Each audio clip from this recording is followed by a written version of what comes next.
possibility you're talking about. It's different modalities. Right, the different modalities. So what modality are you talking about? I'm talking about what's physically possible, which is not an a priori So claim. metaphysically possible? Sorry, Is that the modality you're talking did you mishear me? Did you mishear me? So you're talking about metaphysical possibility, yes or no?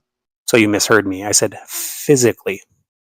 I'm asking you a clarifying question. So metaphysical possibility, yes or no? Yeah, those are not the same thing.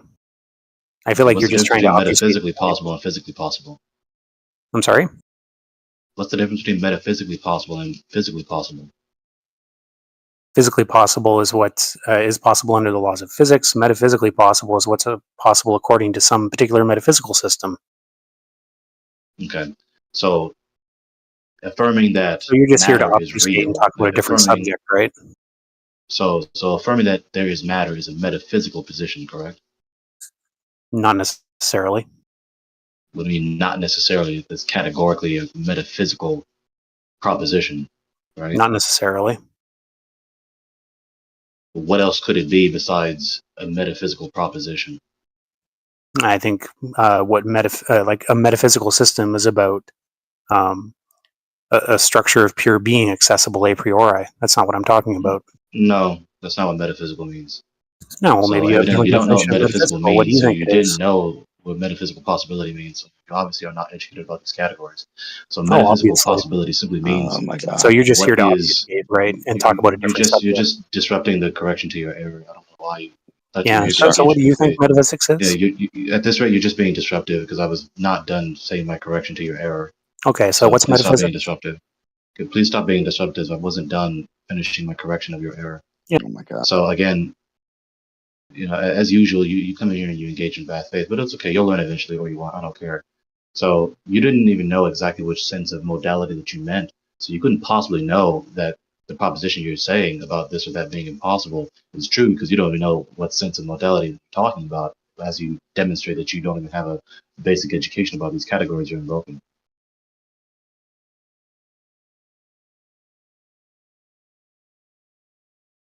Yeah, I said I'm talking about physical modality.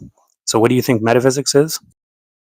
Okay. Metaphysics is simply a theory of reality, which includes the proposition that matter is real or matter is not real, etc., etc. That's a metaphysical position. Yeah, why call it metaphysical rather than physical or logical? Because that's accurate. Yeah, why?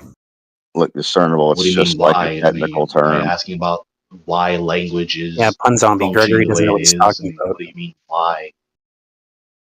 I just explained to you why it's accurate to identify the modality in which you're talking about being metaphysical because you're talking about a metaphysical position. It's just No, a I'm talking trivial about vocabulary issue. Like technically, like there's a vocabulary in which Gregory is right. It's just the other guy doesn't realize that's the vocabulary in use. It's not like an actual error per se. Yeah, I didn't bring the vocabulary up though, pun zombie. I was talking about something completely different. He changed the subject. I know. I didn't change the subject He at wants all. to I'm change the asking subject about because he's your desperate to proposition. avoid You that evidently subject. don't know the nature of your own proposition categorically. So you're just quibbling with me about words, acting as though I don't know what I'm talking about. It's really you that doesn't know what you're Quibbling. talking You're the about. one who You really changed the specify subject. what modality that you're You're the trying one to who talk wants to about. run So let's away see if from we the can keep track actual of the physical dialogue this facts of the time. matter. And what modality are you asserting that it's Physical. not possible?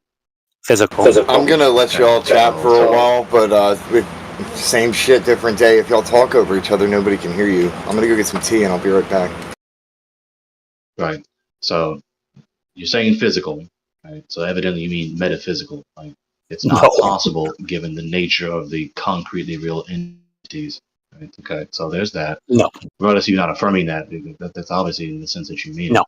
So what's your okay? So you're digging your heels to disregard I mean, these I don't think facts. you know what So a priori you're is. not cooperating in the dialogue to try and like get your categories accurate. Yeah, because you're changing the subject because you want to run away from the actual subject. No, I'm not changing the subject at all. I'm You talking are. about what you're talking. You clearly are. We were talking about something completely different 5 minutes ago. I'm clearly not. I'm talking about what you're talking about. You persevering to say Not this at all. lie that I'm trying to change the subject when I'm obviously talking about the subject that you're talking about is I'm not obviously talking a about. lie. I'm not So it's making a not priori conducive claims. to trying to ascertaining the truth about this matter at all. I'm not making a priori claims. Okay, how do you know something is possible? Depends on the modality. Right. So how do you know concerning your proposition this or that is not possible. Physical modality? Okay, that's not a method of inquiry, nor is that an argument. How do you know Yeah, your when you're talking about proposition what is physically, true? when you're talking about what's physically possible, it's a combination of, well, it's basically induction. Okay.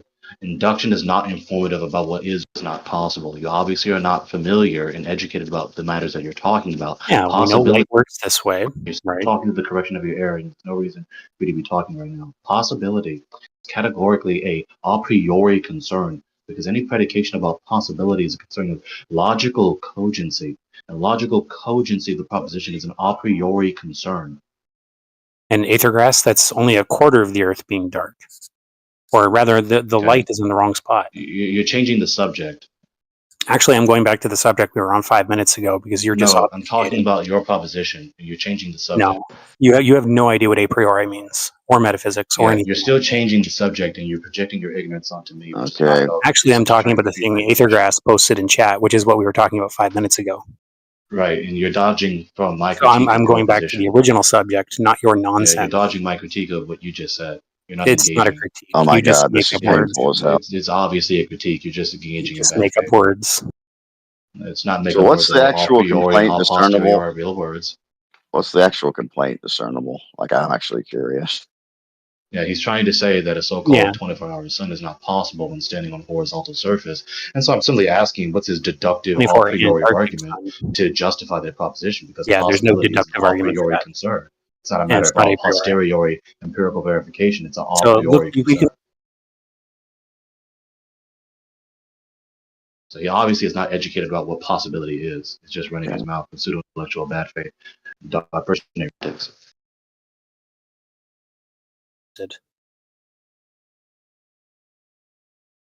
So, like, Aether, is Pedro. this your photo? Did you take this? He went to get coffee, boo. He went to get coffee, so he'll be back. What's up, Greg? So you're going to engage the critique I just said to you, or are you just going to keep Because talking? you don't know what a priori means. You don't know what any of these Okay, words a mean. priori, just to refute your prejudicial conjecture while you project your ignorance onto me, a priori is a category of knowledge. That category of knowledge is the knowledge that can be ascertained without or before empirical detection, aka a posteriori knowledge. So I know exactly what a priori means. So now that I've demonstrated that I know what a priori means, are you going to finally engage what I'm talking about, your critique, my critique, against your That's position? great. I'm not making an a priori claim. Right, so you're obviously double speaking, because when you talk about something being impossible or possible, that's an a priori categorically, an a priori No. predication. So evidently you don't have any deductive argument Nope. to demonstrate that you know this proposition is true. You're just Yeah, it's trying not a to take it for deductive granted claim. while you double speak and not actually demonstrate that you know the categories that you're trying to invoke. Yeah, you're just not listening to the claim that's being made. Yeah, Because you're you want to change projecting the your subject errors about onto me. You're anything not other engaging than the the critique I photo just that said to you. Aethergrass posted. Yeah, you're not engaging the critique I just said to you. You're engaging in bad faith as usual. You're not trying to demonstrate Yeah, that you know you're this trying to change the proposition is true. subject. You just I'm want just to take trying it to for talk about granted the as a photo controlling Aethergrass. premise that you don't want to treat as incorrigible. Now you have to keep talking for correction of your error as usual. So you're just acting as though you know what you're talking about when you really don't. You don't have any deductive argument to justify your proposition. You're just presuming it as an incorrigible controlling premise. I appreciate that you've stopped asking for the a priori part, because I'm not making an a priori claim. And I know, like, Yeah, now you're eventually just stop now you're asking just for the pretending deductive that claim, now you're 'cause it's just not a deductive pretending like claim either. something happened when it did. You're just being dishonest now. Wouldn't So let's talk about wouldn't the photo that Aethergrass posted, rather than Gregory's made up nonsense. Right. Of course, it's made up nonsense when it refutes his error. Yeah, I didn't make an a priori claim. wouldn't Yeah, you still a just repeated the same. priori Video? Yeah, you're repeating the same proposition that's been thoroughly debunked. You obviously don't wouldn't know the logical category nature of your proposition. Yeah, because it's not. if a priori was to Here's a deal with video or a photo for me. What's your question, guy? Besides discernible. if Yeah, a that's right. priori Change subjects, dude. that's all right. I actually want discernible actually has the floor, so What do you do to Yeah. angry Greg, guys? Yeah, screw. Yeah, let me show you this so that you can appreciate what a priori is and how he Is doesn't know this he's the video you want me to watch, Aethergrass? That's the video Gregory just shared. Apparently not paying attention to side chat. And I'm already done with you. Really, the point is this. I'm not trying to win a debate with you. I'm pointing out that there's nothing you can say or do to change my mind. And basically, the very fact that you're willing to try shows how willfully ignorant you are, because you haven't realized yet that there's some people you'll never change their mind and there's nothing you can do about it. That's kind of an ego issue, dude. You need to let go. No. Well, I mean, if that's what you're going to say, No. there's nothing I'm not that going to let go of can my be done ego. I'm not to going to change your humble mind, myself. Why then, would I do that? I mean, I can accept that. Right? Like, you're just admitting you're incorrigible, then okay. No, I'm admitting that anything I hear you. beyond this, which proves the point that I've already proven to you, anything beyond this is you trying to move a goalpost in your head. And I'm not playing that game with you because it's silly, childish behavior. Well, Grow up. it's just Grow up.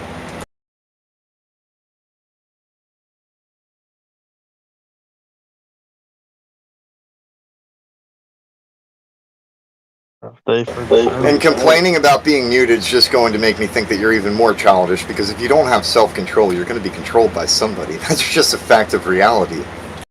You got a point there. How you guys gonna rescue this guy's brain, bro? How you gonna do it? And now he's claiming I changed my claim, but from the very beginning I said that I can make a circle of light around a diagram. I have a screenshot of that somewhere. Maybe I should find it. And he's been moving the goalposts ever since, or at least trying to, but I wouldn't let him, which is kind of frustrating. That's why he's a little butthurt about this conversation and trying to take it out on you, Gregory, which I'm sure you all have some kind of history together anyway. You've met a lot of these dudes.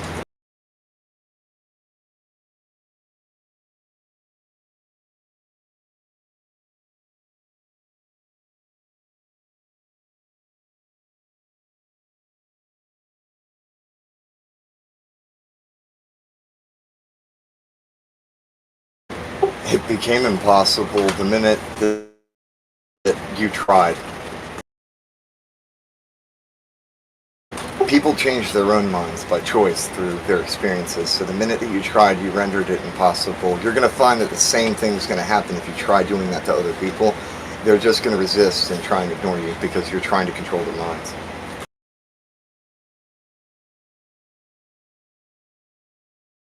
Damn, Aethergrass saying some real stuff, dude. Are you Christian, Aethergrass?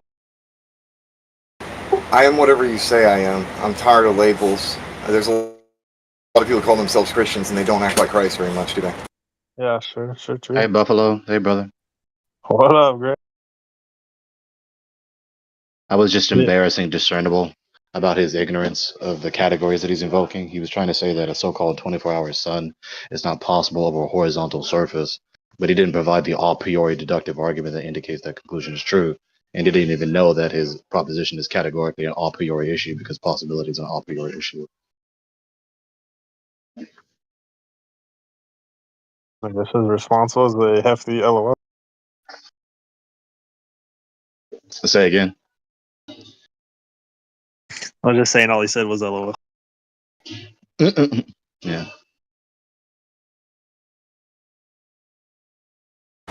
I don't think that they understand I don't have to respect the lore of dead men's bones. It's all a cool story, bro, to me. I want to see stuff with my own eyes and explore the world on my own accord.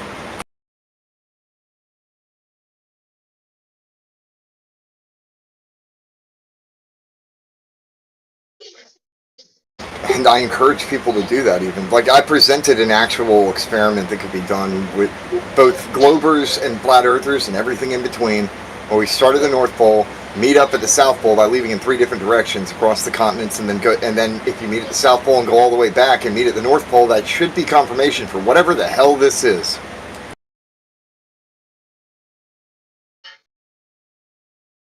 But if I say that, I guess I'm a dumbass first because, oh, but you're a flat earther, so I can't have any good ideas.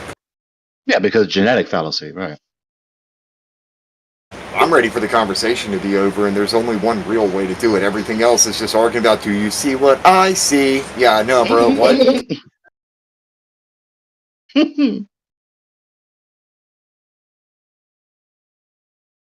That was hella funny. I'm just saying, dude, I've been watching this show for over 10 years, and it is the same exact shit that it was 10 years ago, and there's only one way to make it turn to something else, and it's not going, to the freaking lighthouses down there. That's just one location in Antarctica. It's a meaningless thing. It's one data point. Like, let's get 2 sticks and go to 2 places, and yeah, we're gonna be gods now. I think that we need something much broader, much bigger, and with a lot more teamwork, with people working together. Both globe and I don't give a crap. We're just trying to solve some puzzles here.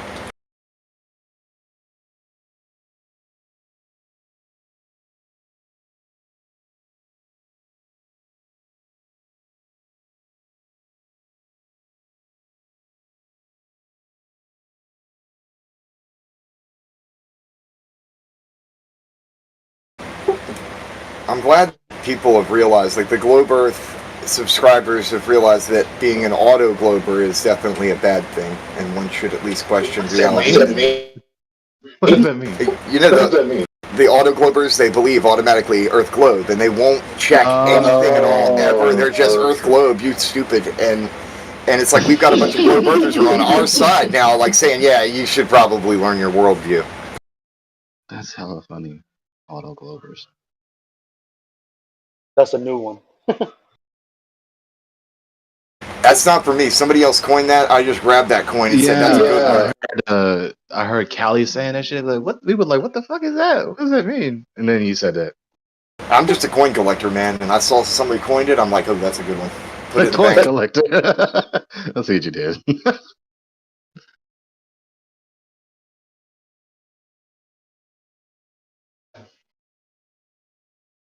There's been some good ones lately. The Auto Glober is one of the best.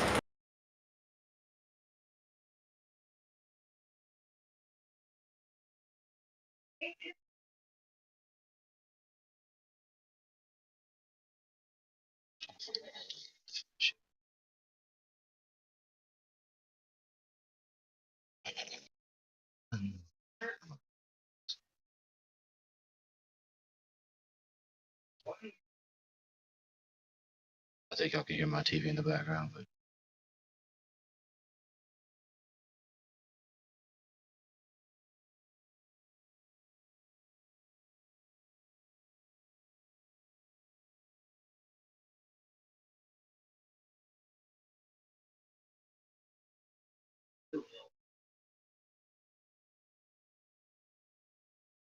Yeah, Homeboy was making a claim too earlier about the day-night cycle only works on the globe.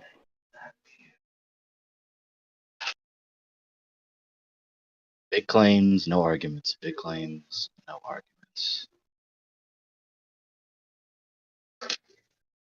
I mean, well, because they always say, oh yeah, because you know the sun, you know, go behind the curve, right? Well, then you're still gonna have to prove the curvature, Right, and to right? actually Well, bring back to the detect the ground, curvature, right? Not just presume that disappearance is strongly indicative of curvature. right?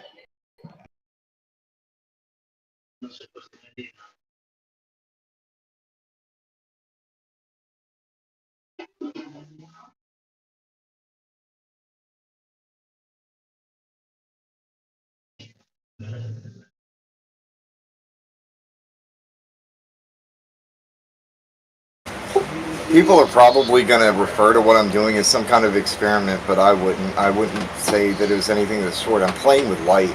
That's all I see it as, is I'm just playing with light, and I'm making art.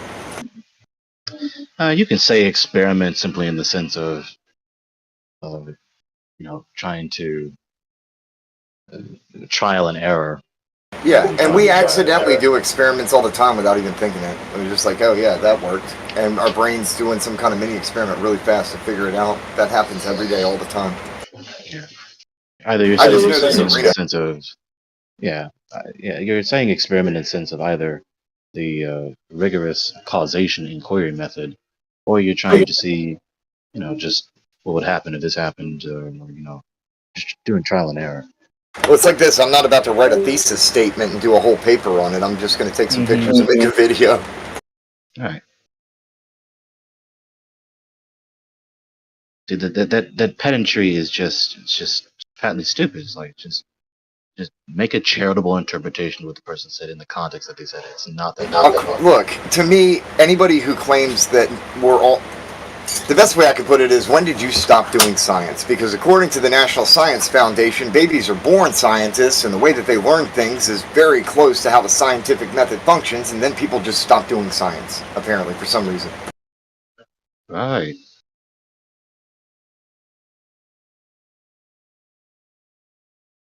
I think if people look at it that way, they'd look at it, it'd be a lot different for them, because that's how children learn, and people forget how to learn. And they forget how to enjoy learning. Like, this should be fun.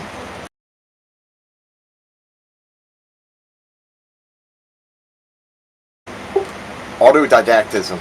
People need to learn what that means and how to teach themselves, because there comes a point where there's nobody else to teach you things and you want to know anyway. So you go and find that answer. You look for it, you dig. And then you test things and make sure that it's the right one. For everything. Test all things.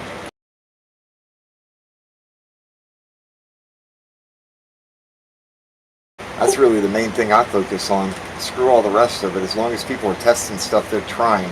And they're moving in a proper direction instead of sitting there lukewarm. They're moving, which is good. Another thing too, I actually kind of came to terms with the vessels of honor and dishonor thing, combined with the being lukewarm. I don't care what direction people move, as long as they're moving, because if they're not, then they're doing something wrong. And a vessel of dishonor can be cleaned and become honorable. So all I care about is people need to start moving. Everything else it'll fall into place after that. The author has it in control. But people do need to move. Like that choose your own adventure book, it's like everybody got stuck on one page. It's like, you can pick an option, just go to the next page though, you know that, right?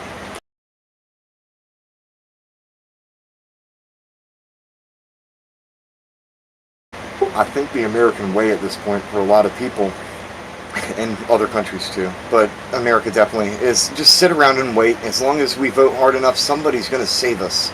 Somebody will come in and swoop in and they'll save us, and everything's going to get better.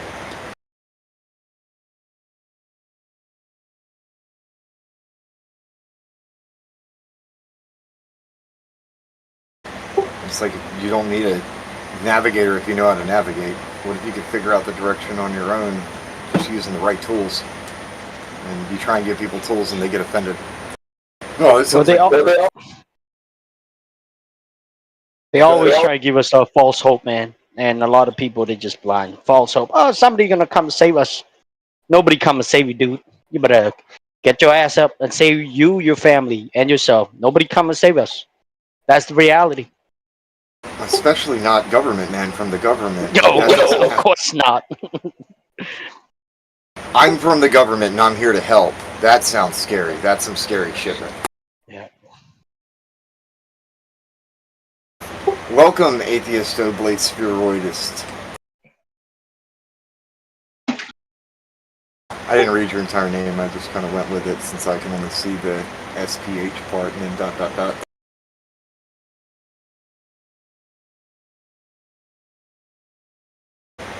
Mr. Spheroid Pilot. Wait, do you fly around spheroids or do you actually fly the spheroids?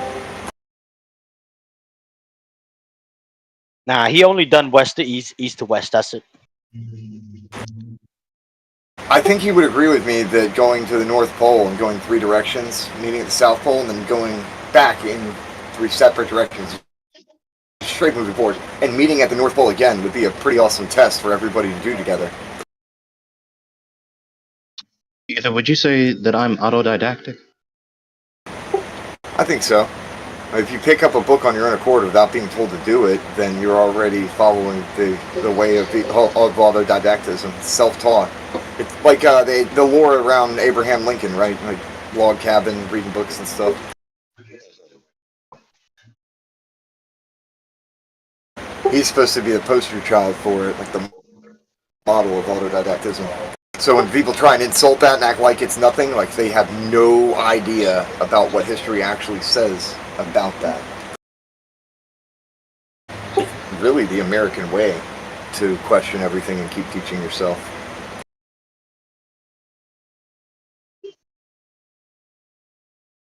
Propaganda muddied the waters, and that's why you can't believe everything you read.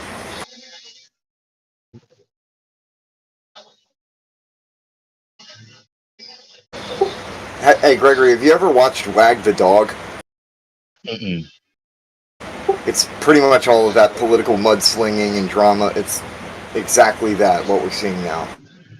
Wag the Dog.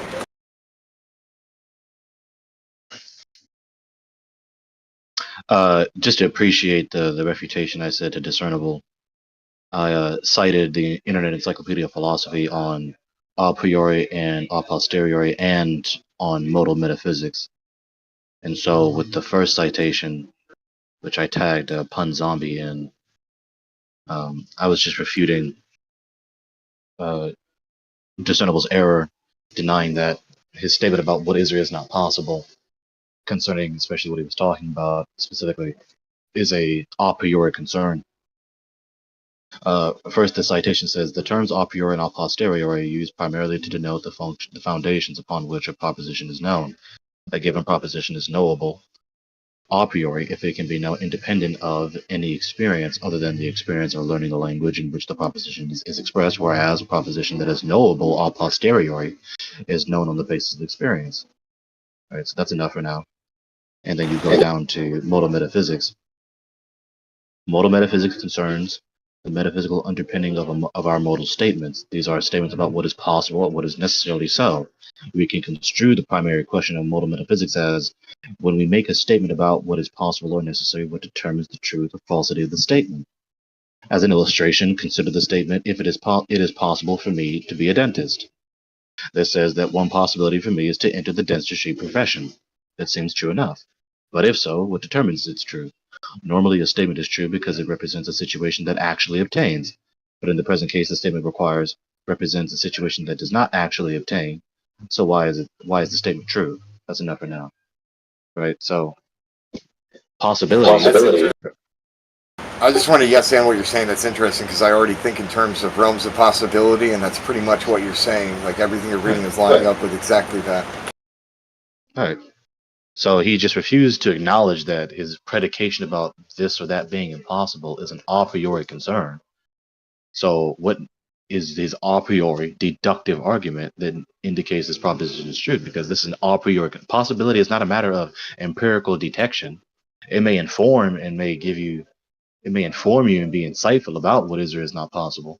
Right? You see this obtain or you haven't seen this obtain. Right? You know, be the case, but you're talking about a world that you haven't seen, so it isn't as though you saw someone make a world and it's not like you empirically detected the failure of a 24-hour sun upon the horizontal surface of the earth. You're saying this without and or independent of empirical detection. So what's your a priori deductive argument to indicate that this premise is true whilst you don't have any a posteriori empirical appeal to justify your conclusion?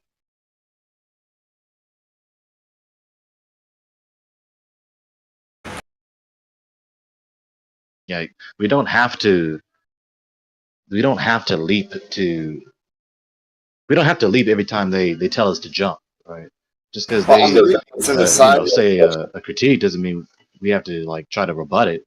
You can press them on it. Do you even know your critique is true?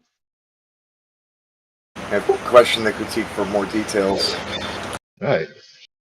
The criticizing is just contributing more negative details to it. That's just that's a psychotic thing. Mark G posted this aside. It's a whatever quote, but all men are self-educated. That's actually pretty much on point because people have to choose to want to learn because willful ignorance exists. So you can have all the resources available, but it is still the choice that provides the education, the participation anyway. Maybe not choice, maybe the participation. We do learn things against our choice. Shit does happen. So, but the participation. That is self-education. I love to participate. Okay. As long as you're doing it in a positive fashion, I don't think that anybody will have any issue with that. Doesn't matter if you win, just participate. We don't give out participation trophies either, though, but still participate. What do you mean? Good spirit, man. It's important if you win. The world would be a better place if folks took responsibility for their actions and their education, instead of shifting blame to either the next guy down or the next guy up.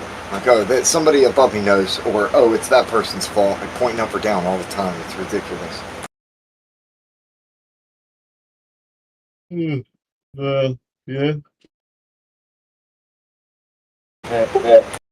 I'm just saying you own your brain, so therefore you're the only one who's actually responsible for it, right? Right. Gotta stop being a dumbass. I imagine if the entire world suddenly came to that conclusion and decided to stop being a dumbass, things would be a lot better.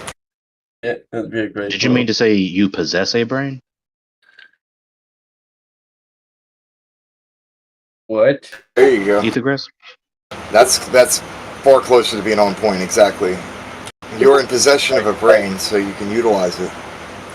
You possess. And it's yours, it's nobody else's, so don't let them tell you how to use it either. That's right.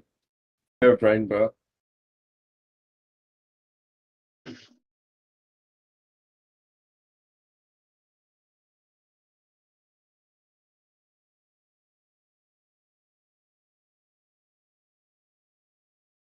Exactly. That's right.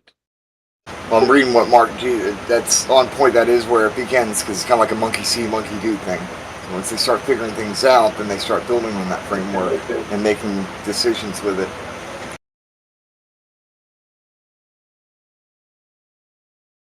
The things, the imitation is from imprinting.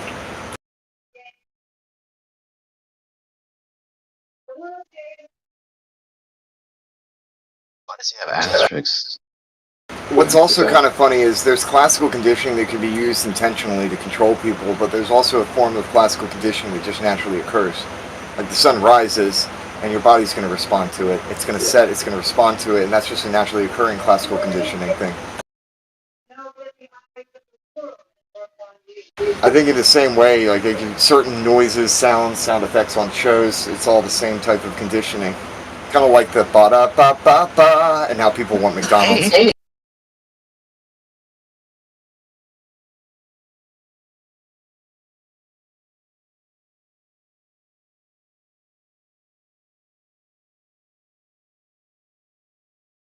That's really the perspective that I come from with this. The symbols and the sound effects are used to control people's minds, and the control is not about direct mind control like must obey. It's more like, hey, this noise will trigger this reaction. And that way when they get people in a reactionary state, they aren't people of action anymore. They're just reactionary people.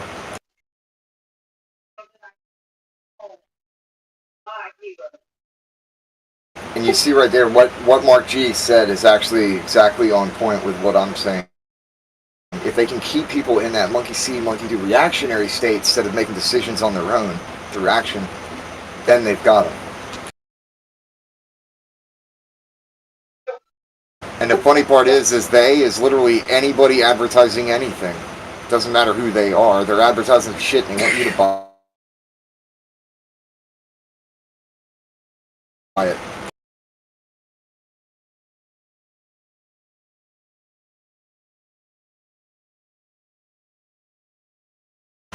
I stopped buying what people are selling. I'll take it for free and put it on the shelf.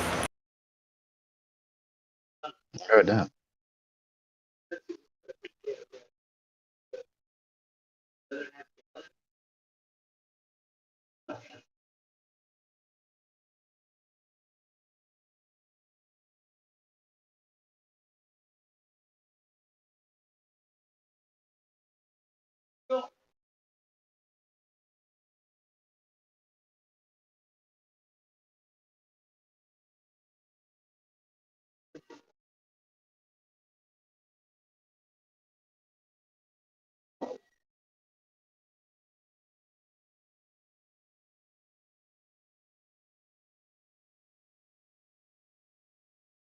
Dang, Gregory, you came in and slammed a giant book on the table. I mean, it's like, this guy's been refuted on this point. Like, just stop repeating the appeal to this. Like, geodetic surveying did not ascertain the Earth to be a globe. Like, this from the geodetic surveyor. himself. In spite of the fact that the surface of the Earth cannot be reached everywhere, it has been made possible to have a general knowledge of the shape of the Earth through the existence of a simple law of formation of the shape of the whole body of the Earth. This is a law of formation, of which the factors are the gravitation of mass particles and the centrifugal force created by the rotation around an axis. And they didn't observe and measure the Earth to be a ball. They just presume it's a ball because they presume the metaphysical garbage of MAM and the Earth's axial rotation, which they've never verified. There's nothing more to it. Yeah, the Earth spinning is retarded.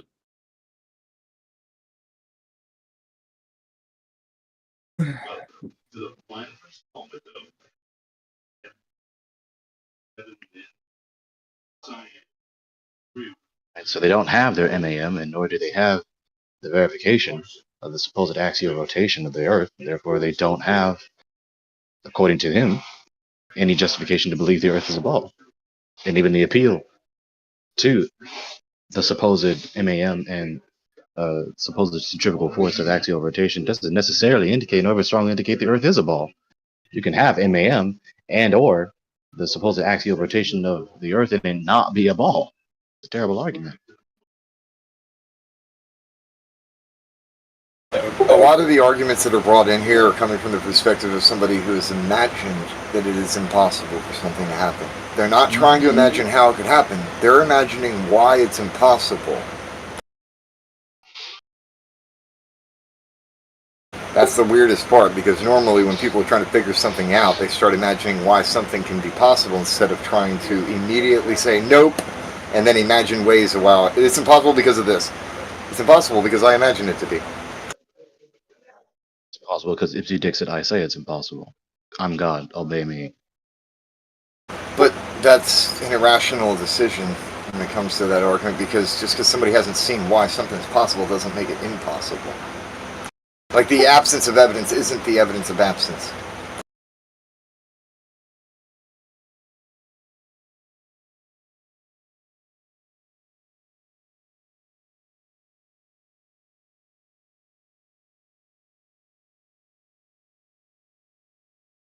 There goes another scientist zealot hurling another elephant rather than citing the passage that is most poignant to their point.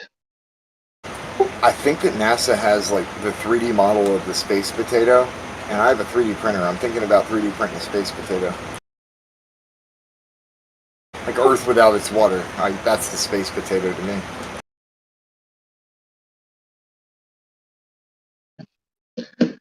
It's so dishonest. Like, they could just go out of their way to carry their burden rather than just hurling elephants. But they don't. I cited the exact passage that is poignant to the point. So even with an internal Something, like, from my perspective, dude, anything short of a counter citation is just another nuh-uh. That's all the latest reply from both of them is. It's just whistling past the citation and whistling past the citation, which is refuting their point, and whistling past the critique of the citation itself. So it's just invincible ignorance. I've seen an unlimited amount of these conversations. I lost track. I stopped counting. And all I know is when people don't cite something in retaliation, like in response to kind of parry the citation, then it ends up just being a downward spiral of no. Mm-hmm.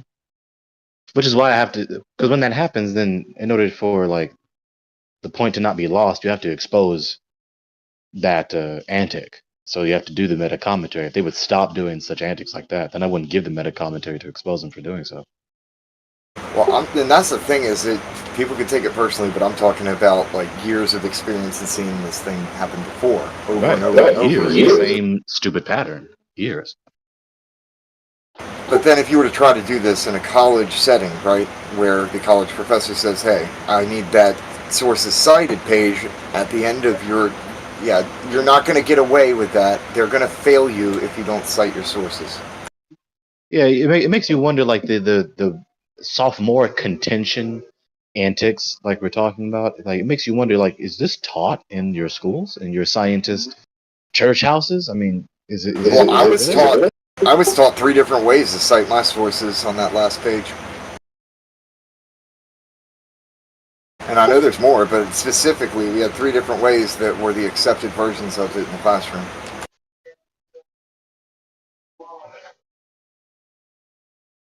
It sounds like some of these folks never been to college, and the ones who have forgot their 101 shit.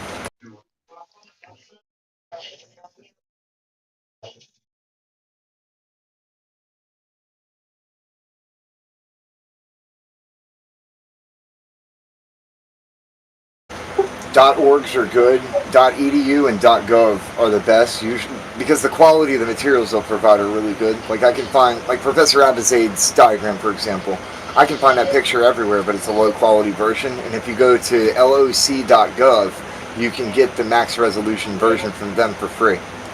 I'm just trying to help you out, Mark G. Like here, that's like an extra thing for that. And another one is scholar.google. They have 2 different versions of Google's search engine thing, and there's one that does the scholar thing. And that's all it is, scholarly articles. That'll help out a lot too, dude. It's funny that Mark G just said what he just said in the open chat. Like I just said, like this guy's appeal in the citation that I provided. This man, what shall I call him? Mr. Hermit. Mr. Hermit here is appealing to MAM and centrifugal force of axial rotation as indicative of the shape of the Earth. That's his pattern of reasoning, because he knows that they didn't actually measure the surface to be a ball. There was no direct anecdote of empirically detecting nor measuring the Earth to be a ball. And so the way that they supposedly know the Earth to be a ball is given MAM and centrifugal force of the supposed axial rotation of the Earth. So you just agreed with my critique of this pattern of inference in the citation from Mr. Hermit. No, I directly posted a measurement of a curvature of the Earth. Please respond to that. Yeah, you didn't. You just hurled an elephant without any specific citation. It's the Struve Geodetic Survey. You want me to go over the details of it? I can do that. Citation of any particular passage. It's the Geodetics. Okay, I'll do a citation. Hold on. Yeah, actually do a citation, not just hurl an elephant.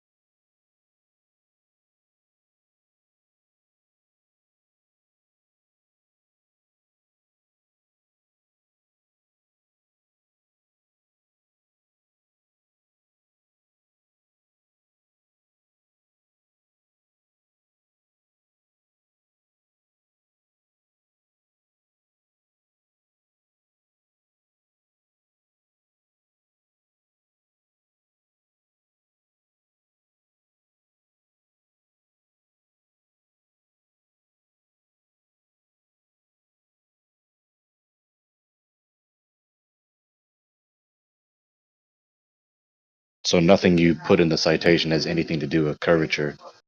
Like there's no mention of curvature, and nothing that was mentioned has anything to do with curvature. Yeah, the size of the shape of the planet, and they measured a curve. Would you like me to demonstrate that also? You think they measured it? I just said to you, you're not engaging. So nothing it's the in size what and you shape of the mentioned planet. inside, They measured being a disruptive curve for no good reason. Like, stop being disruptive. But So you're obviously straw manning what I posted. You're not engaging what I'm saying to you. You're just being disruptive. So you're not engaging what I just said to you. Everything that you just cited here, that you just quoted, doesn't even mention curvature, nor anything that was mentioned has to do with curvature. So it doesn't prove your point.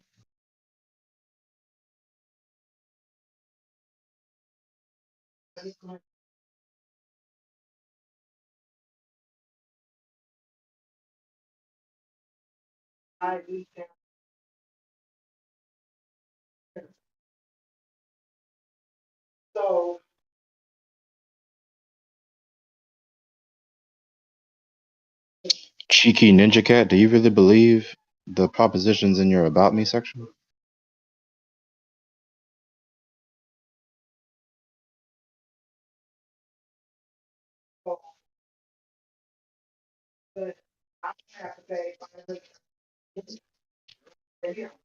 So if free will is illusory, then you don't believe that, because in order for you to know it, you'd have to believe it. In order for you to believe it, you have to be able to choose to accept the proposition as true.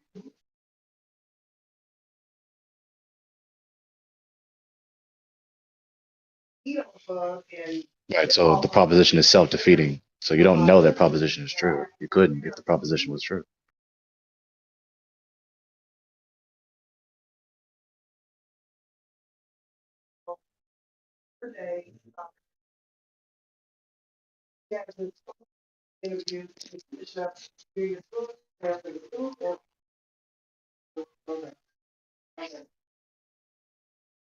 How's that your reply? I mean, what I just said is the expose exposing the logical dilemma that the proposition is irreconcilably caught in.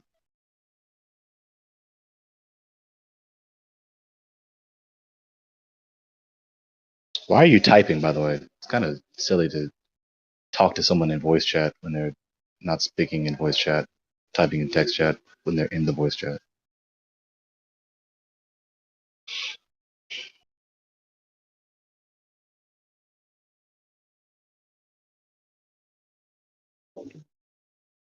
No need to apologize.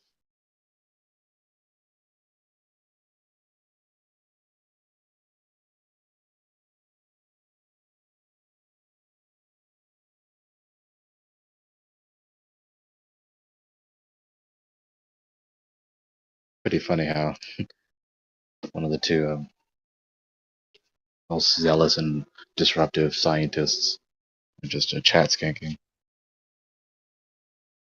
Spoke a little bit, but just doesn't have the decency of character to not be disruptive.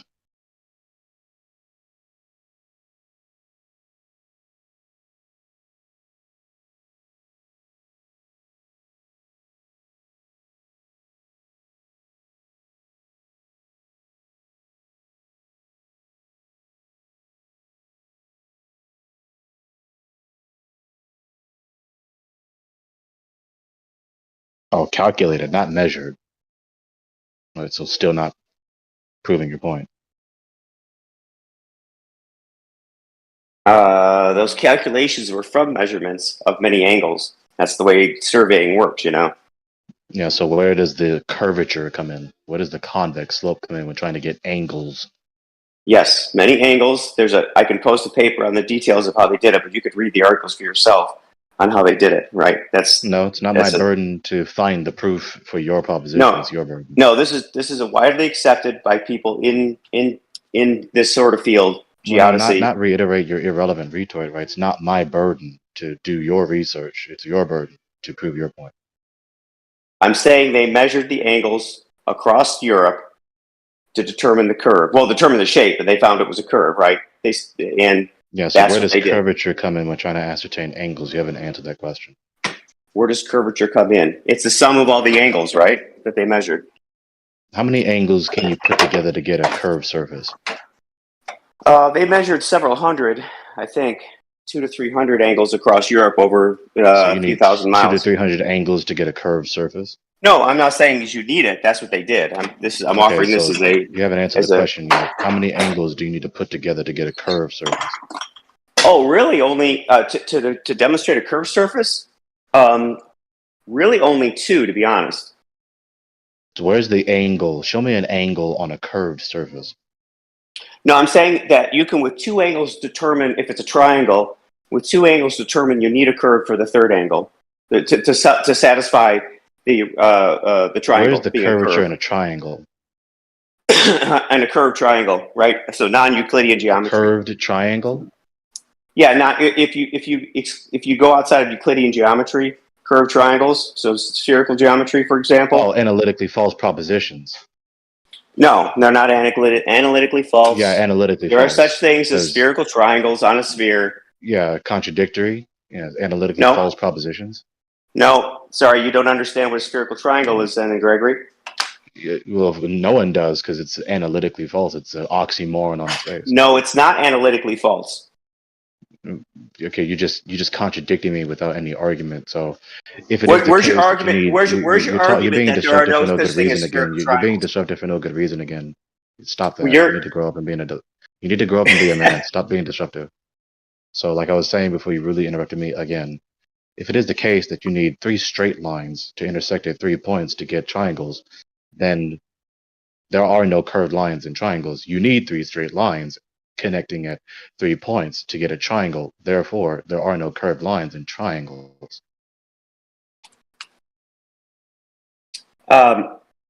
There are spherical triangles. They're called oblique triangles. Okay. Okay, you're just repeating the very thing I just refuted deductively.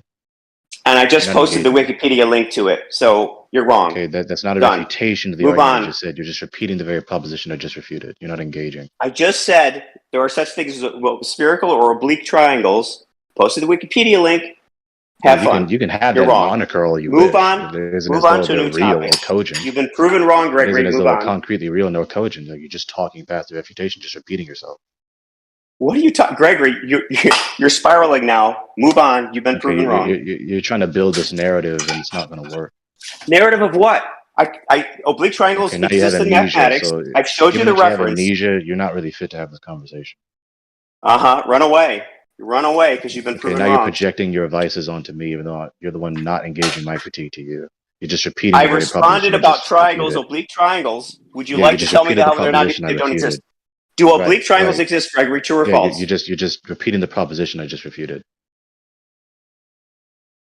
I refuted it. Sorry, there are oblique triangles You haven't exist said a in refutation. You mathematics. said any supporting premises with any rule of inference whatsoever. I said a modus ponens, which with all true premises and all component with one another, that's a logically sound deductive refutation of your Which doesn't asinine apply to oblique analytically false triangles. You're proposition. doing a category. You're doing a category. That's a non sequitur to what I'm claiming. Okay, So try how is try me addressing talking try about addressing my triangles, claim. straight lines, and vertices and angles irrelevant to you when you talk about triangles? It's talking obviously about directly and conspicuously relevant, so it's not irrelevant. I'm talking about oblique triangles. Would you like to respond to Oblique that? triangles? Yep. Are you talking about triangles with curved lines again? Yes. Okay, so that's analytically false, like I said. No, it's not. Gregory, you don't know what you're Triangle talking about. necessarily entails that Read there are the three reference straight I sent lines you. intersecting at 3 points. You're being disruptive again. Read the reference I You're being sent you. disruptive again. Because you're not addressing my Mark. You're not addressing my argument. You're not addressing my argument. You're just Oblique being triangles disruptive again. exist. You're not engaging. You're just being disruptive. You're I'm just gonna finish what I was saying. plugging your ears and saying, You're still nah. just trying to talk to me and trying to suppress my voice with yours. You're not engaging with me. Mark, if you could speak one at a time, I won't have to. All right, I'll let Gregory say his nonsense and then I'll wait and then respond to him. But he's not addressing my point. Yeah, so you literally He addressed your point. admitted it. Just not You didn't engaged. like the answer he gave you. No. So but here's my thought. Instead of talking shit about one another, why don't we just move on to a different point? Because otherwise it's just going to be more of this shit. No, he won't address the point of the disturbed geodetic refutation just because he wants to talk past it and bloviate. So he hasn't said any argument. He hasn't said any supporting premises for his conclusion. With any rule of inference, he's just repeating the very analytically false proposition that I just demonstrated is analytically false with a deductive modus ponens. If it is the case that you need 3 straight lines intersecting at 3 points to get a triangle, then there are no curved lines involved, part of the nature of a triangle, right? You need 3 straight lines intersecting at 3 points to get a triangle. Therefore, there are no curved lines involved in a triangle. Okay, I'm not talking about regular triangles, Euclidean triangles. I'm talking about spherical geometry and oblique triangles.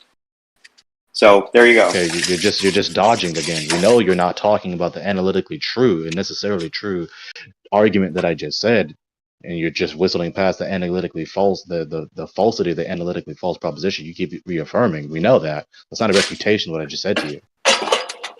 Yeah, Euclidean geometry requires 3 straight lines, but we're not talking about that. That's a non sequitur. That's a category error. Would you like to address? No. My position does not depend on Euclidean geometry. It depends on spherical geometry. Would you like to address that?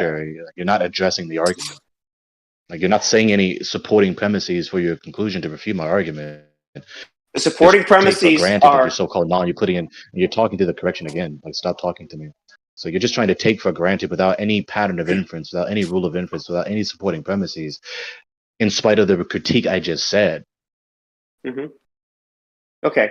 A supporting premises is definitionally if you have 2 straight lines. If you form a triangle with 2 straight lines, right? And the thirds, if you try and complete the triangle with a 3rd straight line, right? And that ends up with a total angle of more than 180 degrees. That third straight line can't be a straight line. It can't satisfy Euclidean geometry. Therefore, it must be a curve, right? And you can calculate what that curve is. And you can calculate what that curve is using non-Euclidean geometry. And therefore, it wouldn't be a triangle. You're talking past the reply. So that wouldn't be a triangle because you don't have three angles. Triangle. I'm telling you, when Euclidean geometry have three angles. Hold on.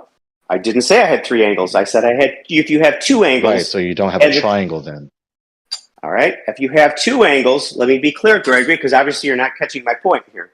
If you have two angles, right, and you propose a hypothetical third angle that would complete the triangle, but yet your total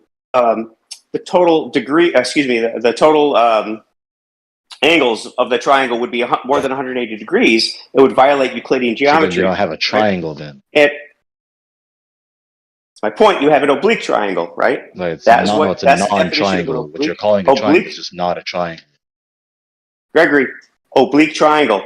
I provided you the definition. You don't have three angles in this instance, so therefore you don't have a triangle. You're just trying to talk past this. No. There's three angles in a oblique triangle. Absolutely. They just add up to more than 180 degrees. Three angles with a curved line.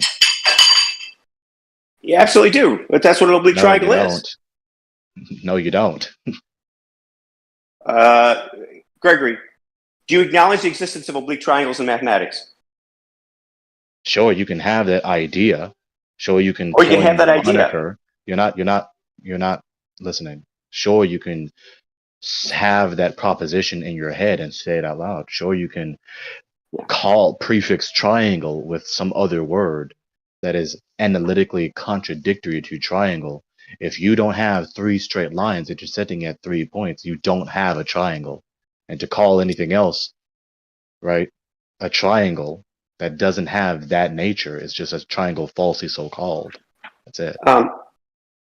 Gregory, in non-Euclidean geometry, spherical geometry, there's such a thing as an oblique triangle, right? It is analytically true. Repeating this because you're just flat wrong, Gregory. Yeah, you're just waiting for me to concede to this analytically false idea. You're not engaging. You're not saying any argument to what I said. You're just repeating your opinion. You haven't refuted about there being this triangle that doesn't have three angles, which necessarily implies analytically that it's not a triangle. That's all you're doing. Look, there are such a thing as oblique triangles. They're used in spherical geometry. You may not like it. That exists, right? So we can calculate. Well, look, you can. It's just repeating itself. It's just the appeal to repetition fallacy. Appeal to repetition fallacy. No, well, it's appeal to you're not addressing the point because you don't want to because it's devastating to your argument. Literally address the point several times with a deductive modus ponens.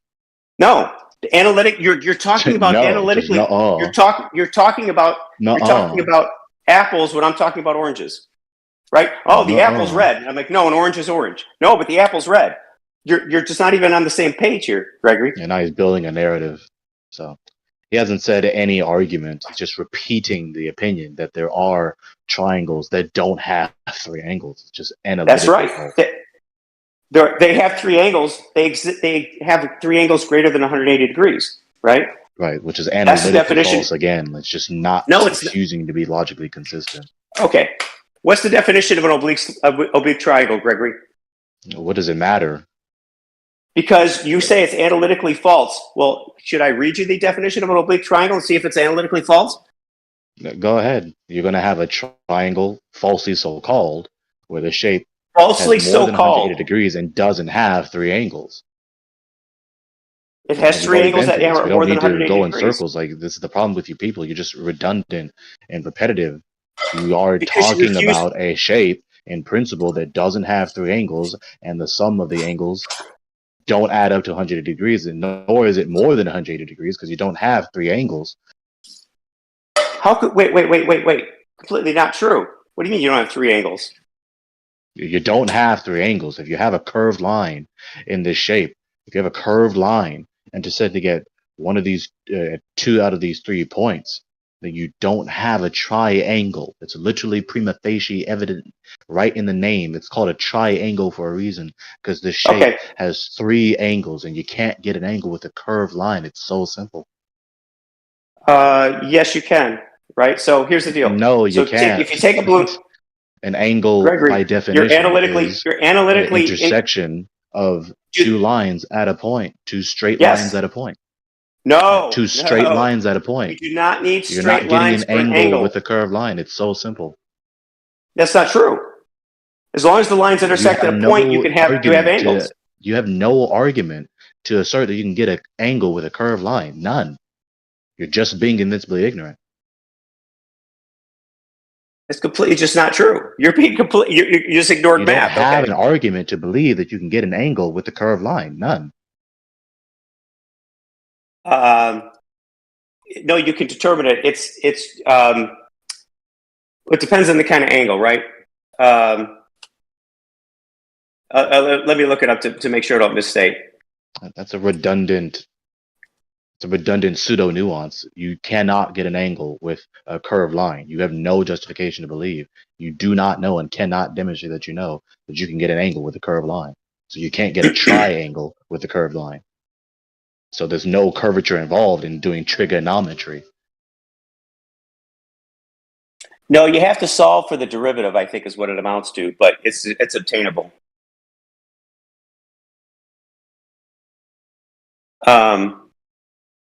The point being that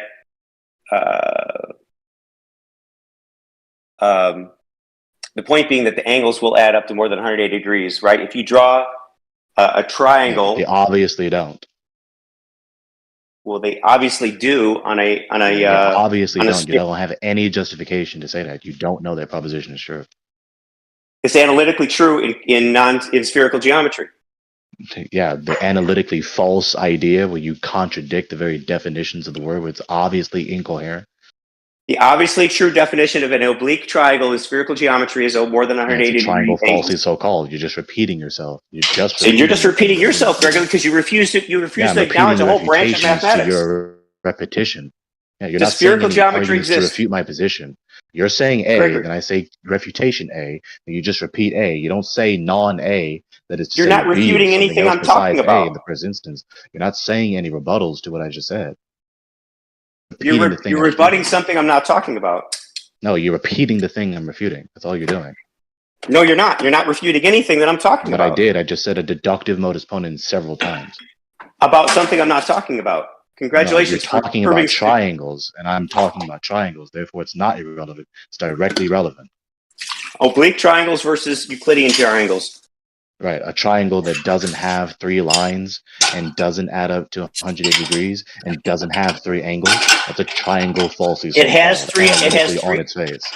It has 3 angles, and they have more than 180 degrees. But it doesn't have 3 angles. You're just contradicting me without any argument. You have line number 1 that's straight. You have 2 straight lines, and then a third line that's not straight. The third line intersecting at the other 2 points don't add up to 100 degrees, and they aren't 3 angles, so it's not a triangle.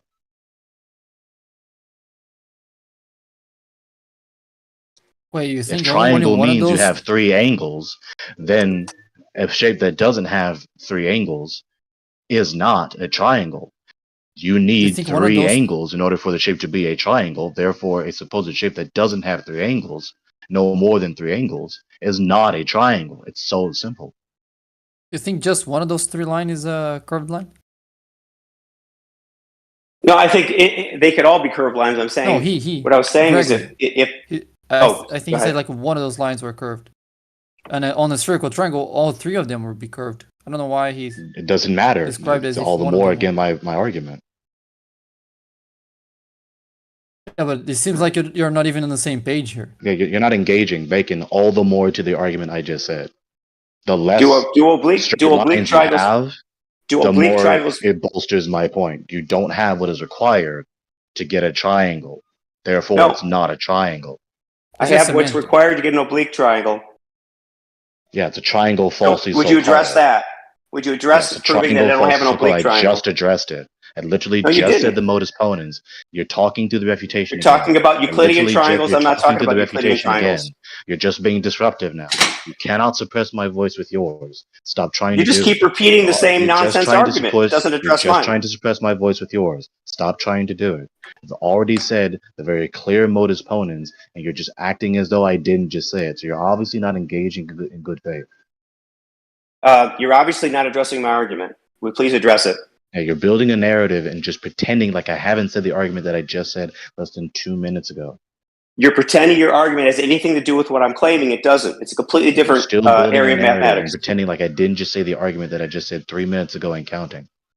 Please prove it in non-Euclidean geometry and spherical geometry. Please establish a triangle there, and then disprove what I'm saying.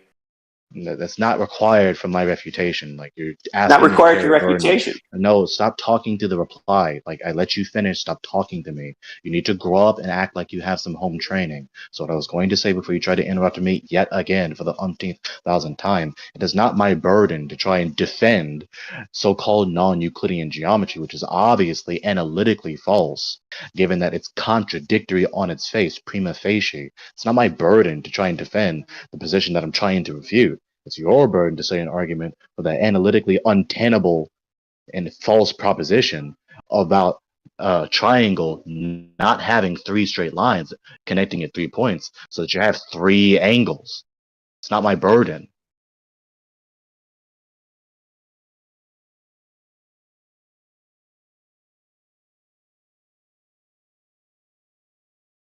If you're done with it, so okay, here's the deal.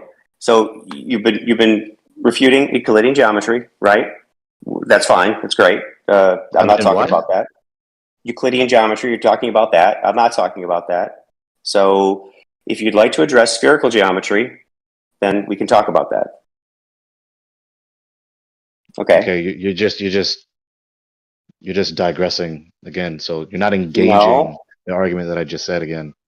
Your argument applies to Euclidean geometry. It does not apply to what I'm talking about. No, it applies to what you're talking about. I'm set an argument that refutes your proposition. You're digressing and obfuscating. Yo, Mark, maybe you don't have to appeal to spherical geometry because everything you can deal with spherical geometry can also deal within Euclidean geometry. You can do the same thing in Euclidean geometry as well. What is the context in which you're evoking spherical geometry? I don't think that's the case, that you can do everything in spherical geometry. That's why spherical geometry exists, right? No. The spherical geometry exists so you have one less dimension to worry about. But if you add that dimension back, you can do the same thing within Euclidean geometry, but you're going to deal with one extra dimension. Well, yeah, but okay. So if you start mapping, like for example, the surface area of said triangle, you're going to end up with not the right area, right? Now you'd have to break it up into many small, for example, small Euclidean triangles to get like a surface area, that sort of thing, right? That's one way to go about it, but yeah, I think dealing with curved surfaces doesn't mean you're dealing with non-Euclidean geometry. Like you can have a sphere within Euclidean space. So if you're talking about a piece of the surface of a sphere inside of a 3-dimensional Euclidean space, you can still work out the area of that piece of that sphere using Euclidean geometry. Yeah, I just posted the same answer. Sorry, what were you saying about it? To run that by me again. Yeah, a sphere exists in Euclidean 3-dimensional space too. So for example, if you want to work out the surface enclosed by 3 lines over the surface of a sphere, you can do that using Euclidean geometry. You're gonna arrive at the same answer that if you use the spherical geometry. The only difference is spherical geometry doesn't acknowledge the space inside and outside of the sphere. Euclidean geometry does.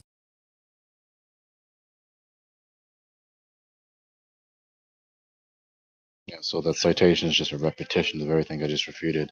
You're not getting angles with curved lines. So if you draw a triangle on a sphere, you then curve those lines. Now you don't have any angles at all. So you don't have a triangle. So calling that a triangle is just a misnomer. So it's a reference in a college class teaching spherical geometry, and you're saying that that's wrong. That citation is incorrect. It's analytically false on its face, like I just said, like I just Gregory, argued with that natural deduction. You're really off in the weeds here, dude.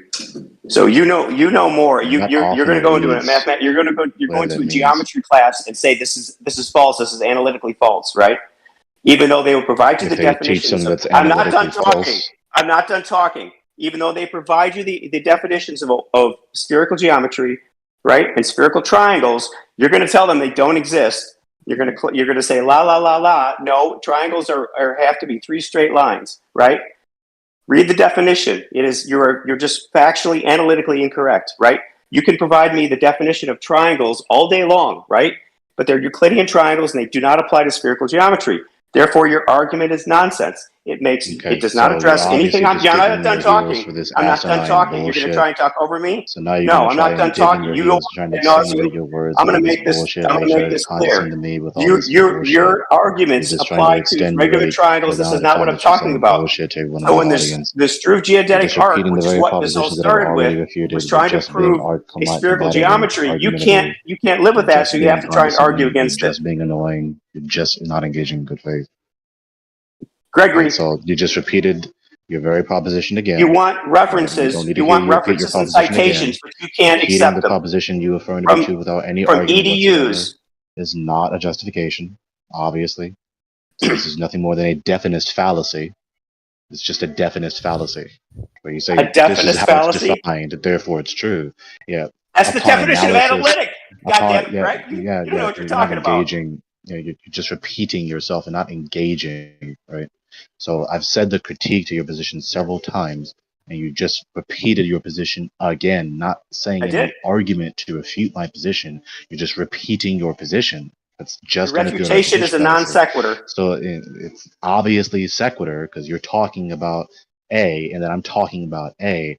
You're talking about triangles. I'm talking about triangles. So it's conspicuously prima facie directly relevant to what you're talking about. So stop accusing me of saying that I'm saying a red herring or doing a straw man. You're just building a narrative because you're trying to walk around the obvious refutation of this garbage. So again, you're not being consistent with the meanings of these words, hence why it's analytically false. You're just trying to assert with stubbornness that this definition is true, just ipso facto of it being defined in such a way, ignoring that it's not logically consistent given the definitions of the terms, hence the critique of it being analytically false. So given that a triangle is a shape that has 3 straight lines intersecting at 3 points with 3 angles, when you have curved lines, you then no longer have 3 angles, so it's no longer a triangle. So calling that a triangle is patently false and a misnomer.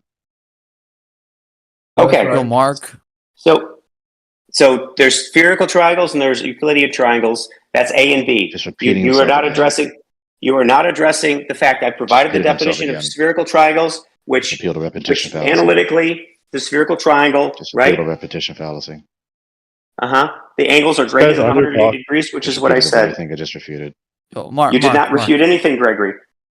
Mark, do you really think it's worth arguing with Gregory that he's disagreeing with mathematicians within mathematics and he's wrong? Because I mean, you don't have any argument to refute what I just said, Bacon. And he's just saying they're wrong. Any argument to refute what I just said, Bacon. Gregory knows he's wrong. I'm trying to avoid. Gregory knows he's wrong, and he's using rhetorical tricks to try and make it seem like he has a point. When he doesn't, it just stops. Wasting your time with him. I'm wasting my time with Gregory. He's incorrigible. Yeah, you're just bloviating. It's all this deflective ridicule because you don't have any argument to refute. He's stuck on class. Listen to you. He's just speaking over you all the time. It's nothing but stultification and bloviation. There's no argument that's been said against what I said. He's simply disagreeing with mathematicians on mathematics, and he doesn't know how to do basic math. Yeah, you've committed the definite fallacy ipso facto of these mathematicians saying this analytically erroneous definition. You're not saying any refutation to what I said. And regardless of you not speaking directly to me or intending to concentrate your replies to me, I'm still refuting your stultification and bloviation. He's just going to speak over everybody. Yeah, I'm still refuting your stultification and bloviation. Can it, dude? Yeah, you're all refuted now. Can it? So now can we talk to each other? And this other guy interjecting is obviously not saying something worthwhile saying, so he might as well just stop speaking or say something worthwhile saying. Yeah, I have a Hey, question, Gregory, gentlemen. Is there any way that I can get up and go take a piss without coming back to everybody screaming at each other? Not with these, man. Not with Mark G. Not with Bacon. Nope. Especially it'd not be with the easier Sleep if Virus people are character. not I'm speaking just over gonna each other. go anyway. I'll be back.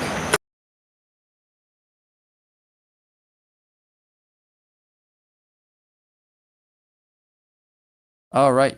Okay, so why is spherical triangles being brought up? Like, what's the idea of bringing up spherical triangles? Because I think every good argument you can question. make with spherical triangles, you can also No, make no. using So just Euclidean geometry. we got okay. So the whole argument started when Gregory asserted that the globe has never been measured to be curved, right? Right. So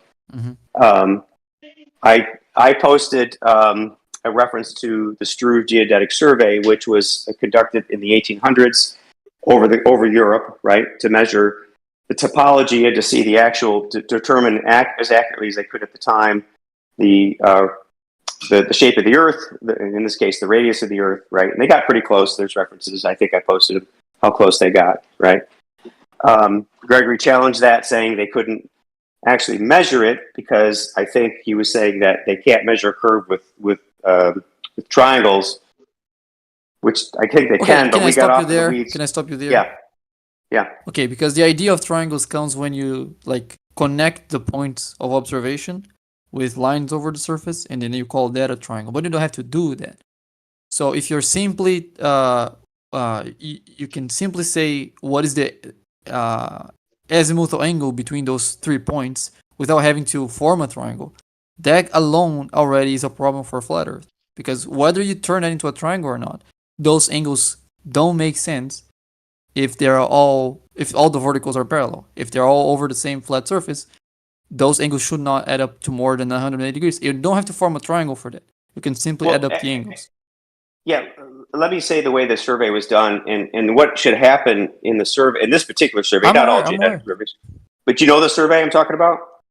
Yeah, you're talking about a spherical axis, right? Right. But the Struve Geodetic Survey, which is unique, it's got a unique methodology to it a little bit. So basically, what they should have done was they should have all the angles, all the elevation angles throughout the entire thing should have added up to 0, right? Essentially, because they started at sea level and ended at sea level. They started at North Sea and ended up at the Black Sea, right? So I use this survey because it eliminates any of the.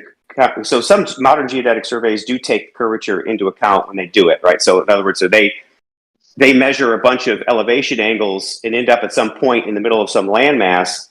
They will have already accounted for curvature in their equations. So this wasn't done that way, right? It was just raw sea level to sea level, and the Black Sea and North Sea are actually connected, right? So they're not separate bodies of water. Anyway, so the angle should equal 0, really, to be honest, in that context, but they didn't, right? And but so those that's are vertical angles, right? And also play around with the amount of gas you put into and take out of the system and where these processes take place. If they were to take place, say, at the surface of a container, play around with the temperature, which will cool with as it rises with altitude. And as you turn it on and off, and as you put the gas in and out from one certain area, you'll have a gas pressure gradient away from this area. But you're going to need a container to achieve pressure in the first instance. So on the Earth, the heat is radiated from the Earth that's given to it by the sun over time. This sun moves around, so radiated heat leaves the surface of the Earth, including at night time. We also have gas production cycles that take place on and within the surface of the Earth down here at ground level. So those chemical and biological cycles that take place in jungles and the seas, phytoplankton and all of that type of stuff. The evaporation and rain cycle. All of these processes begin and take place down here where the higher pressure is. There's more gas production, there's more heat down here at the surface. So to achieve that, you're going to need a container. You play around with putting the gas in and out and playing around with the temperature gradient. You can't achieve this if you don't have a container, because 1, you won't be able to achieve pressure because the gas isn't pressing against anything, and 2, the gas will fuck off. Brilliant. Yeah, Yeah, you can how I agree with you, man. how do you Pretty have good like a explanation. I mean, yeah, that's right. That's a good explanation of the whole thing. Here's something I just thought of. You think of the ocean, it's like the inverse of the atmosphere. As you go down in depth, pressure gets greater, so you get crushed. Yeah, why is that? That's right. Inversion. Why is that? I don't know. Why is Doesn't the make sense in a sense It's like of an elephant like the standing on container. you. It's like as you go down in depth, there's more weight on top of your body, pressing on you from all sides. It's there's a word for it here. Yeah, I had that like I had like a scuba diving thing once where I had like the whole tank on my back and like a thing on my mouth where I could like breathe in the oxygen from the tank, and I was like going down on in the water. Like it was only like 5 meters, something like that, but I felt the pressure, man. God damn. Yeah, that was like I talked to divers and they talk how it squeezes your rib cage in, harder to breathe. Yeah, like I was panicking. It's weird man. how it's like as above, so below. It's like you get above the sea and go in the atmosphere is the opposite effect. I was panicking, man. I wanted to get gravity is back a thing. up. It has nothing to do with the ball. I guess, but like it's a as a vector, it goes I guess down. it's kind of weird, yeah. You go down in like the water, and then it's pressing down more. The question is what causes it. That's the thing. Yeah. The cause Scientists of tell that, us it's kind of weird, fucking weird. Attracting other. Yeah. It may not be that, obviously. Because I wanted to go up, man. I was panicking. The pressure was too high. I couldn't breathe in. I couldn't breathe. Legit. I was fucking panicking. I had to go back out of the water as fast as I could. Or I would have fucking died. That's what I'm glad you're still here. We need you on our team. Need to that was like unbrainwash. Yeah, I guess.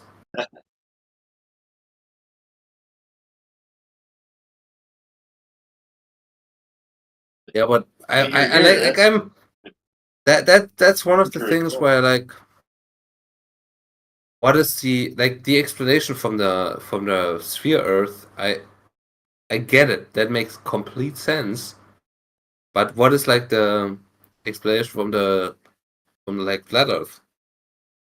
Why is that happening? Because I saw that like I know that like density stuff. That's what I heard from like I don't know where I heard it from like a YouTube channel. I know I heard the Maybe, density. like, Gravity is just density, but I don't like it because wherever gravity is, it has a direction. It goes down. It doesn't drop a weight. It doesn't go up. It doesn't go sideways. It doesn't go. It always goes straight down. Yeah. It has like a specific direction, right? Yeah. Right. It has a vector. So it is a force. What the problem is, what causes it? It's still a theory. They have never proven it. Mass attracts other mass. The Earth is so big. That's why. Yeah. That's down to the Earth.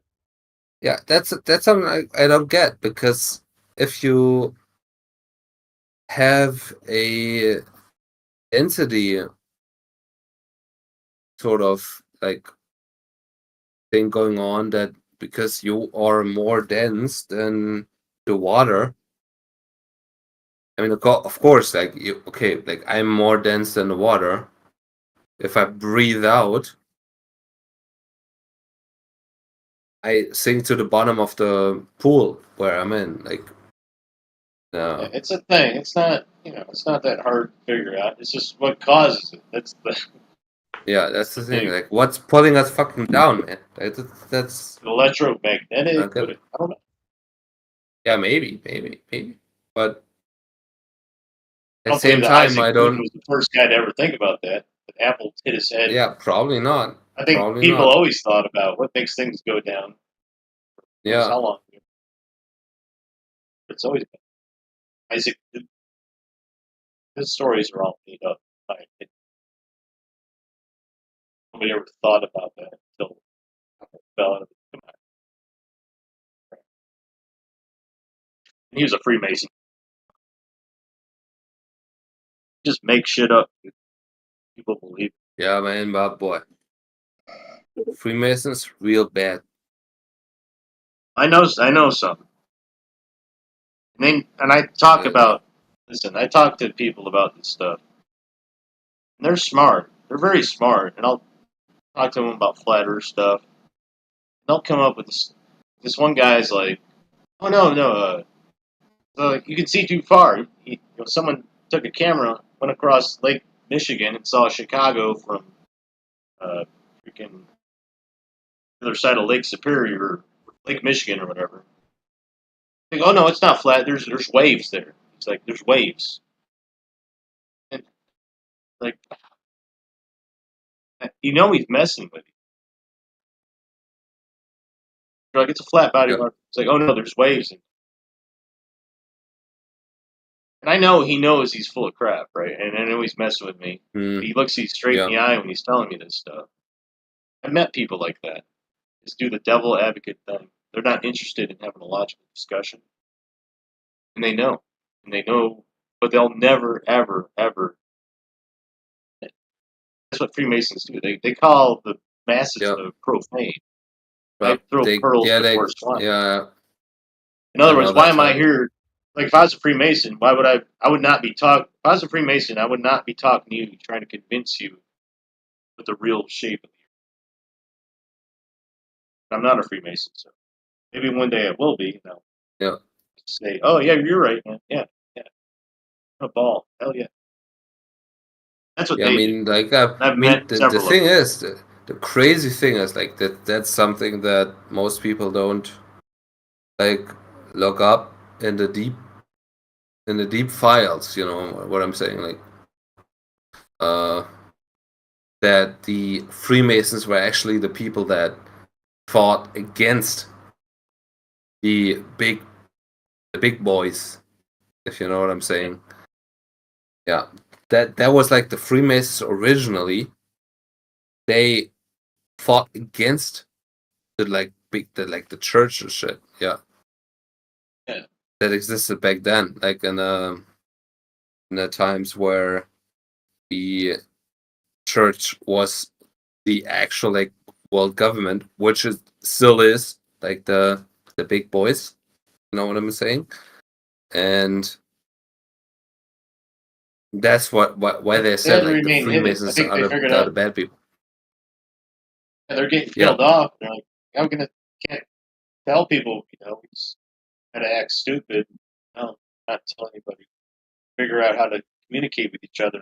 Simple as sign. That's what we do. That's right. That's the thing. They're like the Freemasons everywhere.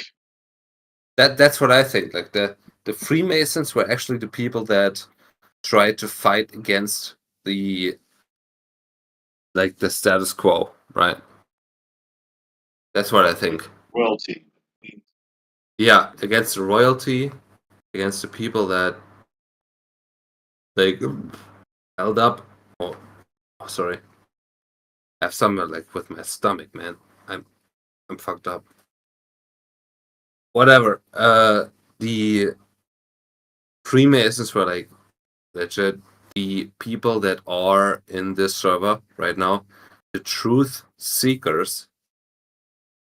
It's not that they were the bad guys, but they were actually the good guys. You know what I'm saying? Yes. It seems like they're evil because they're lying and making all this money. Yeah, that's used by the. I'm getting to where I'm gonna be where they're at, because I talk to a lot of people about a lot of things. They just laugh at you, scold you, about taxation, stuff like that. Yeah. Like, you know what? I'm gonna get my goddamn money back. These people trying to share my information with them, how to be free. Just laughing. That's what happened to Jesus, right?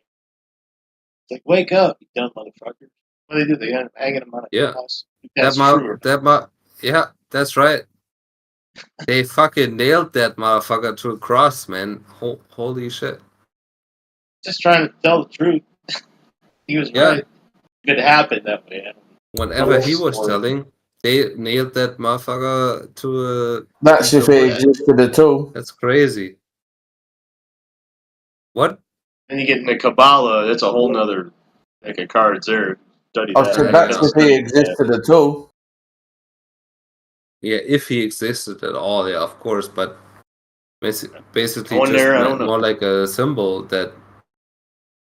I mean, I don't think he existed in a way that they tell him or tell us from the book. That, like, what's the book called? Like the... I'll tell you this, it'll flip your gourd. Bible Kabbalists, Orthodox Kabbalists say that Jesus was the son of Satan. He was a scapegoat.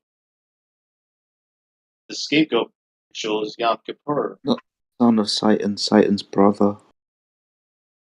I talk about this.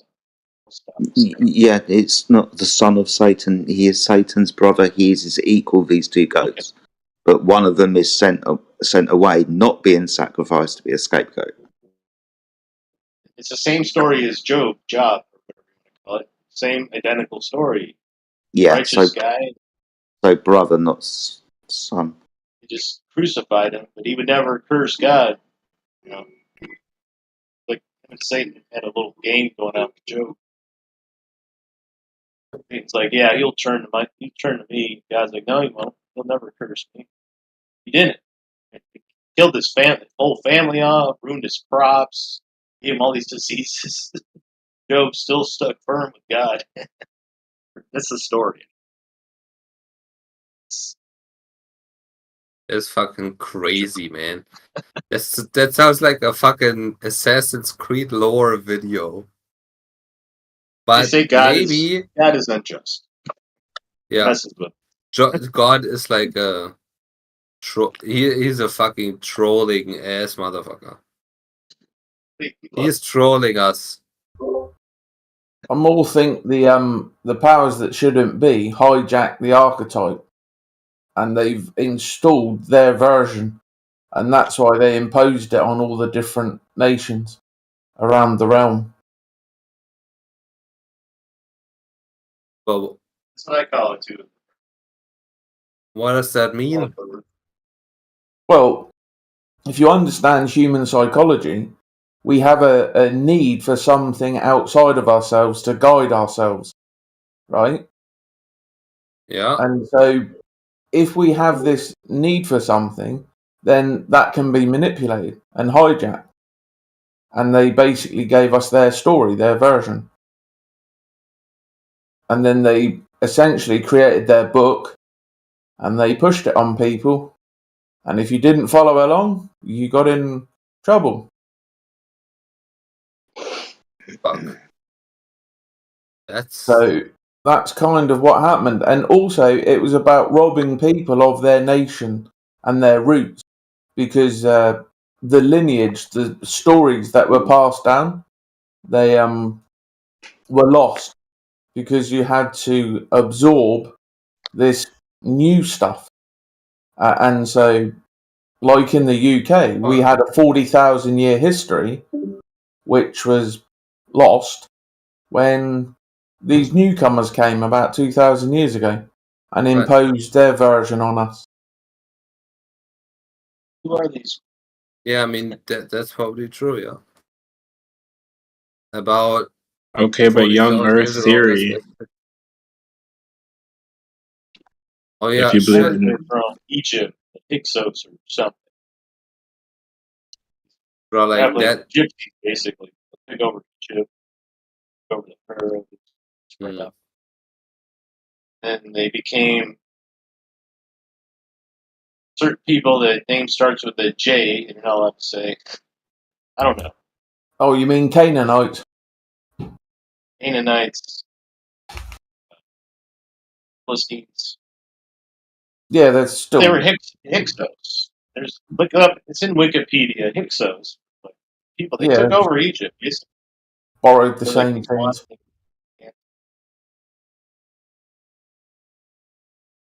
Race to everything. Go in. They're like locusts. They go in and change everything.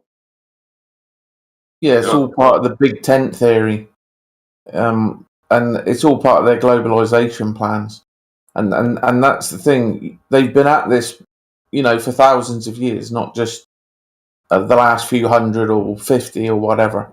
They've been at it a while, and this is why they've been slowly collectivizing groups. Tell a big story. It's sophistry. It's a big word. There's a poem written by, I don't know if it's Plato or something. It's called The Sophist. And Christopher John Bjerknes, CJB Books. If you look out on YouTube, I like Bjerknes. He's done some good work. You've heard of him? Okay. It's almost crazy, but right? I don't know. I've seen him, Adam Green. I've been following all that. Yeah. There's I would say like the theory that you have, like it's probably real, because there's no way that the Egyptians back then, like, what I'm saying, it's like that they built the pyramids. Well, yeah, that's going to have to be something going on with that, because there's no way that people back then built that. Because I was there, I've actually looked at them, given that I was like 8 years old, but it depends on the time scale. Because if you follow Robert Schoch's work to do with the geology, you're talking 20 plus thousand years old, because it's to do with the last time that it rained plus the water from rain. So if you add that in, they reckon the last time it rained in that place was 12,000 years ago, according to paleoclimatologists. And then you add in the erosion, and some of the striations are large enough for you to stand in. So it's way back. That was the Sphinx, the thing surrounding the Sphinx. There was all this water erosion. There was no water in Egypt. Yeah, vertical. Well, 15,000 years ago or something. There's no way. And all of these things, I mean, something happened, something was going on, but they found like a contraption inside the pyramids like a couple of years ago. I don't remember. It's like wiped from the internet because they don't want to know this, but there has been like a rod of like, there was like sometimes of like it was made out of like lead and some other material, and it was basically meant to excite the clouds so it would rain all the time. It was like 10,000 years ago or something like that, but it would rain for years, right? It would rain for years, and that's why like originally there was like a shell of the pyramids, right? And that was eroded away because of that rain, because they didn't want to show it might be true, but you don't. They say what? You gotta be careful. There's no way to prove that. Saying it might be true, but I've heard that pyramids were like these generators or something. Well, shit, yeah. I mean, you can't prove it, but it's like, I mean, I heard that that's a thing, but yeah, you're right. I can't prove it, but there's also seems kind of like it seems kind of can be proven is there was two different Egypt. There was called pre-dynastic, in which their columns were solid rock. 50-foot columns were solid rock. And the later ones, after a certain time, were, pieces of rock stacked on top of each other. They couldn't build it like they did in the old days. You've seen where they excavated these huge columns of rock. How did the hell did they get these things up, standing up? Solid piece of rock. Those are the old ones. Newer ones. Yeah, but they did it. Whatever. They did it due to sound, though. Like they used the sound frequencies to lift up that. Yeah. The rocks. Why can't they do that today? I don't know.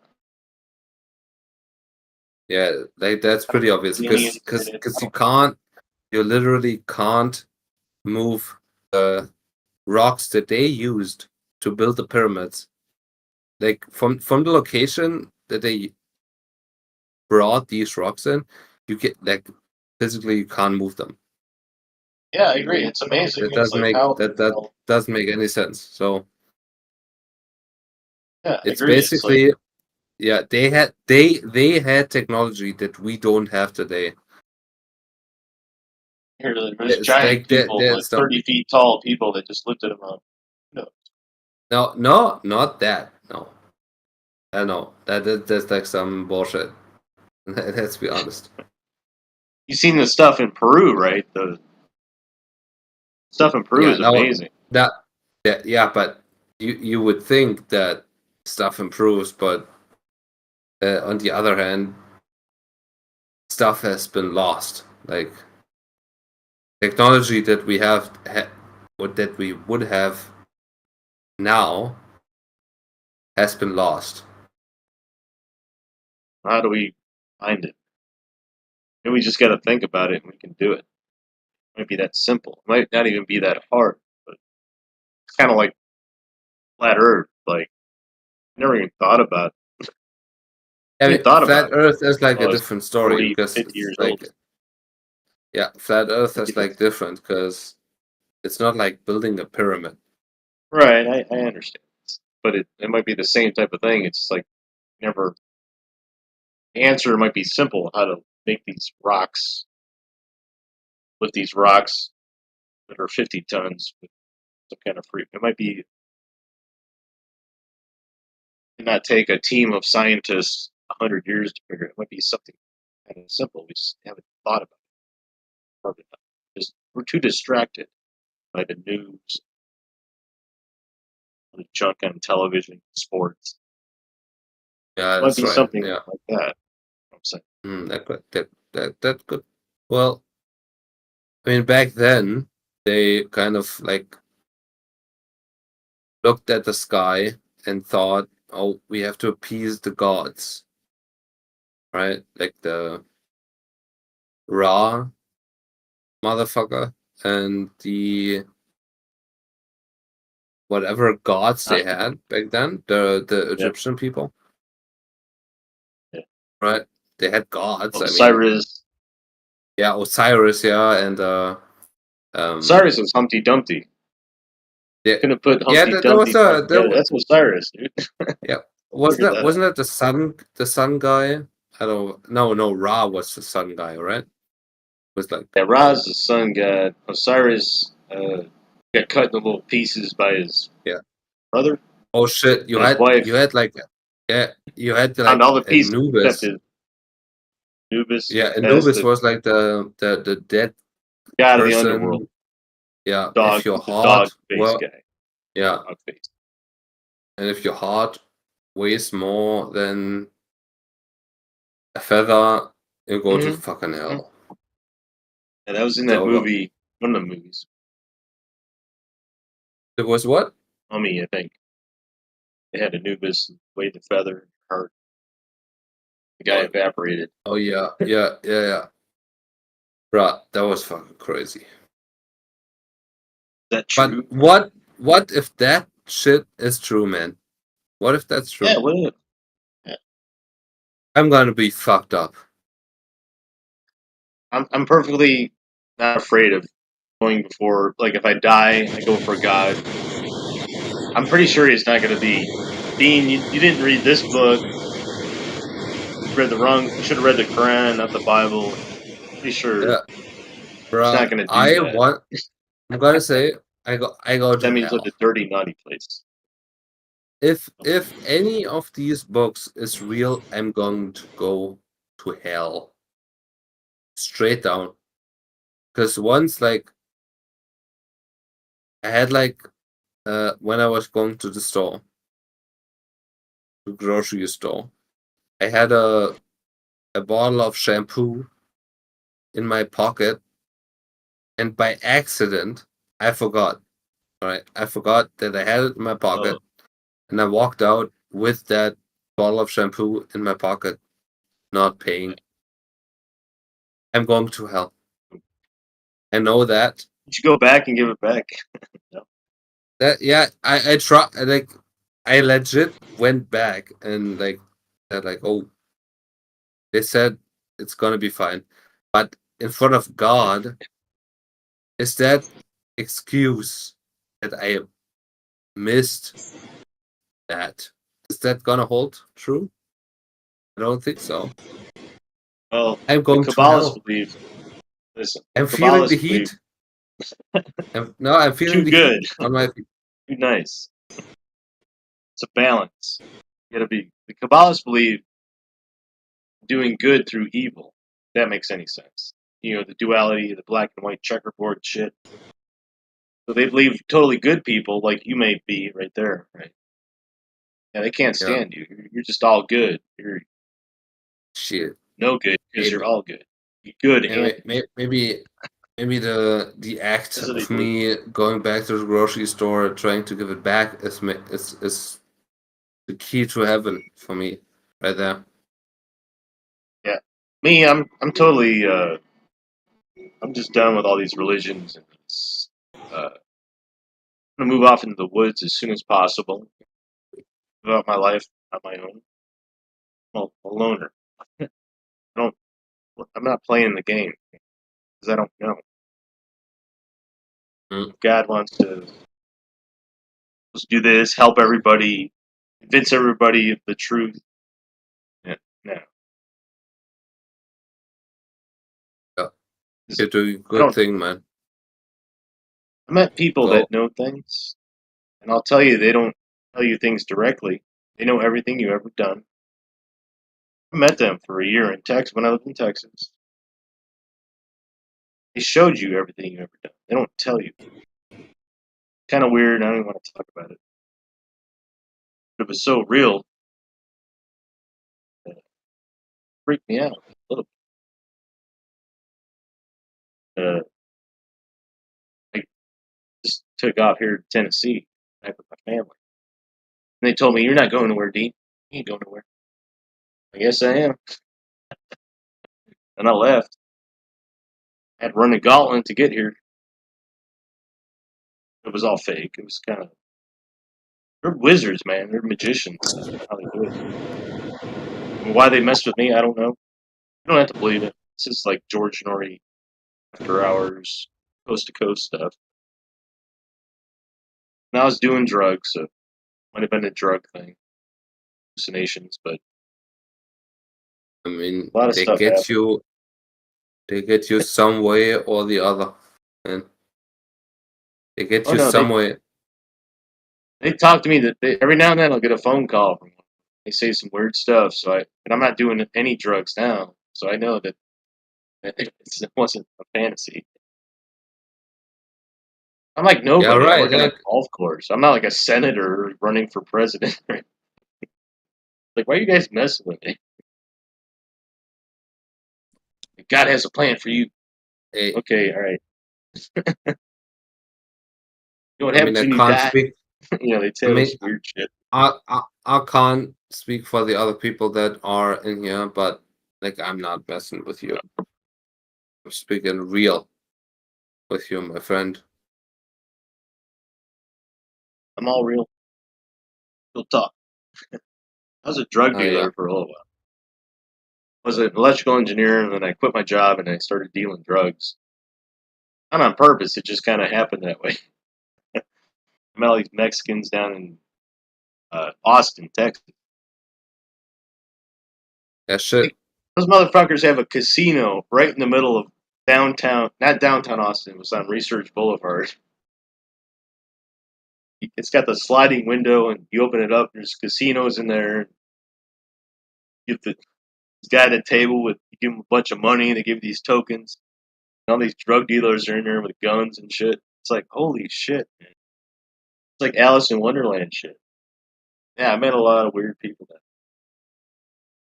Yeah. Man, that's I got out of it. I was crazy. dealing, started with cocaine and then the meth thing. And it got crazy from there. But all these people I thought I knew started saying this crazy shit. Biblical stuff. Started seeing weird things. But you started seeing weird things because of the drugs or because of the dealing? That's the thing. I don't know. I mean, my mind was clear as day, like, wide awake.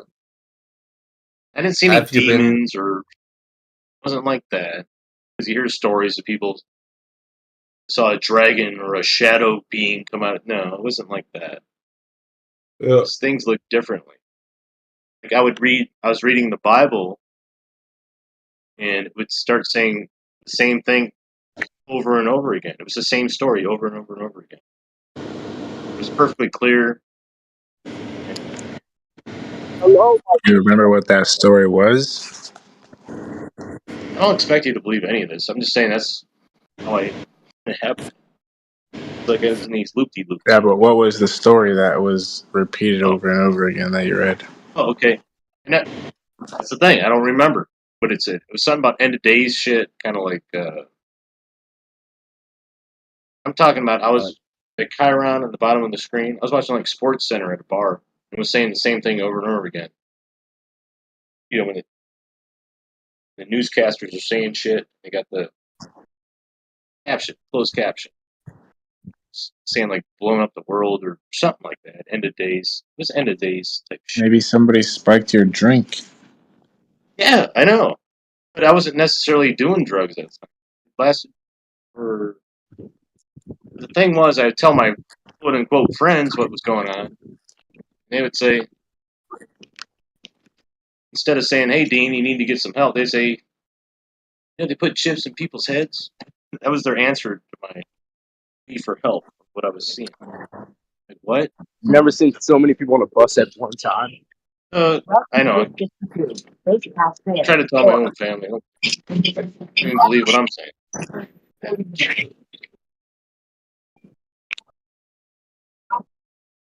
Actually, gotta go off. You have a good one. Bye. Bye. Let's talk about some flat Earth. I don't know.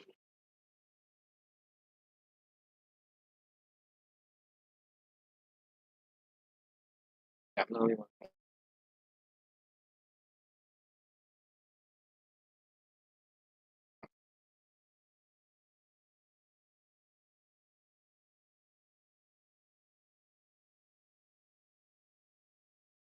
So it's Friday night, Saturday night. Is there anybody in here?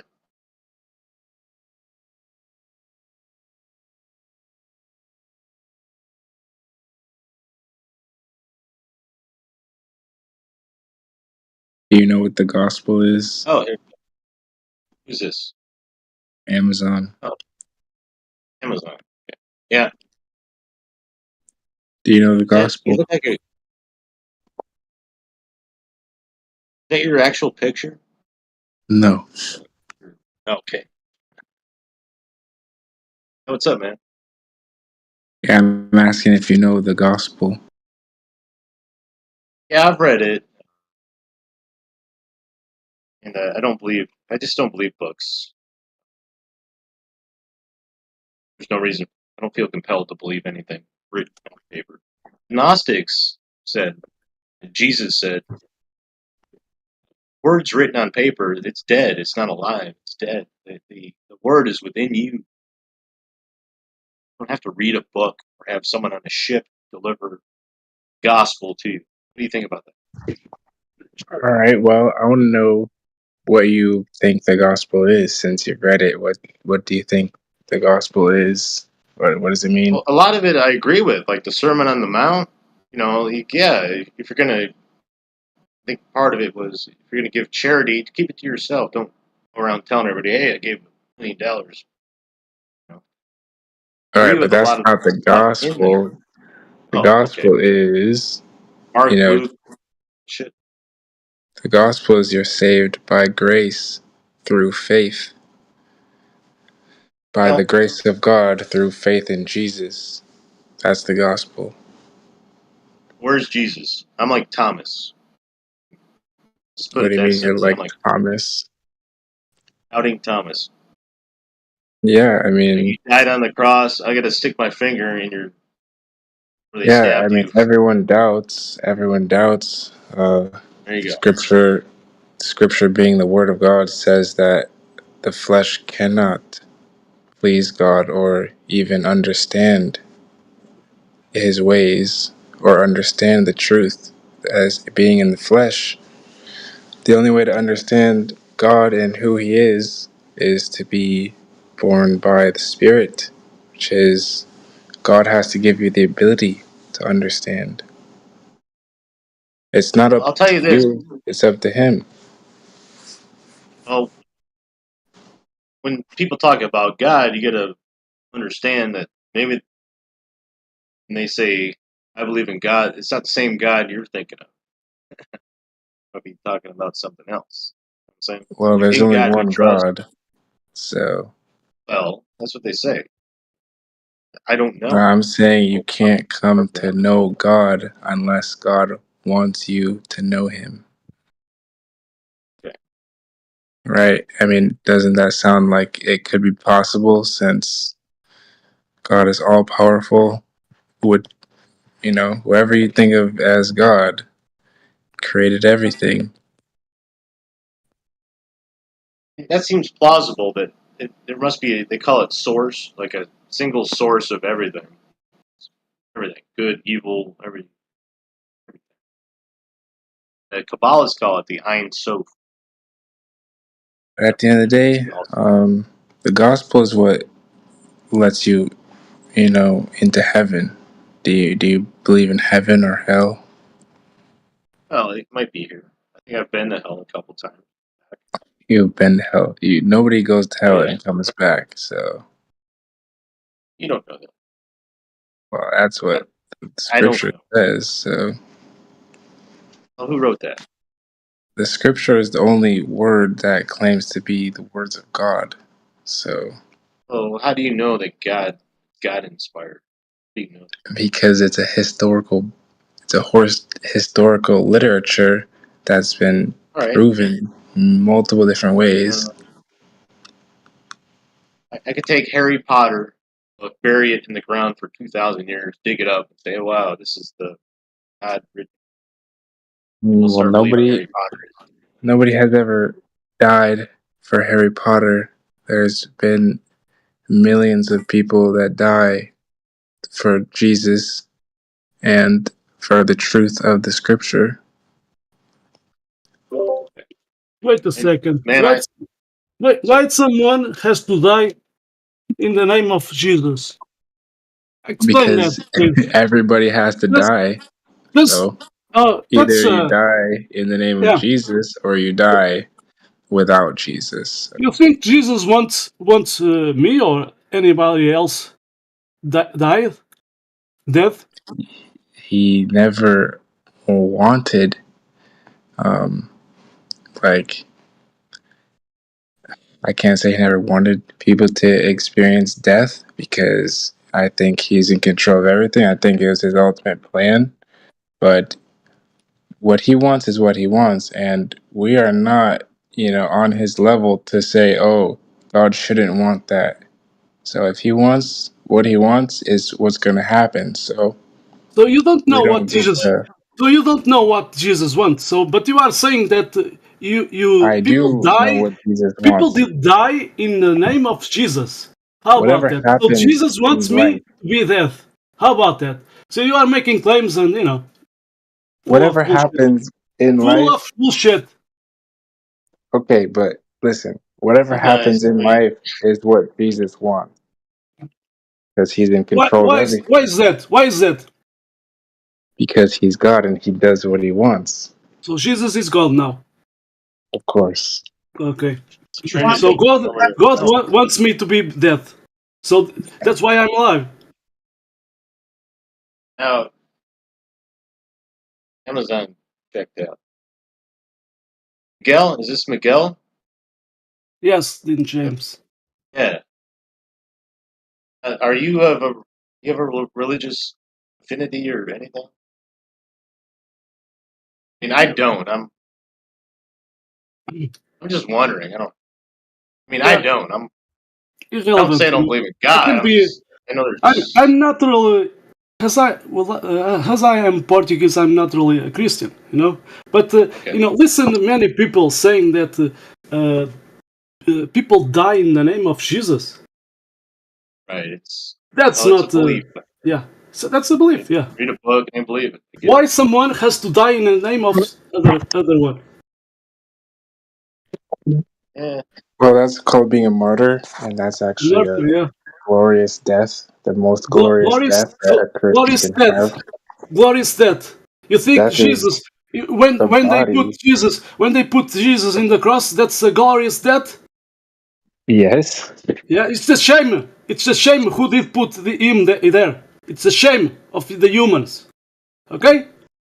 It's not glorious. It is both. It is the shame who did put him there. It's the greatest thing that ever happened in mankind in history. Oh, the greatest. Amen. Come on.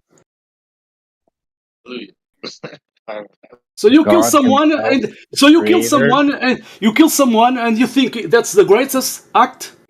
God Himself, the Creator. You are dumb and ignorant. You are dumb and ignorant. Okay, you don't know. Right, but you have to consider. Prophecy. You have to consider. It's the false prophet. You know, the false prophet. Jesus is a false prophet. No, this is not a pro. He did said about the false prophets. You know. Okay. Who's the false real prophet? The false prophet Trump is like someone claiming that Earth is a globe. That's a false prophet. That's a liar. Is Jesus a false prophet? Who did say that? Never met him. I didn't say that. But anyway, move on. This is about the topic of the strip of air. Miguel, I'm asking you. What, Mr. Cosmic? Is Jesus a false prophet? I did say that no. Okay, thank you. He did talk about the false prophets. How about that? I love your accent. You can argue religion all day. Like my book, you can't prove it. You can argue all day. Scriptures. Dean James, are you a Glober? No. All right. I know you're looking for Globers. So I need to get my friend Jenner on here. He wants to put me in a prison camp. This bartender. Me and him get into it. He gets mad. He's like, we're gonna take all you people and put you in re-education camps. Fuck it. He gets really pissed off because I talk about whether we live on a globe or not. I'd love to get him on here. He won't do it though. There, you guys have a great flat night. Okay. All right. Okay. Who's left here? Gail, are you still here? I'm still here. Gail, Susan. Okay. Amazon kind of checked out. Yeah, I don't believe in anything written in a book. I don't feel compelled to believe anything written. So I'm perfectly fine with dying, going, meeting God or whatever happens, and saying, hey, I don't know. Perfectly fine. I'm not going to force myself to believe something, fearing for my eternity. Hey, Dean. Checking into some religion. Yes, sir. That's kind of a funny thing to say. You don't believe in anything written in a book? No. Why? Well, no. I mean, pretty much everything is written in a book. Oh, okay. What do you... That Be pretty much specific. covers everything. Okay, the laws of thermodynamics, they're written in books. Do you believe in that? All right, what's the first law of thermodynamics? Well, I'll answer your silly question. It's energy can't be created or destroyed. Only altered in form, right?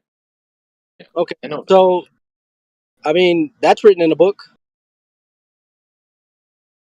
Okay, but it's scientifically provable. No, it's not. No, it's not. It's a law of nature, but it's not science. Oh, okay. So, you're right. Maybe it can be altered, can be created or destroyed. Maybe it can be. I don't. Yeah. Have they done experiments? I don't know. Good question. Never thought about that. Equal and opposite reaction. Is that the second law? Opposite.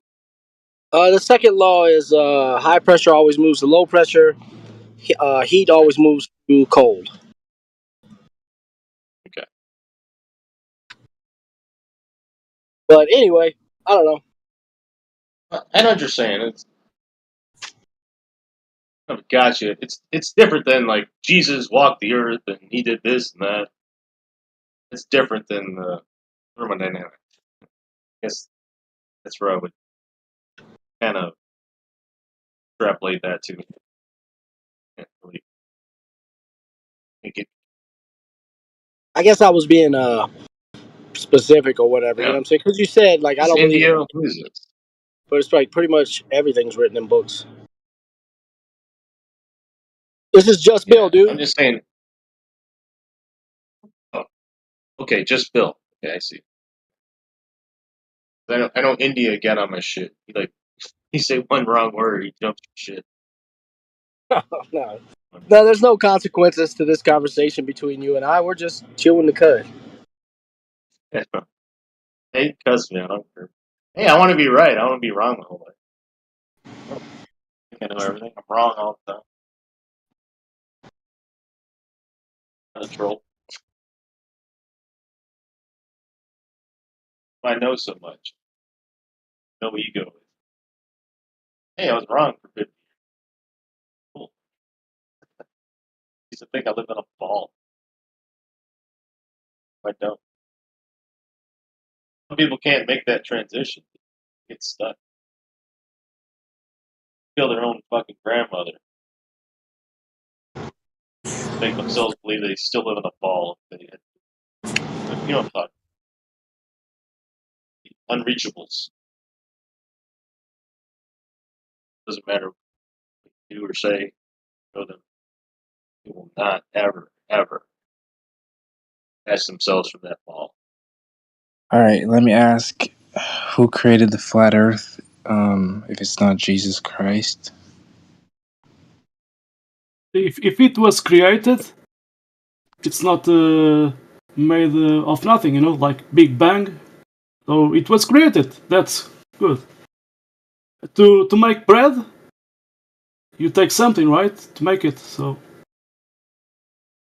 in the Genesis, That's a in good the I question. just want to know like the different viewpoints of creation. in the Like, Genesis, you can see creation of further. yeah, I I'll know, but say I don't know. you said you don't believe Jesus is God. So who I created? did say that when I did say that, Someone was saying. not me. I was just pointing that many people like to say this. Oh, you know, people are dying in the name of Jesus. I mean, is that really? So Jesus want you dead? Come on. Religion caused a lot of people.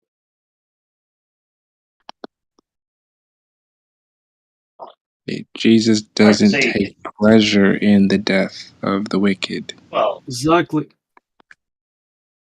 You know, the words sound great, but it doesn't.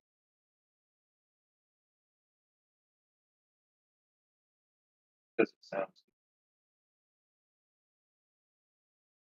I think with the Quran, I don't know how many, but it is interesting. They all have blood stories and stuff like that.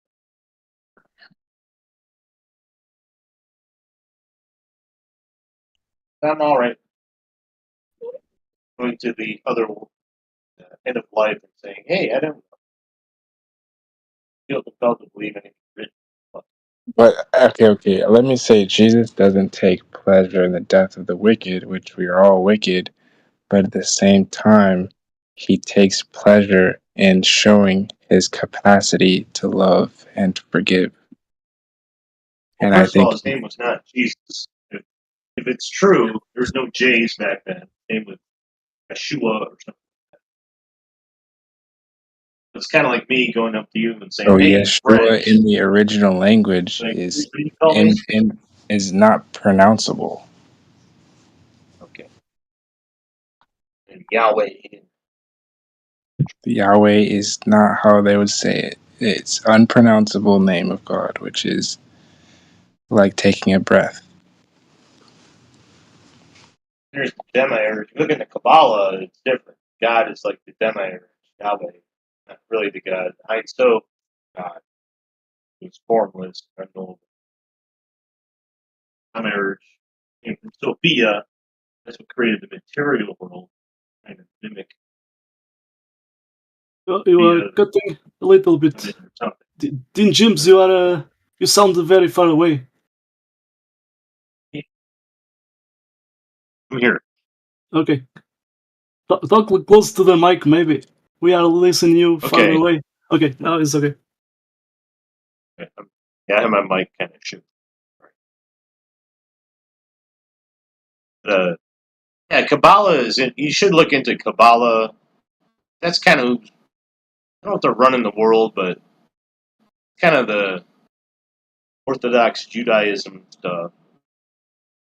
They don't talk good about the Western countries. They really want us to die and all that stuff. If you listen to their rabbis, they're very, very specific on what's going to happen. Called Edom, Edomites. Rome is Edom. Edom is the West, Europe, and the United States. They're going to be destroyed. You know, Dean, and what Donald brings Trump us here? hangs out with them and gets awards and coins named after him. So I'm not really voting for him. So Dean, what brings you here? Oh, the flat Earth discussion. Just know a lot of things. A little bit about whatever comes up, I'll talk about it. If I don't want to talk about it, I won't talk about it. No, that's good. What questions do you have? Oh, here's one. Flat Earth. Okay. There's a pilot who's on the Fakeologist show. He's a pilot, and he's like, you cannot fly east to west or west to east. The plane that has a gyro senses changes in inertia, right? He's like, you can't fly straight east to west or west to east without a deflection on the gyro, which means you have to be making constant left or right hand turn, maintain an east to west trajectory, which would mean not on the ball. Can you provide that, like citation or article, whatever? And then Frank the Salt guy done There's the. a problem. There's a problem, bro, because Must be a the gyro's purpose is to remain rigid in space. So if there's deflection in your gyro, then that means your gyro's broken. Okay, so I was wondering. That's the only time I heard it. Just throwing that out there. There must be a lot of pilots that fly planes that fly straight east to west. They could tell you, yeah, man, you got to keep making left rudder turns. If there's flat, right, you'd have to make circles, obviously, to go east to west constantly. If you're I gonna was go wondering about that. west, you're following your compass, not your gyro. If the Earth is flat, you'd have to make circles to circumnavigate, right? That means basically you have to keep making left-hand turns or right-hand turns depending on which way you're going, right? Instead of flying straight around a ball. Yeah, that's right. It's a good experiment, I think. If I had an airplane and $1 billion, I'd do it. Simple. I just want an article so that I can have that as a reference. One things I never thought about. When there's fog, pilots don't have visibility.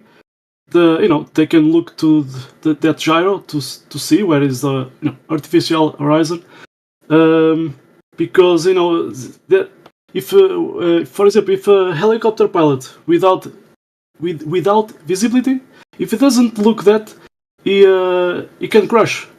That did happen, I think that basketball player, I don't remember his name. He did die on the helicopter crash because the pilot wasn't Kobe paying Bryant. attention. Yeah, Kobe Bryant. Thank you. So that helicopter pilot, it was the visibility was bad. So and he didn't take attention to the gyro, because if he did you can lose how you say your vestibular system. You can lose Let me give the you sense. another level. Yeah, they can lose a sense of what is level. So yeah, he didn't pay attention to that, and it crashed. Let me tell you this. Sadly. This is a new thing I figured out. Did Kobe Bryant really die in a helicopter crash? In other words, Trump gets shot the other day, whatever. Really think that's real? Or was it a magic show? No, that was real. But You don't know that. I'm a security guy. And when I watched that Nuclear scene, bomb's real. when I watched that specific scene at that rally, I think you'd be surprised. how can that be possible? It's only possible on Easy. America. It's Hollywood. it's only possible on America, because I'm a security guy, and how it can be possible a roof like that? They don't account that. So I don't know what happened, but You think very the powers strange. that be would lie to you? You think the powers that be, whoever they are, would lie to you? Yes. I think. Now, if they could fake something, do you think they would fake it? Of course they would. There's no extent to their lie, as long as you believe it. So what I'm saying, and I never thought about this until recently. I'm not some guy that known my whole life that what they do, but maybe everything's fake. It's a new thing. It's called auto-hoaxing. Or fakeology is kind of a term. Fake until proven real. So 9/11, did anybody die on 9/11? Well, of course they did. Well, I don't know. Maybe nobody died. It was all a big movie set. There was no airplanes. Was it the Muslims that flew the planes into the buildings? It was all a lot of movie magic. About that, there was a security guard. There was a security guard. I don't remember the details, but he was underground. Under the underground of the one of the buildings. I'll just say I don't know. He did felt an explosion from below, and he did jump in the air. Well, yeah, it blew up the buildings, of course. So yeah, there's many Building things. 7, that fall street wasn't even hit by anything. For controlled demolition, what it looks like. And I think the buildings were empty. Quite possible. No, because the firemen were they went inside, and many died, sadly. It seems like a lot of celebrities, parents and shit like that. I talked about David Angel from the Frasier Show. He died allegedly, and his wife on an airplane. And when a Secretary General's wife died, all these celebrities or famous people or people in government apparently died in these events. I did not believe it. I don't think anybody died on 9/11. Just demolished some buildings and created a movie around it. Then the Goyim, asses believe it, go to war and start killing people over something they saw on their television set. And I was all for it. I'm guilty of that. I'm going to have to pay for that shit. I don't believe in anything in television. I'm not there, I don't believe it. It's a good way to be. It's a very peaceful place to be. See all this chaos and shit on television. Like, hey, probably a movie. It very likely might be. But be careful what you believe. Take actions based on what you see on a television screen. Because you might hurt someone that's totally innocent. You're going to have to pay for that shit. So, who would do that? You know? Like Pontius Pilate, they washed their hands. Hey, man. Believe shit. I was just making a movie. You believed it and went did something. I never told you it was real. Gotta be careful what you believe. You can hurt some really innocent people. That's my take on it. I'm 52 years old. I was quite the opposite when I was in my 30s and shit. Like, yeah, America, go to war, kill the bad guy. Egg on my face. So, Dean, how do you know the Earth is flat? I don't see it fall. I don't see it curve. I have to prove it.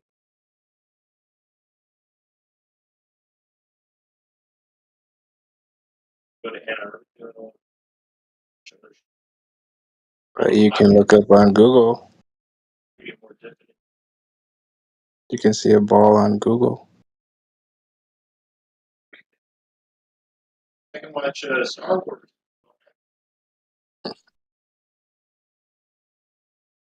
Doesn't mean it.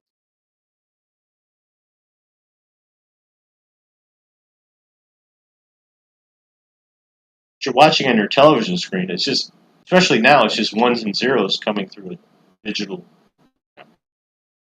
cable. I could have you robbing a bank. I get the right ones and zeros going through that cable into your television set. Use that as evidence in court to convict you. It could be the total fabrication. They can't do that. Yes, they can. I used to work in automation, so yeah. What you're seeing on your screen is not real. It could be real. It could be filmed and put into your screen, or it could not be. Look at the animation they do on these movies. Almost impossible to tell real or fake, right? Movie Gravity is a good example. You could swear Sandra Bullock was floating in outer space. Someone even asked her, like, "You filmed that in space?" No, we were in a movie studio. Wires. Can't tell. When did you start to realize the Earth was not a globe? I answered this ever. I don't know if you were online or not. Someone asked No, me it that. wasn't. My mom brought it up to me. Like, Dean, I think, ever hear of the flat Earth? Like, yeah, I kind of heard about it, but I never thought about it. Sounds kind of ridiculous. Like, you should look into it. And so I did. And I'll be like you guys. I started asking questions. Like, well, come on, space station. And sure enough, see all these space station glitches, and the glitches and the augmented virtual reality and shit they can do in the movies. I'm like, oh my god. I'm gonna guess. And how far the sun TikTok. is, and once you go down the rabbit hole, yeah.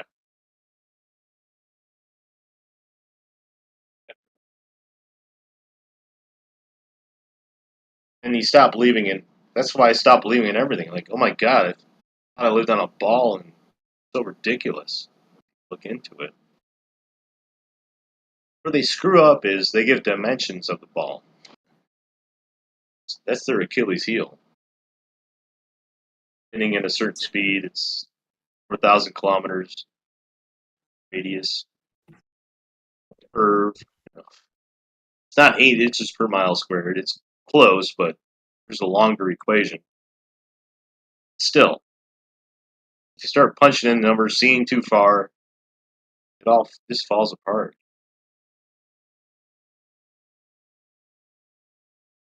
So it's some kind of plane where it stops. I don't know. It could be an infinite plane. It could be more land. I don't know. It's a finite ball, Gaia, global warming. That's how they get all the global warming and stuff. You know how William Shatner goes up, he went up in Bezos's rocket, he came down, right? Oh, it's so fragile. Once you get up there and look at the ball, it's so fragile. Say that on purpose to get you to believe in global warming. It's all a scam. Why they do it? I don't know. That's a good question. Why are they lying? NASA sometimes love to use popular people, so to sell their agenda. So Here's another question. How come everybody that knows, that's in the know of what the world is, whether it's a ball or flat, because obviously NASA knows something. Send rockets way up there. They know shit. How come it's just the bad guys? It's always the bad guys that know everything, and the good guys don't know nothing. Can't the good guys know shit and tell everybody? It's about money. Yeah. Follow the money. Maybe we're in hell. Maybe we're in hell, The International Space Station is the most money put into a single project in history. Yeah, I ask people, like, where's the videos of them assembling this masterpiece? Must be thousands of hours of them assembling the space station. Space walks and everything they have to do to assemble it. But I ask people, they don't care. They're like, oh, dismiss it. People don't care, dude. That's what bothers me. Anything. It's over like If you asked me $2 years billion. ago, I'd be like, yeah, good question. I'm going to look into it. But most people are like, I don't care. I want to watch football or something. But I don't have no friends, basically. A few, but not.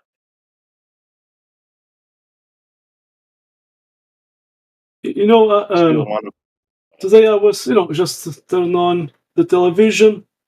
And, there was this documentary talking about the rover Opportunity. The batteries and etc. It should survive like 12 months, and it's there 12 years. And they were talking about there was dust in the solar panels, and Sally, it was clean. So it was clean because someone did clean it. So that says it's not there. It's just here in Earth. There's the Voyager. Devon Voyager Island spacecrafts they sent out. Somewhere in Earth, Devon Island. Who knows? They are NASA is going there. Now I have seen a few months ago they are going to Azores. It's a Portuguese island. They are going to there because there's some similarities.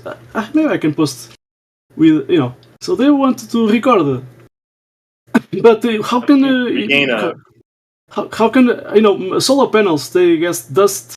They need to be cleaned. Wash it by someone. So it's not from mysterious forces that that it suddenly it appears clean. So they've caught on like the recent moon lander crap they were talking about. They got little windshield wipers that wipe off the solar panels, they say. So they're hearing you. I saw that from Artemis, let me see it. I'm gonna post it. They found the Pier moon. This is from NASA, let me post it. NASA Artemis. There you are. Here. I tell you, they don't care. I mean, they found the Pier moon. They found the Pier moon, so I'm gonna post it. That's the Pier moon from NASA, right there. See the logo there? Pier moon? NASA. Pier moon. They found the Pier moon. I'm gonna post a video. I'm gonna post a video about that. So it's so ridiculous. Oh, I see ridiculous stuff every day about asteroids coming to hit Earth. They found a planet 2 billion light years away with life on it through the Hubble Space Telescope. Stupid shit like that. It's a fairy tale. They are keeping, holding a fairy tale. just to make documentaries, to earn money, and that's it. They are keeping the fairy tale. Right. It's like a liar. When they tell a Yeah. small lie, then they got to give it 100 years. It turns into a humongous lie. They got to keep lying to. You got to keep making up stories, right, to keep you hooked in. Yeah. Hookers. Yeah. It's kind of funny. Once you see it, it's funny. It sucks that they're stealing our money. Like I told you earlier, I was telling them earlier, like, They didn't steal my money to pay for all this stuff. I wouldn't care. Like if you said, "Hey, I'm going to Mars," I'd be like, "Hey, man, go have fun." I don't care. I'm not paying for it. We're paying for it. People have to figure out how to not pay taxes. Establish some kind of sound money system. That's it. Every other issue is off. Doesn't matter. Immigration, transgender bathrooms. Who cares? Yeah, Once you dry up their money. What they are showing to us, rockets and so on. What they are showing to us on TV and etc. That's just a mask. They are hiding the big amount of money. They are it's going to secret projects, and the public never knows about it. So yeah, Elon Musk. They try to present him as a private company. 80% of his money is taxpayer money, government contracts. It's not his money. So that's a lie. Well, Elon's just taking his money and going to space. No, he's not. NASA is giving him money. About it's all... SpaceX. About the SpaceX. Let me see. This is from NASA. Let me see a second. I was watching some video, and sadly I see at the YouTube at my at right side. I see it was live. So I went there. Just to look. So I didn't saw the beginning, but there I was on NASA YouTube channel. Let me see it. So SpaceX 19 supply to the space station. So something curious did happen. Let me get it. Okay, so this is a gift. I can post the original link to that too. So this is what I saw sadly happen. There's an animal in space. How can that be possible? Oh, the mouse? You're talking about the mouse and the rocket? Yeah. I'm gonna post. And they mess with you. You know that mission with that rocket with the mouse actually had mice on it. So the mission for that rocket was to study mice. That's outside the rocket. So this is the original NASA YouTube channel right there. People should save this. Save it before they delete it or share it. Dude, I showed people, normie people. I showed them look at the mouse. Like, no, it doesn't matter. They can't see. They can't see it. They won't. We have a mathematician. We have mathematician Matthew Learns, and now he's NASA Learns. And the guy, when I did present this, he was saying it's plastic or ice. Yeah, they said it's ice flowing around or something. I mean, if someone watches, behavior of a rat or mouse on a National Geographic documentary, inside the house, for example, there's a wall, and the rat behave. It's to stay close to that wall, So and this rat is just circling that wall. This is how they get you with the fundamental lie, right? Like, there's a lot of people that believe we didn't go to the moon, but they have no idea there's no such thing as outer space. You still think we're on a ball. Yeah, they don't care if you believe we went to the moon or not. They care that if you figure out that we're not on a ball in a space vacuum. Oh yeah, that's right. Whether they don't care. There was a guy. He was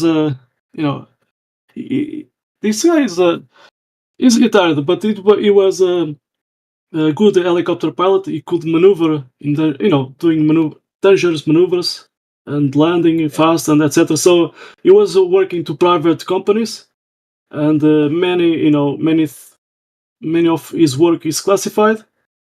But when he was invited to work at Antarctica as a helicopter pilot. So when he went to that place, they did a separate interview, with him, and one of the questions was, "What is the shape of the Earth?"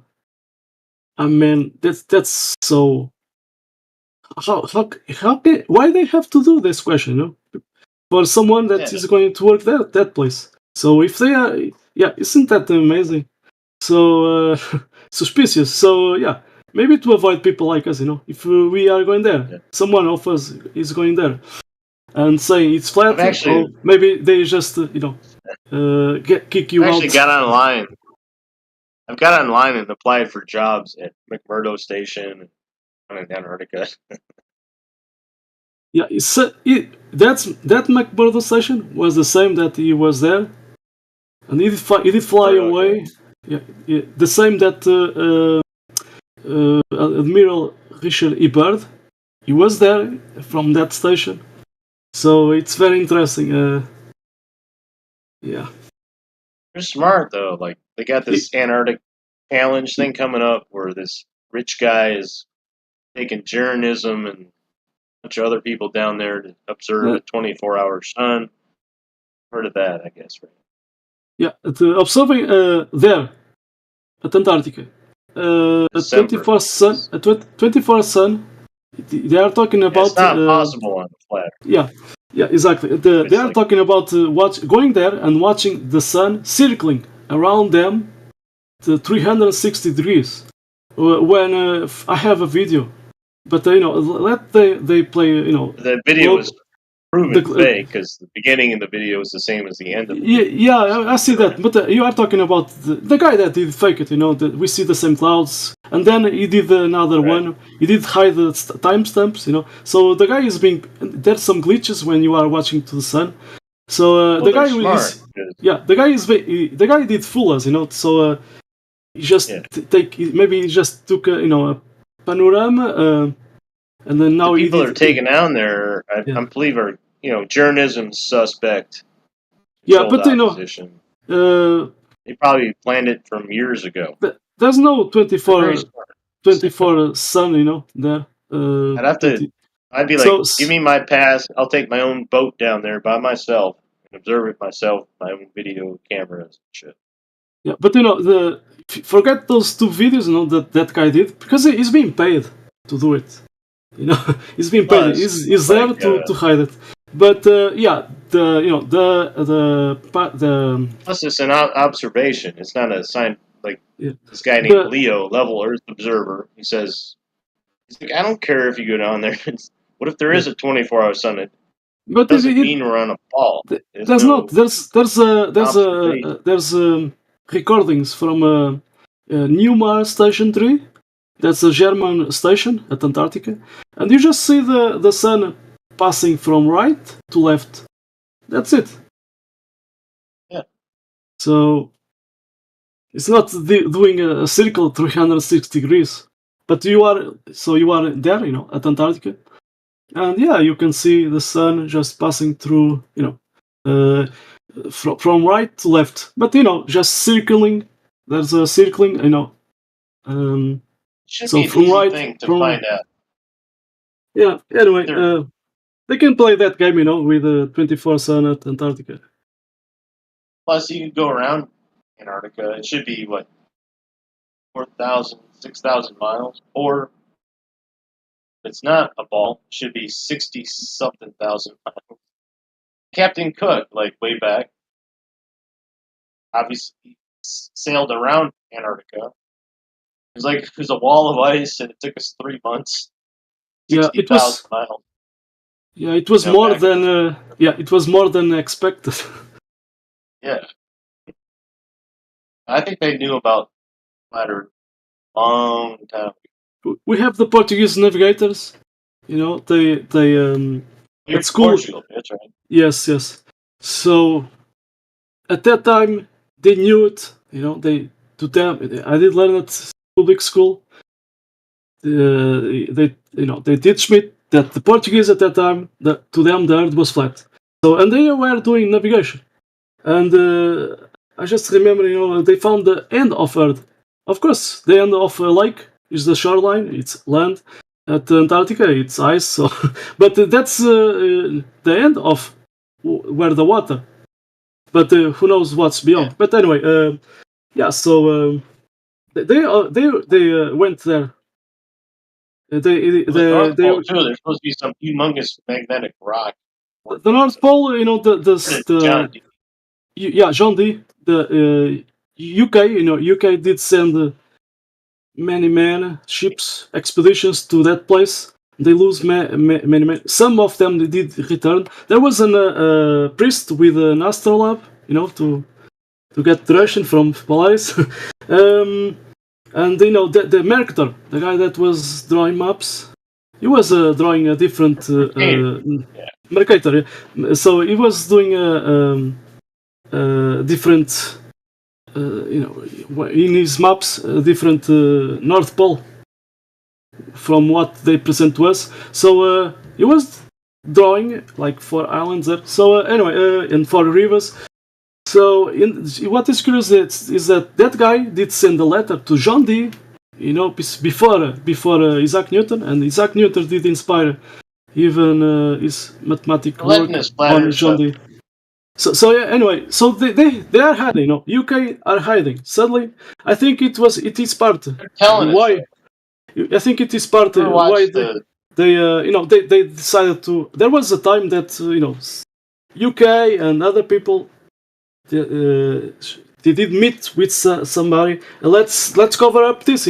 Let's hide this. Or let's say letting the information out. Let's say the real location of the North Pole is not there. Let's say it's 23, 24 degrees. To that place where there is just snow.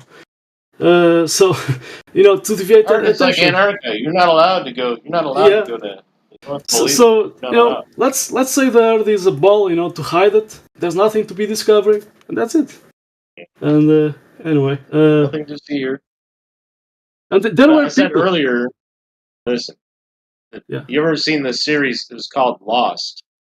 The six-year series of Lost. These guys crashed their airplane on an island in 2006. The whole series is a flat Earth series. It's all flat Earth. You look for it. And I did. I went through the whole series, season after season. There's a polar bear in one of the scenes coming out of the jungle. They were in a tropical area, right? What the hell's a polar bear doing here? They don't say. They just have that scene, right? Yeah. That's just one thing. In all the books, they'd always show a character, one of the people, reading a book, and you only see the cover for a split second. And I would pause the movie and write down the name of the book. One was The Policeman and a couple others. And I'd look them up, and they had flat Earth included in the synopsis of the book. That's weird. Then the ship in the middle of the island was a black rock, right? And then the John D. map, the Mercator map, the Separated Negra, it's the black rock, right? Exactly. So they were at the North Pole in the series Lost. They were at the North Pole. The flat Earth fucking movie, way before flat Earth became a thing. I didn't saw that. I didn't have the lucky to see that TV series. But thanks for sharing that. Oh, and the kid, this guy's Walt was his son's name. The character Michael, his son Walt, had these comic books, and he's flipping through these pages really fast. And I had to pause it. He had 1 second to pause it, and I paused it, and it's a flat Earth map in his comic book. Wow. Got the black rock in the middle, the John D. map thing. I'm like, holy shit. This was in 2006, right? And putting all this flat Earth shit into that series Lost. And it's amazing. Yeah. Before that, Owen Benjamin caught it. I watched one of some episode. He's like, Lost is a flat Earth. I'm like, yeah, you figured it out. He's right. Before that, there was this movie let me see the phrase, 1997. So it seems that some way they have to do it subliminary, So this is Men in Black from 1997, and the guy. There's this scene. Big picture, what's happening is they throw this shit out on purpose. Those that have eyes to see, they're recruiting us into the whoever they are. So this guy, this scene is talking about 1500 years ago. Everybody knew the Earth was the center of the universe, this universe. 500 years ago, everybody knew that the Earth was flat. And he's not denied. And suddenly they show this, That when the guy was saying that, they are showing this, Of course, we have the Twin Towers, but look at the water. There's 2 sailing boats stationary there, and this is not normal. It's like saying, between 2 ships, the water is level. So when the guy was talking about flat Earth, and the Earth center was the center. Anyway, very interesting how they, subliminary put things in the movies. Oh, yeah, it is interesting. Yeah, it's in a bunch of movies. It's in Men in Black. The Truman Show. The Truman Show. The Truman Show. You see. There's a scene where a projector falls down and it says serious. Serious. Yeah. So the guy. It's like saying, the guy was inside a dome, a studio, and he was living. Hello. Yeah, he was living a lie because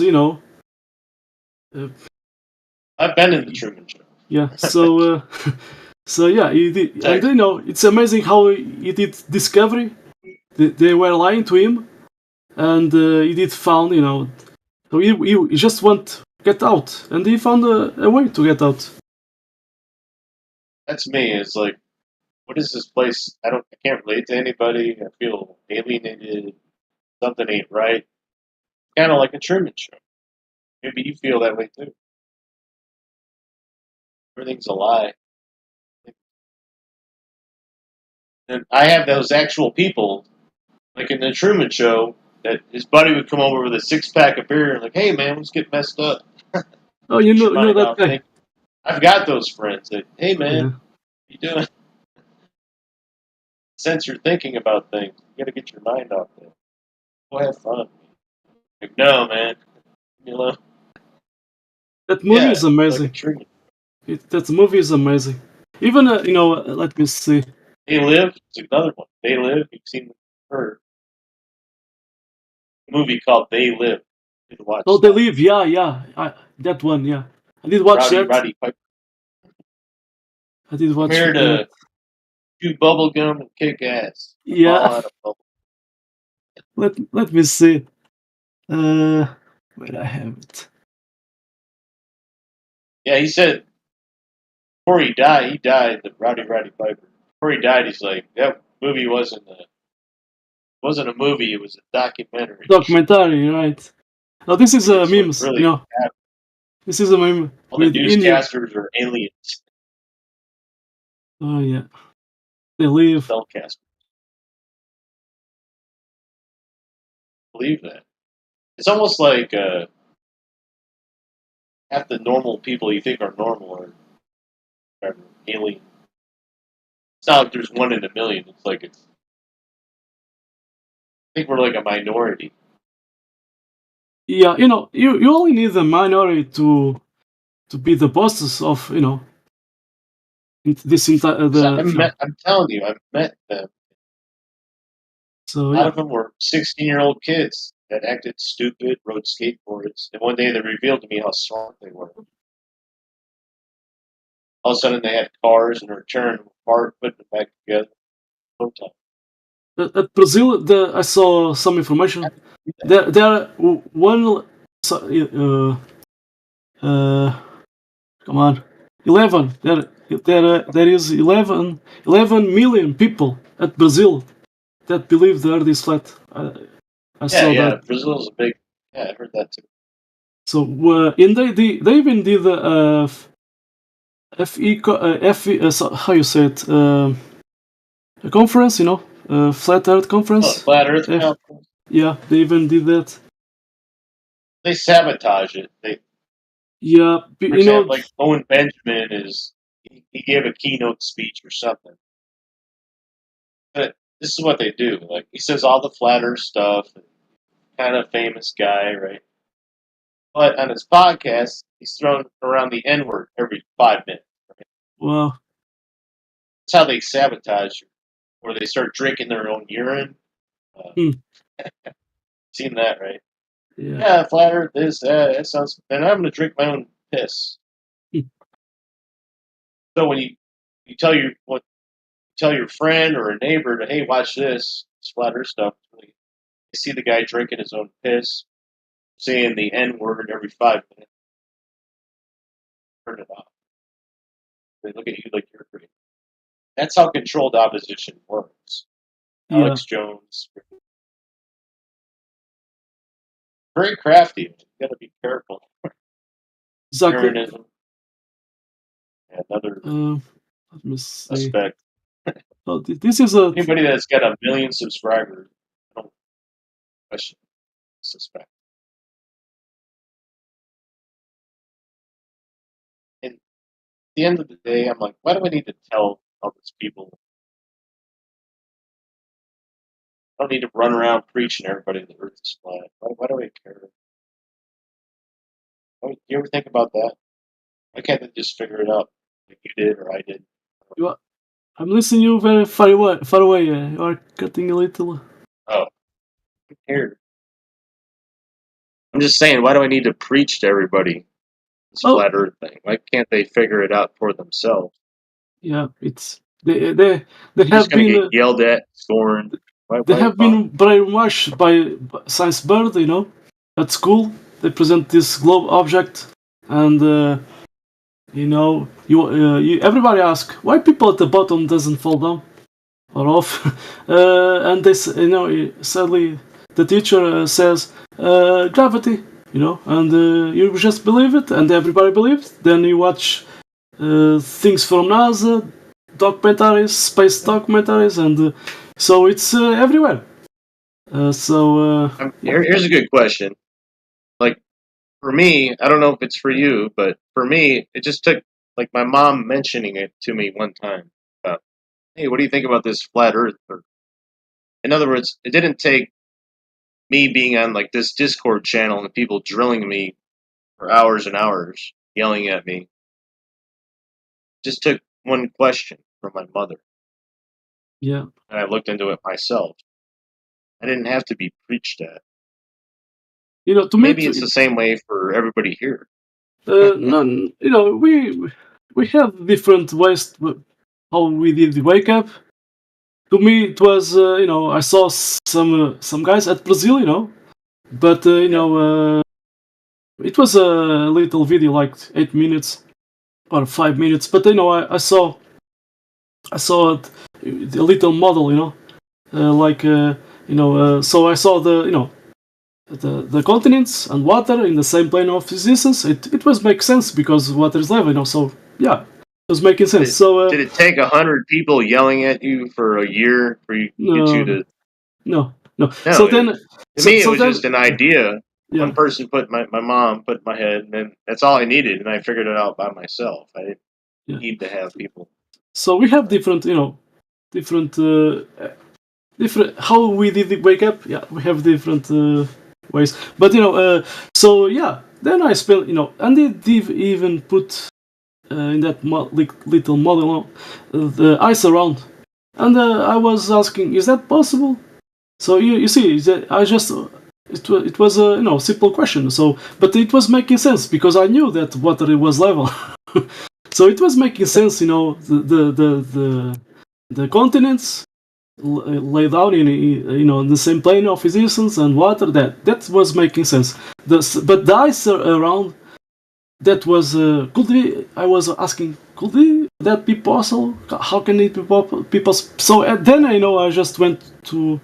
That was 2015, I think. Yeah. So, but then I went to do my normal life, and one day, of course, the first time I hear about flat Earth, it was on public school, you know, talking about the Portuguese navigators. So, but anyway, but you know, then I was traveling here at the coastline of Portugal between these two huge cities, Lisbon to Portugal, Porto. You know, Lisbon to Porto. So there's a coastline. I was traveling by train. So there was a coastline where you can see the ocean, you know, and you know the ocean far away, and you can see like 1 minute. So, but that was not looking from you know, from television. That was I was in the Navy for 8 years, and I never even thought about it. Never even thought about flat. Let me just finish just 1 minute. So you know, so that was not me looking some photo, you know, because some cameras, you know, the lens can curve the horizon, the real horizon. So you know and then you know even looking some something from the television depends of the camera that they are using. Sometimes it's perfectly flat, you know. Sometimes there's some kind of curve, but that's the camera lens. Anyway, but when I was there, you know, looking the reality there through that window, the ocean, perfect level, clean day, you know, perfect clean blue sky, you know, perfect clean day, weather conditions, and you know, I could see the ocean far away. But then I was watching, man, that horizon is perfect level, you know, flat. So I'm traveling by train. I'm watching. I know they are constructing these railways to make it level, you know. So I'm level here. I'm watching and you know, traveling, watching that horizon. Where is that curvature? I don't see it. So that was the moment, you know. So then I remember, you know, the Portuguese navigators talking about flat Earth. So they knew it, you know. So I did accept that, and a lot of people know it. Yeah. Yeah, a lot of people know, but they don't say. Right? Yeah. I met a lot of people because I'll say stuff. I'll be like, "Hey, man, I'm a flat earther too," but they won't tell anybody else. They'll tell me because I'm kind of vocal about it. Not everywhere, but you know. Yeah, you know, it's I'll throw it out there. I won't say nothing to nobody. Most people, they think that they believe they are living on the top of a ball, but you know, if you're gonna talk flat earth to them, of course they think you know, it's ridiculous. You think you are insane, etc. So it's funny. that's why people. I don't talk it. Sometimes I talk. I did talk to some people. You know, I did talk to a mechanic of helicopter, and he's a pilot too. Yeah. And not just helicopter, but other, you know, is a air, how you say, an air mechanic? I don't know how to say in English, but you know, I did talk to him directly. Yeah, it's, you know, it's up to him, you know. So yeah, I had a friend that I used to work with. I used to work in semiconductor plants, and he later went on to work on the Atlas rockets somewhere in, I think, Virginia or something here in the United States. I texted him years later. I'm like, man, I think the Earth's flat. And this guy works on the rockets that go up allegedly to outer space. He texted me back all this psychological stuff, like why I'm crazy and or some kind of not cognitive dissonance. It was some kind of like I had some kind of psychological problem.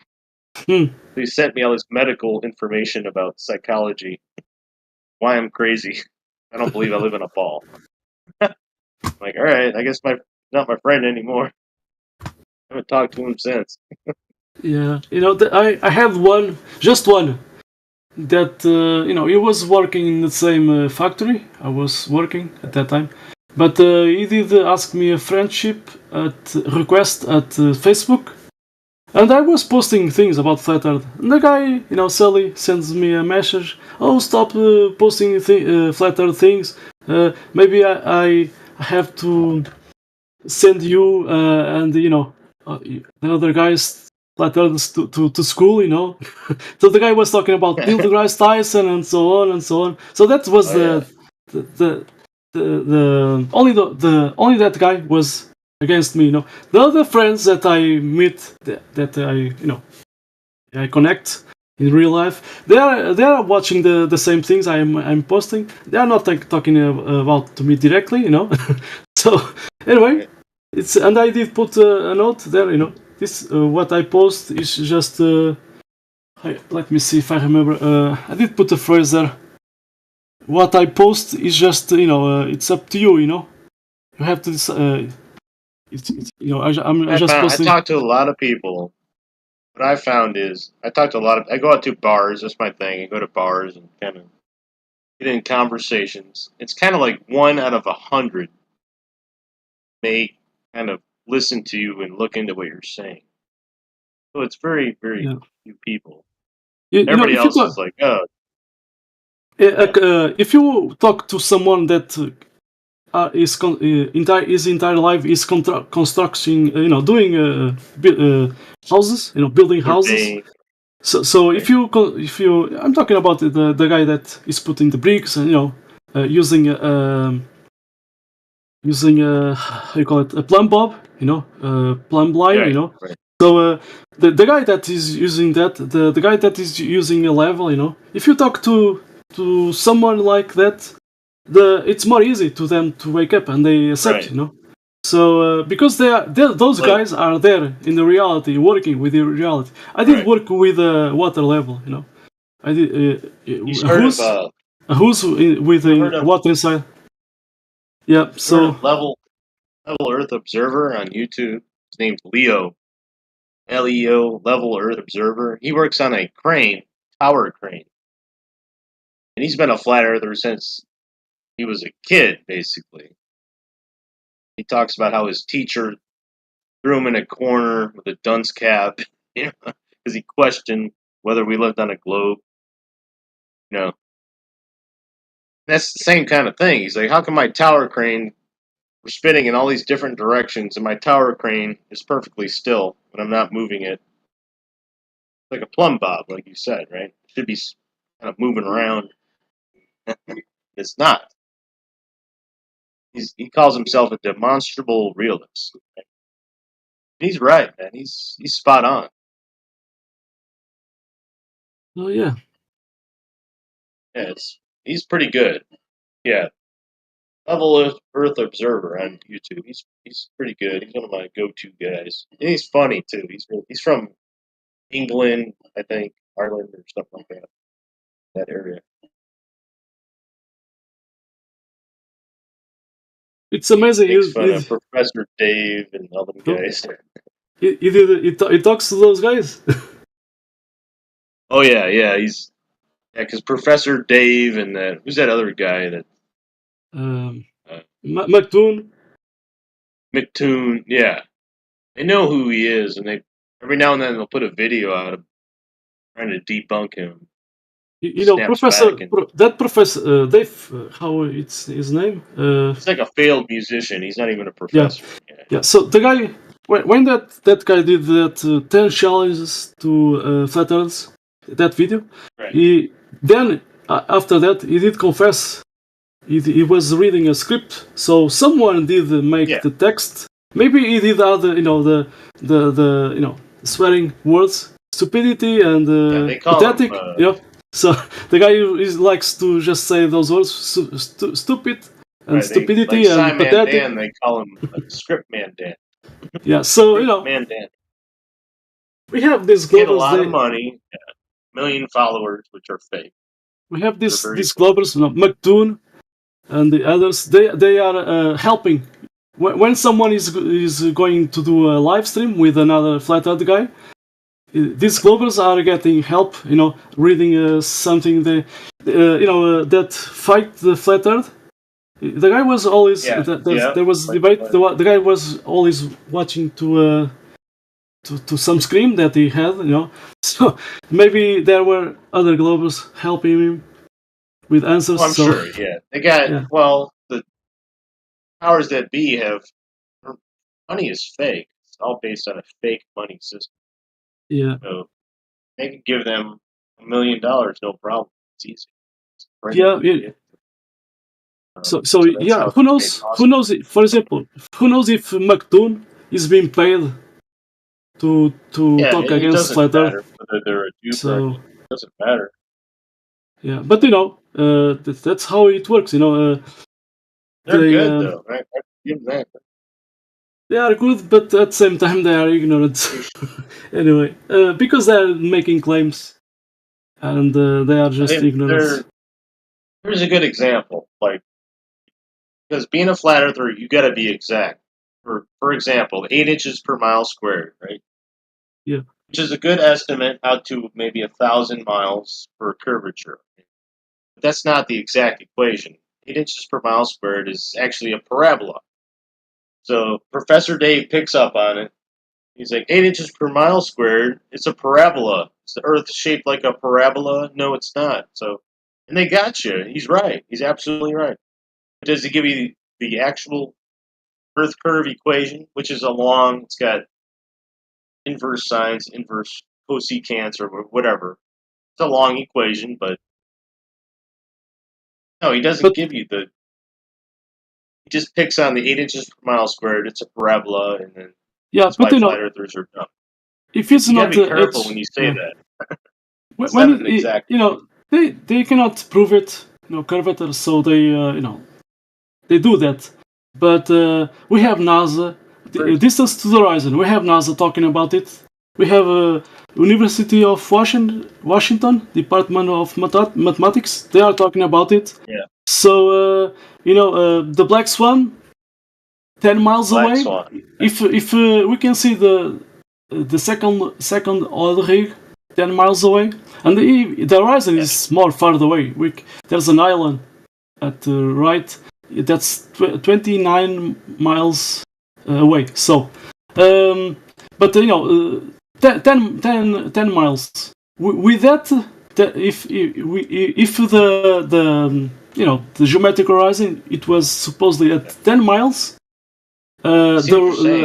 The radius it's 67 times, you know. So that's huge. There's two proofs that you just can't get around. It doesn't even matter about gravity and whether gravity is density. That doesn't matter. When you can see too far, when you go up in elevation and the horizon is at eye level always, that's it. You're not on a ball. Yeah. There's no other discussion that needs to be made, really. I was there, you know, if flat Earth debate, you know, where is quantum eraser? I was there a few moments ago, and Nathan, and there was a Glover there, and they were talking about the black sun, and the guy was just, you know, he was not getting it. So, you know, he was talking, oh, why the second oil rig is appears more smaller, you know, in size. I did post something. I did post relative size in perspective. I can post it.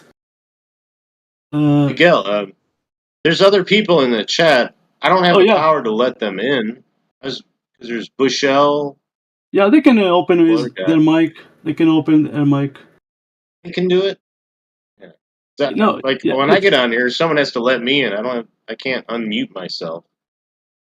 You can't. Sometimes I sit here and because you don't have roles. You have to. You know. Yeah, I know you gotta go in the VC check-in. Yeah, but I will check. I will check you. So you have been here. Yeah. And you know the rules, I've been here like right? 3 times. Yeah. You know about, you know. You can always kick me off. You know about the rules above. You know, hashtag welcome. Yeah. Important, I've read that. I've read that. So yeah, that's it. You know, and okay, so I'm gonna give you the role. So that's why you cannot see even the live stream voice text. So let me see, just a second. Yo. Okay, you now have that role, VC verified, and with that role, now you can unmute yourself. Okay, great. so and you can see above this live stream voice text. So when people are you know, talking, they are posting things there, so you can follow there. Who was talking to me? Dean James? No, no, sorry, Bushel. Dean James. Bushel. I'm Dean James. Yeah, you are Dean James. Bushel, you. Yeah, what's up? Hey, Bushel. What's up? Hey. What's going on, guys? Welcome. Good.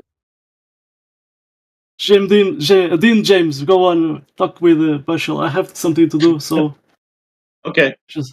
I will Hey, be Bushel. back. It's just me Yeah, and you how's now. it going? Yeah, I got a full house in here tonight, huh? Yeah. What part of the world are you in? Part of the ball. Oh, I'm on the east coast of the ball of America. The greatest nation on the ball. Right. You're like standing at a slight angle. What? I'm in Tennessee. Oh, okay, I'm in North Carolina. Oh, okay. Yeah, we're like.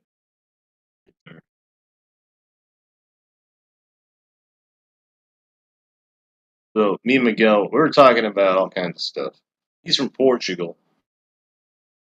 I don't know how many times you've been here. I've been here like maybe 3 times talking to people. Oh, I've been Got here. yelled at a couple times. I've been here a long time. Oh, it's I think it was Indio. He's like cussing me out. Yeah. He's funny. Yeah, Indio gets pretty crazy. It's like, man, I'm on the same page, but I was like,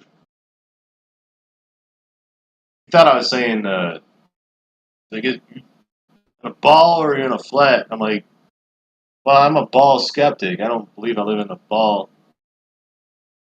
I don't like saying flat Earth. Well, really? And he started drilling me with all these questions. Like, man, I'm on your side. I'm not like, Ball skeptic, huh? oh yeah. Well, don't you know Words. know the Black Swan argument? Hang on. I was referring to like big scale. Like, is it an infinite plane? Are we on a cube with flat sides? I don't know. Oh, I know nobody we're not knows. on a ball. There you go. So, I'm going to drill me on that. Go ahead. No, I don't think flat Earth is really a claim of entirety, right? Like the globe is a claim of entirety, but flat Earth is not, and that's kind of like a common thing globers do, where they've been given this worldview that is answering that question of what is the entire Earth, and when you say no, it's not true, they demand. They immediately think that flat Earth is like the replacement answer for that, you know?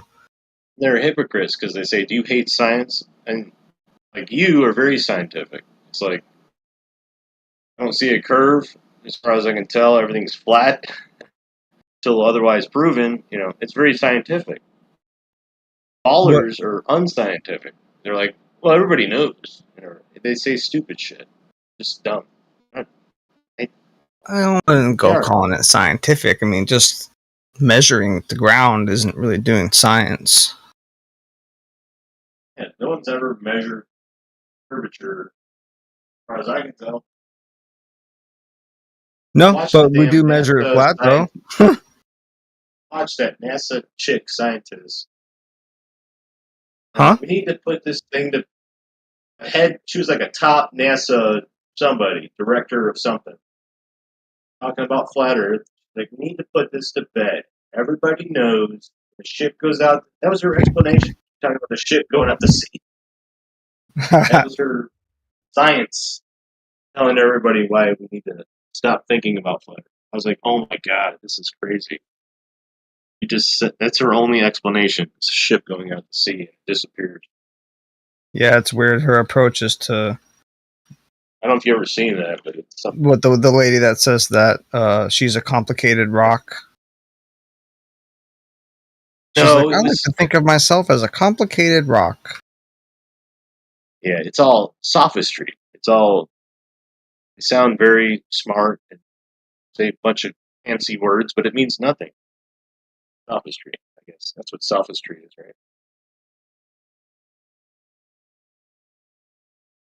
To the normie, wow, they're so smart. They told you nothing. Arnhem statements is another thing. I want to move the country like politicians do it. I want to move the country forward, not backward. Are you with me, Americans, or whatever? Well, how It much sounds how very. much do you know about celestial navigation? Oh, I was in the Navy for 8 years, but I worked in an engine room, so I don't know nothing about sextants or navigating by the stars. No. To me, that's like the best flat Earth proof there is. Really? Yeah, because it I've requires a seen flat Earth videos about that. for it to work. So you can do that? You actually do that? Go out in a boat, navigate? I don't know. No, I don't do that. Okay. I would hate love to do boats. that. I know. I mean, I'm familiar with how the process works, but I've never done it myself. And I go to bars and talk to some friends. Some of these guys are like, this one guy actually drew out a drawing for me. It's like, dude, dumb flat earther, look at this. And he showed me, it's how they align their telescopes. They have some kind of device. He's like, look, when you're on your equator, you point to the North Star, it's 90 degrees. You can't see the North Star once you go below 90 degrees. Yeah. I didn't have an answer right off, but I kind of figured it out. Like, it's like your eyes work. It disappears as you get farther away. So, come again? Repeat what you just said again. He was saying, like the North Star, if we're on a ball, you can see the North Star in the northern hemisphere. But once you get around the ball, like in South America, you're physically blocked from seeing the North Star. You can't see it. That's kind of what he was talking about.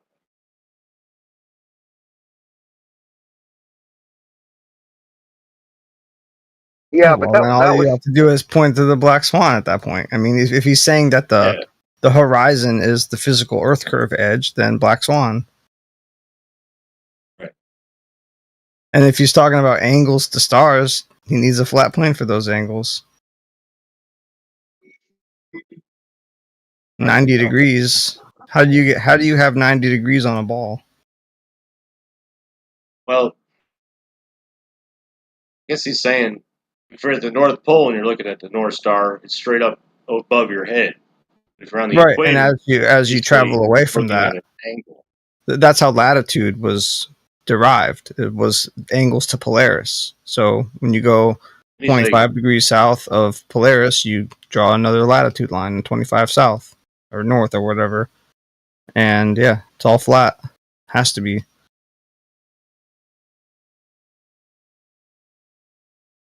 I agree. So ask your buddy how do they derive latitude? Yeah. Oh, they'll just they don't answer. I've already tried 100 times. They'll just talk about sports. Oh yeah. Really that bad. Yeah, somebody actually said an interesting word earlier. I don't know if it was you, but referring to like some old people who were Globers as unreachable or something. Somebody said they're unreachable. That's a good way to put it. Yep. They're kind of unreachable. Yeah, it's like my parents, like my dad. I swear, I'll like, Dad, let's look at this. His response will be like, hey, you want to go out and get some dinner? Like, hello, McFly. Like, holy shit. They're just totally in one ear, out the other. They don't even hear what you're saying. For sure. Almost like that. Weird. Yeah, flat Earth seems almost like a dangerous subject for some people, where it's like if it actually clicks in their mind, it might throw them off the edge. No pun intended. Like when the 2020 thing, the kind of killing, whatever you want to call it, lockdowns and all that. Tell my dad, this is fake. This is that. I can't really hear you. Dean, he's like, Dean, you're right, it is fake. You know, the killer or whatever. The boogeyman. boogeyman. He's like, you're right, it's fake. Then a month later, he texts me, have you got your shot yet? I'm like, okay. Just told me fake a month ago. Yeah, why are y'all talking about boogeyman particles and propaganda? This is not sequitur to the ground. The boogeyman proves the globe. It's all tied together. It's my best globe proof, the boogeyman. Oh, shit. They actually frown upon that. If you talk about that in detail. Yeah, you kind of can't really. I mean, I guess it's still like taboo or whatever. Can't talk about that. That's per Discord, not this server in particular. I think it's all Discord, right? Or YouTube or whatever. Yeah, the pop-up ads and other places can talk about it, but we can't. I'm literally seeing pop-ups and other crap about that on random pages, or just like little ad things that, and it's talking about subject matter that we can't talk about on YouTube, which is weird. That's annoying. Just taunting you. Yeah, and it's just out there. Everybody's talking about it, but we can't because YouTube. Yeah, you're allowed to talk about it if you stay within the correct rhetoric. Or incorrect, rather. Truth. That's okay, because everything, like what's done in the dark, will be brought to the light. I don't know. One of the first cases of like delirium I noticed in people was like the chemtrail thing. Like, I used to be like, whoa, what is up with all these lines in the sky? And then like normies would just be like, what lines in the sky? They just like don't even see it. It's like, oh, dude. Like, oh, those are just clouds. That's one of the points where I kind of started losing faith in humanity, kind of thing, because I had the actual declassified documents and a bunch of other crap related to patents and shit, and it was still, oh, you sound like a flat earther. I'm starting to tell people this. Like, I never started calling myself a flat earther to begin with. That was a label that was put on me, and I got to the point where whatever. I am whatever you say. Yeah, I was kind of like hesitant to call myself a flat earther for a while until the whole like latitude celestial navigation arguments came out. Now it's just like, duh, like it has to be flat. Of course I'm a flat earther. Like, so are you. Have you heard of Tim Osman, the Infinite Plane Society guy? No, I don't like that whole infinite plane stuff. I don't believe it's infinite plane. Yeah, I know Tim. Okay. What about Tim? Oh, he's a total CIA He's pretty agent. much pretty cool, but when it comes to the chemtrails, he's like, oh, it's retarded idiots. Yeah, he's I don't know, man. Everything else is kind of like he's admittedly said he is an ex whatever military CIA something like that. One of those.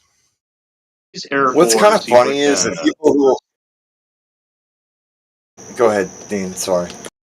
Oh, well, I'll just say this: that I think it might be. I'm old. I'm 52, and I don't remember anything what I've seen here. I live in Cleveland, Tennessee, and I walked out of work one day in the morning, and it stopped at my tracks because there's so many crisscrossing trails that cover the whole freaking sky. I'd never seen that growing up. So it is something. Now, is it chemicals? No, it's probably. I think it's a distraction. It might be just air show smoke. You talking about could be, man. But well, no, dude, they actually come right out and tell us. The CIA director guy did some press conference some years ago, and he said it was atmospheric injections, and it was for blocking the sun for their whatever climate Bill change. Gates is talking about it. Right?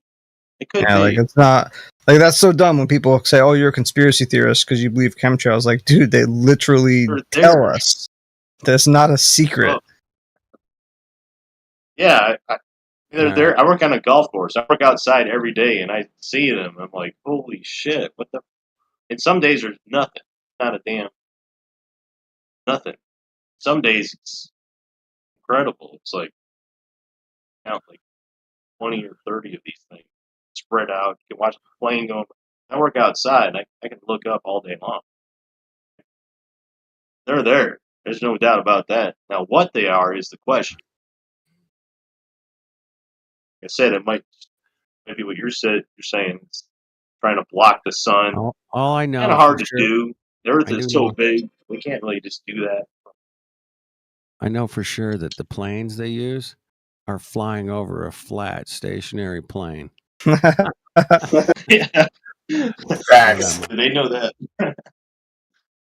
Well, here's a good thing I heard on Double Earth Observer. He's talking about the SR-71. It goes 3,000 miles an hour. Right. So for that thing to fly level Yep. that fast, it'd have to nosedive 800 feet per second. Yeah, it'd be something stupid. Yeah, they don't. It heats that up was to like 600 degrees because of the friction. And the space shuttle is this big, bulky thing holding on to the tanks going 33 times as fast. No problem. I think that's Northrop Grumman build sign. Yeah. I went to a flat Earth meetup 2017. And first guy I met, man, he worked for Northrop Grumman. And he goes, man, I wanted to ask one of the guys that fly the SR-71, how do they calculate the curvature? And so he ran into one of them in the hall and he goes, hey, man, I've been trying to work out that math, man. Can you help me out? And the guy goes, just treat it like your kitchen table. That was his answer. Well, that's what all the people have dug up all the military documents for all their like flying missiles and shooting artillery. Yeah, we got all that shit. Yeah. All of them, you've seen that. They all say, Hundreds. assume it's a flat, stationary plane. They don't calculate for it. They don't calculate nothing. And it's not in the manual. Nobody teaches it. Yeah. No, dude, it's funny. I've heard Glober say that. Oh, there's some component in the airplane that automatically adjusts for curvature. We don't even have to do it. Dude, Automatically happens. They had that going all the way back to World War II. Really? Interesting. Amazing. Man, that's some pretty hot tack, man. What's it called? The Wright brothers. The Wright brothers tack? Ever seen the All-Earth Sniper? It's been a while. Owen Benjamin cartoons. Yeah. It's All-Earth been a minute, Sniper. Yeah. These two, Glober this guy's a Sniper. spotter, and his sniper's like, all right, I'm ready to take the shot. Just shoot him. Wait, tell me the curvature calculation. Just shoot him. Fuck it. You're gonna find out where we're at. Yeah, it's pretty funny. That's pretty good. That's funny. Good stuff, man. Hey, you got to laugh at this stuff sometimes, man. You have fun with it. There you go. Eat the grass. Yeah, that's an oldie but a goodie there, bro. Good morning, America. Wow. Right in your face, people. Right in your face. That's why the dude missed Trump's ear. He forgot to calculate in the curve or the spin ball or whatever. Well, I've been out running around all day. I didn't listen much in here, but anything good come up? Anybody? Anything cool? Maybe. Hey, I'm in here early, man. There's always something. You guys take over, man. I'm not ready to start my show for a couple hours. There's a lot. I got this of other weird news feed on my phone. There's always something like Hubble Space Telescope did something. I was gonna say a bunch of weird stuff happened today, though, so that's why it's kind of quiet across the internet, because they're in other channels talking about that weird stuff. Trump talking about Bitcoin, some bill introduced, a bunch of other weirdness that has to do with crypto, and that's where everybody is. They're over in the arcade playing. I'm totally out of the loop, man. Wow. Okay. Yeah, I'm not in the arcade because I stopped playing over there, but I know exactly what they're doing, and they're playing those games right now. That's why they're not here or in any of the guest chats. Yeah, this is a good crew, man. This is more than a lot this year. Oh, yeah, facts. Mick said the Olympics, too. Thanks for reminding me. And there's also that going on, so everybody's all doing their thing. They're playing in the world. Well, that's also the arcade. Yeah, it's a distraction. Right, constant distraction. Bread and circuses. I'm thinking with no kids. I'm distracted. Oh, yeah. Good for you, bro. Here's one right here. Like, got this, web feed on my phone. Just news stories. And here's one right here. There's always a space story. Webb telescope snap photo of huge world in a distant solar system. Yeah. Yeah. Sure. Oh, damn. That's true. amazing. Hey, yeah, I used to do a show called NASA News, and I would just read their shit like for 2 hours and laugh. Hey, It was real crazy. quick, guys. Just make shit up. Just make it up. I didn't have to make stuff up. So this It's their stuff, man. They're all making it up. Go ahead. this G platypus guy, he got muted by somebody for some reason, I'm sure, and he wants to chat. Yo, if you want him unmuted, we can unmute him.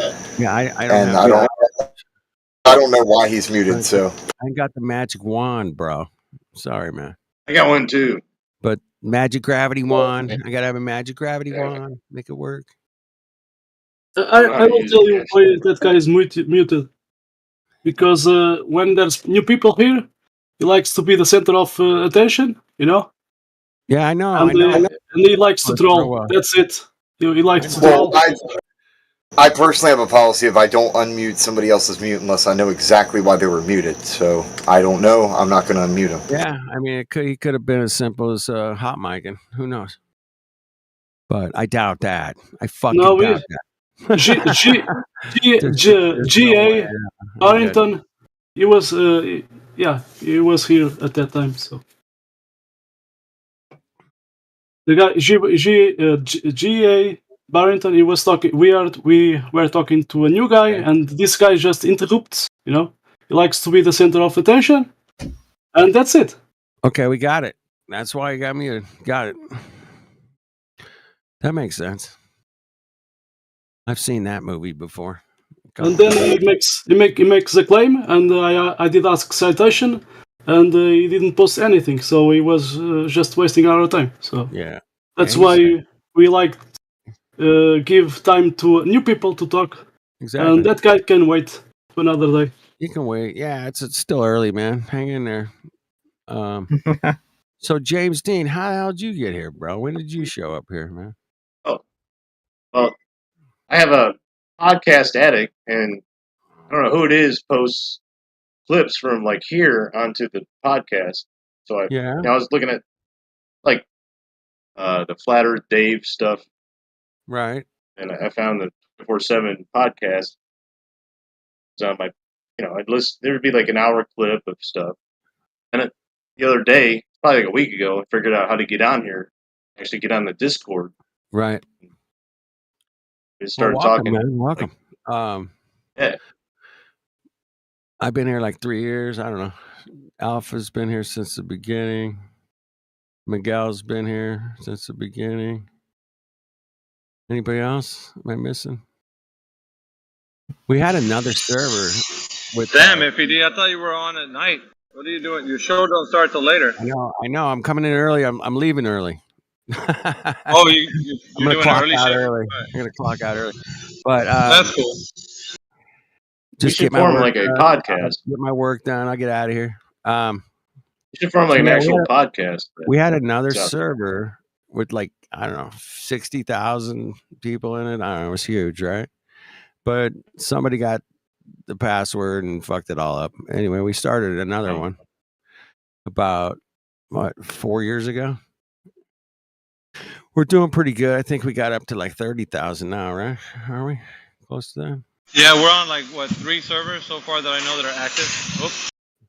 Yeah, we're on a couple other servers that are very active, probably more active than our home server, really. It's crazy. There's one called Politics, and then there's one called Politics and Religion. And we got rooms in both those servers. Yeah, we're all over the place on Discord, man. I love it. Makes it. I love talking about everything. Listen to a lot of stuff. You don't talk about what? I listen to a lot. One of my favorite guys is Legal Man, the Quash podcast. It's all about America, how it's basically a scam, Right, yeah. The scam for that sucks. I like to be patriotic. Corporation of America, that one, yeah. Yeah. Well, that one. He was a lawyer for like a number of years. Hey, Dean, don't forget to check us out on Rumble and also YouTube. Rumble? We're on both. Okay. Yeah. Yeah, well, yeah. This guy's like, I listen to a lot of shit, and he's like one of them guys. He's like required reading almost. Him and Tim Osman. He's pretty cool. I can't. I love Tim. Tim has some really good information. Don't get me, I used to listen to him like 4 years ago, but it's his tone that I can't listen to. I don't know. He doesn't laugh, and it just drives me nuts. Hey, he's very monotone.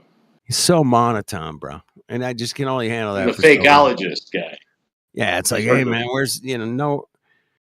He just doesn't have a sense of humor, man, and I always found that weird. That was all. Well, he actually has some good one-liners. He has some good terms he makes up. I like him. I don't know. He might be controlled opposition. I mean, the guy will give you a shitload of solid information, no doubt about it. And he brings up good points. His callers are great. The call-ins are really usually pretty good. I enjoyed that part of his show for sure. Yeah, he was arguing with one dude. I mean, they were going back and forth. Yeah. I don't know how he can do it. The guy's obviously a troll. He'll be arguing with this guy for like an hour. Like, Well, dude, just hang up on. Just hang up, yeah. Well, we don't put up with that shit around here. I'll tell you that. Yeah. Last night, this Mongo tried to get in here last night, man. He got wrecked. Anyway, somebody was saying something. Who's that? You talking about doofus? Yeah, fucking doof. Fuck all. Yeah. Yeah. I was just saying, I've started. Oh, sorry, man. I was just gonna say the guy was so drunk or something. Afterwards, he reached out to me. He's like, he called me like, "You're stupid. You're a fat black retard." I'm like, "You think I'm black? Like, you're dumb." Yeah. Okay. Well, anyway, that was just total shit show. I asked a question earlier when a conversation was kind of getting into the overlapping back and forth, and then ad hom and anger type stuff. And I posed the question, if neither of you are going to change your mind, then what's the point in continuing this conversation? Why are you here? Why just come here to be mad? All right. That'll work. Well, it's like the one guy, one of our friends was there, but the one guy, he just was very antagonistic, and he had no intention of leaving. Like, he just wanted to yell instead of actually talking about it, and it was just kind of creating an environment where it was just anger instead of like, hey, here's some citations and some cool shit I found. It wasn't an actual debate or conversation. Like, it kept on getting lost in the weeds, like really fast. Yeah, we can't have that shit around here, man. So then I posed the question, like, why are you here then if neither of you are going to change your mind? And then it took the wind all out of the sails of it, like, well, like, yeah, okay. Yeah. They're good at that, man. I call them wrecking balls. There's a few of them out there that try to come in here and wreck the place. And... yeah, because we have friends that are like that. Yeah. Oh, damn. Bar friends. They're very, very smart. They pose the onus is on you to prove. Yeah, they just get into like this flat or something. It's like get everybody around to laugh at you. Yeah, like it's that, very. Bro. Yeah, they'll get everybody. They know that. But dude, we interview people every day in here that have never talked to a flat earther ever, and they don't know the first thing about the globe or flat Earth. You know, that makes it a lot weirder. That now we're dealing with some. We're literally like, come on in, you know, sit down. You know, what evidence you got for the globe? And they're like, oh, I don't know. It's round. And there's like, I went to school. Dumbasses. I went to school. Well, flat Earth dude, I'd say there's a big difference between a globe earther and an auto glober who's just, they're coming in here parroting whatever script that was put in their brain when they were a child, and they think that you're dumb if you don't agree with the script. And they're completely different creatures in a way. Mm-hmm. I agree 100%, no doubt. But yeah, somebody comes in here and like, well, I went to school, I learned, but they'll be honest, be like, dude, I don't know what the Earth is. Fuck, I went to school, they told me it was round. That's about it. You have 4 seasons, it rains, it snows, there's waves. I don't know. You don't learn a whole lot in school. It's actually FED. It's quite off-putting when you get the honest ones that come in here. Oh, so why do you believe it's a ball? I was taught that at school. And then there's silence because they just realise that, holy shit, I just accept what I was taught at school and I've never looked into it. And yeah, that's what happened to me too. It's off-putting for us because you're expecting the usual, oh, look up into the sky and all these other excuses, and they just go, I don't know. And that's it. But then at the same time, those are the best moments ever because that's actually a really humbling moment where they're admitting that they don't know what they don't know. And I'm like, hell yeah, exactly, dude. Exactly. Exactly. Just admit you don't know and you move on. Fucking Miggy says that to people every fucking day. Just admit you don't know. That would be Some good. people, they just can't. They can't. They're too. Can't dude. They can't do it.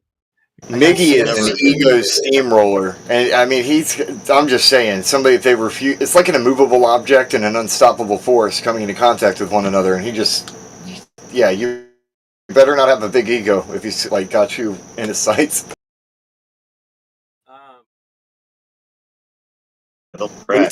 He targets people specifically who make stupid claims, and then they refuse to just kind of concede and admit that what they said was not exactly the truth. And shit, what's funny is I forgot that he's in here. What's up, Mayhem? How's it going, bro? Oh, he's at work.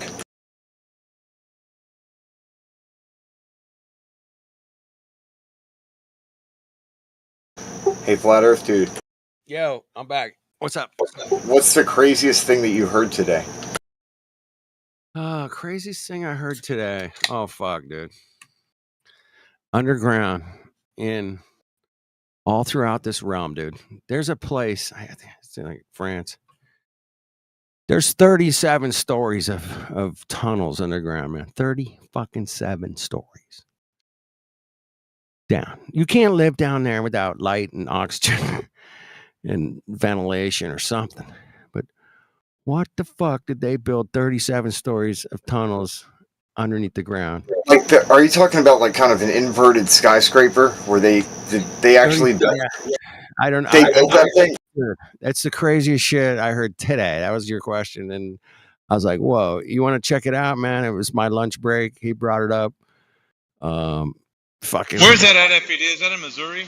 You're talking about or Kansas? No, One of those? I think it's Kansas, isn't it? There's stuff all over the realm, but 37 stories down, man. It's like in France or Europe, UK. I don't know. I was hey, check out the one in Kansas. There's underground like buildings and such. I don't know exactly what the name of it is. Yeah. But if you check it out, it'll blow your mind. Yeah, I mean, my mind's been blown in 40 different directions, but yeah, that whole underground shit. Anyway, that was the weirdest thing I heard today. 37 stories down. And I mean, this is not like it's somebody dug it out, bro, or something, man. I don't know how they did it, but the narrative that they did, the way they did it was like 3,700 years ago or 2,700 years ago or 2,000 years ago. It's all over the place. There's no narrative that guarantees this is it. They Joe Schmo dug it out and claimed it the great ant farm or whatever. No, there's nothing. But the only things that can dig like this are ants. They can tunnel like this, 37 stories down. And I just wonder if there were some ant people maybe at one time. I don't know. Just theory. Pretty crazy. I know. It's crazy. It's totally crazy, bro. There are a lot of ancient tunnels and modern ones. The way that you were describing that has me thinking of like Vault-Tec stuff, like if they had built it, like the way Fallout there's got all these different tunnels that go straight down. Or here, the Hive on Resident Evil. I'll put the video in the chat, man. You guys can check it out, man. It was pretty crazy, man. I gotta give me something. I need to go back and watch it again. So I was gonna say, give me something accurate to visualize it with, so I'm not just imagining. Yeah, you gotta watch it. It's kind of long. It's like 35 minutes or so. Called Cities Underground. Here you go. Old world, underground cities and maps. Underground cities and maps. Yeah, I got to go back and watch it again, man. I was fucking laying on the couch trying to watch it, and I kind of dozed off for a second, man. I was a little long fucking week, dude. My week was crazy long. Anyway, check it out. Don't believe me. It's the craziest thing I heard today. That's it. What's the craziest thing you guys heard today? Anybody peep up? Come on. I got one. Joe Biden was like 6 inches taller or something. Yeah. Biden was taller back. Yeah, it was like, wasn't him. He's dead back or in something. 2018. What They're happened? speculating he's not alive anymore. There you go. There's a lot of that kind of speculation. So we have Biden's mini-me now. Oh, please. He's really running the world. Right? It's a clown show. It is. It's everything showbiz. Hulk It's Hogan. all showbiz. What is Look, and the reason why I say absolutely everything that you see on that stuff showbiz is because it doesn't matter who you are or what you're doing. If somebody records it, they cut it, and they publish it, that's showbiz. You're in it. You just got published. That's it, man. Hey, I wish I lived in the old world, man. They had some really cool, crazy shit. It's like, damn. Oh, dude, airships from back in the day. World's fairs, fucking inventoriums. Airships. I bet you they did have airships. I mean, it's simple. He's full of balloon, full of fucking hot air. Just fly around at him. Helium. All right, it's almost speculation Sunday for some people. As long as they're speculating about the Earth, that's cool. Don't get too far off into the weeds, please, man. This is a flat Earth channel. Keep it on topic if we can. I could speculate about air. I'm going to put a quote in the chat, man. I think it's apropos for dealing with people on Discord sometimes. That is, damn. You got to ask yourself, why do you keep going to the circus, baby? Because it's entertaining, man. That's why they keep going to the circus, bro. I keep going because it's funny to me. And this place is the fucking clown show is hilarious. I think you gotta have a baller in here to have any fun. Well, they'll show like an up echo sooner or later, man. They'll show up. Just I wish this bartender, this bar I go to, he's like a militant. I'm gonna take all you flat earthers, put you in a re-education camp. He's really angry. Like, man, you gotta get on Discord, Brad. Set us straight. Yeah, I'll do it. Yeah, that'd be great, man. I'd love to get him in there. You drag his sorry ass in here. He's a really nice guy, other than he gets pissed off, triggered. Isn't it funny, man? Some of the nicest guys. I ran into some people, man. I mean, I knew people for decades, right? I thought I knew them. I bring up flat Earth, and they turn into the fucking gremlin monster from hell. Talking about they just fucking turn into the Tasmanian devil, and they just he's like threatening to kill me. Pretty much. There's killing. I'm kicking your ass. I hope family. you drink bleach and die. I mean, I heard it all, bro. It was fucking. What the hell happened, man? I just said the Earth's fucking looks flat. I checked it out. It looks flat. You might have to change your cell. Instead of just going, oh, by the way, it's flat, you just say, by the way, mate, do you realize there's dudes that have been in here for like 10, 15 years? No one has come in here with globe proof that can be verified. Nobody. Do you think you've got it? Go in there, man. You got show these Nancys how to do it. And he'll drop in here and get slapped, of course. Yeah, he'll get fucking destroyed, man. Destroyed. This guy, this bartender, he's actually kind of educated. Like, I told him about he saw that one ISS video where the guy grabs the guy's wire and pulls him over. Yeah. Oh, where he unbuckles the little clip on him. He's like, no, that's debunked. He grabbed his belt loop. That's what he told me. Like, dude. Well, that's just one little fucking video, man. He's got an answer. We got 100 of those, man. Yeah, I'd love to hear him explain all 100. Yeah, he won't tell listen. him He'll write shit down for me to watch, and I'll watch it.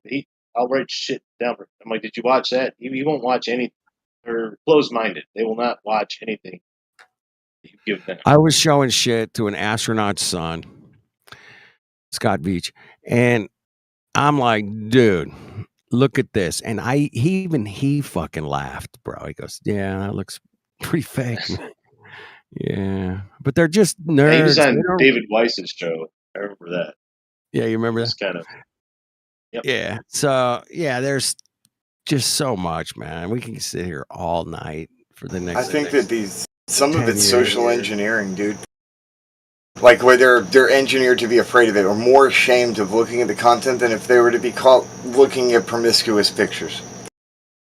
Oh, interesting. So, if I bring you a video of NASA fucking up, you're afraid to look at it because it might go against your worldview in some weird way. If somebody catches me looking at A, they might think B about me and call me C, and so they just don't look at it at all because they don't want. Yeah.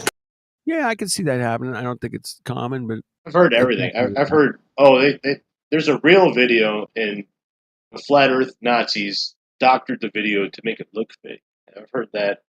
Yeah, there's been a few of those. I know of a couple where the astronaut goes behind, he turns the corner and he kind of disappears. That's just a simple video edit, man. It's called a wash, and it's if you watch the whole video, you can see it's just a wash. I talked to a guy, man, a super fucking editor.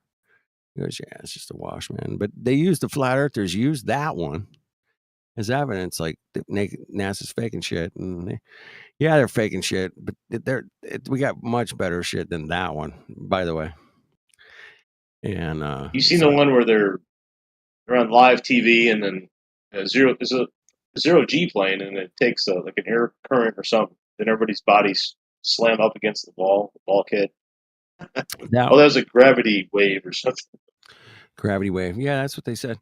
Wave, yeah, that was in the space shuttle, actually, not the ISS. Was it the space shuttle? Yeah, and I know which video you're talking about. Yeah, they all go slamming. There's a couple of them where they all go slamming to one side. Yeah, because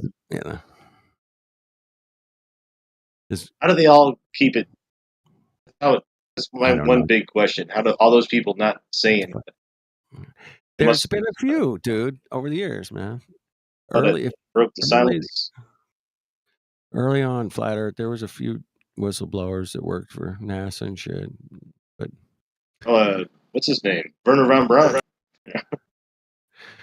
Well, Gus Grissom said, how are we going to get to the moon if we can't talk between 2 or 3 buildings? And within a couple minutes, he was dead, along with the other 2 dudes who were in that pod with him. He hung a lemon in the cockpit or something. Yeah, he put a lemon on a hanger because there's a lemon on the hanger. Yeah. But they probably didn't kill him. They probably just fake killed. I don't think they actually kill people. They probably like, listen, dude, you're done. There's $1 million. Go to Bermuda and shut the fuck up. We're gonna fake kill you. Maybe they did kill him. I don't know. Who knows, man? Who knows? If we weren't there, man, it's hard to verify. But here's the cool thing about Flat Earth: if some fucking glober comes in here and gives you some Mongo star story, you can say, "No, dude, we see lights. Get fuck off, dude. We live on Earth. We can check out Earth." And we checked it out, man. And it doesn't line up to any of your fucking flying over, driving over, sailing over fucking nonsense, man. It just doesn't work. We've measured it all flat. We sail it flat. We fly it flat. I mean, it's flat, Mongo. Now, whatever the lights are, man, piss off, because that ain't where we live, bro.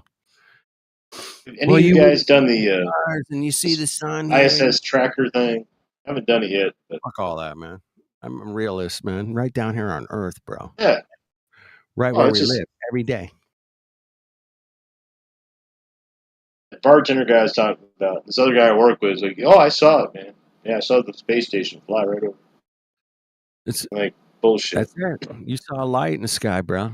Fly over. Oh, yeah, wow. that's nice. Guaranteed there's I'd like people to see inside of it, and they're floating around the Earth on imaginary free fall forever. Imaginary free How does the fall. light reflect? Is it made out of mirrors? It's not really zero gravity. It's just free fall around the Earth in a magic orbit. Magical free fall. There it is. I stumbled upon Bro Sanchez's stream today, and he was slamming Jeranism, but he basically went over the stupid the sun, the big experiment. But I didn't even know, like, the dude was cheesy, dude. He acted like I just kept going over it and over it, and I couldn't figure out what would be a good test. And this guy's going, how about just some freaking curvature, man? He's like, no, and I finally figured it out when I heard Dave Weiss say, if there was a 24-hour sun, then and he's like, and then it hit me. That's exactly what I needed to do. I'm like, frick, dude, it sounds so stupid. Like, nobody thinks like that. Nobody thinks like that. No flat earthers think like that. Nobody thinks, oh, if I was a 24-hour sun, that would just figure everything out, Freaking absurd. Logic. You know what I hope? Yeah. I hope these wankers go down there and it comes out that it's a 7.2 hour sun or some bullshit number that matches up with absolutely fucking nothing. Exactly. Yeah, it's just Bro Sanchez, like, he's off on some pretty crazy shit about simulations and stuff, but he's like, man, he's like, do you know who Bro? I really think freaking he's like, I really think Jeranism and these guys are some getting huckstered. That's some bullshit. They're getting hustled. Yeah, dude, it's silly. For a few and Flat Earth Asshole, he played a little clip of Flat Earth Asshole, and he's like, dude, the actor Jeranism and his other actor friend Dave Weiss, he was pretty hard on him. It's funny. Yeah. So hey, that's what I heard today. It's not what you know, funny. It's what you can prove, man. And shout out to Robert. Dude, QE says it's not what you can prove; it's what you know. He actually does it backward from Robert. He flips it. Robert balsamic vinegar. Yeah, funny. They kind of drove him out of the community, man, in a lot of ways. I mean, I like that dude, man. I love that guy, man. I liked his demeanor, his realism, man. Every time he'd look at something, say, look at that shit, man. That shit's fucked. You're like, you don't like my language, too bad, man. Turn me off. Turn the fucking channel or whatever.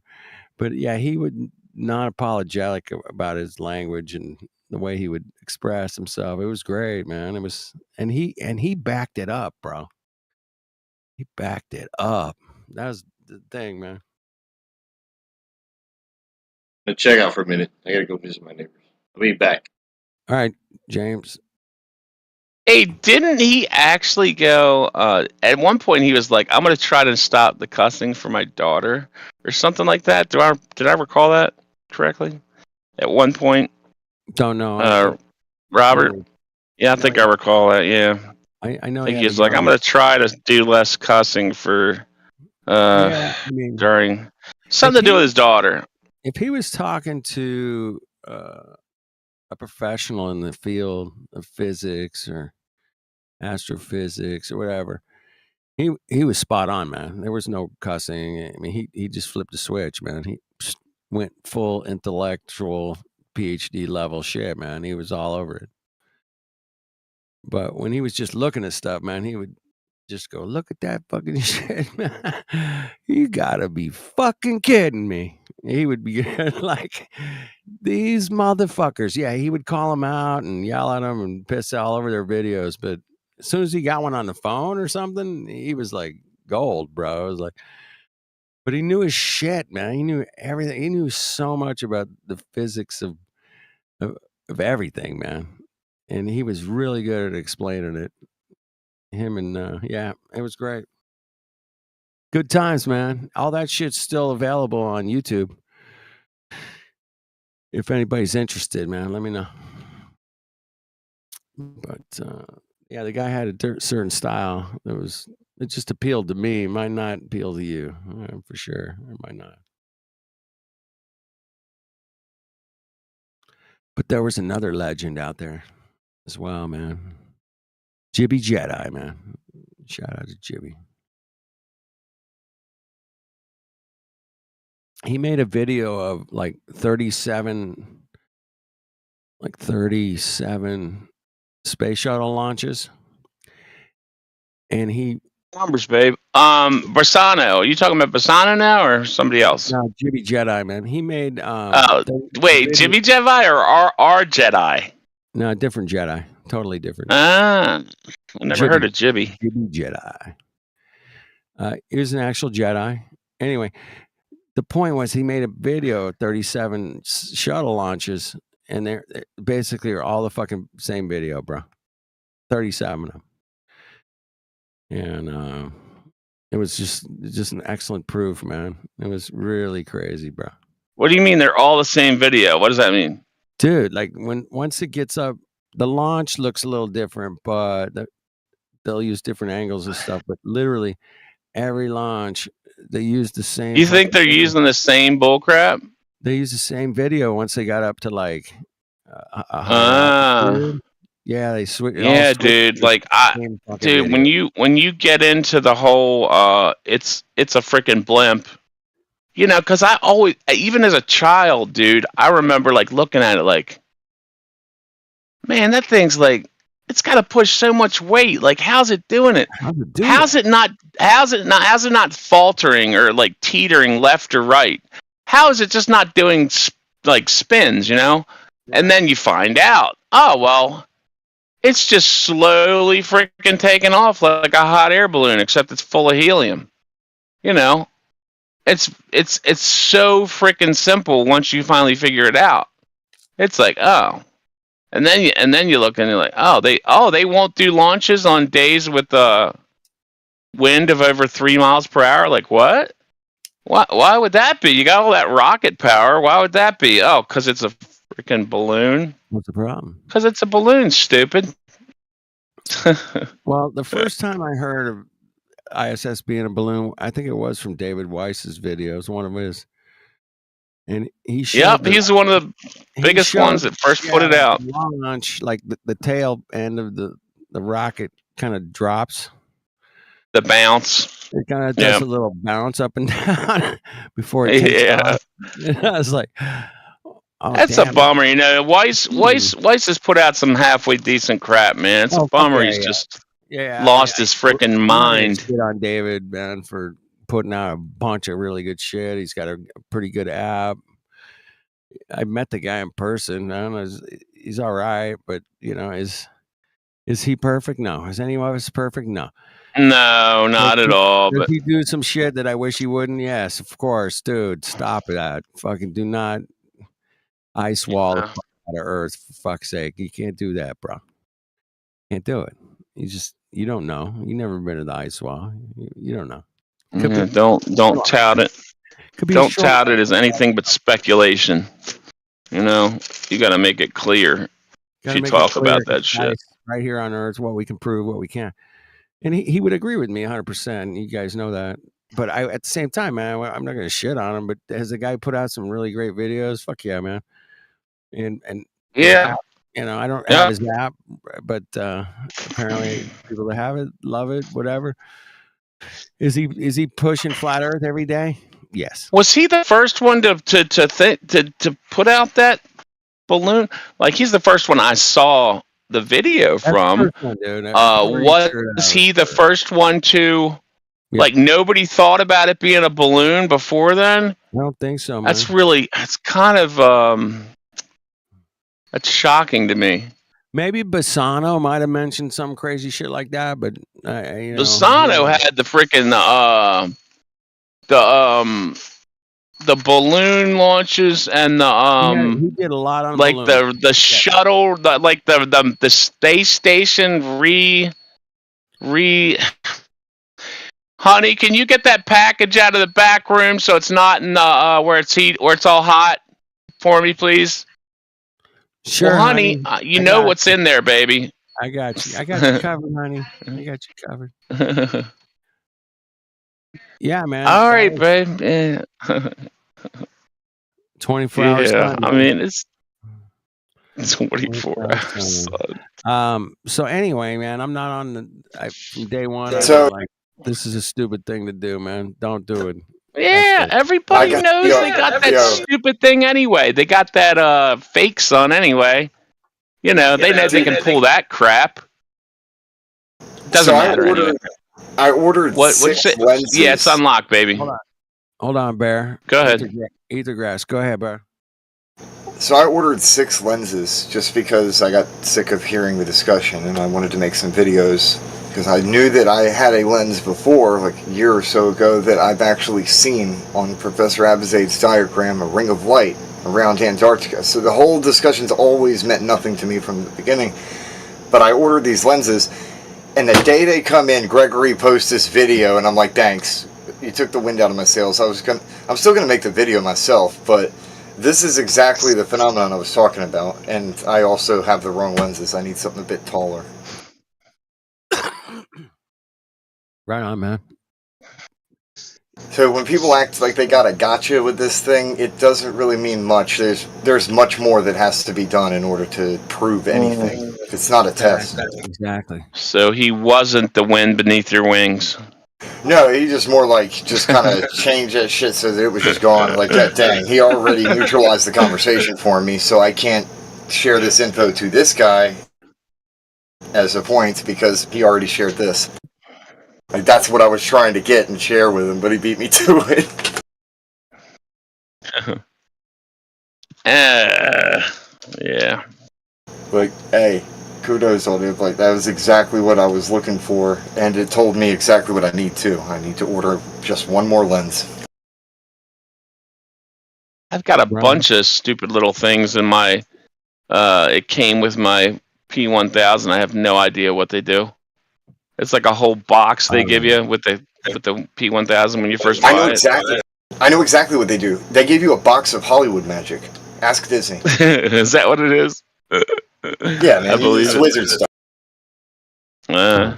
Wizard shit. Yeah, I got to get it out. I was telling Flat Earth Dude yesterday. I'm like, I got to get it out. I got a new tripod, and I just got to get it out, man. Take your time, man. Still got a lot of summer left.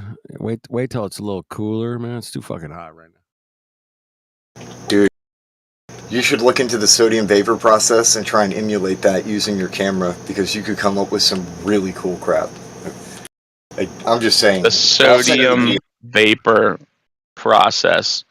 Yeah, I'll send you a that video. sounds like some. That sounds like some. What was that? What was that movie with Val Kilmer? Where they had the lasers. With the chick. What the hell is that? Where they turn the whole place into ice? Crap. Why am I mumbling? I'm always rambling on about some movie. Real Science. Was it called Real Science? Don't know, man. You got me. It's in the big coffee bag, baby. I don't know, man. Yeah. Right as you go in the room on the left. It's over there. Sorry, guys. No, you're good. It's over man. there. I'm too lazy to press the mute button. I gotta ask you a personal question. I saw a video today. Hey, brother. Reminded me, man. I think we were talking about the guys in wheelchairs that ride the pools, whatever, the bowls, the half pipes, all that shit, right? Has there ever been a stunt man like Evel Knievel kind of guy that will do that's in a wheelchair. Fucking shit in a wheelchair, bro. Oh my gosh. Think about it, man. I don't know, dude. Could there be an Evel Knievel? Dude, if there was, it would be Adam. It would be, I think his name's Adam. You know that boy? The little kid, the kid that does he started doing backflips. Now he's in the X Games. Oh shit! I did meet I met a guy in church tonight, and he is like on this. He's in a walker. He's got like braces on his legs, and I'm like, so why you being lazy using the walker, dude? What's your deal? So he's like, I got in a motorcycle accident, blah blah blah.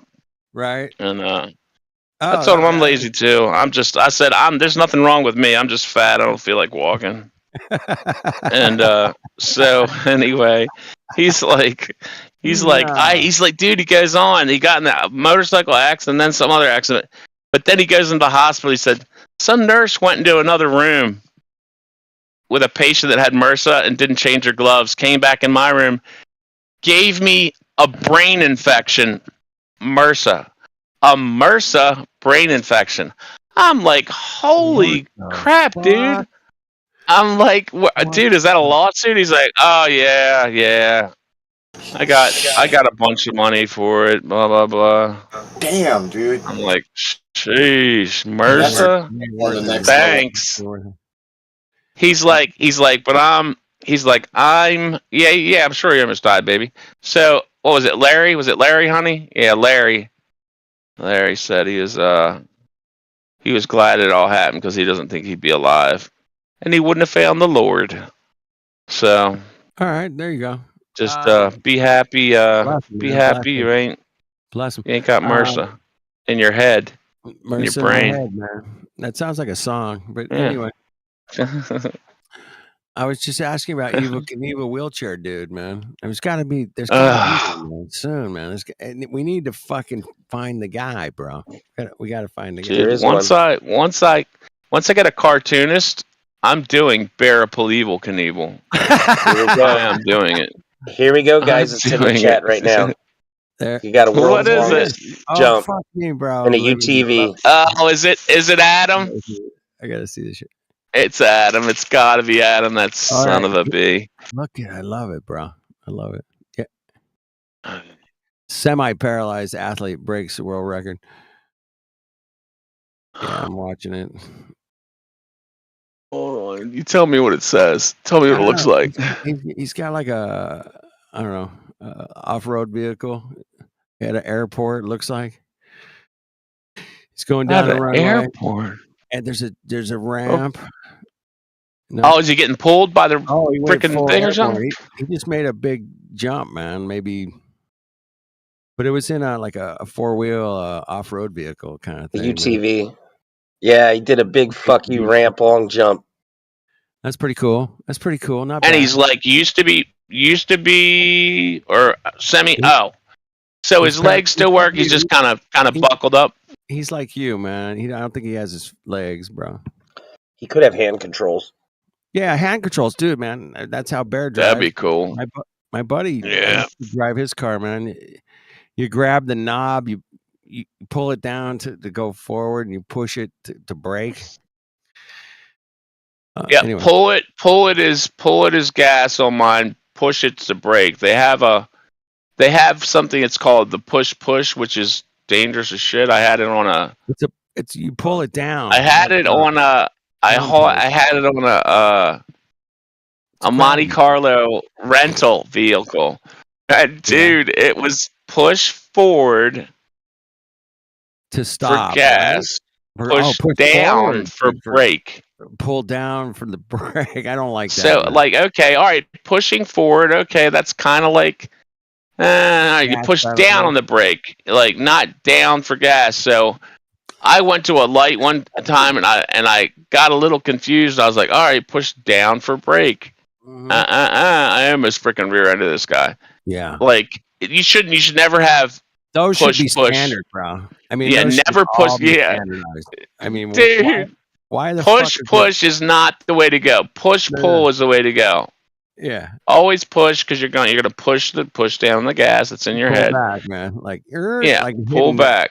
I'm sorry, pull back for gas. I'm sorry, pull back for gas. Brake is pushing. Brake is pushing. It has to be pushing, whether it's down or whatever. But yeah, it's got to be two opposite. Yep. Well, like functions. I said, my buddy's cars were always rigged with. I would pull it down to go forward and pushed it to stop. That was cool. The thing. You sure it was push to stop? Push down for brake. Yeah, push down for gas. Yeah, that's what I'm talking about. That's how I was freaking wrecked. You say push to gas, man. Absolutely. Mine was down for gas. I pushed it down like gravity. Exactly. And then pushed it forward. Yeah, like gravity. Exactly, like gravity. Pushed it forward to stop, man. That's how I remember driving it. It's been 20-something years since I drove his car. But anyway, it's been a long time, man. It might be 30 years, bro. Anyway, yeah, my buddy, man, my concert buddy, man, he was in a wheelchair, man. We went to like 100 concerts. But so nice.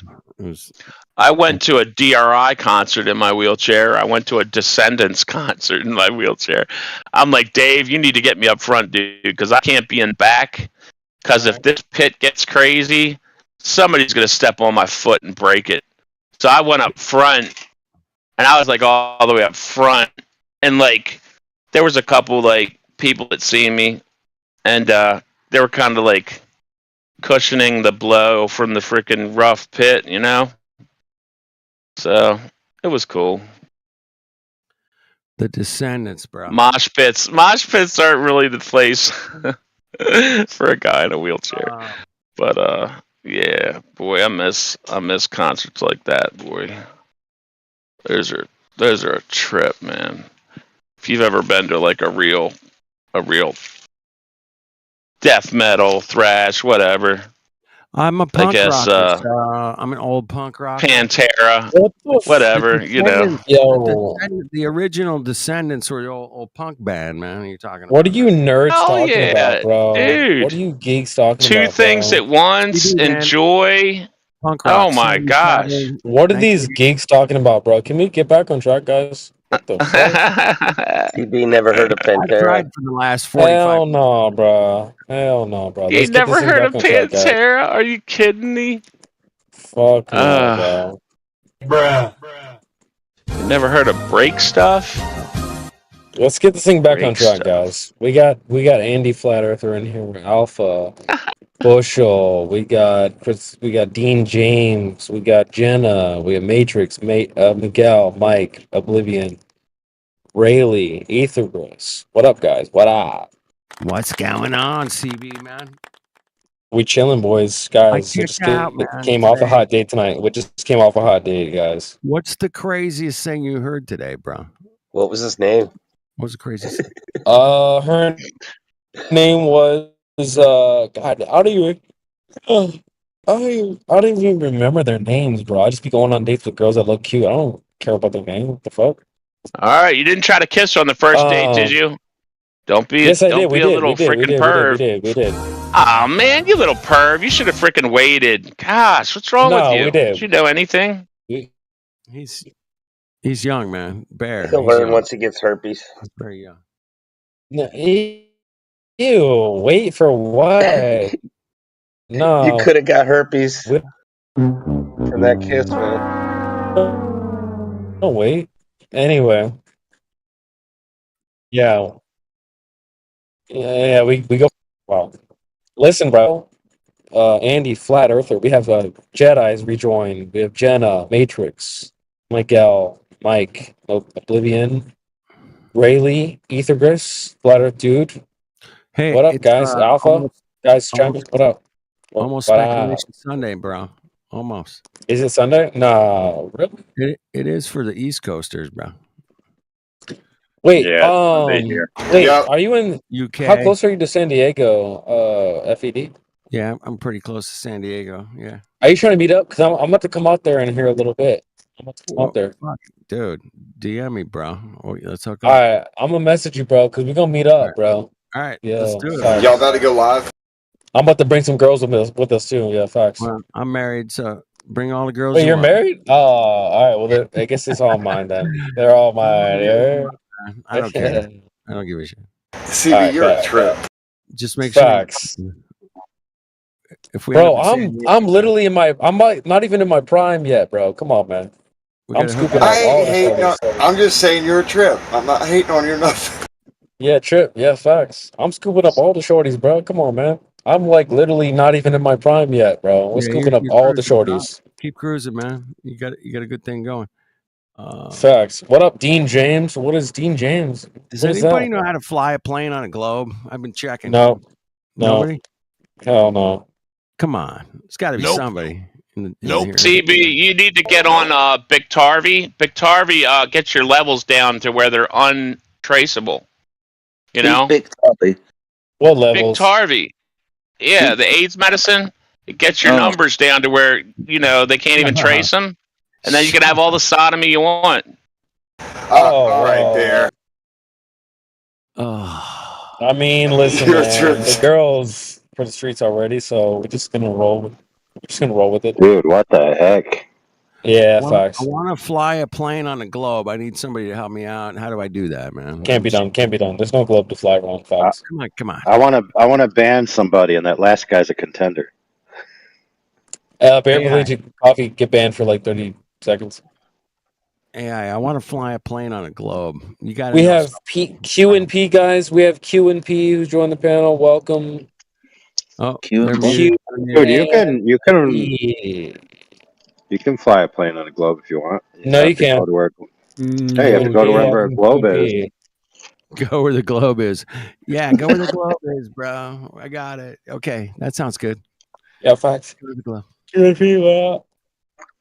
It better be one of those model planes on a little tiny globe. Hey, isn't that one of the movie things where the plane's flying around a globe? Did you guys ever see that? It's a movie intro. Yeah. Yeah. It's one of the major studios. It was Universal, right? But Q and P is here. Around the globe, man. That's crazy, bro. Where's the curvature? All right, we'll figure it out. Let's keep looking. There is no curvature, dude. Facts, W Jedi. How dare you? How dare you? Q and P, speak up. Q and P, speak up. What's up, man? What's up, man? What up? What up? Wait, Q and P, are you a flat earther or a globe earther? Yeah. Why? Welcome, man. Why? What? Why I don't know. I've never seen any curvature. Okay, that's good stuff. It's a good one. Why else? Cheers. I don't feel like we're spinning. Oh, I like that one too. All right, you're 2 for 2. Keep going. You got one more? Do you I've got one for you. Do you believe, or do you know without a shadow of a doubt that the Earth is flat? Thank you, Jesse Lee Peterson. What? I mean, it could be topological to the extent where it's like, you could say there's a little curvature, but it's definitely not. There's no land upside down underneath us for sure. Amazing. It could be a little curvature. Upside down. So it could be curved. Not really curved, but like topological and. What do you mean by topological?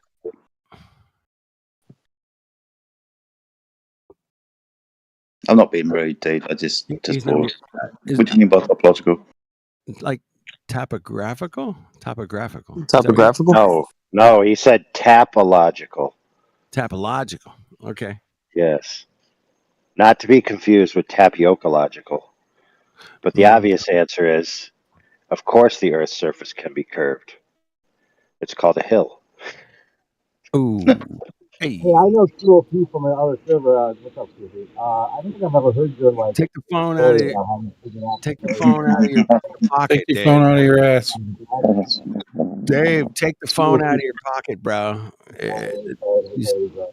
Dave, there you go. Could you guys understand him? I couldn't.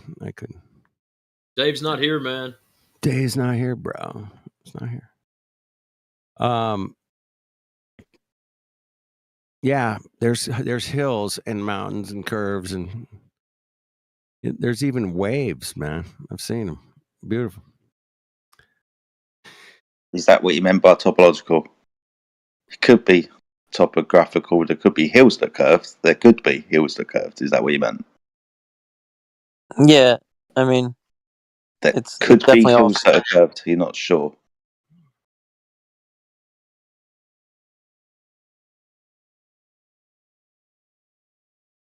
I mean, we're all facing up the same direction. I don't think there's any curvature. What do you think? What do you think about water? The water definitely isn't wrapping around the side of anything. There's no wrapping around the side of a ball with water. My No. goodness, what blasphemy! Oh my goodness, no, I'm just kidding. No, that's it. That's all you need to know, man. You're in, man. Welcome to Flat Earth 24/7 Flat Earth Discord. Yeah, man, we're just hanging out, talking to people who either think it's a globe or know it's flat. You know, that's all we're doing. And believe it's flat. Some people just believe that the Earth is flat. Other people know that it is. Yeah, I don't. Belief is the enemy of knowing. That was a Crow 777 quote, man. I like that one. It's nice to know stuff. It sure is. I mean, I like to know how to change my oil or my car or something. Anything. It's helpful. All right, new perspective. You're back, man. You got your mic figured out? No. I don't think so because did you hear me? Okay, now no, it's so bad. Yeah, it still sounds like shit, man. I can't hear you, bro. Nothing personal. Sounds like your microphone's not plugged in, or your headphones are in your pocket and you're trying to speak through your phone, or you're trying to speak through your headphones but your phone's in your pocket and they're not connected, or I don't know. Sounds like starting to sound a little bit like Biden with his Guys, chill. He's clearly kidnapped in a basement and gagged. He's trying to give us the clues to the Oh shit. That's definitely what's happening. Kind of humor. I love AI right there, bro. That's fucking classic funny. I love it. I pay a lot of money to go to a club to get a laugh like that, man. Yeah, a lot of money.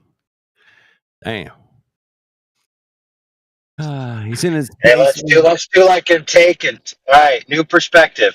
Pull the pin on the grenade and let it explode, and then we'll hear the sound, and then we'll come. We'll be there. We'll triangulate the sound, man. It'll be great. What? You never watched Taken, dude, where you drop the grenade and then you listen to the sound? Triangulate that pussy. Wait, huh? Wait, what? Yeah, that was a good movie. Yeah, I've seen it.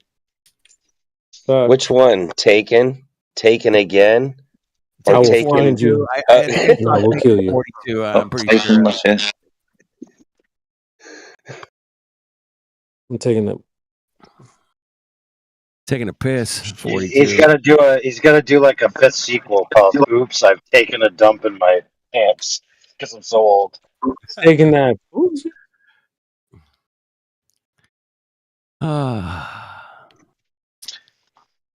Yes, my friends. If the Earth is flat, then it's flat, right? Yep.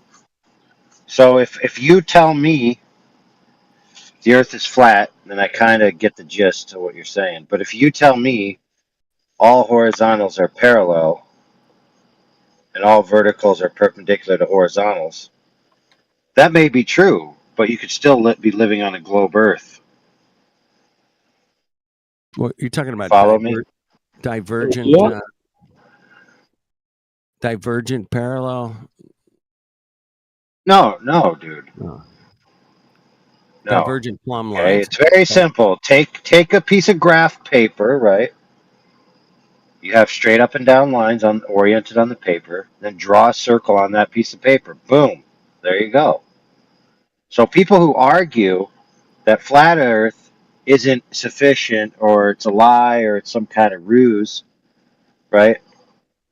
They think that their horizontal and parallel argument is sufficient without connecting it to the Earth at all. You could still be living on a globe in that, so it doesn't actually tell you whether the Earth is a globe or not. That's a fact. Facts. Now, sadly, I can't get any of those mooks to debate me in the arena. They're so boisterous when they come in to the areas that we are, but they never actually want to put their money where their mouth is. Facts.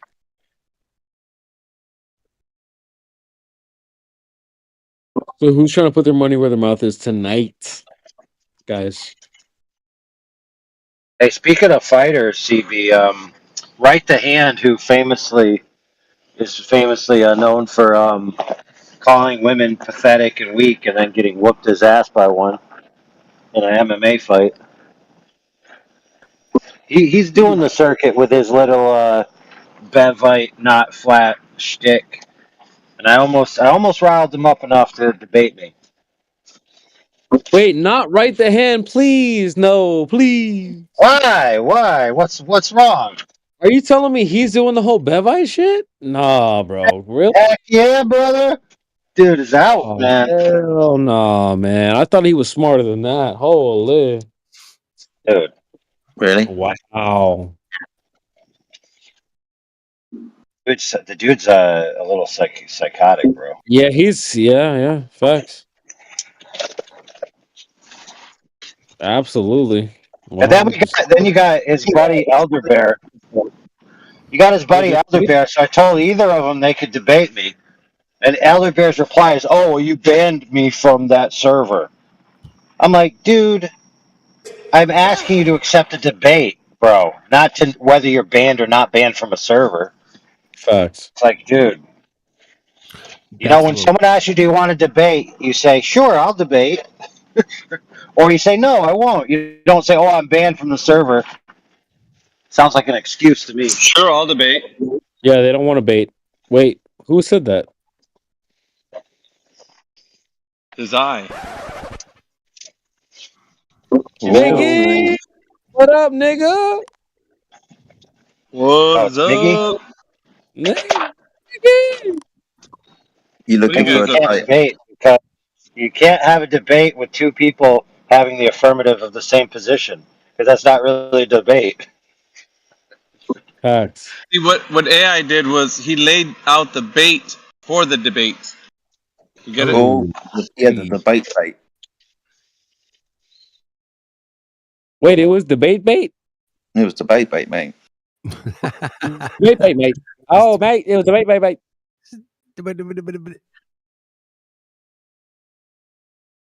Yeah, these guys are really they're just pushovers anymore. There's not really, there's no substance there, man.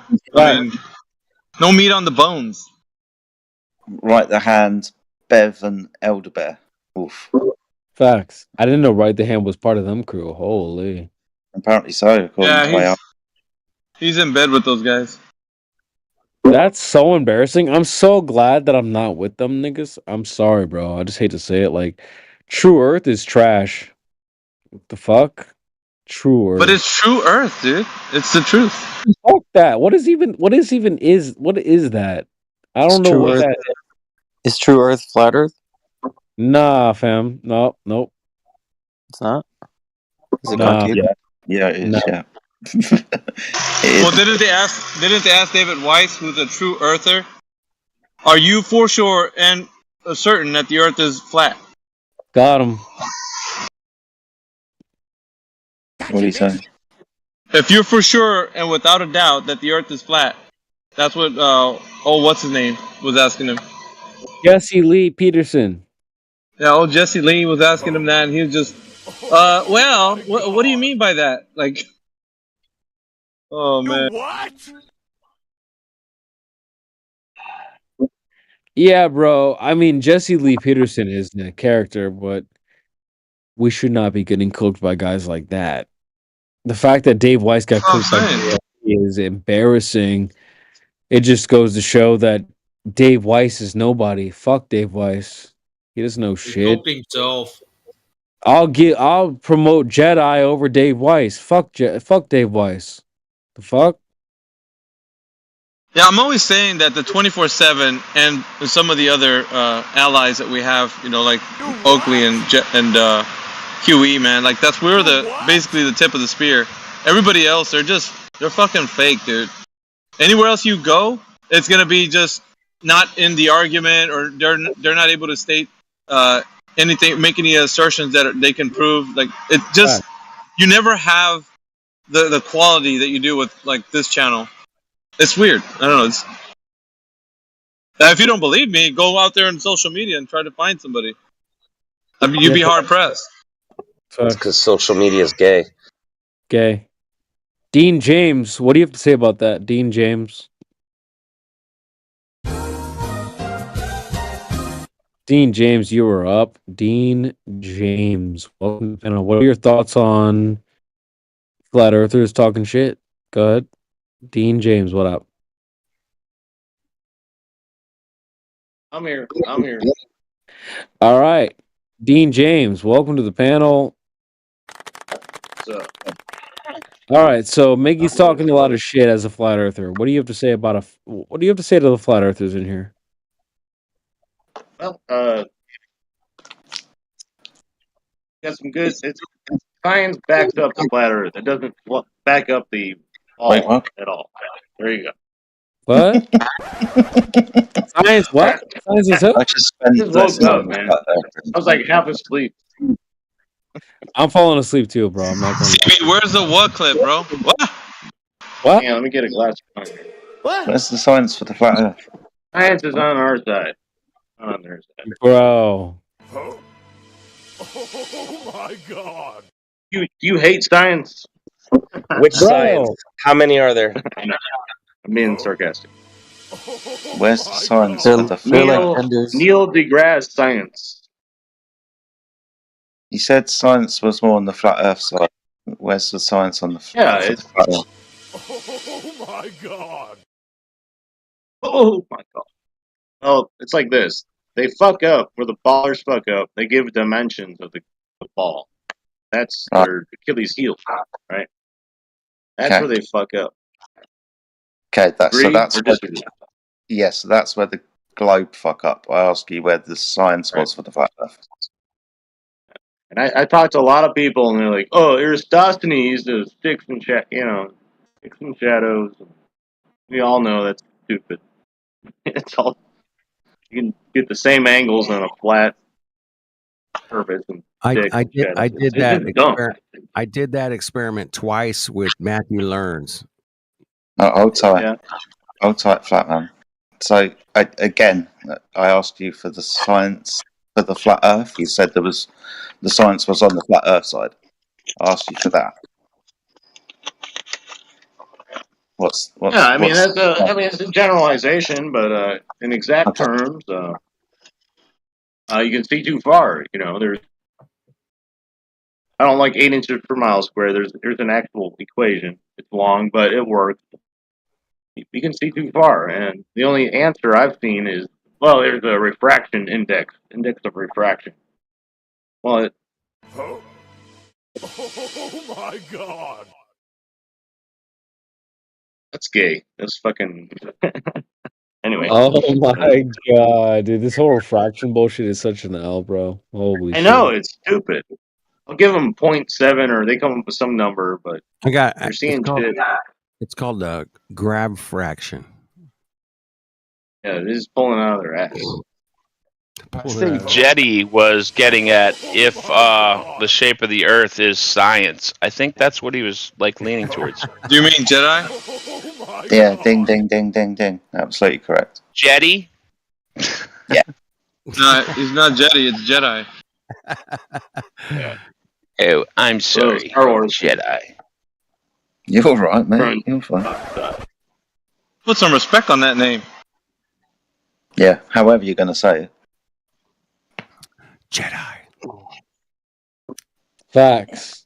But yeah, that's where I was getting science. There's more science on one side of the other there's more science on the shape of or the surface description of the Earth. I disagree with just that statement, but again, I'll just be being pedantic and don't want to spoil everyone's good time. Not only that, but science is just a demonstration of the physical and natural world, how we can understand cause and effect relationships. So if that's true for just a reality that we live in, it doesn't deal so much with the idea that you have to use the shape of the Earth there. That's a different question. It would be a category error to say that it deals with the shape of the Earth. So the Earth itself, the way we understand science to be, the natural science, just works fine on Earth. Like you don't have to think of the Earth in any way. Just what science does with the cause and effect relationships is understood naturally, but without regards to like the shape of the Earth. Doesn't deal with that. So to say that science was on the flat Earth side would be a category error. Science doesn't deal with surface descriptions or shapes. Yeah. Science actually deals with experiments that demonstrate cause and effect, like you were saying. That's the point I was bringing up. Thank you. Thank you, mate. Yeah, Dean, did you get that? Yeah, I hear it loud and clear. Yeah, so that's a category error that people usually fall into the trap of when they're actually talking about this subject. We ask them the question. It's a malformed question, but we ask it to them anyway to see if they're able to spot that it's malformed. We ask them, is there any science to the Earth being a globe? And they walk right into the trap because they don't understand how to differentiate that science doesn't deal with the shape of something. All right? Okay. Yeah, I get you. That's a geometrical question. It's kind of a... Yes, sir? So what is kind question? of a generalization. Science. Yeah, like a Barnum. Yeah. I know, and a lot of people speak in generalizations. So I do apologise, mate. I'm not having a go at you. Welcome to the channel. You guys are just talking. When I first got in there, I got yelled at. Yeah, that's about right. Yeah. That's about right. Yeah, you're cool. Right. But Barnum statements are a thing. You need to look that up if you want. Or political. But... Hey, James. You got yelled at by who? We need to have a talk with him. Who could that be? Who could that be? Who yelled at you? Who could that be? Indio, I think. Indio, maybe? Could have been. Indio yelled at you? Oh, dang. I had my money on somebody else. Good for him. Why you gotta be so hateful? I said it was QE as well. Could have been QE, yeah, for sure. It was QE. Quantum. Hey, Platypus, tell them what globe tidings you have to bring to us today. Yeah. We got the. He came back. You guys unmuted him. All right. Yeah, the perpetual platypus. He's perpetually talking about the same topic. He doesn't change. Pretty wicked picture you put there, platypus, man. What are you trying to say, man? What the fuck, bro? Come on, platypus. Your words. Are you like the defender of the globe? Is that the bitchy picture you put in there? What is that? No, you didn't read the text I put. I got bored. I got bored like 3 weeks ago, and I was taking the logos for random flat earthers and threw them in a AI art generator, and that's what QE's logo does to an AI art generator. That's pretty hilarious, bro. Or that's what the AR art generator does to QE's logo. Oh no, here's my favorite. Hold on, this is my favorite one. When you tell it to calm down a little bit. For some reason, it was just compelled to replace the little flat horizon picture in the middle of his logo with a globe. For like no reason. Yeah. Compelled, you say? Compelled. It's the power of art compelled you. That is funny, Jedi. Yeah. But I could imagine Platypus's hand was high in the air when he said that. Yeah, and his eyes were closed. Yeah. The vision I had as well. I laughed out loud, literally. Well, you guys can hear me laugh out loud. If it's funny, man, I'm going to laugh. That's just the way it is. But it's got to be funny. But I can't believe that the AI cranked that shit out, bro. That is funny. Fucking AI, man. It's gonna take you wherever you want it to go, man. That's how powerful it is, and they've had it for 20 years. So remember that. Yeah. Quantum computers are real, right? I think that's I don't know bullshit. Quantum dude, computers. I know it's real, but as far No, as it's TV and what I'm seeing on the screen, it's hard to tell sometimes, man. It's like, what the fuck is it? Deep fake? like there's no ones, there's no zeros. It's some kind of Who knows, bro? weird. I mean, It's just made up, dude. Yeah. There's no evidence for it. Could be, man. There's evidence there, but can I prove I worked in anything? the semiconductor plant, and then I've never seen a fab or a semiconductor plant that makes quantum computers. I tried to buy a quantum computer. You can't do it. It's made up. Oh my goodness, didn't we go over this before? Fake until proven real. You know you can't buy the Hope Diamond either. That's true. It might be fake. Fact. Sure. Can't buy No, it's because they don't want to. It's not because it's fake. It's because they don't want to sell it to you. That's why. That's right. Well, okay. Maybe. It could be a totally piece of glass worth fucking nothing. Yeah, let's say for sake of argument, there's 8 quantum computers in existence that actually function, and they use them in like a university or whatever. Right. So, okay, so there's 15, and you think you're going to get one? I mean, get real. No, they don't exist. It's made up. Okay, but your reasons for why it's made up are dumb. Well, your reasons for why it's real are dumb. There you go. You just saw it on the news or on TV. Fine. You've never actually seen one or used one. Does anybody have a argument against satellites? Oh yeah, I got a couple. Oh my goodness, satellite. No, flat Earth, dude. Are you a troll? My troll. Wow. I don't know. Ask the panel, man. Am I? I don't know, flat Earth, dude. I remember having a conversation with you in Earth. What are we in? Earth Awakenings. Earth Awakening. Yeah. Yeah. And you seem, pretty unbearable. I'm pretty unbearable, unreal, bro. I'm if I'm unbearable, that's not man, very nice. I'll bounce, man. I'll get the fuck out of here. Yeah. Does anybody no trolling stuff? Let's get back to I'm actually saying about satellites. Yeah, because I'm conducting research and studying right now to improve my debate skills. Does anybody have like a logical argument against satellites? Yeah, I do. They always, when I was growing up, everybody always heard, yeah, they can zoom in on your license plate and read your license plate from a satellite. Yep. I always heard that growing up. I never seen that. I want to see a live feed of a satellite zooming in on someone's license plate going 17,000 miles an hour. No, that one was either a lie or hyperbole or somewhere in between the two. I don't think they can do that. I want the high definition video. Fuck, man. Or does anybody have like an actual argument? Like, I will say the latest. Hold on, I think Jetty's trying to talk. He's trying to say something. Okay. You said arguments against satellites, and no, I appreciate what Flatman said. If you're talking about satellites that are in the vacuum of space, they can't be real. You can't say that technology doesn't exist above the surface of the Earth. Of course there does. Aeroplanes, drones, high altitude balloons, what have you, to take pictures of the surface below. But to invoke a satellite, then that invokes the vacuum of space, and that can't be real because it violates the second law of thermodynamics. If you're talking about your debate skills, then it might be wise to cite a natural law. Second law of thermodynamics dictates that entropy will increase unless acted on by an exterior force. How energy moves, in this instance, the energy is gas pressure.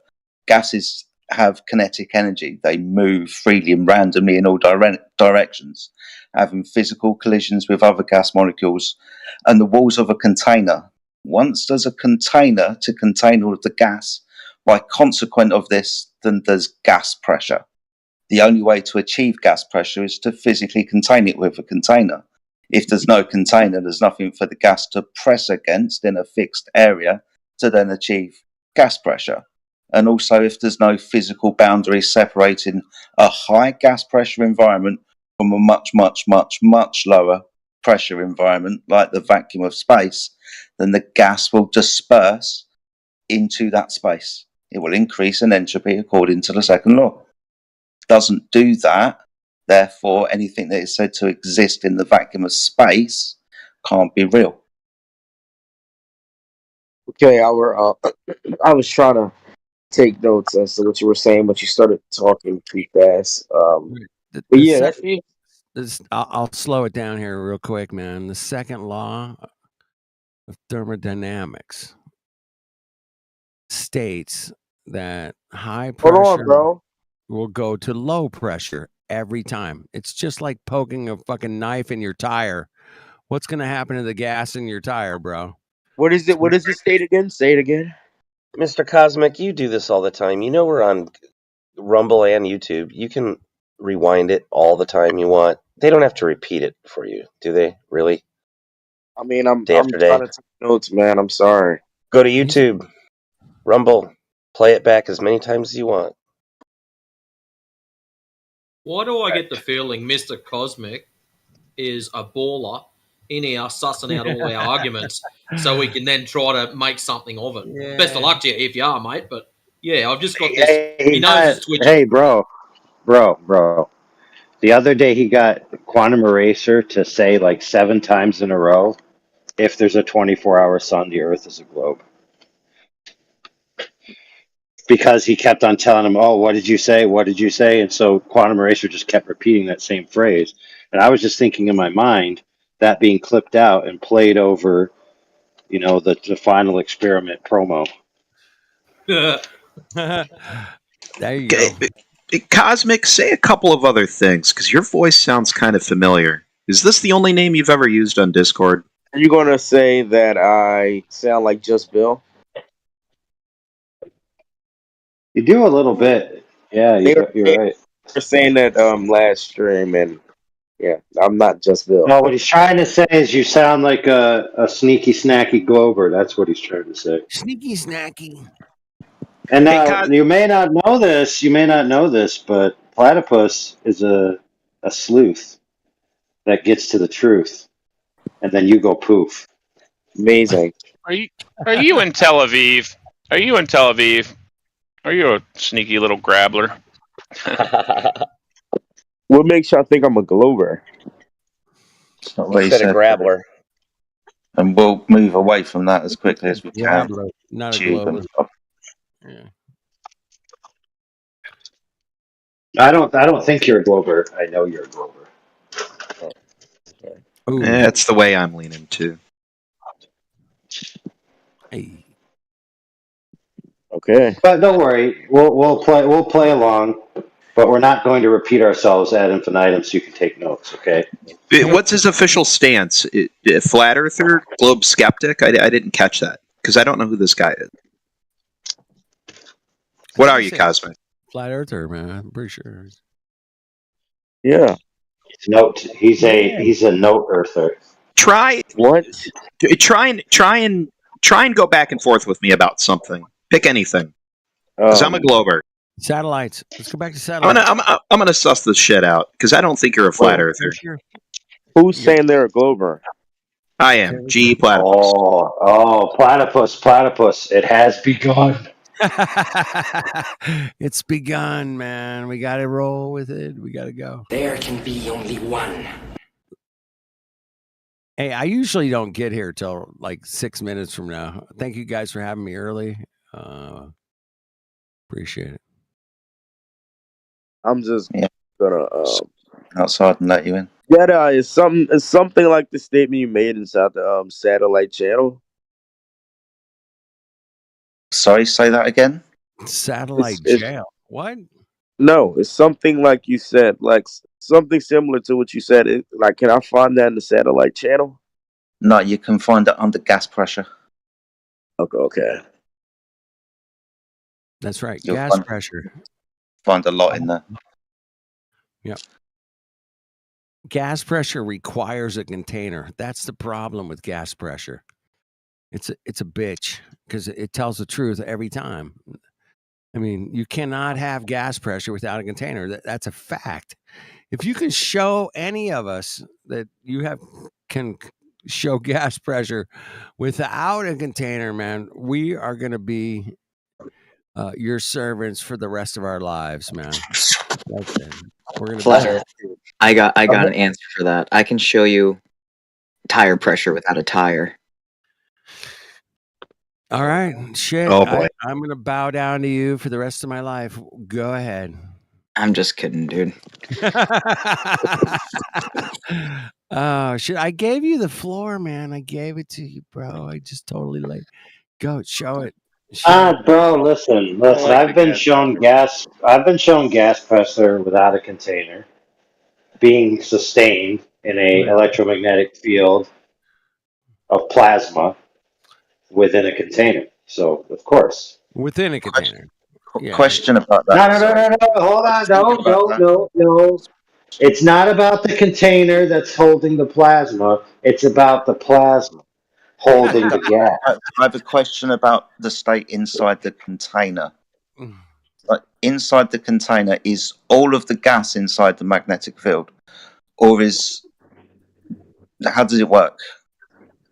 Is it a vacuum with just gas within the magnetic field, or what? Is it separated? Well, to start off with, it's evacuated, and then they pump something that that causes plasma plus this electromagnetic field. So it's in a vacuum. So whilst it's being vacuumed, it's also being gas pumped in there to sustain the plasma. But don't worry about the container. Just leave that alone. Just concentrate on the plasma that's holding the bit in the middle. Don't worry about the container. Forget the gas container. pressure is a bad argument. You're going to set yourself up. I mean, you go to Mount Everest. No, I'm not going to set pressure's myself lower than it is at the ground. Okay, I got this. I got guys this. can yell at me. We're not going to yell at you. We're not going to yell at you. I'm just going to point. I'm just going to point out that a gas pressure gradient firstly requires gas pressure, so you're going to need a container, and to have a gradient from one area to another, you can, for example, manipulate the temperature of the gas from one area to another. If you have a container and heat one area, at the far end of the container where it's cooler will be less gas pressure. This is akin to the Earth and the atmosphere. The heat is radiated from the surface of the Earth once given to it by the sun. As it leaves the Earth, the area by the Earth is warmer than it is at altitude because there's no more heat up there. Entropy is increased. Same with the gas. Under less pressure, higher away or further away from the heat source. Also, where the gas is produced, 99.9% of the gas is produced at ground level, chemical and biological cycles, right, up and down, back again, reproduction, water cycle, evaporation cycle. So again, you can cause a gas pressure gradient if you have an area of production where the gas is produced is going to be a little bit more pressure. As it moves away, less pressure. Hey, Jedi. Yo. Okay. All of that can be proven in a system that's within a container, right? Has to be contained. Has to be. Otherwise, the gas is free to move in all directions. You're not going to achieve pressure, and the energy that goes into the system is not going to stratify. Stratify? That's a big word. It's not going to graduate. It's not going to reach some kind of potential equilibrium. Equilibrium. I love that word, man. I love equilibrium, man. I love it. It's a cool movie, too. Yeah. It's a movie. Is it really a movie? Don't fucking. Oh, yeah. Christian Bale. Yeah, it's a great movie. What's the equilibrium? Like 1984. Like 1984. Holy crap, dude. Equilibrium is about a future where emotions are banned and you're constantly on drugs. You can never feel anything. And you just walk around like a zombie, except for the elite few who sneak off their drugs so that they can experience feelings. They are hunted by super elite cops who are trained in ninjutsu and the art of the gun kata, which is karate with guns. If I was Yeah, an evil fucking empire control freak, that's the movie I would make, man. Yeah, I love it, man. Perfect. Go ahead. It's called an interval. You got to take your drugs. It's called an interval, I think. Take your You shot. have to get off drugs to Booster. experience reality, bro. You got to get off the drugs to experience reality. I'm Isn't an that alcoholic. John Cotta, almost as cool as the movie Jim Cotta, where they take the Olympian gymnastics guy and make a karate movie with him. It's That called was an Jim Cotta. awesome movie. That was It's a awesome, dude. must Jim watch. Cotta. Jim Cotta. You're the only other I used to person I've ever be heard. a gymnast, so I thought it was kind of cool when it came out. It's Speculation Sunday, man. Anybody got any speculations they want I was- to bring on? I literally was just about to say that because it's midnight over here. So, Yep. are we allowed to? We're allowed to speculate right now. Yep. Go Yeah, for it. you run by UTC anyway. But as soon as it was mid here in the UK, you could talk all you want. Does anybody want to go first, or? You had some. Go. Okay, so this is relevant towards the gas pressure. So we all understand that gas pressure needs a container, and that's like usually a very solid point to start off with when you talk to a glober.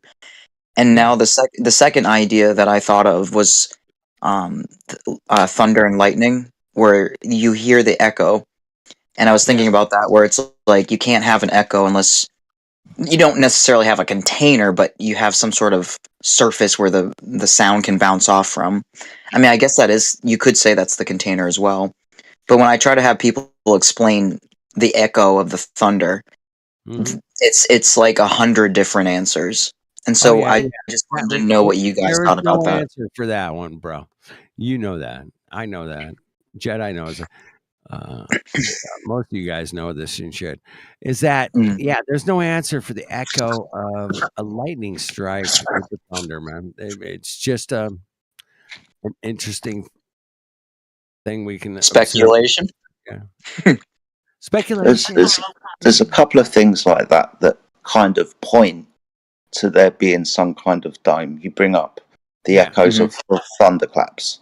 The other one's rainbows, for example. We all understand that light needs to pass through a reflective medium, I believe, like a prism. Yeah, sorry. Yeah, so Amen. So this is something else that you could point to that says this is indicative of a dome structure between us and the sun, for example. Right, and that's exactly where I was going with it. Is like I don't know how else to explain it to some, or I don't know what else I would conclude with. Like if I had to answer, that's what I would say. I wouldn't bring that up at a party. I have. Don't do that, man. Don't do that. You're gonna get yourself in trouble, but don't do that. But gas pressure without a container, you can bring that shit up, bro. All day, bro. All the time. Along because you said thunder and lightning. Another phenomena. I don't know if you know what they are. It's called. There's lightning that goes upwards from the cloud layer at different altitudes. Spikes?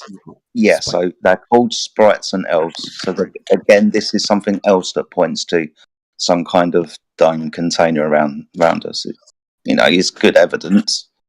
I wouldn't say it's proof, but it's good evidence. It's interesting to look at for sure. If the lightning strike comes from the ground to the sky, that's worth looking at, man, bro. 100%. I agree. 100. And you could bring that up at a party, yeah, for sure. 100%. Especially if it's a costume party and you're talking to a sprite or an elf. It'd be easy. Well, yeah, of course, without a doubt. The answers that I've received was people told me that the sounds are bouncing off the atmosphere.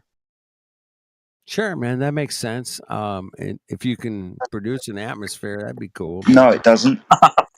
No, it doesn't. So sound mediates along a wave that is propagated from one area to another through the atmosphere. Right. You're saying that the atmosphere is the thing that's turning it around and coming back again. The atmosphere is the thing that is actually passing through.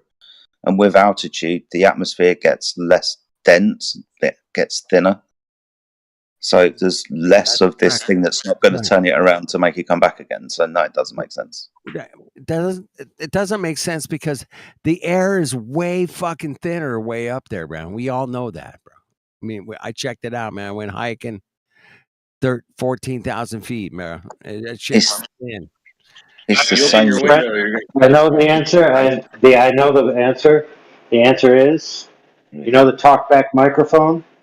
Yeah. Well, when God was a kid, he left his talkback microphone in the Himalayas, and that's what's happening. No, dude. If you're talking about an echo, then that's bouncing. There's lots of bouncing that goes on up in the sky. The other one, radio waves. Certain frequencies come back. Tesla. What about Tesla?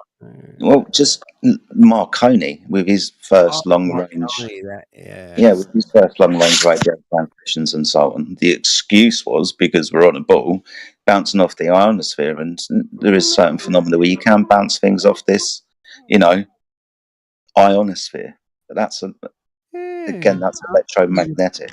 It's very bouncy. It's very bouncy. The waves bounce. The Earth bounces. Everybody bounce everywhere we go, man. It's just amazing. All right, I'm adding that to the clip. So far we've got Quantum Eraser saying, if I see a 24-hour sun, the Earth is a globe, and we're going to follow it right after that with Jedi saying ionosphere. If that's not a play on words, I don't know what it is. I'm on a sphere, totally. I'm on a hemisphere. I'm on a sphere. I guarantee it. What? That's hilarious. It is pretty funny, dude. I could pay like $100 tonight to not get this kind of comedy, bro. So good. You guys are cheap, man. You guys got to raise your prices. I'm telling you. That's all I'm saying. Nah, it all comes from love. It's all free. It is free, bro, because love is free and fun is free and laughing is free. But to laugh, man, I don't know if you guys know, man, maybe you heard that laughter is one of the greatest medicines of all time, bro. I think it's the only free medicine, love, honestly. dude. What kind of hippy dippy bull crap are you talking, dude? Oh, AI. You got that wrong, dude. It's not God's talkback microphone. It's called Mr. Microphone. And if you're as old as I am, you remember the commercials. Hey, I got my Mr. Microphone. And it's got this guy driving down the street with a car, and he drives by this chick. He's like, I'll be back to pick you up later, baby. Ain't got the balls to be a can't make flat this earth. shit up, man. I couldn't make this shit up in 100 years, man. Fuck. There's no way. But yeah, that Mr. Microphone, that was it. Yeah, it was on TV. It was a commercial, bro. Yeah. Get your Mr. Microphone. It shows like two girls singing, and then the one guy literally is driving down the street in the back of like a convertible, some kind of muscle car. Mustang or something. I'll be back to pick you up later, baby. Yeah. Hilarious. That's like probably early 80s, late 70s. Early 80s. I think it's the 80s, bro. 1978. 1978, man. Damn. I'll post the link in the live stream voice text. Hey, have you guys ever heard of like Skylab? Are you guys hip? Yeah. That's the first one. First. That was the first. Yeah, I remember an actress going like she went to some state to where she was like trying to get a piece that like came down and didn't burn up in the atmosphere. Like, dude, they actually dropped some junk at the back of like a C-130 or some crap to like make people believe it. Yeah, like they actually. Hey, Bear. Look up the newspaper crap on that. Well, when the Skylab was going to crash down back to Earth, because the orbital decay, you guys know all. Oh yeah, dude, the orbital decay. Yeah, all of a sudden it just can't stay up there anymore. Can't stay up. It's just like the Russian satellite in Space Cowboys. Yes, of course.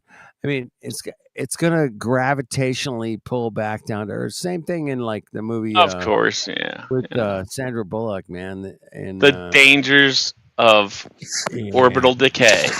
Orbital almost decay. almost as bad as tooth decay. You know what? I'll tell you this. Worse than I tooth lived in decay. Texas. The second space shuttle that blew up, not the first one, the second one. Columbia. Was the Yeah, I Channel. know about it. Columbia. I was in Texas, and I got home from work off night shift in the morning, and I heard a sonic boom. I was watching Fox News, right? I'm just saying. I'm not. Yeah, I'm I just being know. I honest. do, man. I Like, appreciate what the fuck was that? It was. I actually have. When you guys, I have a question later. Once you guys have a moment. Good. Question. Go ahead. Question. All right. So you know how Globers always say, "Why would they lie?" I'm going to sharpen that question and make into a better sword. Why would the government hide God from us? Because God's real. Because they're not us. Because they're not God's us. real. That's my answer, bro. But that's to each his own. To each his own. What would they gain from hiding God? I don't know. That's like I would say that it must mean it's good. It must mean that God is good if they're hiding it. Because like if it was good for us, they would give it to us, or they wouldn't hide it from us. I mean, this is you go on for ages. You're right. You've already said. Think how many people that Jesus healed. So if you're hiding God, like you're hiding like a perpetual everything machine. And they've got him. They're hiding him. Well, yeah. I'm just working along the premise that Lo-Fi said. So if God exists, then they are hiding him because he is good. And the response to that then is God wouldn't let them hide him from us if he was good. Well, free will. It's all free will. He's not hiding, bro. That's the thing, man, about Earth. Jedi's putting God is not hiding from Earth, bro. It's everywhere. Everywhere we look, bro. Jedi, is that you putting like a weird spin on the God can't be all good argument? Just listening to a lot of debates over my lifetime between Christians and atheists, for example, it's always the thing that gets brought up, right? Why is this so? It gets along the lines of, why are bad things happening? If God was real, then bad things wouldn't happen. So, by extension, this would be a bad thing. God is being hidden. So, within that argument, God wouldn't let that happen. No, I got the perfect counter argument to that. Okay. It's the most important. It's the most important covenant that God ever made with man. That He gave man free will. That means men have free will to do evil things. God will not interfere with men doing evil things because that would be interfering with free will. Like the Olympics opening ceremony. Shit. The fact that Paris literally lost power and they're having a lot of what is it? Their railroad system is failing right now. There's a lot of things going wrong right now. Hey, I think that like their population. Let me just say this about the Olympics. They did a big giant fucking hoopla yesterday about raising the Olympic flag, but they raised it upside down, bro. They raised the flag upside down. And that's all I'm going to say about the Olympics. That's it. That's the only thing? That's the only thing? That's the only thing I'm going to say about the Olympics. They had a ritual. They had a ritual, and they fucking did this like big fucking production thing with orchestras and fucking music and all kinds of lights and fucking lasers and all kinds of shit. It's symbolism and they for raised the flag upside down, bro. Symbolism for the world is finally completely upside down. Everything. It's inverted. Did you see the portrayal? Did you see the portrayal of the? Did you see the portrayal of the Last Supper? Yes, that was yes, exactly. Yeah. Dude, they all mock Jesus. They're all mocking Last Jesus. Supper, Mongos, and the bull. Yeah, they brought. But you guys know why though? Leonardo it's the last day. Somebody refresh my memory. Is Christianity even the most? I know at one point it probably was, but is Christianity still like the most like the most people claim that to be their religion versus like Islam or Hinduism. Or I heard this today. I heard this today. So 2.6 billion people on the face of the earth, 2.6, claim to be Christian. I think it's just over 3 billion people that claim to be Islam. And then the rest is filled in with an awful lot of Chinese people and Hindus. And then Asians.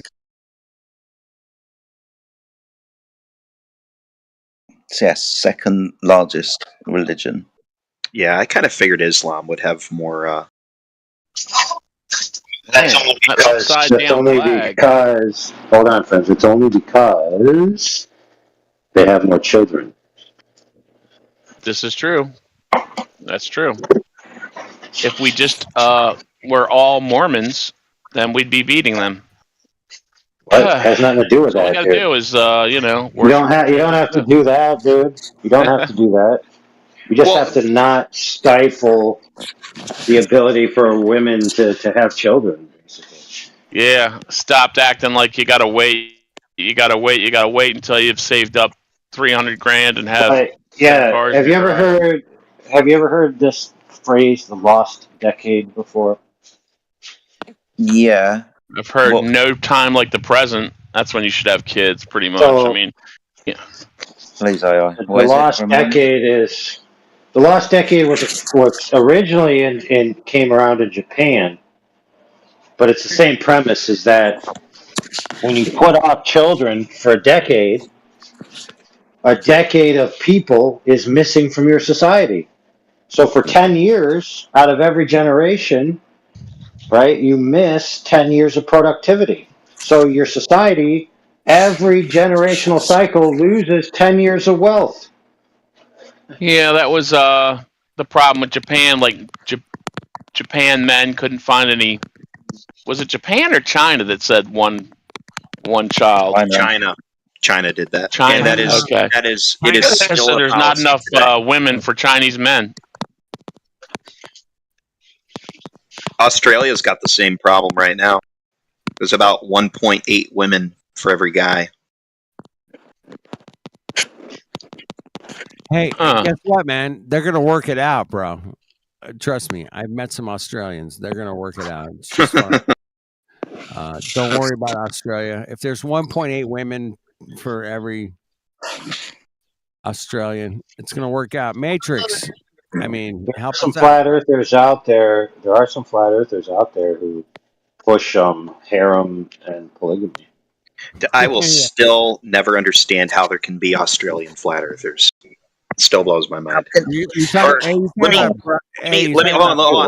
change the way I worded that. Let me change the way I worded that. I will never understand why southern flat earthers don't constantly feud with northern flat earthers about who's actually like which part of their world is closer to like the center of where the sun moves around. Locate factor? Okay. Like, because like from Australia's perspective, the sun does its little circles around the southern pole. GE, check this out. I live on the 32nd parallel. Flat Earth dude lives on the 32nd parallel. So guess what? We don't care. That's as simple as it gets, bro. That's pretty simple. I like that. Simplicity.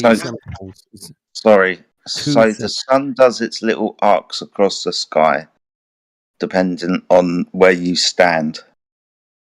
Okay. Right. That's what I was saying. Got it. Okay, so the sun does arcs in the sky depending on what you stand. Okay. So why are we arguing? I don't know. I have no idea. Why would I be arguing with Matrix, for example? I'm in the UK, he's in Australia. Why should we be arguing about the sun doing arcs in the sky? I don't know. Just everything that you see in the sky appears to do the same stuff that it does, but like in the opposite. Not opposite direction. You know what I'm saying? If I was in, say, the northern hemisphere and Matrix was in the southern hemisphere, and the sun was between us, it was spring or autumn, so the sun was going over the equator. The sun does little arcs in the sky. Okay. Which means the sky does its thing. Yeah, the sky's doing its thing. The sun's moving between us, going from east to west. But from my perspective, looking south, it's going from left to right. From his perspective in the south, looking north, it's going from right to left, clockwise, anti-clockwise. Okay. Correct. Yes. Okay. That's correct. Yep, Jedi, 100% correct. So what's the point? What say you, platypus? I don't think I'm using the correct words here. I don't want to I was talking about the sun. I don't want to immediately shift the star trails. I want to keep talking about the sun. But it's the same thing. Yeah, we can use something in the sky that's moving relative to two observation points, and how we describe that based on our two observation points, and point out how they're similar. The sun, the objects, or the stars are doing exactly the same thing, but dependent on our observation point, where we stand in relation to the things we're observing, away from them, say, either side, with regards to being north or south of the sun, as we're trying to do. Just trying to point out how we describe those directions. Trying to figure out where this means globe.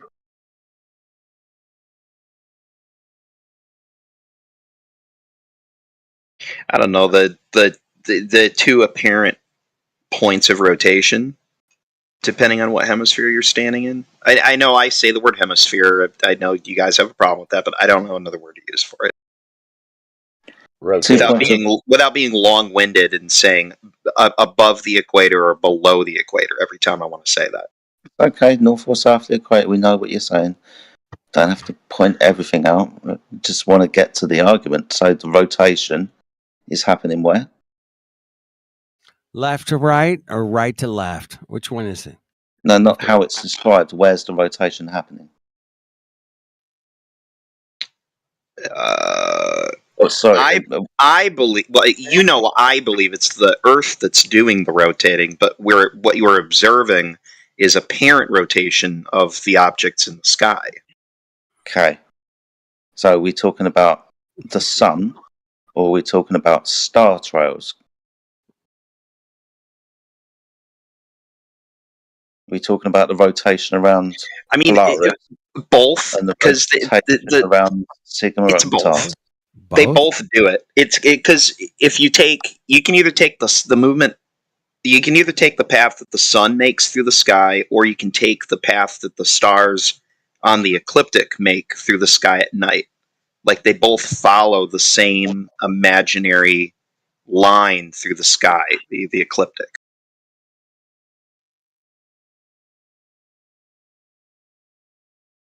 Like, if you were to do a star trail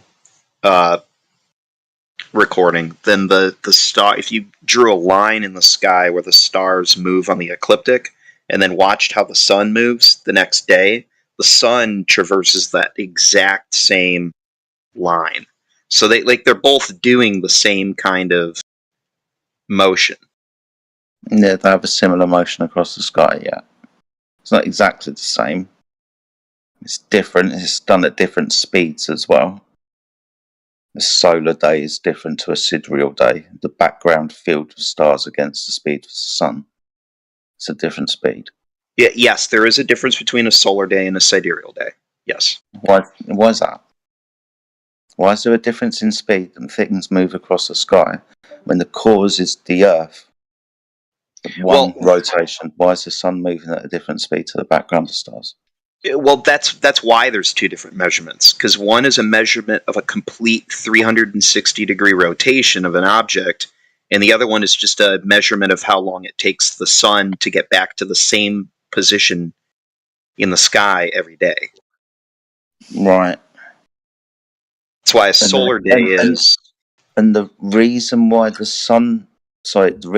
stars take how long? Is the stars different to the speed of the sun? Yes or no?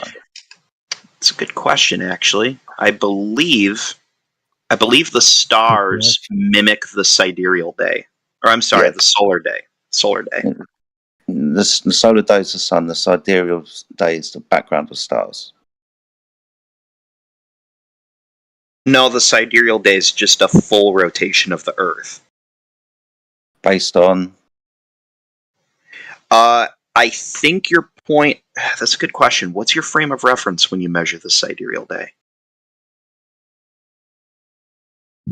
I have to actually look that one up. I'm not entirely sure where the point of reference is for that one. Look into what the cause is as well if we're talking about movement of things across the sky. If the claim is that the Earth is the one that is moving these things across the sky, we're leaving the moon out of this example, by the way, because the moon orbits around the Earth. It moves backwards as to the way that we observe it. It moves from west to east, but because of the spin of the Earth in its 28 days, it comes from the opposite direction, but we see it going backwards. Yeah. So we're leaving the moon out, but the sun and the background of stars is based, their movement is based upon the rotation of the Earth, right? Yes. The sun and the stars move across the sky at different speeds.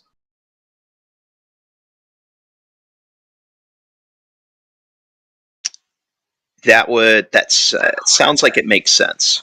I believe that's right. I'd have to double check.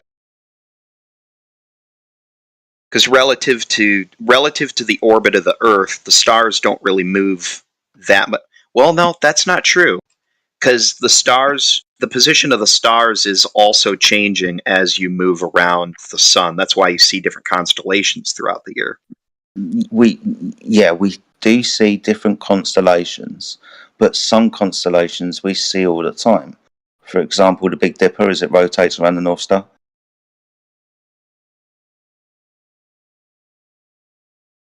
See, I live far enough north that I believe I do see the Big Dipper throughout the year. You do. Yeah. If you go far enough, you can pretty much see it as long as you can see Polaris, but not necessarily on the equator. You've got to be about 30, 45 degrees, something like that. Well, yeah, the further you get away from the equator, the less your stars change throughout the year. Yes. Yeah. So we know how long it takes the stars to rotate around that central point. This is a sidereal day. This is based on the rotation of the Earth.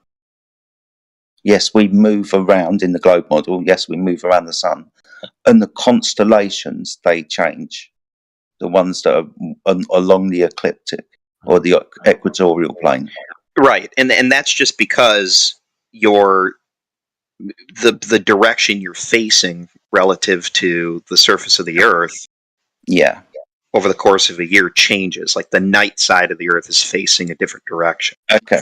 Yeah, we get that. So the cause of the speed of the stars moving around the Earth is the rotation of the Earth. What's the cause of the sun moving across the sky? And the speed that it does it? The rotation of the Earth. Good. So why are these two things different speeds? Because they're different objects at different distances. I also got to double check. I got to double check what you're saying. I don't know if that's necessarily true. The motion of the stars. So this can be pointed out by the sun's traversal through the constellations. Different speed against the background of stars. But again, it's not because they're moving at different speeds. It's just you're changing your vantage point or your viewing point of the stars as you rotate around the sun. Yes, so we don't have to talk about the rotation around the sun when we're just looking upwards from, say, the northern hemisphere in your model and looking at the rotation of the Big Dipper around Polaris. The process, the time given for a sidereal day is this: the rotation of the Earth upon its axis. Now the stars present it to us. So if the rotation of the Earth is the cause for the speed that the stars move, and the cause that the sun moves, which are all relatively stationary from our vantage point. The sun doesn't appear to the sun doesn't really move, even though it does through the galaxy. Compared to us, we're just rotating around it. It's correct. Not yes. Yeah. So we're not observing that. So the cause for the two speeds across the sky is based on the rotation of the Earth. They move at different speeds. Well, they don't literally move at different speeds. They just appear to move across the sky at different speeds. And it's so weird. It's a weird way to word what? It's a weird way to describe how the stars move. So the 15 degrees an hour rotation, what's that based on? That's given to the motion of things that move across the sky. 15 degrees. Arc minutes, depending on from the observer's perspective, I think. Yeah. Because you can measure that. You stand anywhere on the Earth, and the sun traverses 15 arc minutes through the sky. The only thing that changes is how long the sun is actually in the sky to observe it doing that movement.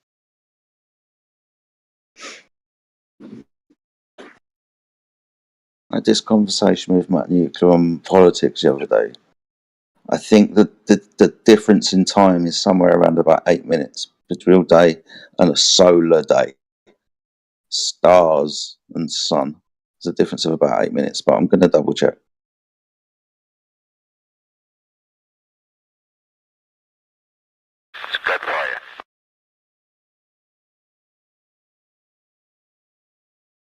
I think 4 minutes sounds closer to the accurate number.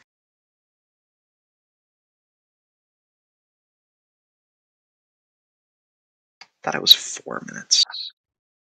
Hey, how are we gonna get the moon if we can't talk between three buildings?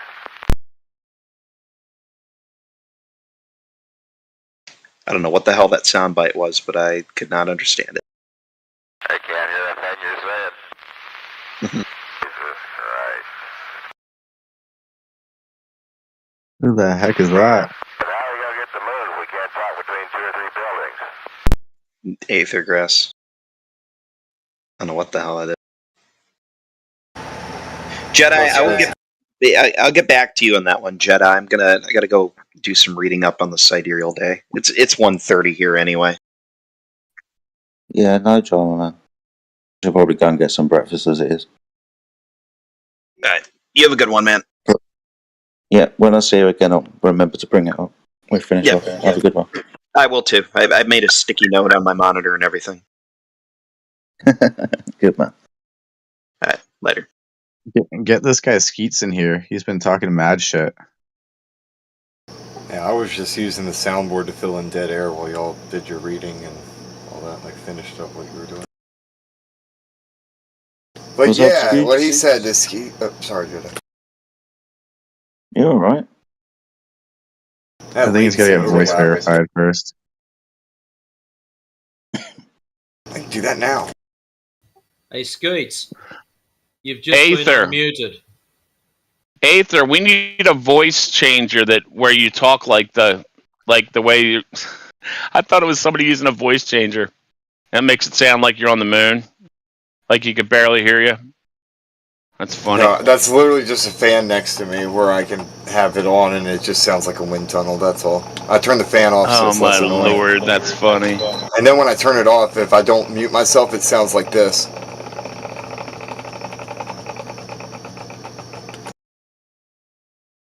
Is it a Wheel of Fortune?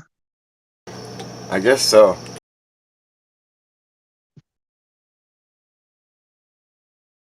Hey Skeets, you're unmuted. Feel free to chime in on why you think Earth is a globe.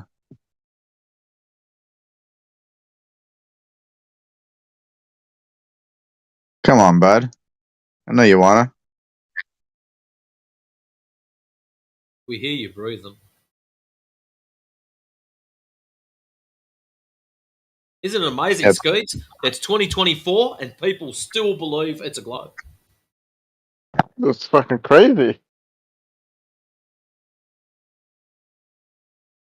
What'd you say?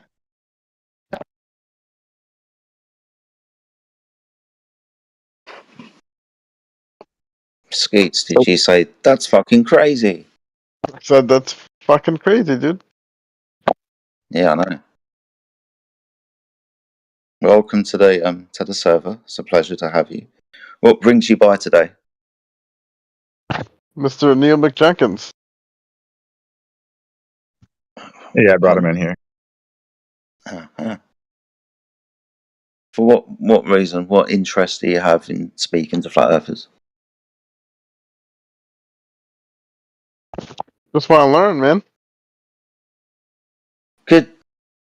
So that usually takes place with listening and asking questions.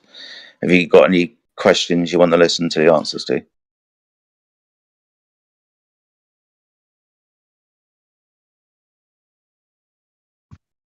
Come on, bud. Don't be shy. Super shy.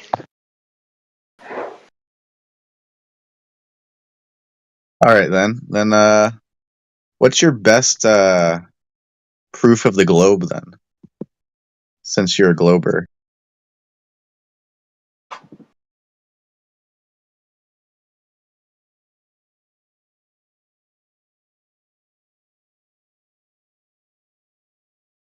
I have proof of nothing. Oh, come on, mate. Don't be scared. You were talking all that shit earlier. Who was talking? What shit was being said? Oh. Oh, yeah, how stupid flat earthers are. Just the typical stuff, but I don't think he had much substance. Okay. Was this in the text chat? No, I'm his buddy. Okay. So flat earthers are stupid. Is that right? Is that what you said? Yep. Why?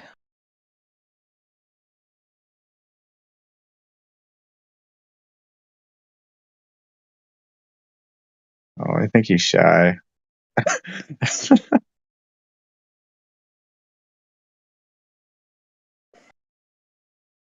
Come on, I brought you here. All the bright minds are here. They'll answer any questions. I promise they won't hurt your feelings. Well, maybe I don't promise that, but yeah, we might. That's not on us, though.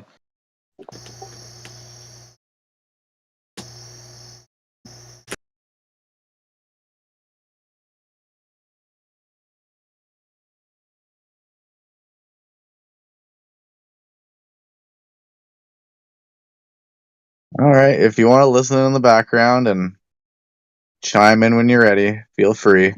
But this is the server, and you're welcome to listen. And hopefully, we're not so stupid after all. Once you're done listening to us. Yeah, I was gonna place a wager that he's contemplating retracting his DM statements after hearing Jedi speak with the English accent. He's like, maybe they're not all that dumb. Because that, of course, always accentuates the appearance of intellect. Yes, Keats. What accent do you want? You want American? Do you want Australian? You want a British? You want a Southern? You want a black guy? What do you want? You want a robot? We got one of those here too. Well, he's AI, but we got a drunk dude here too. If you want, dude, I am a drunk dude. We have a couple Terminators around, and yeah, there's a drunk dude around here somewhere. But there's also a bar in the back, so. Yeah, we got Flat Earth dude here.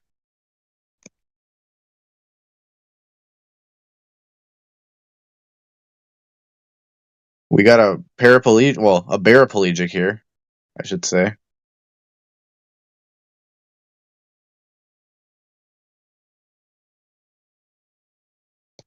I got a question.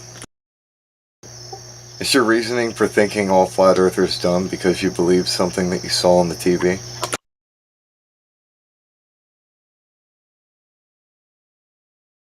It's like trying to get a kitten out from underneath a bed. I'm not trying to scare you, just ask you really soft questions, try and entice you out with a little bit of food. Come I'm on. just pointing out that propaganda is powerful and the media is divisive naturally to begin with. So they use words to divide peoples and keep them from talking to one another. That's a good point. It's a nice little treat.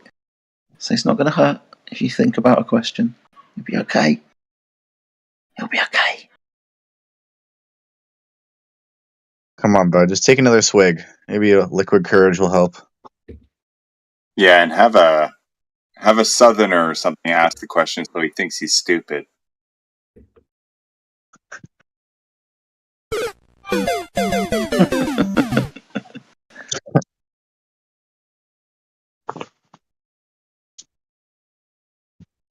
Maybe next time, buds. Maybe next time. But welcome to the panel, and like I said, feel free to ask anytime.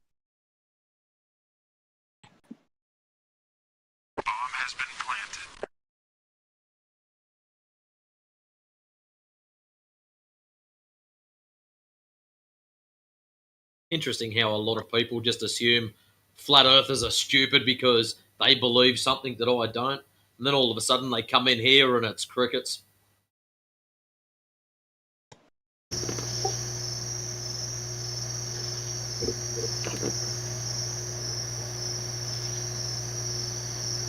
Yep, that's how you eat their grass.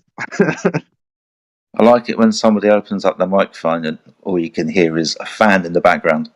And you're waiting for somebody to speak, but it never happens. That's really weird. Hope you're right, Eva. I'm doing good. It's probably also picking up the fan in the computer. I turned off the other bigger fans, and I was hoping that it would just let y'all hear the crickets outside my window. Oh, we can hear them.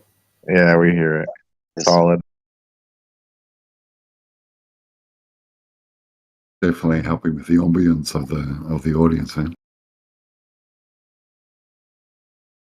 What's funny is the silence is way more intense for me because when y'all quit talking, I literally just hear crickets.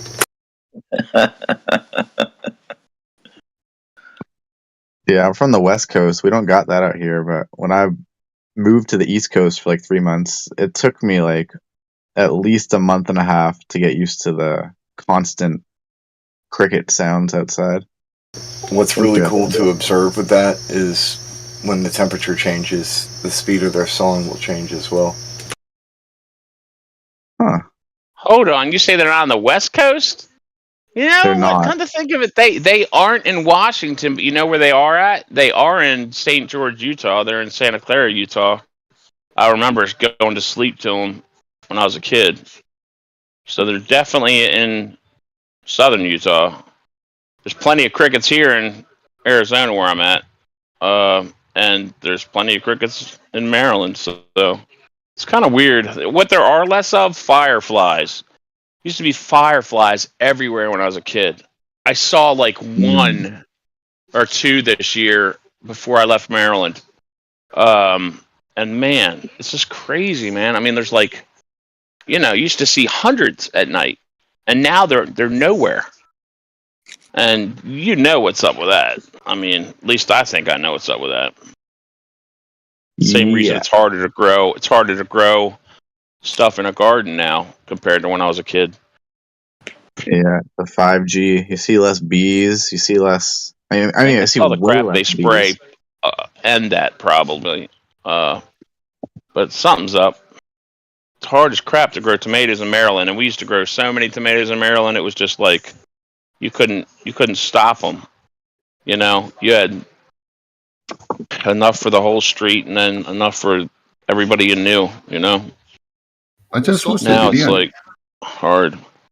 I just watched a video from England, and the bloke was saying that I've seen no bees and no butterflies on this plant that is known year round to have bees. It's and depressing, right?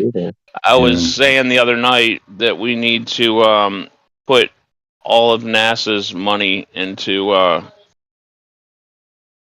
taking care of the bees and getting all of our, like the Midwest being the breadbasket, and California growing all our vegetables. And, that's what we need to do in America. In America. We took the space money. You could fix the food problem all over the planet. Hey, Jesus. Like I really do like the sound of the crickets, but what are the cicadas like over there? Are they just deafening like they here in Queensland?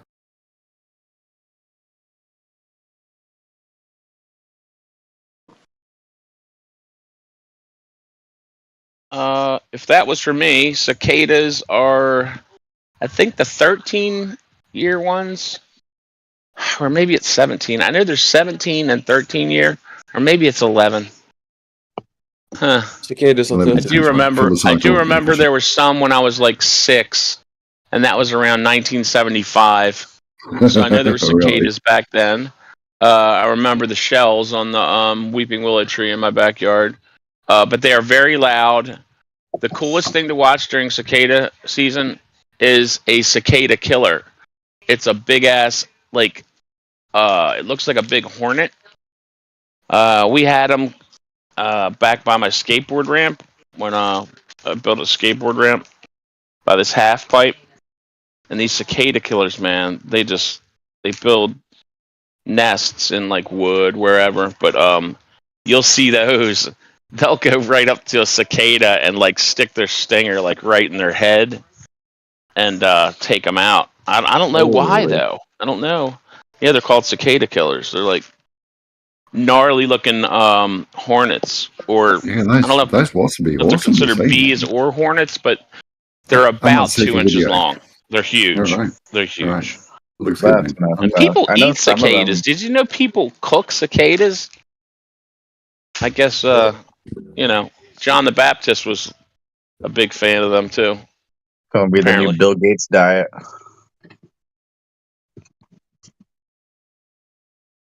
No more cows. It's all about bugs now. Carbon tax.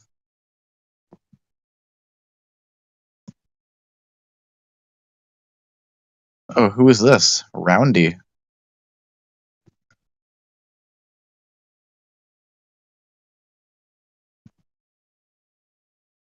Anyone want to unmute Roundy? Give him a go. Yeah, I'll mute him. He sounds fun already. I hope he's better than the last guy.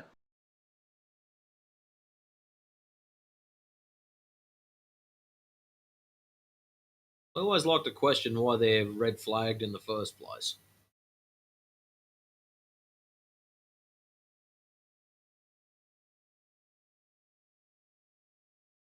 Let's see if he makes it obvious right away. Hi there. Roundy, you're unmuted. Yeah, thank you. Welcome to the channel, Roundy. What brings you here today?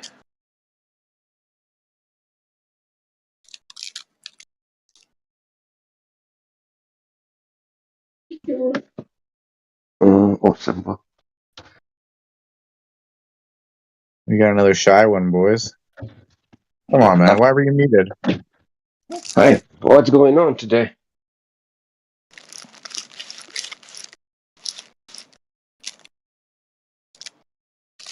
Trying to figure out why you were muted.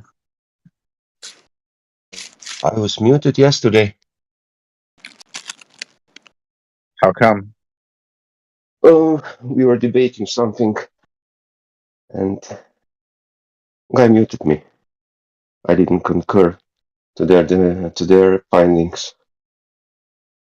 Trying to make a point, but it didn't go well. Kind of begs the question, can you remember what the argument was? The argument was about Black Swan. Okay. And I was trying to put out, whenever you are using geometry, you have to stay in the realm of geometry, not going into the reality. Okay. And that was something that the guy didn't understand, didn't want to So I how want do to you talk prove about it. your reality on a whiteboard? Exactly. That was my argument. When you are talking about geometric horizon, that has to do a lot with geometry, with a sphere, not with Earth. Earth is not a What shape sphere. is it? What shape is the Earth? Excuse me? What shape is the Earth? It's approximately a sphere. It's not exactly a sphere. Okay. It's approximately a sphere, but not exactly a sphere. Exactly. But the horizon would still be physical and geometric?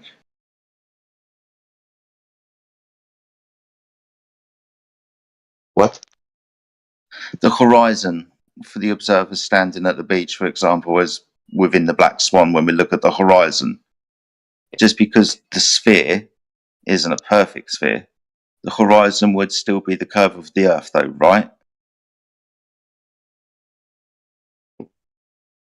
That was the point.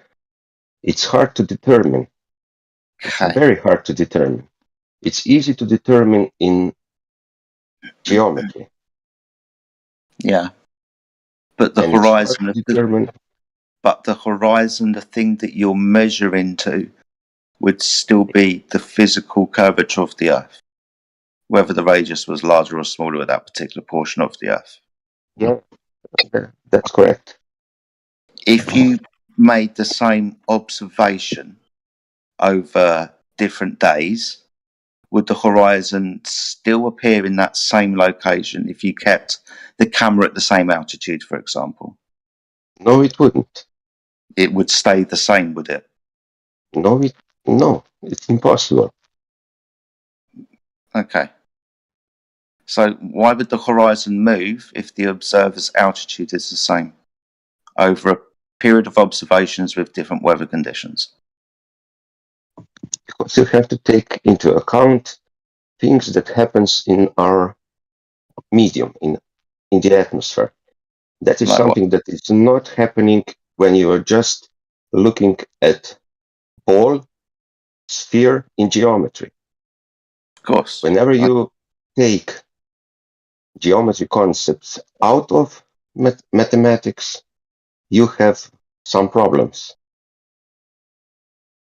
You do not account for refraction, for scattering when you are talking about sphere in mathematics.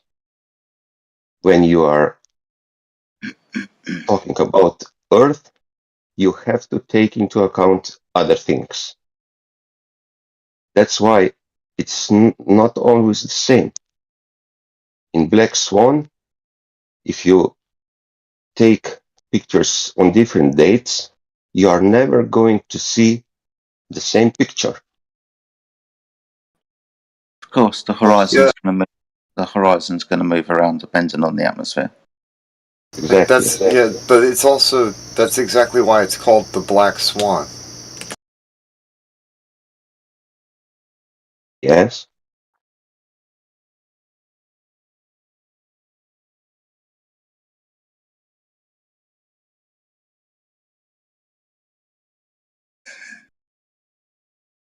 Do you know what the Black Swan Karl Popper argument is? Yeah, I know. You find one and that's it. Cool. Yeah. But still. So we have no measurement to the tangent point of a sphere, whether it be perfect or not. We don't have that measurement.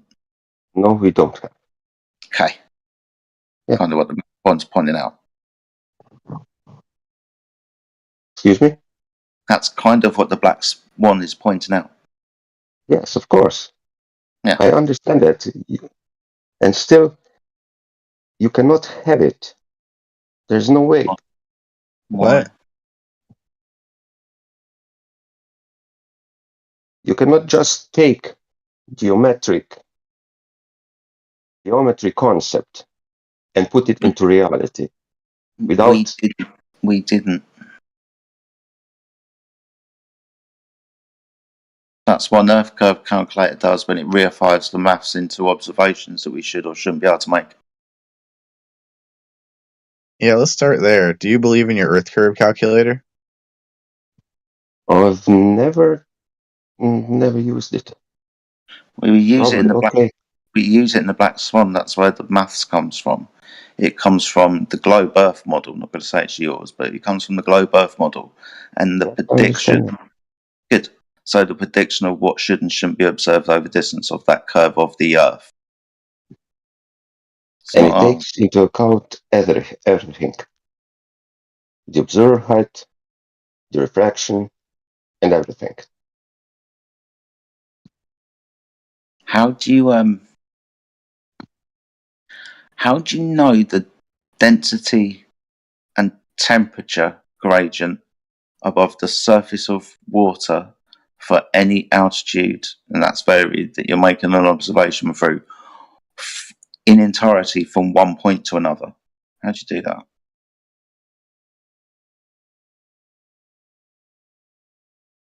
You take the concept again.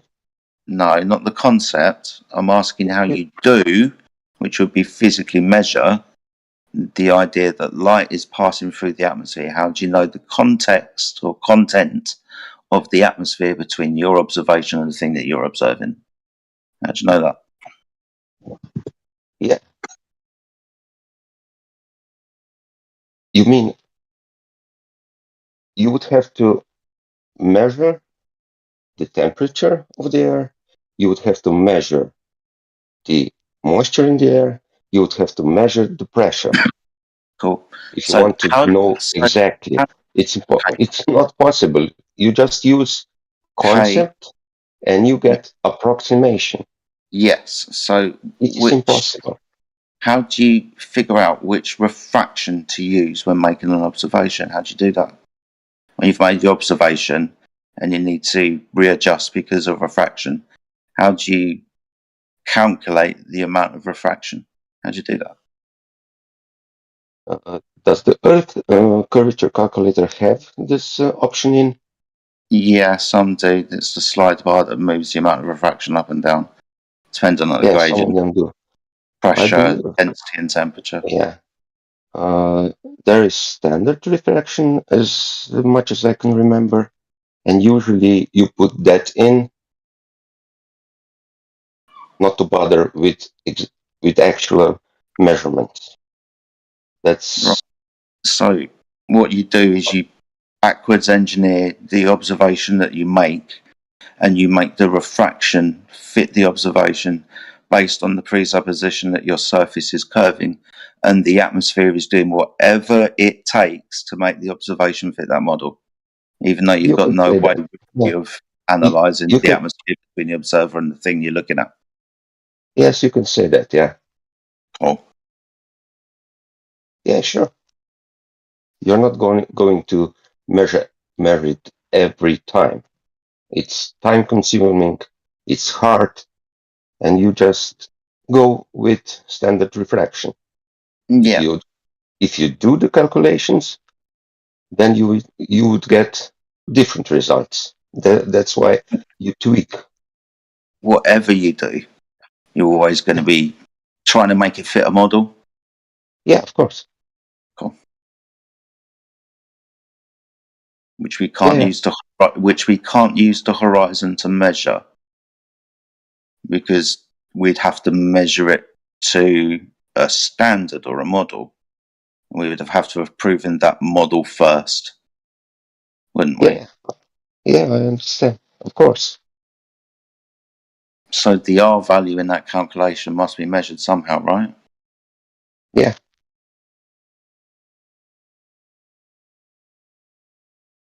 Yeah, the R value, well, measured. This is why the word measured. Not directly. This is why the word measured. Yeah, it's hard to directly measure Earth circumference. Directly measuring would mean take a meter and go. That's something that's physically impossible. on my understanding. Okay. Before we move on to that. Excuse me? Sorry. Before we move on to that, I just wanted to point out that no, we can have our black swan argument because the word measured is in there.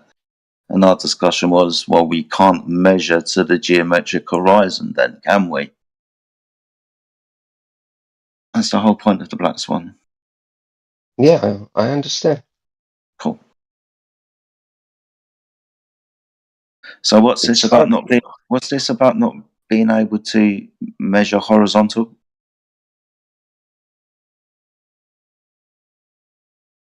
What horizontal? The Earth. Circumference? We can't do it, you said, a meter. It would be very difficult to measure a horizontal plane. Why?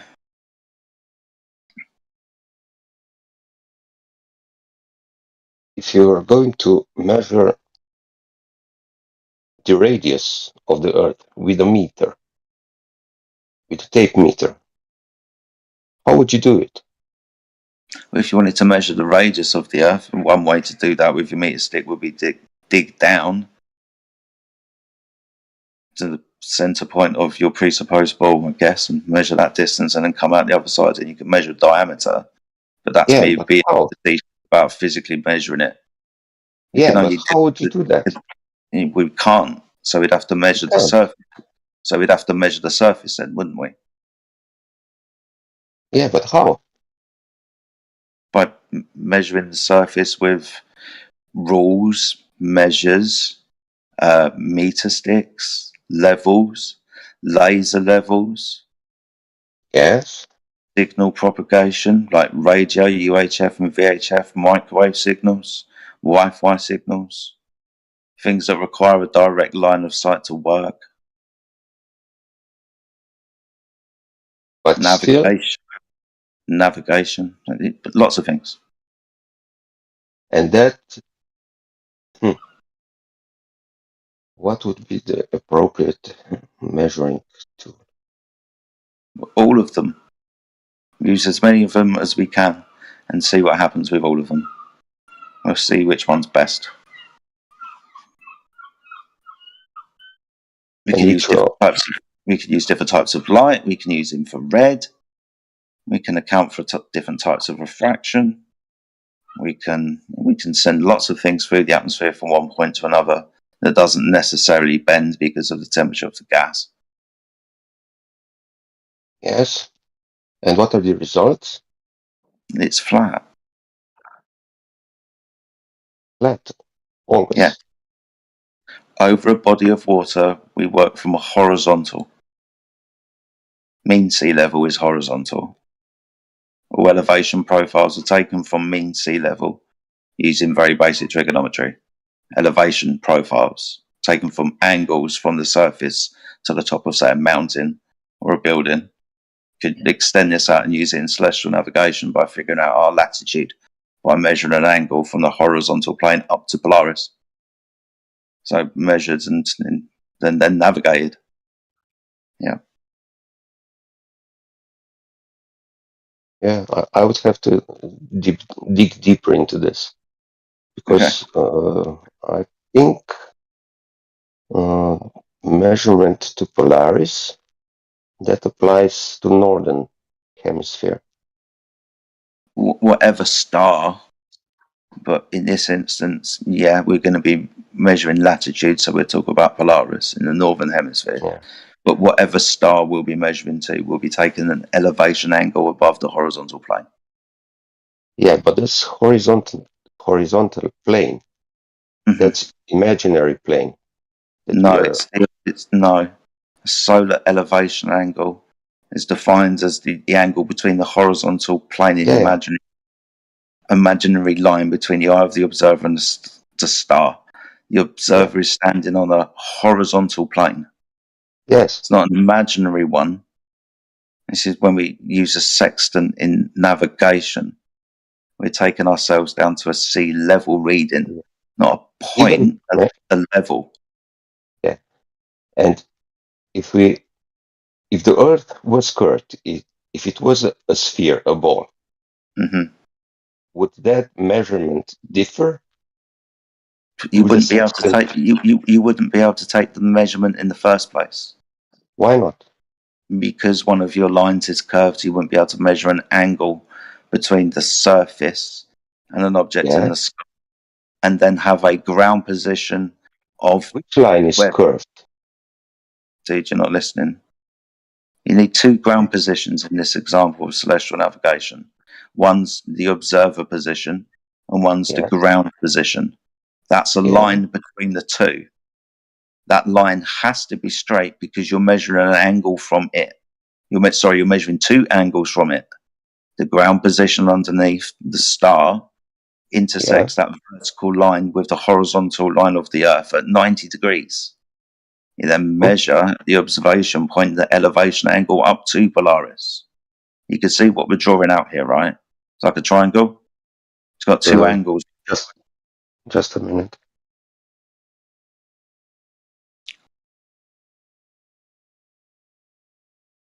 Okay.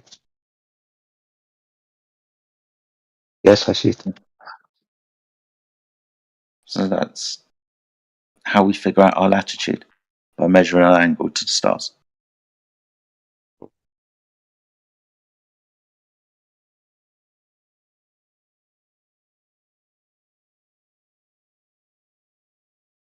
And why is it a problem if this ground level, ground position of a star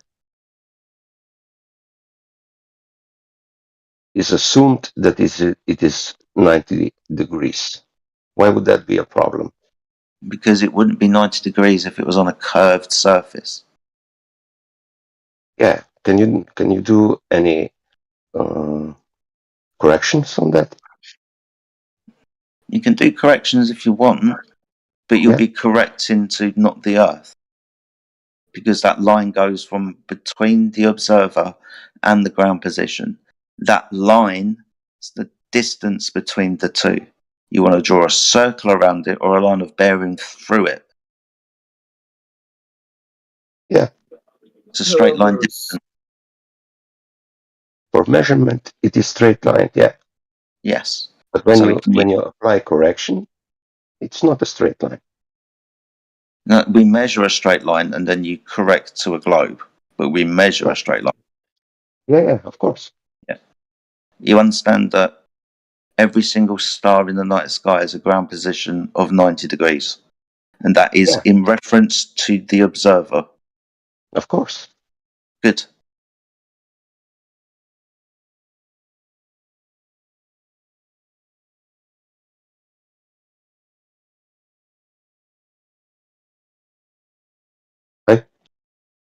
We lost. Yeah, you lost when you said that you make a flat Earth measurement and then you need to correct. Why? Why is that? Because you wouldn't be able to have those 90-degree angles to all those GPs on a curved surface. I see. Definitely something I have to look into more. Okay. Understand. Good stuff, my friend. Welcome to the server. If you want to look into it more, down the bottom of the channel, down the bottom where there's more channels, underneath additional information, there's a section called Celestial Navigation. Have a look in there. Okay. There's other ones like laser tests and long distance observations and flat Earth measurements and stuff like that. So it's alphabetized underneath additional information. So lots of stuff that we've spoken about you find down there as well. Okay. Yeah, I found it. Great. Thanks. No worries, man. Yeah. Have fun. And yourself. Bye. Take care.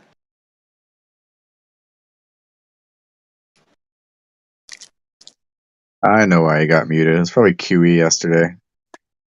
Yeah, maybe. Probably going off at him. Or he didn't like his Sorry, answer. Jedi. Sounded I didn't like mean that. to cut that short for you, mate.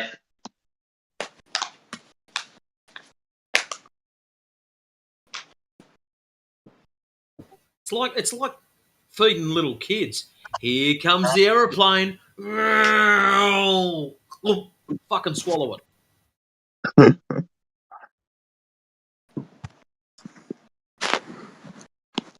Yeah, some are definitely a bit slow. By I mean slow, I mean Globers.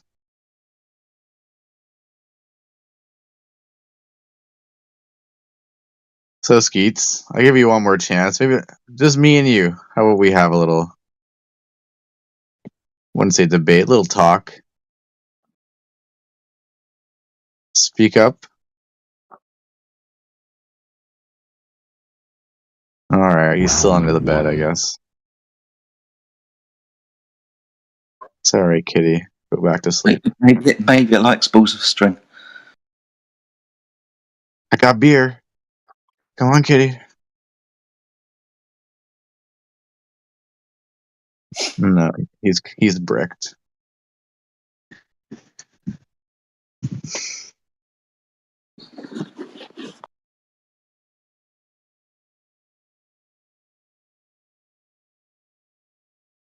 Maybe you want to talk to an Aussie. We instantly get minus 30 IQ points just because of our accent. Come on, Skeets. You want to talk to a retard down under? It's your chance.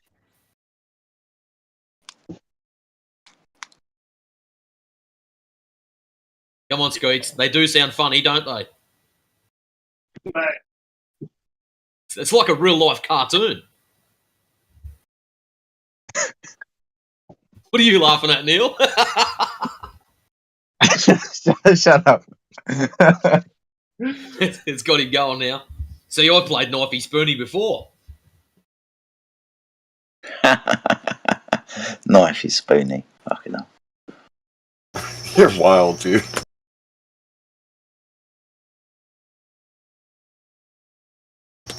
Y'all are a trip.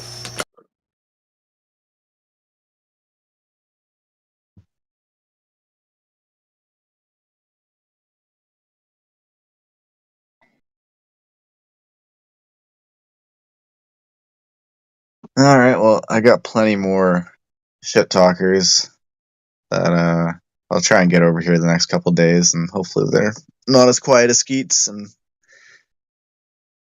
he's just a bit shy tonight. Do you I'll know keep him on in... bringing. Ability to speak does not make you intelligent. Now get out of here. Nice. Yeah, speak or get the fuck out of here, Skeets. See, the other way you can put it is piss or get off the pot. Do you know him in real life there, Neil? Kind of. Off another Discord server. We play video games together. All right. So there's going to be a fair bit of banter later on. Very good.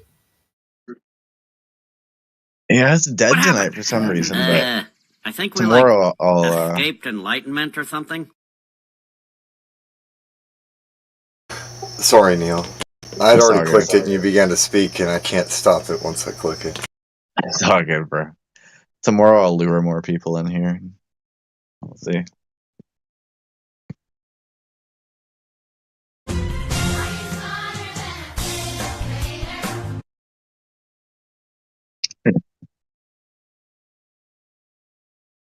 Did you pay for the extra soundboard stuff?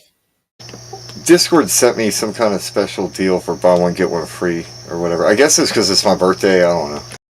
But I was like, screw it. I'll whatever. Now I can post more shit or whatever. It's been fun.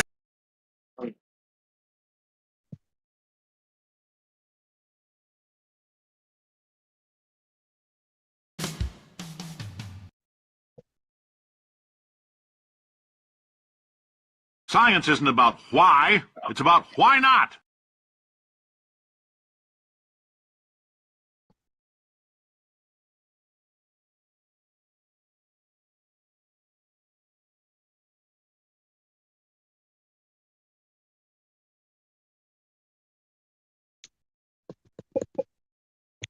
You're not part of the control group, by the way.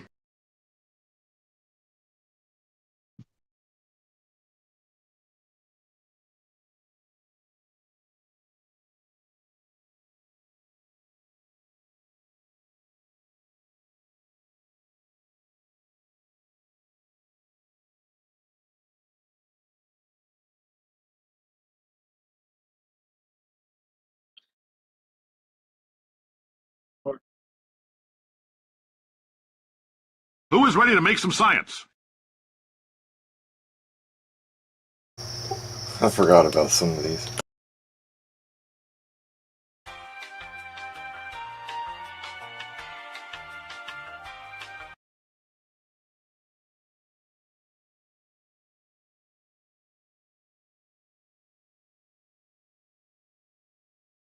I love the sad Globey whenever they're having a little cry. And then that comes on. In his own twisted and distorted lexicon, he calls it truth.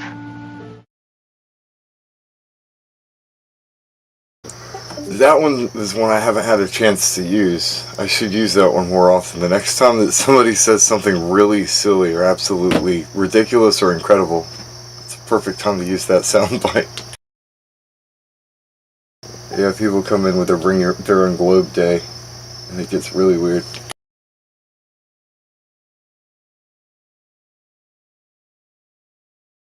Do you have the Buzz Lightyear?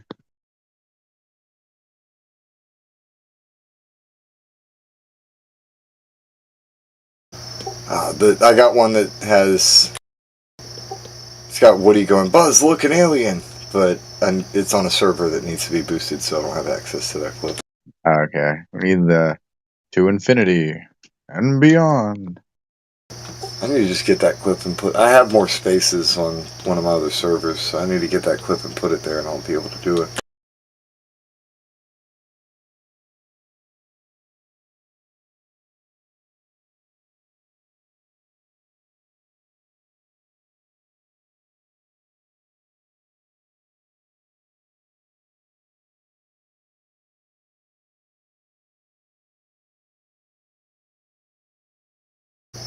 I do have this one from the Toy Story movie.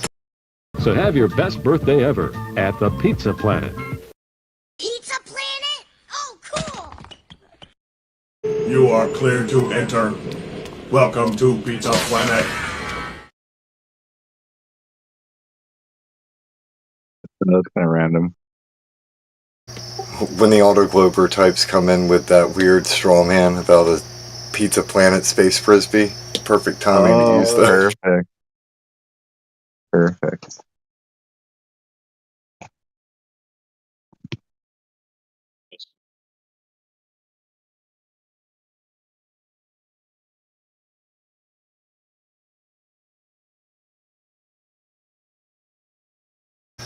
Here's a really old sound effect. The internet is not something that you just dump something on. It's not a big truck.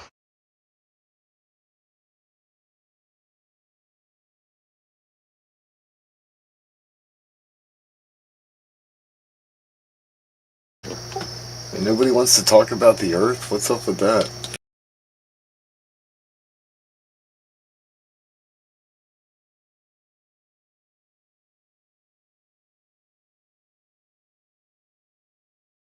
I think we've defeated them all tonight. I think they're all inhaling their copium. Well, it's also Speculation Sunday, so if anybody wants to talk about other stuff that's related to the Earth but also not the normal conversation, now's the time to do it.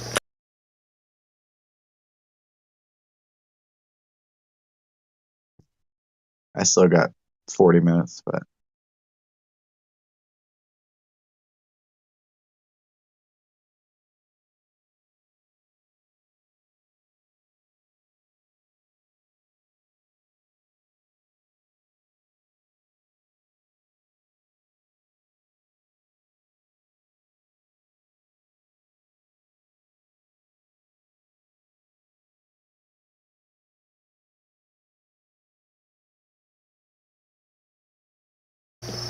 I think that you or your friend will have to come back later and try again.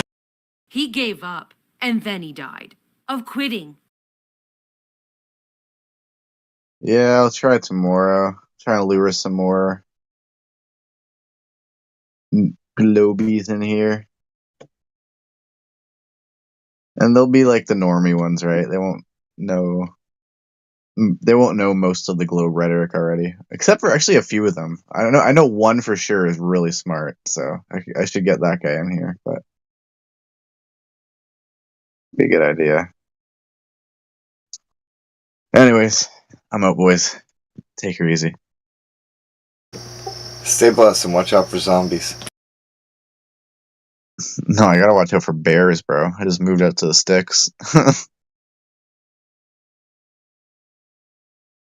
The simple fact that you're standing here listening to me means you've made a glorious contribution to science. Thank you.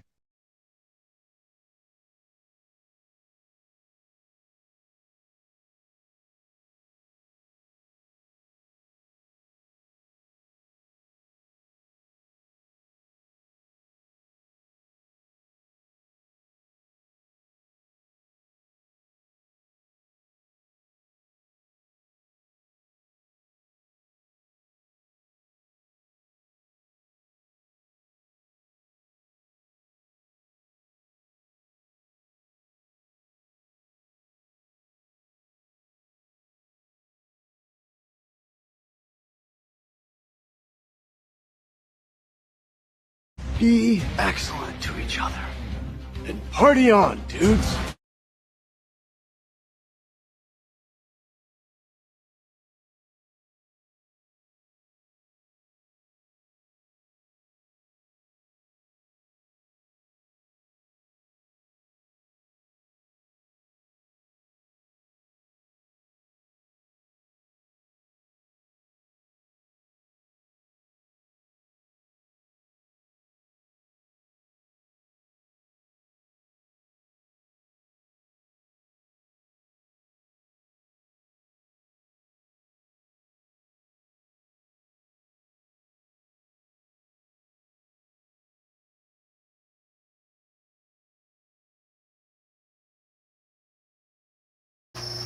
Welcome.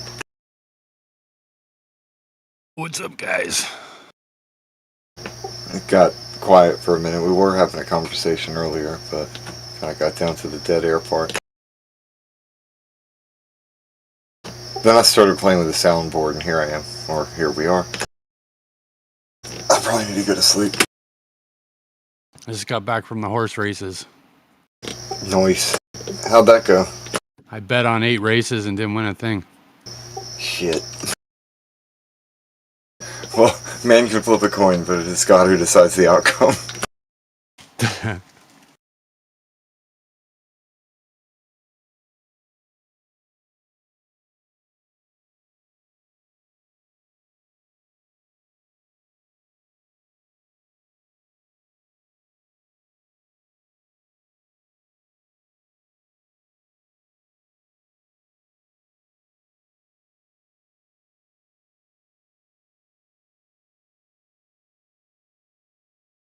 But on the way home, the moon was like orange and fucking huge in the sky and really low, like a lot lower than it should be.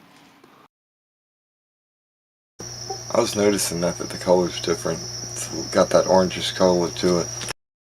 Somebody else mentioned that earlier, too. And about it being bigger. I didn't see the huge part, but by the time I looked at it, it was already higher up in the sky, so I wouldn't have been able to see that.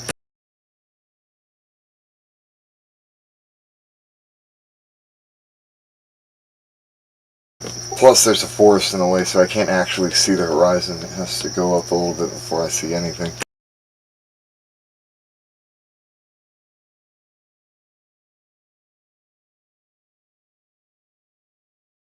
It's kind of funny, if you take the definition of horizon, like, strictly, like, direct, like, specifically exactly what it says, then that means that when you're looking out across where there's a tree line, then the horizon is at the top of the tree line, because that's where it appears to meet what you're looking. Yep. You go too extreme with taking it completely literally, then that would be what it means.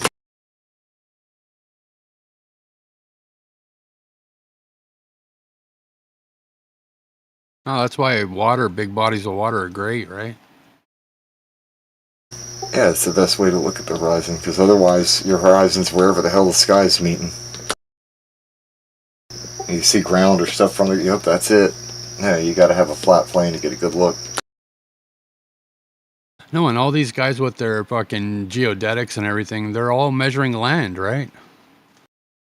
Yeah. They don't measure water with that shit. Why not? Because they don't have a rod long enough for a rod man to just sit there and go all the way across the ocean with it. I get that, right? But you could measure shorter distances over water, right? Yeah, they'd still have to have that thing stable instead of just floating up and down, getting inaccurate measurements the entire time. So, like I was talking with Peter and his fucking stupid globe proof. He's got 34 kilometers there. He could stick the storyboard on the other opposite shore in the sand, in the water, and shoot and have his theodolite on the shoreline on the other side.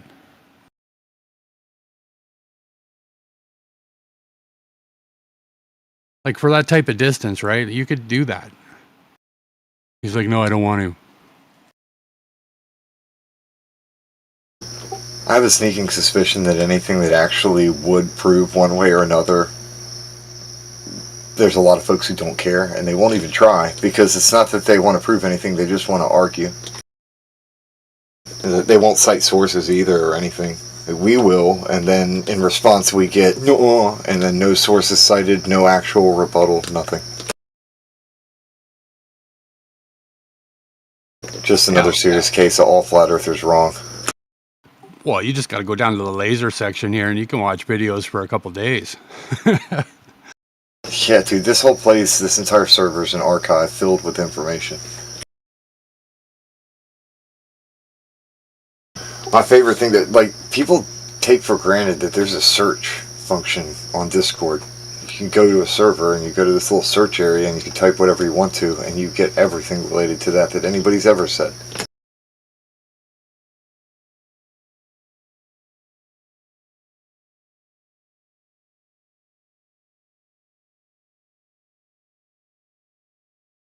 Makes it a lot easier.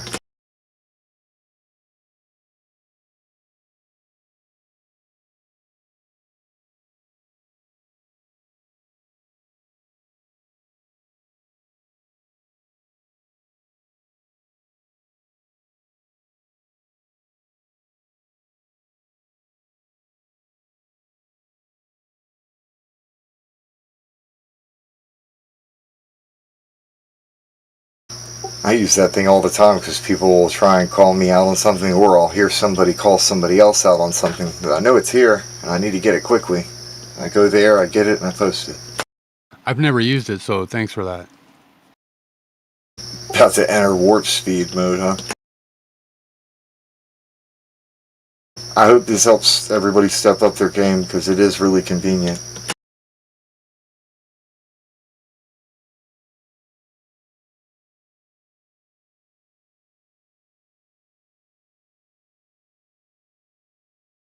You're a trip, Price of Adam.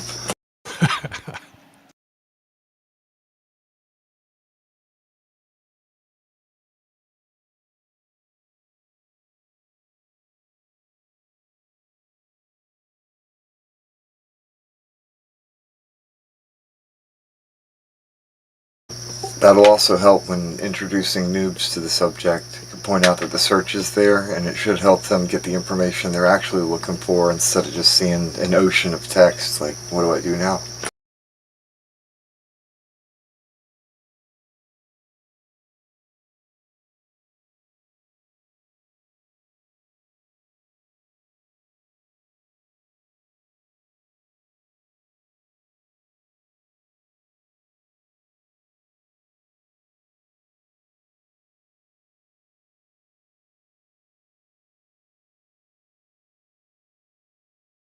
There you go, server searches.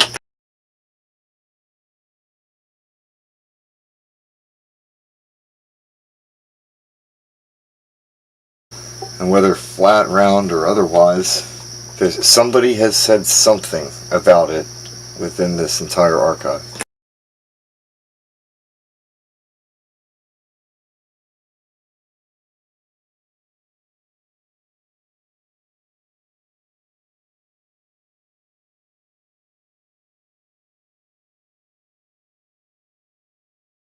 Another good one would be for the auto-glober noob types. Maybe search there before asking a question and see, like, check. Find out whether or not it's been asked 1,000 times before.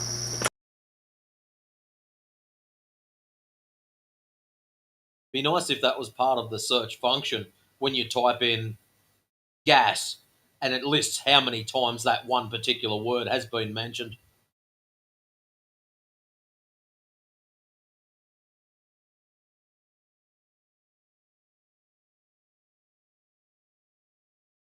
It does. It's been mentioned over 66,000 times on this server. What, the search function? Yeah, it'll tell you how many times something's been mentioned. You can use it for individual words. Oh, really? That's cool. No, that's very cool. I was looking at, I just typed in South Pole, and I started looking down the list. But when he mentioned that, I had to check. I'm like, wait a minute, I think you can. And you can.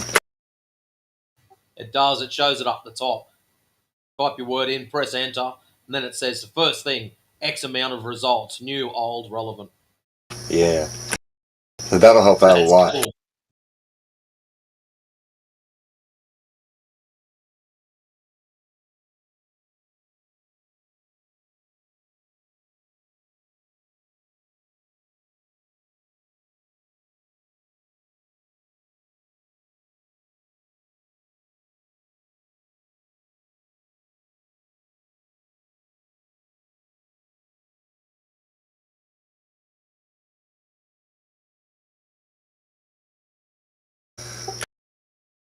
I'm actually surprised at how few results there are for FLERF, F-L-E-R. I would have expected there to be way more, since it's so frivolously used.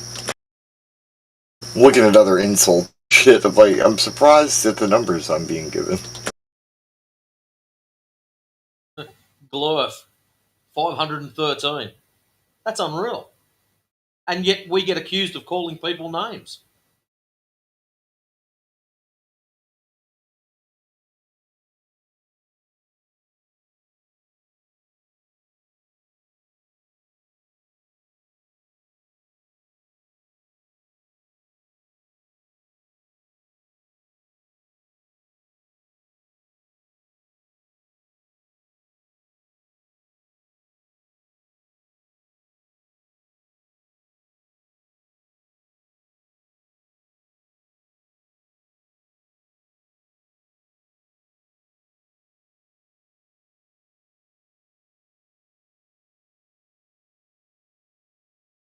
Yeah, when you start looking at the ad homs, it gets to some really weird high numbers.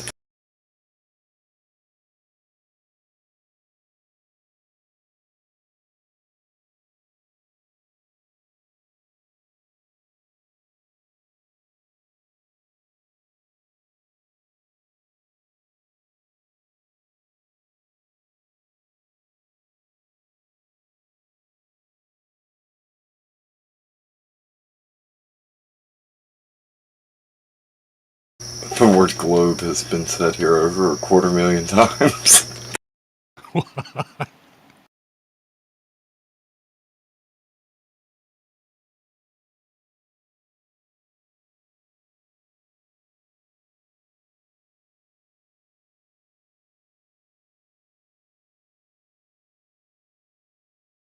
Yeah, I think a lot of the words have been deleted after people spewed an entire line of obscenities. So we got to take that into consideration. But these are just the ones remaining. There's still very high numbers on some of them. I put in numpty and fucking it came back 4,700, and all the first ones are all QE videos on YouTube.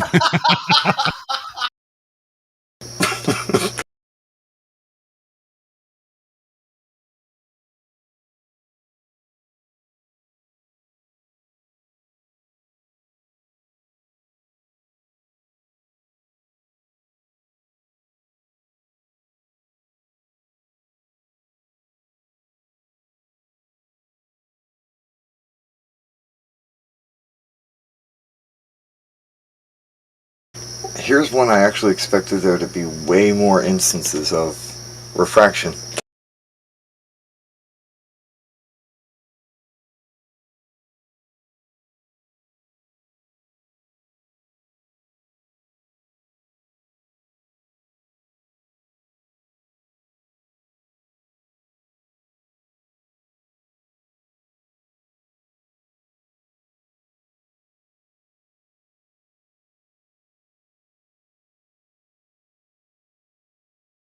Anyway, yeah, that's a useful tool.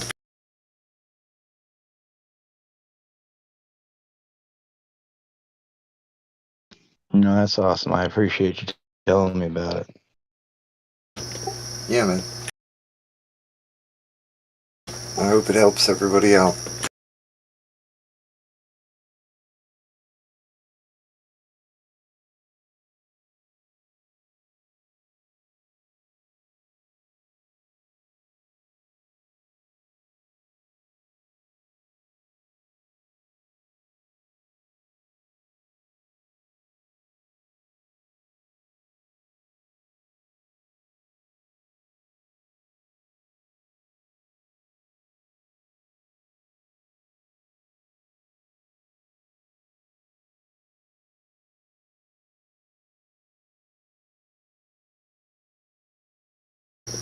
Since it's Speculation Sunday, I think that I'll present an idea, because I'm also sick and tired of people giving weird things that aren't even experiments and acting like they're the definitive whatever when they aren't.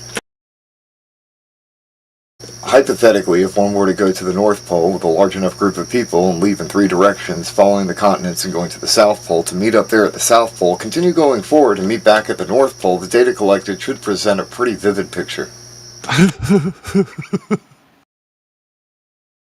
What, of how cold it is? No, I'm just saying if you cannot go all the way around and back, and nobody's ever tried, so why not get a ton of people and try? Yeah, I heard Alpa, he stumped a guy yesterday, I guess it was, and he was just saying, just tell me where the South Pole is, right? Yeah. And then this, because I'm tired of hearing the 24-hour sun bullshit when we've debunked that 1,000 times already, that it's non sequitur, doesn't matter. Either way, it doesn't matter because it has nothing to do with the ground. And it can, like, we can show you a circle of light on a freaking piece of paper, a diagram, a map, whatever you want. What difference does it make then? Like I said earlier, I hope those dumbasses go down there and they find out that it's like 7 hours and 23 minutes, some really weird, out of an ordinary time frame of sunlight, and it just messes their shit right up. Well, another thing is this. Every single lighthouse in Antarctica is all congested. They're consolidated into one area on one peninsula. And when people do go to visit that area, that's where they go. That's that bullshit they fly across and say they flew across the Antarctica. That's it, right there. They don't go anywhere else. Yeah, they don't even get close to the South Pole, I don't think. Yeah, they come nowhere near there, and it's only special expeditions that even go there. We could go there, it's just that it takes special effort to go more than just to the edge of something. Like, you have to actually walk across cold terrain and shit. No, and like fucking, from what I understand, winter temperatures are like minus 80 Celsius, dude, and there's no way. Like, straight up, you're not doing anything in that temperature, man. You need some stormtrooper type suit or some shit. No, man, I'm not joking. Like, rubber breaks down at that temperature, dude. Like, yeah. Nothing works, man. Like, I live in a pretty cold climate and shit fucks up here, right? I can just imagine that climate. Like, that's fucking insane. You're not getting out of your bed. You're fucking huddled up, fucking trying to keep warm, man. Oh, dude, it goes negative anything, and I don't want to go outside. Yeah, I worked in the Yukon for a little while, and when it would get like minus 55 in around that range, they'd tell us to stay in bed, man. Like, they'd tell it, don't get up today, right? Yeah. There's no use of going to work if the tools you're trying to use cannot function at that temperature. I couldn't imagine temperatures like that. The coldest I've ever been was years ago. I went down to the snow as a kid, and it was like -7. That was it. And it was only that early in the morning. And once we sort of got up out of the shadow of the mountain, it was like warm-ish. But yeah, negative 55. Nah, I'm staying in bed. No, you have to, dude. Like, it's so fucking cold, right? That's like crazy numbers. Like, your throat freezes when you go outside kind of thing, dude. You can't breathe, right? Like, fuck.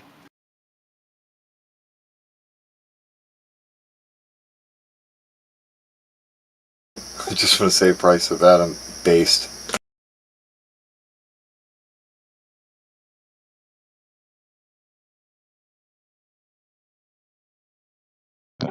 I try to get to the chat versus the VC, and it takes so many clicks for me. I don't know why it just keeps going back and forth to the same screens.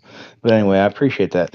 No, it just makes it like I just remember the complaints from people from a few years ago when this was going on, and they made the little threat of going, and then the guy kind of took off with the money. I always wondered like what happened to that money, but I guess it doesn't matter. And then I think to myself, okay, well, are they going to the same place they said they were that they were complaining about the fact that they were going to, the other year? And it just how quickly we forget our own arguments, I guess.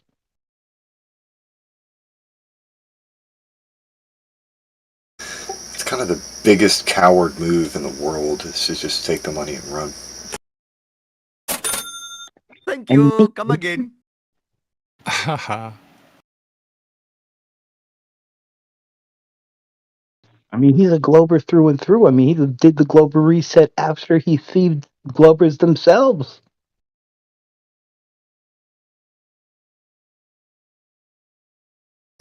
I'm just saying that there's different types of greedy men, and some of them have certain ways that they'll acquire their money, and then others, they get it a different way, and the coward version of it is to take the money and run.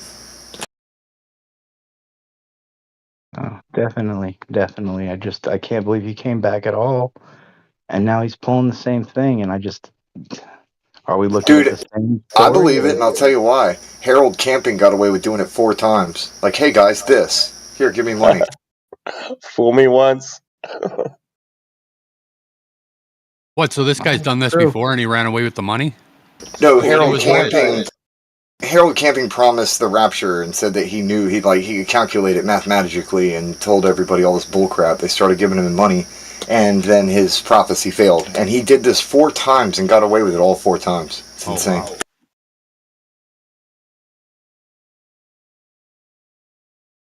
Shame on me. Like all those old television evangelists. Dude, yeah, people were investing in those guys. People were investing in billboards. Dude, people were investing in billboards and shit and everything. Though they were making it went viral, as it were.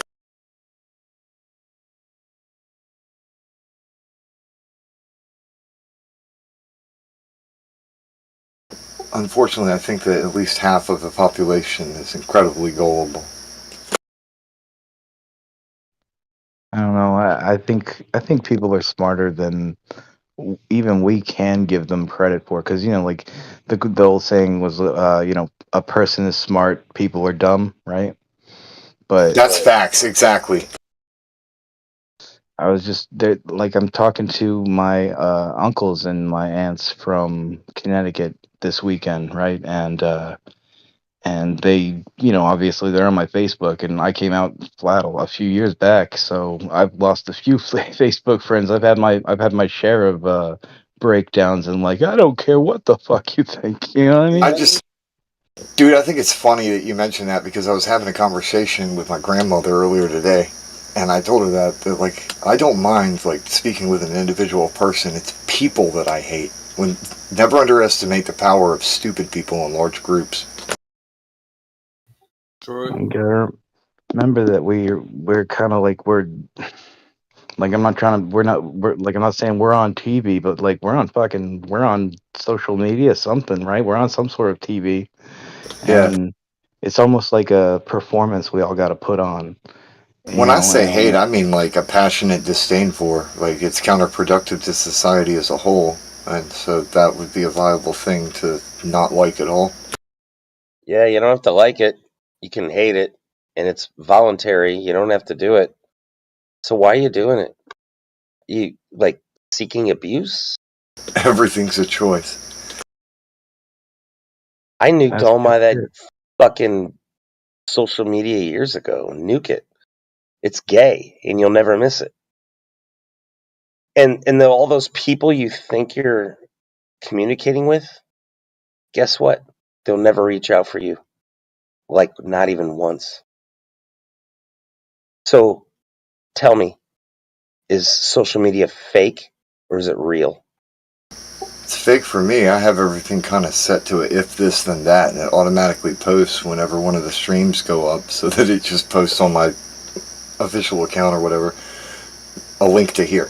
I don't even go on Facebook anymore. Well, I think you missed my point. The whole point is it's fake because no one reaches out to you in real life. Yep. It's all just fake internet points. It's just the beginning.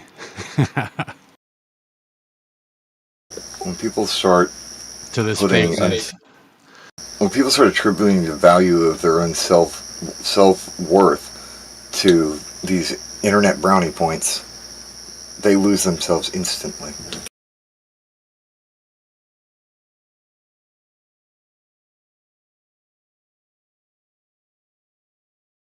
There's entire generations being raised up into that shit.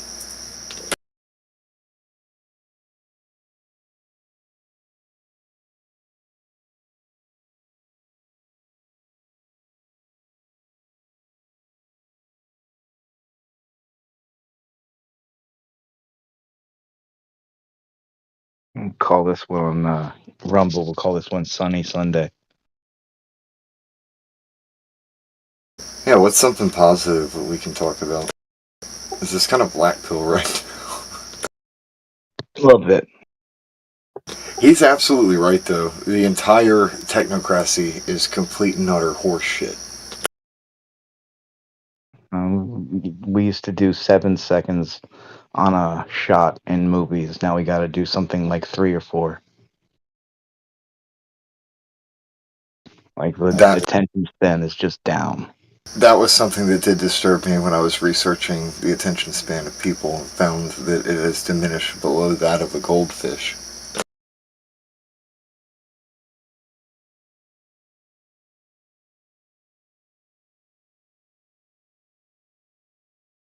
Anyway, Antarctica. Imagine them dealing with dial-up, man. Fuck me. Yeah. All of a sudden, we have an exclusive interview with Whitson and Jaron, and it's just all choppy, and it just breaks up every now and then, and it's just like No, don't thinking about. You've got to lead in with the sound first, and then the interview starts. Like 30 minutes after you wait for the video to load, though. And who the fuck would wait that long for Whitson and Jaron? Who gives a shit? I remember waiting like a day for like 10 megabytes, dude. It was fucking nuts. I remember downloading all kinds of crap on Napster and LimeWire and having to wait forever for one song. It takes days, man. That one, Kazaa. Kids these days are spoiled. Sorry, Ann. I was just saying Kazaa, Bear Share. I remember that one too. Like both, yeah. Bear Share especially, but yeah, I remember Kazaa as well. Was it Kaza or Kazaa? I don't know. Fucking, it was something like that. I always said Kazaa, but that was like the first one to go down, if I remember. All those lawsuits about that shit, like these specific musicians, especially, got really butthurt over it. Yeah, you can't respect Metallica like you used to respect Metallica, even if you do respect Metallica still.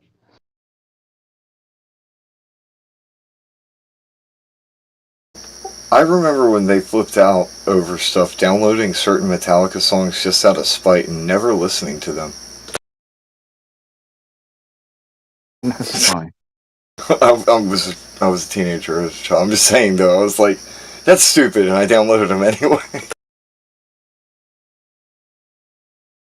You don't tell me what I can't do.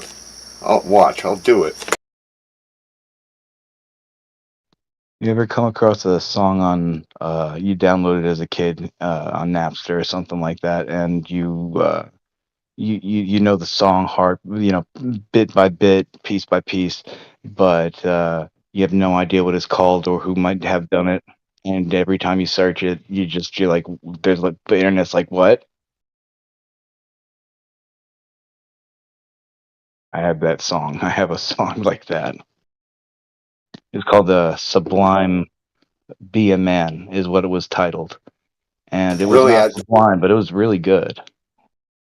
I think a lot of that actually has to do with much more than just the music industry trying to protect their assets. That was part of the beginning of the censorship, to try and block this person from doing this, or that agency or company from doing that.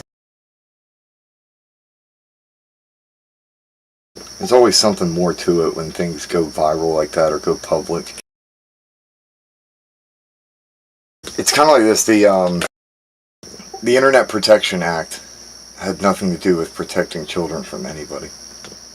Or protecting anybody. I said it right the first time. I'm tired and probably need to go to sleep. I think we all are, but no, I hear you. I hear you. It was all about control. It's always all about control. Adam, are you saying that you couldn't find the song, or it's a mystery song? No, I can't find the song now. Like when I was say 13, 14, there was that song, and I had it on burnt CDs, and I listened to it on the bus, and then I just have no idea what I searched the lyrics like verbatim a lot throughout the years, and the closest I've come is somebody else who has the same problem. Okay, because you said the term sublime, be a man, and I Googled it, and it's by the band Sublime, be a man. Can you put it in text? Google it, Sublime, be a man. Jesus, it's right there.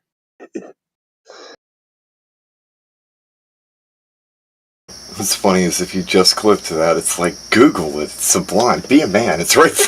It's like you're telling them to be a man and Google No, it. it's funny because I would never I'd never have put the word sublime in the search. I'd have searched the lyrics straight up, but no. No, it might not be the song you're thinking of, but I see it. Sublime, be a man. Just saying.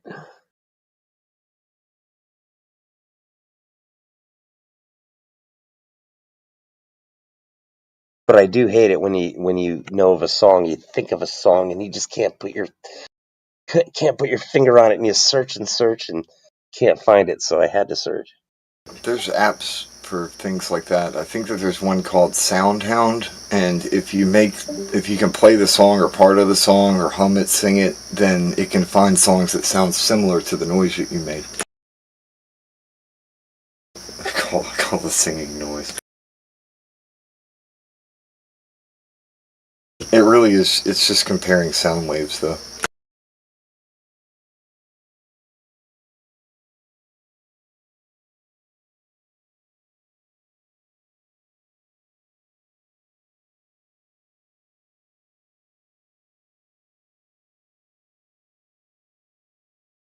Yeah, I can't find it for real. Can you link He it? has. Well, I guess he has the real internet, and Adam's on the limited version. No, all right. I'll admit. All right. I'll go back here. I just searched it and I saw "Be a Man" lyrics by Sublime. Then I clicked on the link and it's bullshit. So it is a conundrum that I see Sublime, be a man. It just shows how manipulated all of our internet is. I just, on Brave, typed in Sublime, comma, be a man. The first thing that comes up, Sublime, be a man lyrics. Yeah. Oh, here's one. All right. In the chat. Trying to help. I'm not being a dick. I'm trying to help. I love Sublime, and I don't know the song. And I think I have all their albums.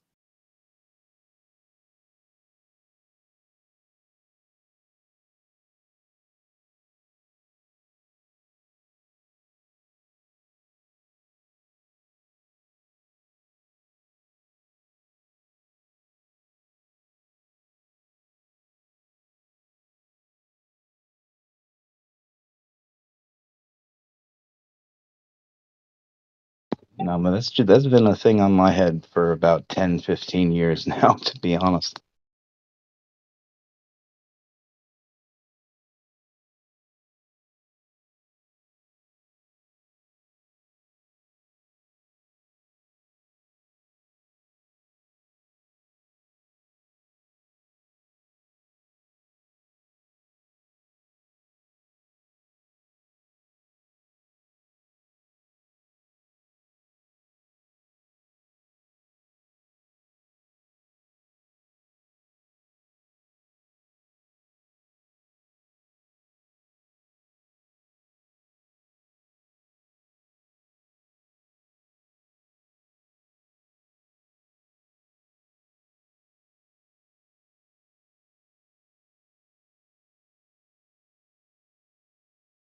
I was still looking up the song. I can't find a video of it or anywhere anyway.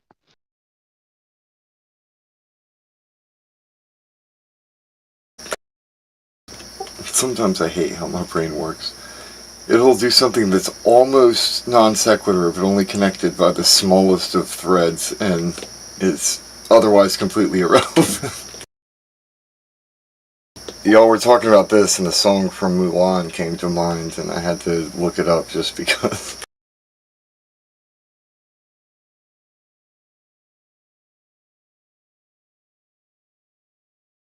What about it?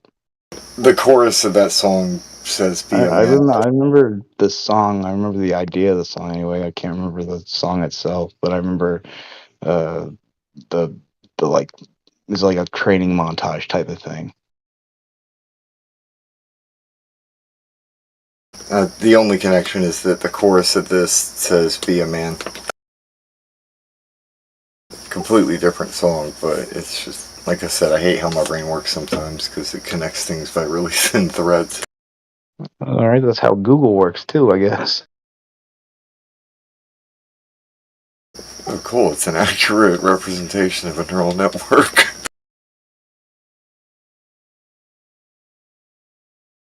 Microcosm. The problem with Google, though, is it's a neural network that's basically, it's kind of like a Frankenstein's monster built by a ton of people, so it's probably kind of schizophrenic a little bit.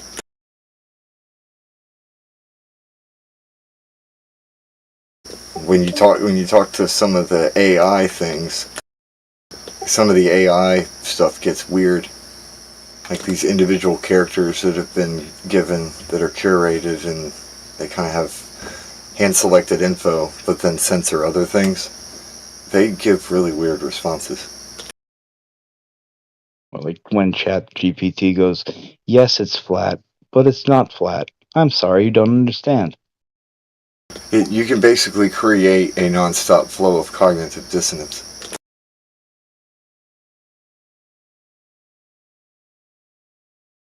You can make it make an argument and then make it point out all of the fallacious reasoning in the argument that it just made, and then give that back to it and tell it to point out the fallacious reasoning in that, and do it forever, and it'll keep on looping, arguing with itself.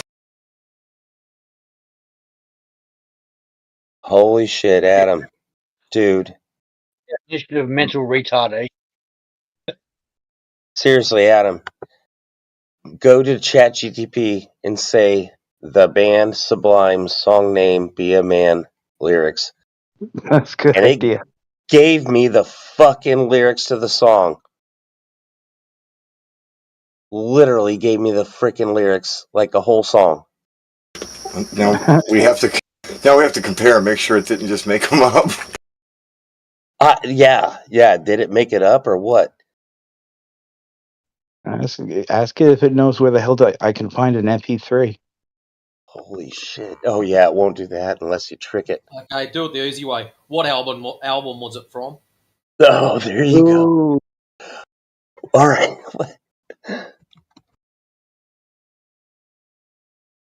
I'm doing it.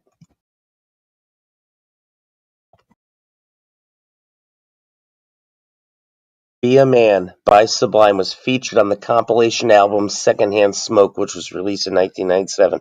I have that fucking album. I had that on tape, Jesus.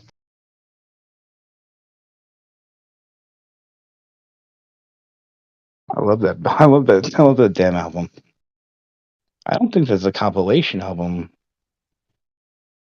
Actually, what you've got to watch said? out for, guys, is music, depending on what country it's released in, will have different songs. And this is where I've come unstuck with my music collection. So on here, released 1997, Doing Time, Get Out, Romeo, New Realization, Don't Push, Slow Ride, Chick on My Tip, Had a DAT, Drenchtown Rock, Bad Fish, Drunk Driving, Saw Red, Garbage Grove, April 29th, Superstar Panani, Legal Dub, What's Really Going Wrong, Doing Time, and Thanks Dub. Yeah, like that's what I'm saying. I love that album. I that's not on that album, not for me anyway. Not Be a Man anyway.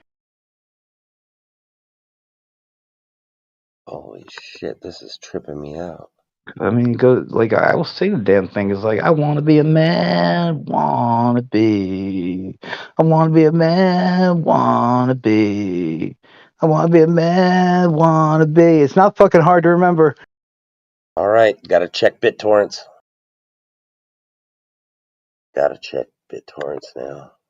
And I've got the album too in my collection, so unless it's a chorus to one of those songs I just listed. No, it's not on that album. Not for me, at least not on my tape, not on my CD in the US.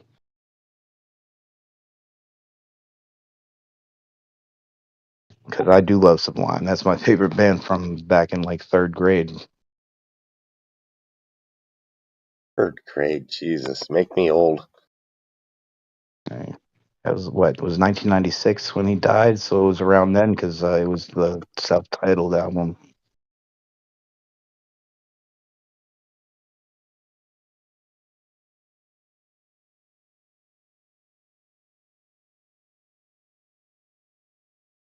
I'm posting the lyrics in the chat that ChatGTP wrote. All right.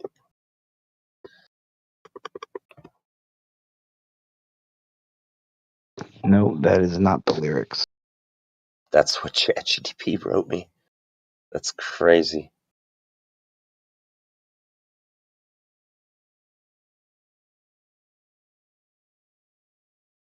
I actually think I know this song though.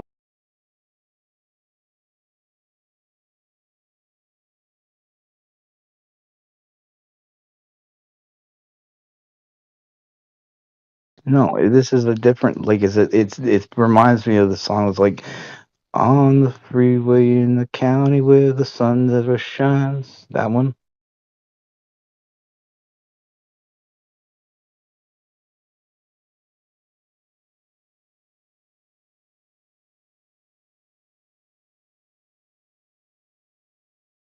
Yeah, this is ChatGPT is insanely retarded. Yeah, I think this is a Mandela effect.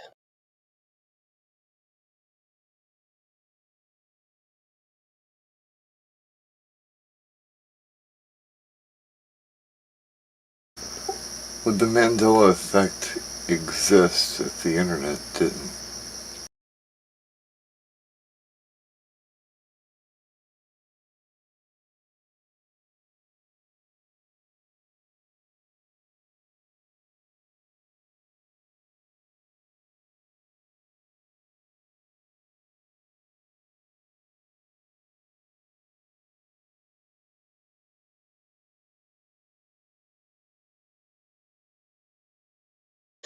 Wait, someone released or checked ChatGPT and now it's saying it's on the album Robin the Hood. It's not in that one either. And it's a whole new set of lyrics. That's what I'm saying. It's all It's like fucked there's up. so much. Yeah, there's so much internet bullcrap, and ChatGPT is kind of retarded. Garbage in, garbage out. Exactly. That's how I've always said what I think ChatGPT is. I think over the past couple of years, they fed the AI so much bullcrap that all it can do, it's a basically fully automated bullshit machine. It's a good tech where it could be used for good things if it were actually curated properly, but it was curated by people who want to censor information, and they made it dumb on purpose.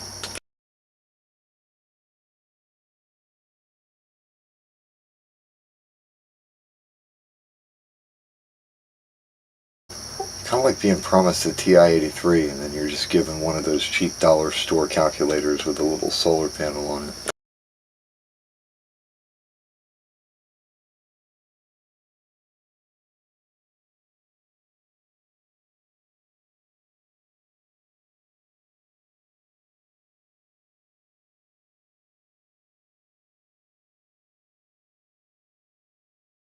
Adam, I hope you find your song, man, but I don't think it's Sublime. I know it's not Sublime. I know my Sublime. I just am saying what it's titled as I downloaded it 25 years ago. It's like a Well, sound no, I alike. appreciate the try. I appreciate the help. It's been a mystery for me. I think I know what you mean. So you downloaded on one of those programs where, like, there'd be a lot of songs on there that are completely mistitled, and you would download it thinking it's one song, and it is just something else entirely, like, or a band that sounds like that band, so it would just be labeled that way. And that's pretty much exactly what happened. Because you just do a search Sublime on Kazaa or whatever, and they give you 100,000 fucking 1,000 songs, and you just start downloading them, and some of them end up being like Japanese rap or like Disney songs. But sometimes some of those songs are freaking gems, and you're like, what the hell is this song? Like there's this other song, Japanese Boy, that I never heard before, and I heard that one just because I was downloading like I don't even remember, some like sticks or something, and and that song just became one of my favorites, and I think it ended up on the Vice City soundtrack, and I started hearing it during high school. It was pretty cool. If you know any of the lyrics, you could usually type it in and find it, but I imagine you tried. Oh yeah, verbatim. The only thing I haven't tried is singing at Google, like being like, "Hey Google, I want to be a man," you know what I mean?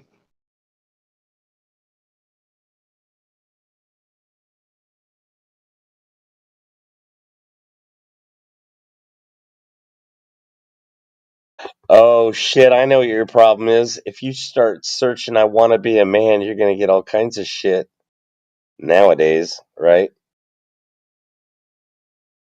All kinds I of chicks mean, wanting to be yeah, a man. like Ether Grass was talking about. I said that right, Ether Grass.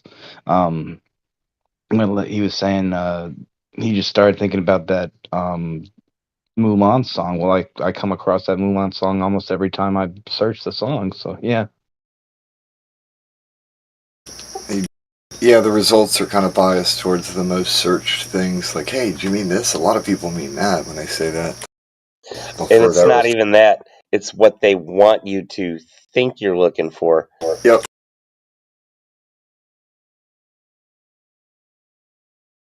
A lot of it is kind of a fully automated popularity contest, too. Like, whatever humanity's focusing on the most, that's where the algorithm will follow. You're missing it again there, bro. It's what they want you to think. That's what they direct you to. Well, alright, it's like this. What I mean is, when you have a horse, right, that you're trying to guide, if you want it to walk and let it think that it can walk, then you still got the bridle on it. You can turn it whenever you want to when you need to. But then you also let the algorithm do its thing, which then monitors the pulse of society.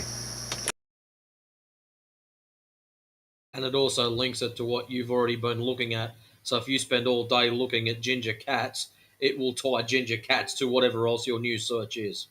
Well, they can watch it spike up, like with crypto, like they'll see it go up and there's a trend, and then they can kind of control what type of searches that'll present, like the information given. Like, oh, people are looking for this, so let's give them this, and it'll end up being more inclined to give what they want. It's like a much broader way of controlling people, though, that they do keep track of the searches that people make. The popularity. It's even weirder than that, though. Like, I don't know if you've ever felt like, you think you have a thought, you're like, I wonder about this song, or I wonder about, like, I haven't had this food in a long time. I haven't seen this movie in a long time. What about this actor? And then all of a sudden you're looking at Google or Facebook, and there's news about them, and you're like, what is that about?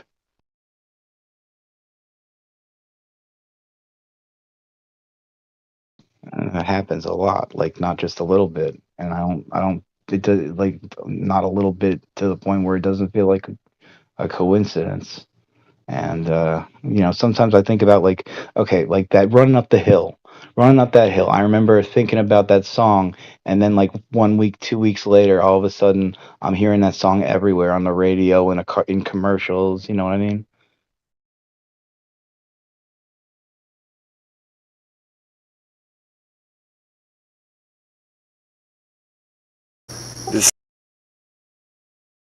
subject kind of, and yeah, I know what you mean, man. I'm tired, so I'm slow. No, This subject reminds me of the Trevor's axiom thing, because I think that it applies to more than just trolling. It has to do with reactionary behavior, action, and reaction, and then a group's reaction to a reaction. Like, do I want to make a post about how much I love, running up the hill or whatever? No, I understand, though. It's all about control, because honestly to God, now I have to think about that thought just immediately. The placebo version is better. I'm just going to say it out loud. I don't know if you know the version, but it's much better than the Kate. I want to say, what was it? Kate Marsh, Kate Upton, Kate something. Kate Bush? Oh, right. We got a bot. I can play this clip. It's only 39 seconds.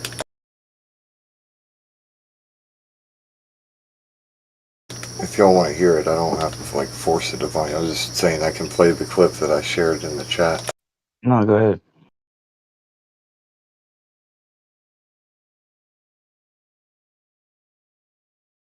Trevor's axiom is a well-known equation in online trolling. It's a way in which one person can create a massive reaction on the internet. Look, person A trolls person B, but it's not about person B. The troll is trying to push buttons to try and get a reaction from hundreds, eventually creating person C, whose overreaction and self-righteousness will elicit a reaction from persons D through F, who weren't trolls but can't help rip on person C. Their reactions lead to outraged persons G through N, and it keeps going, generating massive energy. It's like the fission reaction that leads to a fusion explosion, all bringing out the worst in humanity. That sort of sounds like how I got elected. Oh, wow. It's even worse when you have people on Facebook, just using that for example, who are complaining about why their better half didn't see certain comments, but yet other people did, and they're both connected to that third person. Facebook's known for deliberately guiding people. They've been caught doing it. They've admitted to doing it. But yeah, it's very interesting when you start talking to people that have had it happen to them. And that there is a perfect example. Creating confusion like that can generate more interaction because it'll cause fights, and they have kind of a vested interest in maintaining as long as they can, like people. Wait, what's the word? The infinite scroll. So they just keep scrolling forever and ever, or keep responding to the conversations. They want to keep them stuck on the Facebook website as long as possible. Yes, and arguments generate the most replies, and the most scrolls, and the most attention. I've been wondering. I've been for a while, for a long time, even ever since I really it kind of dawned on me that we were, a card in the Illuminati card game, whatever, and that it was, pretty much like, these motherfuckers are right probably, but we're just gonna use this card to control this, to distract, pretty much. And I think about the fact that the world as we know it being a lie, that's pretty fucking distracting, especially in an election year. So this kind of went along with that in my head, and it made me think about that.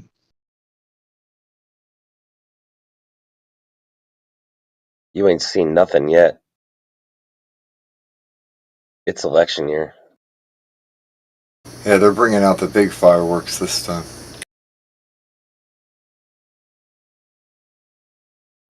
They got to put on a really good show.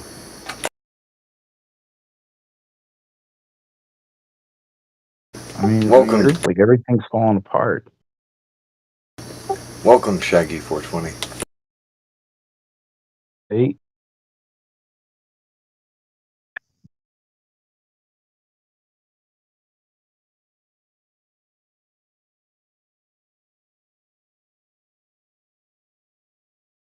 And that's the thing, is I think that they want that appearance, that everything's constantly falling apart, so that people are too afraid to do this, that, or the other thing. whatever that may be. Maybe. People who are uncertain whether or not there's going to be a future won't plan for one.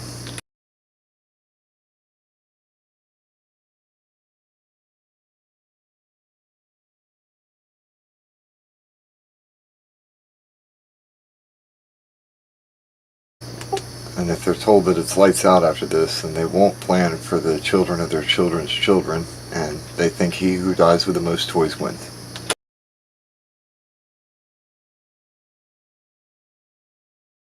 A lot of them, anyway. Well, you didn't forget, did you? The world was supposed to end in less than 12 years. How many years is left? I don't know. I need to look at my Herald Camping calendar. Yeah, that. No, we're talking about the mainstream.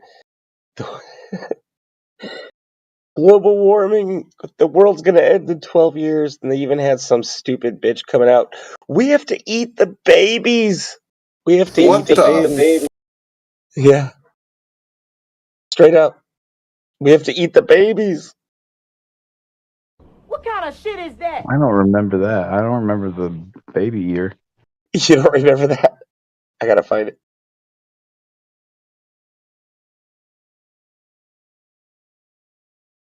Ozone layer, acid rain, oil shortages, global warming, climate change. Come on, guys. When's it gonna stop? We've got to keep pushing the shit factory. I had something to say, but he threw me off with that one. It was like, what kind? I remember that from a while ago, but he reminded me of it. And I'm like, what the?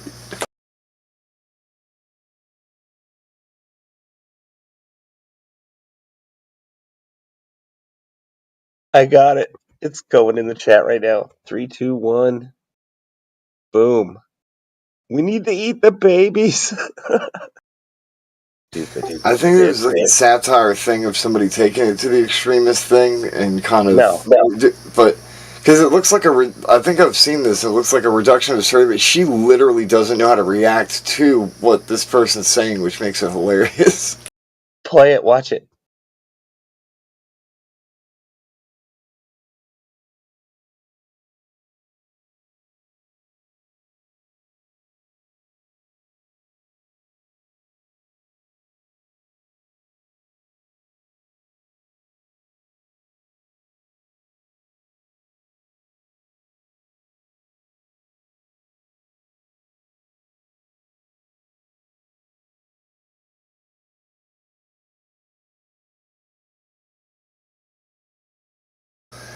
She might really be a spaz. Like that might actually.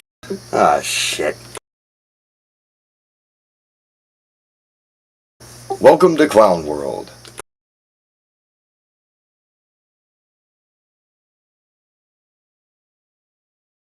Yeah, I got 47 seconds in. That's enough for me. I didn't make it past 30. Even if you bomb Russia, it doesn't matter. It's like, holy fucking shit. I'm tempted to take the audio from this and put it to music and make a video.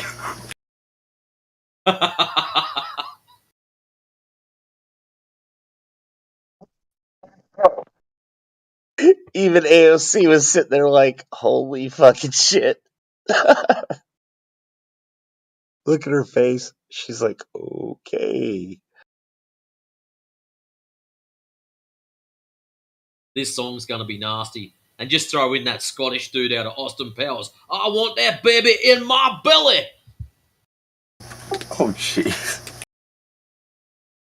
Start that at the very beginning with that clip and then kind of merge into this.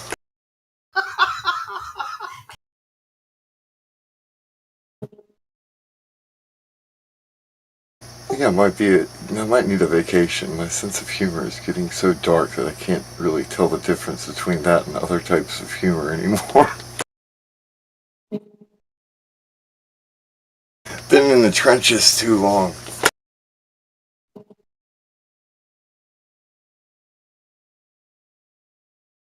No, if you've got a twisted sense of humor, you're in the right place. That That's how you survive, because otherwise you would have a series of PTSD breakdowns and die in a war zone.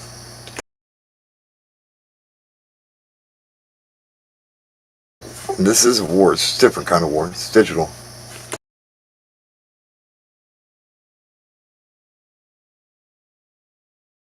And price of Adam, I can agree with you. It's also the fact that somebody's willing to do that, though. Like, willing to take that kind of and go out and do that. It's just weird. And it's sick. It's sick. It's pretty much why I stayed around FE. You know, like I came for a few answers, but the opposition and the pushback that made me check and made me know that there's a lot of scum out there that'll just lie to you, that'll just try to tear you down based on what they believe to be true when you can show them that it violates fucking nature.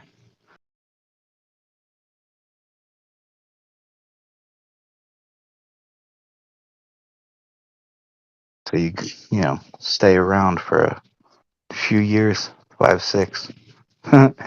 And no, I always tell my people, after the pain comes the comedy, because I mean, eventually it's just like, oh, you mean an eternally lit ball of gas in a vacuum? Cool.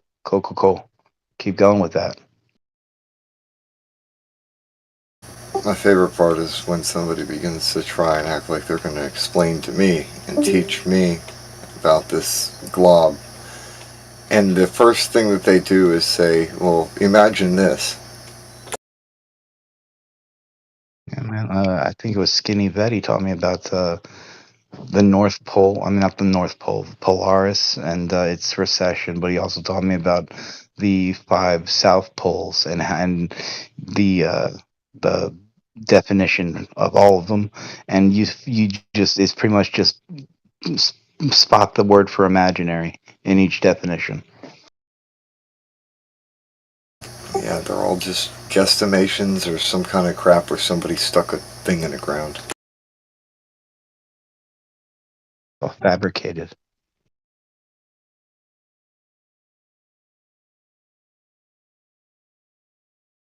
Society has to have its heroes. They have to have lore to go with those heroes.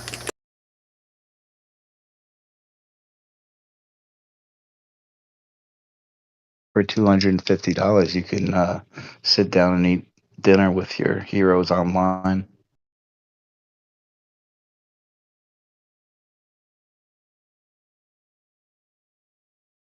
There's always the you can't control the opposition without being the opposition as well.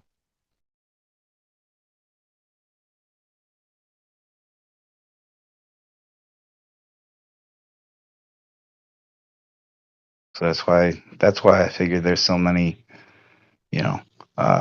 honey pots, so many brony pots coming around. They're coming out of the woodwork, and it's not just that. There's also people who are, genuine and trying to learn and just get into this subject from the hell that comes every 4 years. Yeah.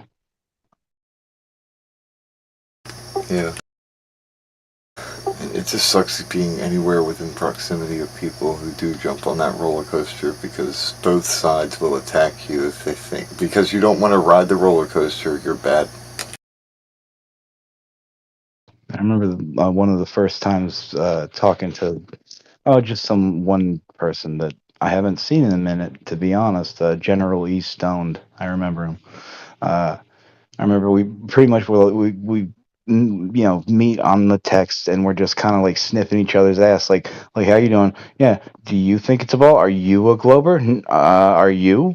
And then he's like, do you think it's a ball? And I'm like, no, I don't think so. And he's like, neither do I. And I'm like, cool. Just go on about our day.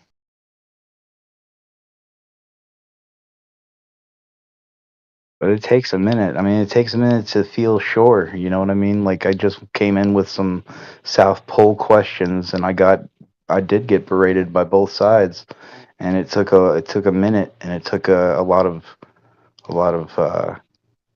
getting to know how to listen to this argument, because it's not like it's weird to try to, okay, let's say Nathan, you want to hear a debate, you want to hear a conversation. You've got this one asshole, who will not say that you're right about anything, and he will have a prepared story to go along with anything that you prove or show.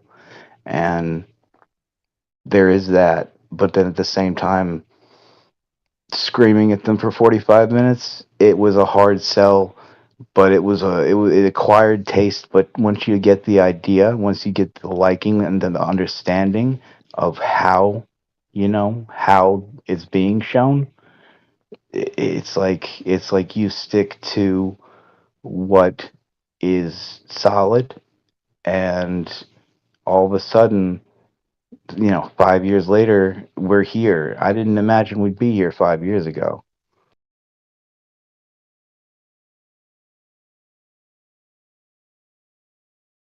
Technically, it's the same place that I was here 5 years ago, but I mean, like, as a community, as an idea, as a realization, because that's really all FE is the realization that some some bullshittery has happened. Honestly, I started thinking about when I first actually started just accepting that title, like identifying as being a flat earther, and I made a realization that I didn't. People started calling me that for a lot of different reasons, and I just stopped caring and started taking it as a badge of honor that people who use that word don't know what the hell it means.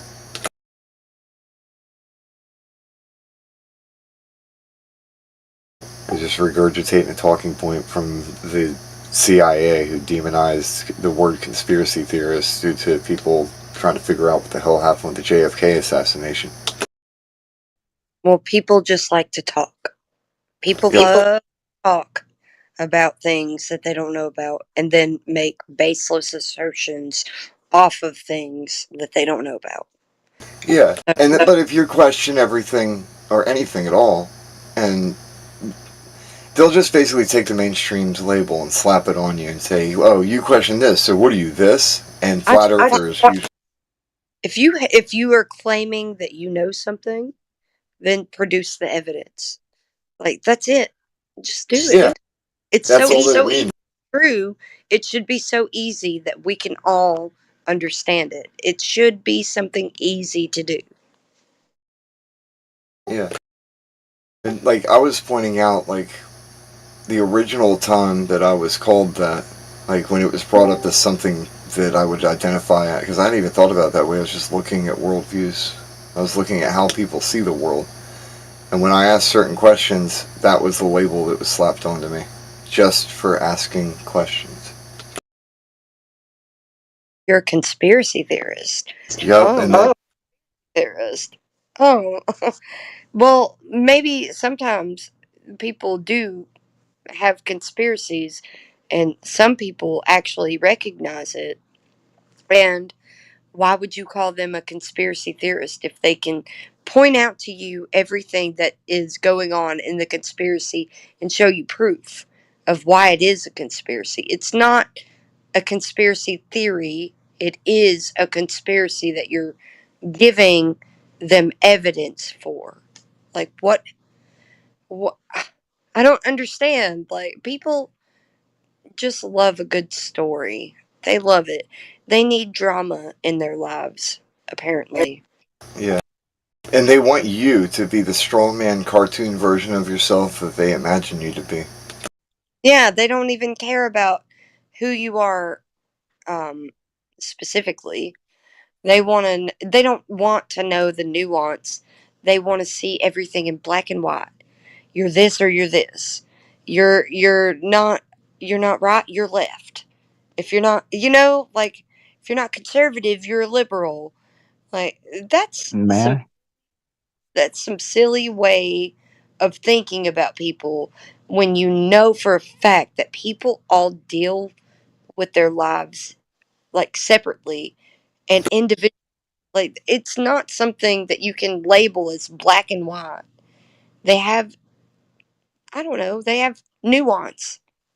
There should be nuance in your thinking because of your own experiences and your own life. You can pinpoint out where somebody would label something about your life as black and white, where you knew something was nuanced, you know?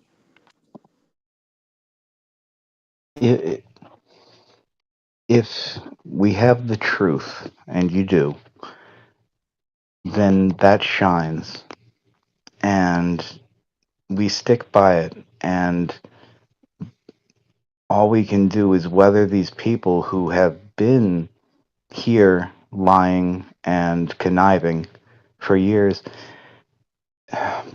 But when you can prove how they are doing that and they still continue, that's how people see. That's what people see. That's what the audience sees. That's what the world sees. And that's what is changing people. So without all their crap, they make us stronger. And also on a side note, I think it's going to work out all right. I think it's going to work out all right. It's definitely, you got the truth on your side, right? So everything's going to work out. Yeah. Absolutely. Yeah, that's how I see it. So when you have the truth on your side, you really don't have anything to fear. And And to me, that's the title Flat Earther is a badge of honor, and the proper response to somebody saying, but you're a flat earther, should be, yeah, but you're an autoglober. Autoglober is nice. They're fully automatic into it. They don't even know why they think what they think.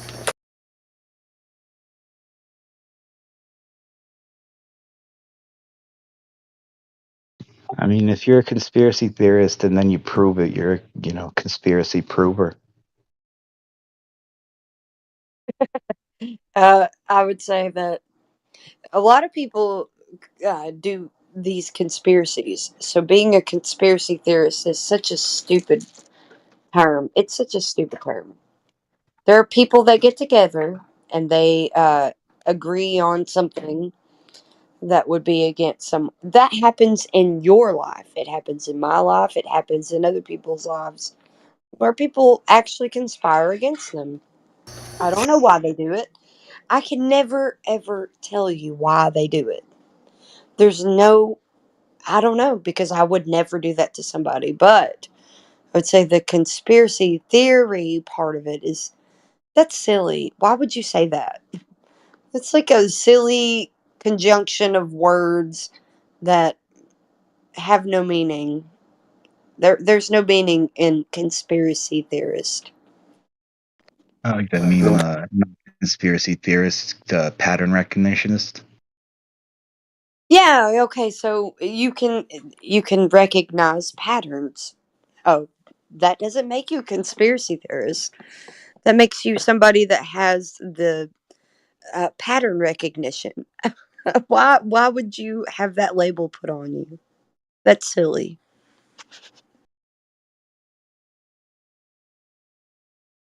They want to demonize. Sorry, Adam. No, go ahead. Go ahead. I was just saying, I don't think we get to choose the label we get put on us. No. People that give you rumors will place the label on you. You may never in your life say something about someone and make sure a lot of people know about it. You may never do that in your life, but you may have somebody that does that to you and you don't understand it and you're like, "What?"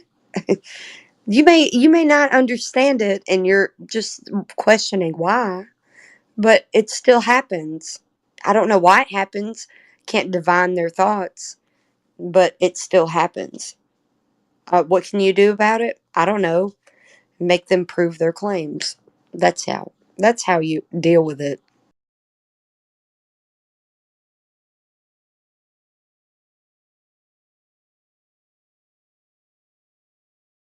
My bad, Oh no, Adam, interrupting. you're good. Like there's latency, so sometimes one of us may lag, and we'll talk over each other, or we might be excited about the subject and want to say something. So you're fine. Don't worry about it. Yeah, I'm not upset with anybody. Yeah, nobody's stepping on my toes. If anything, I have a lot to say tonight.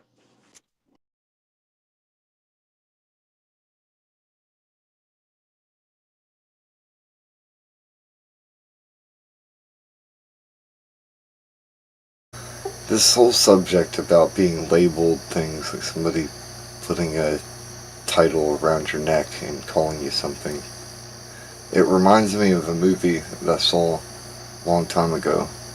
It's based on a book, obviously, but it's The Scarlet Letter.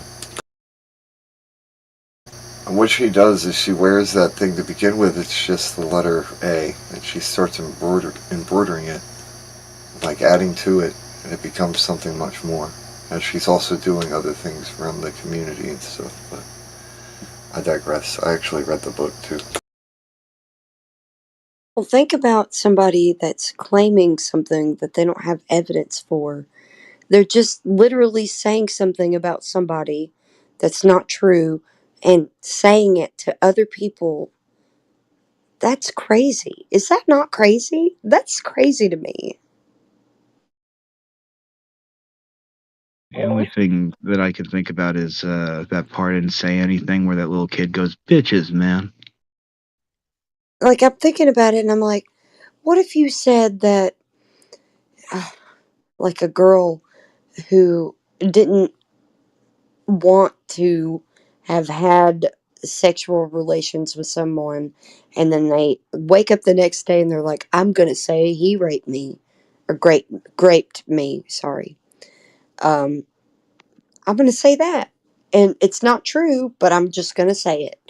Or somebody saying that a loving father that has never done anything wrong, saying that they are the P word, you know?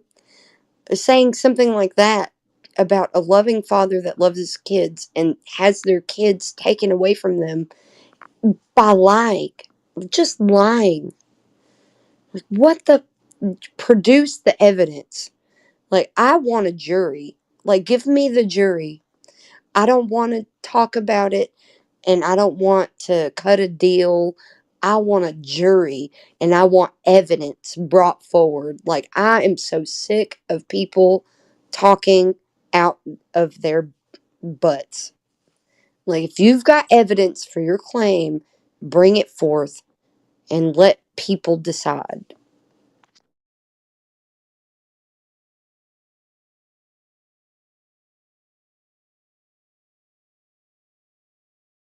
That's the biggest thing too, is for people to walk that fine line of presenting the information in an unbiased way. And then the audience then also has to receive the information in an unbiased way. So it's really difficult to get both of those things to happen at the same time. That's why, what is his name? It's the last Mr. Big, or the last Mr. Biggs, or whatever. He said, "Take that shit to trial. Take it to trial. Show the evidence. I want all the evidence put forth that you have. I bet you don't have any." Although in They that case, don't. he was displaying everything that he did. I don't know, but I'm just saying, like, in a real format, like, bring everything that you have up front as evidence. If you've got a globe, then it should take less than 6 minutes for you. 6 minutes. Why did I say that? I should have said 5. It should take less than 5 minutes for you to display how we live on a globe. If it's a globe, it should be so simple for everyone to understand. Here's the evidence. No, we have to do a whole runaround because they don't realize that they're not bringing any evidence. They have to go through, like, how you would even understand what evidence is. And you have to take them through everything. They don't even know their religion for the globe, and they think that they know it, and they don't. Just, they're not humble. They're not trying to learn anything. They just want to come in and say that we're retards.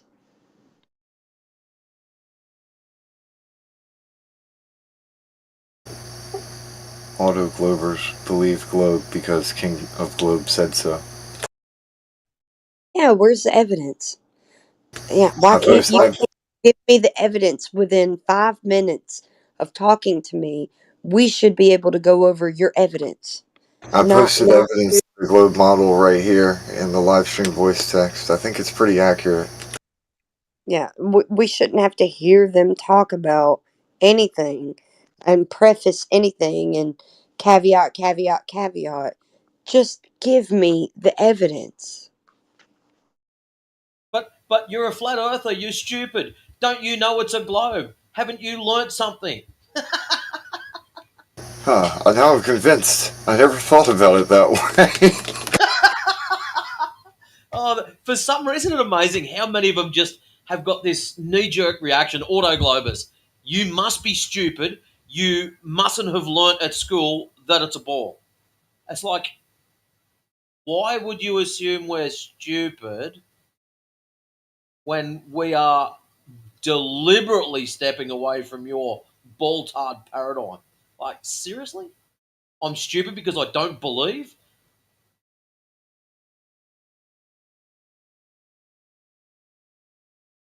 We're stupid, but they're here.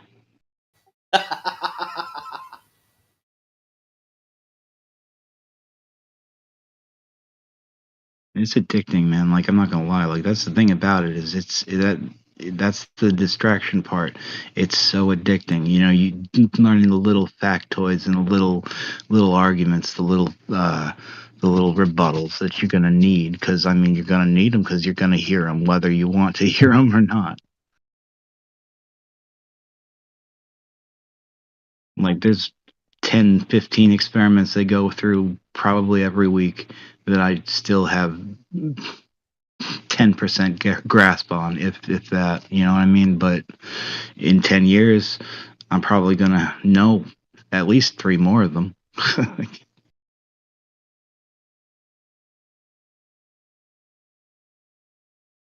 And that whole time we'll be fighting for it. You know, we'll be fighting for the right to learn that horizontal has no slope and gas fills space. What? Yeah, I would ask people to produce that evidence.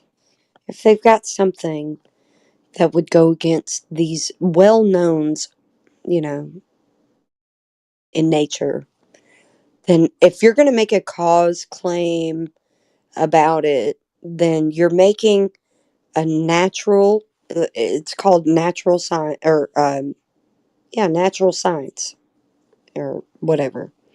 You're, is that right? Anyways, they're making a cause claim about something in nature, so they would have to appeal to natural science. That is something that they're not doing.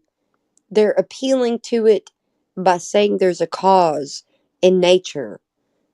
And then they're telling you that they don't have to go through the scientific method to prove that, because it may be a natural cause of something that they claim, but it's not actually science that you have to go through the rigorous method of proving via experiment. Are they crazy or am I crazy? No, they're crazy. You know, I'm not over here questioning my stance when they're the ones making a cause claim in nature. Oh, things go down because of so gravity. Whatever gravity they want to appeal to, it's a cause claim in nature. So, therefore, you have to observe it, you have to test it, you have to repeat the testing, and it has to be falsifiable. And none of them are doing that. They're just making baseless assertions. And then we're having to actually argue with the fact that they're doing that. It's stupid. And nobody should argue it. We should shut it down right there. Boom, done. I've noticed a pattern. A lot of these auto types, is auto globe instantly without question, they get stuck on observation and then go instantly to imagination and never get any further. That's it. They just get stuck in their imagination land based off of some kind of thing they saw. Oh, well, imagination doesn't describe actual observation and testing and repeatable testing and viability. None of those things fit that criteria. So why would they be saying, "Oh, it's not"? Why are you invoking natural science? Why are you doing that? I'm not. You are. You're the one saying there's a cause claim That's in what. the natural world and calling it physics. You're saying it's not. Exactly. So you're That's my point. Is like that they get stuck on step one, and they never go any further. And it's like, what the? You're not even finishing the method. You're getting stuck on step one, making an observation. You don't do anything else. observe a natural phenomenon, and then you try to extrapolate the cause of that phenomena. You have to be able to do that. And they are saying that they're doing that, but they're not following the vigorous method of, the scientific method to do that. And then they say that, oh, here it is, that's the cause. No, that would literally mean it's pseudoscience. Literally, it is pseudoscience. If you say that there's a cause claim in nature and you don't go through the scientific method to prove it, you're using what? Math? Get bent. Dude, get bent. Because you can use math to prove anything that's not true. Get out of my face with that shit. It's like it reminds me of the Superman slap on the chicken thing. Like, you can do the math for all that crap, but it doesn't mean there's a Superman. I don't think that people are understanding it though. Like that we're telling them that this isn't going through the scientific method and it's not following these steps. And they're like, "Oh, it doesn't have to be blah blah blah." You know what I learned today? I learned today that Timmy Clown, he thinks that everything that we do scientifically has to be natural. So the independent variable has to be natural. There can be no man made anything in the experiment. It has to all be natural. That's what Timmy Clown said today. That's what he's taken from us talking about observing a natural phenomenon. That's what he took. He hasn't listened to a damn thing anyone said all these years about what you should do to prove the cause of a phenomena. He hasn't listened at all because he thinks that you can't have instruments or man made things in the experiment. Dude, do you think that I can find out in nature? I can't find a beaker out in nature. Get out of my face. You haven't listened to a damn thing anyone said ever. See, what the go is, Flatsy, when you've shut them down. So let's use gravity for example. You've shut them down and said, no, you're incorrect. Now, as soon as you say that, you have to understand the stupidity levels we're dealing with here. You now, and the burden is on you because you've just taken away their dream, you now have to replace it. And that's how they view us. We've taken away their little dream. We must now replace it with something. Yeah, no, I don't, because falsification is independent of replacement. Wits it. I get that and I get our side of it, but they don't see it like that. You've taken something off them. You must now put something back in the hole. Yeah, that's so stupid. That's retarded. It sounds stupid, But that's what they're missing because you've taken something off them. You've filled them up with cognitive dissonance. It hurts. It makes them feel all yucky and bad. You must now replace that hole with something. Why can't they just learn empathy and understand that we were all duped with them and we have to do the same thing that they are feeling the pain for? There's not many types of Glober, but there are specifically two. There are there are ones that are playing games and don't really care either way, but just want to fight you. And then there's the other ones that are playing for keeps, in which I mean, those are the ones that feel like they're bought. Those are the ones that feel like every time, not every time, but after some things they say, you want to go, well, aren't you just part of the fucking system?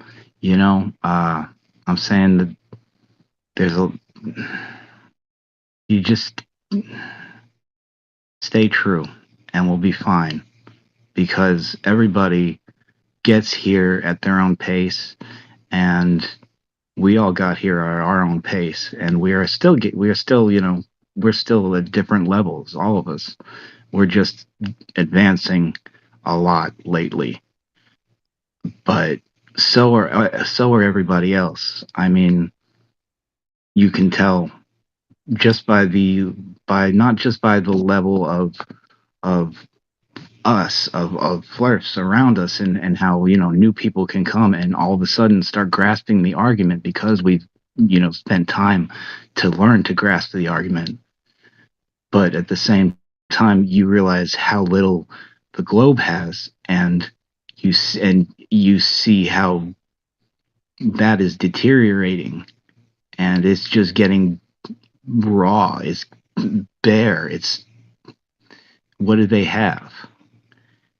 Stay true, and we're changing the fucking world. And that is a weird idea, but it's a true idea. And it's what's happening. And we didn't mean to do it, but we didn't make it fucking round.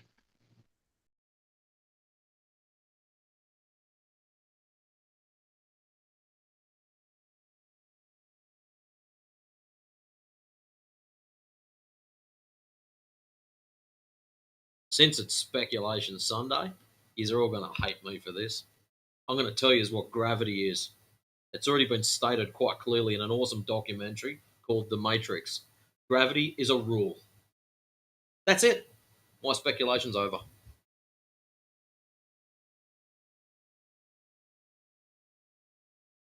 Solids go down, liquids go down and spread out until they are contained. Gases bounce around within their container. Not much more to it.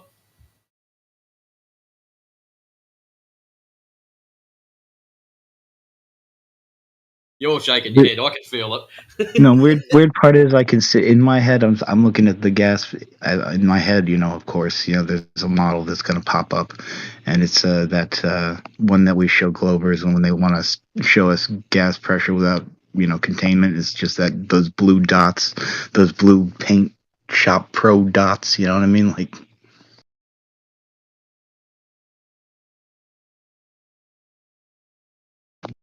We might be a simulation. It would make sense. It would make more sense than most things, at least most things. You want not to be. But even then, even if we are a simulation, we probably are simulating something specific, and that would probably be something similar to what we're experiencing. It's a weird thought, though, to think that, somebody would, include, cicadas and paper cuts and weird shit like that in a simulation, though. You're not part of the control group, by the way.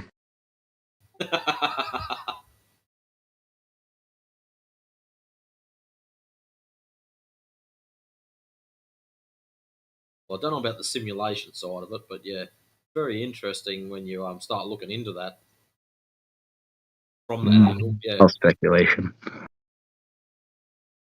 That's normal.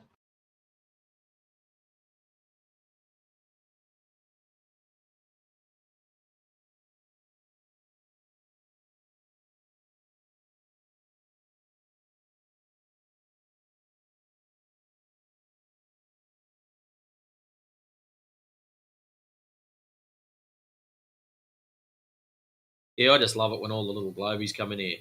Gravity's a force. Gravity's a law. No, it ain't. It's just a rule. That's it. Keep it simple.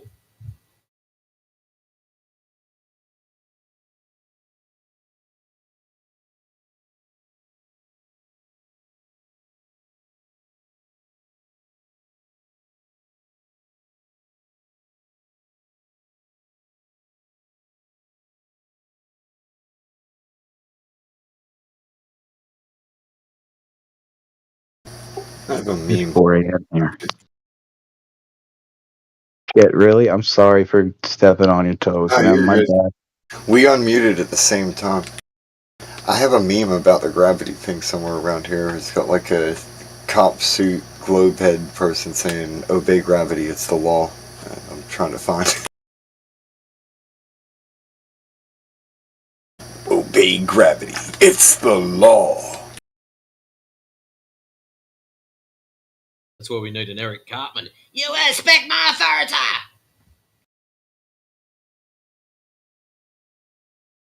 That was actually pretty good. I've been practicing that shit for years. So, Speculation Sunday, Armat and Trey and the Illuminati. Ooh!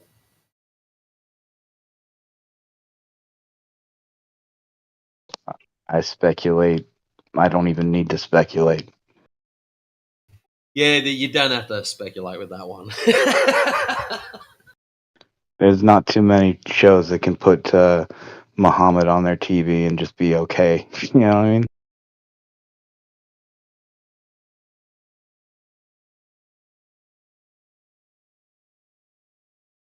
Not that I don't love it. Not that I don't love it. Don't get me wrong. I fucking love South Park. How have they not had just an ongoing, I don't even know, an ongoing event of lawsuits against them and some of the shit they put on that show?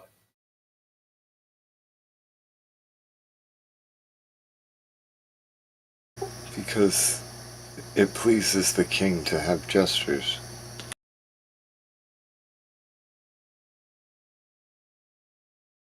Long live the king. If he killed the jesters, then nobody could say anything at all.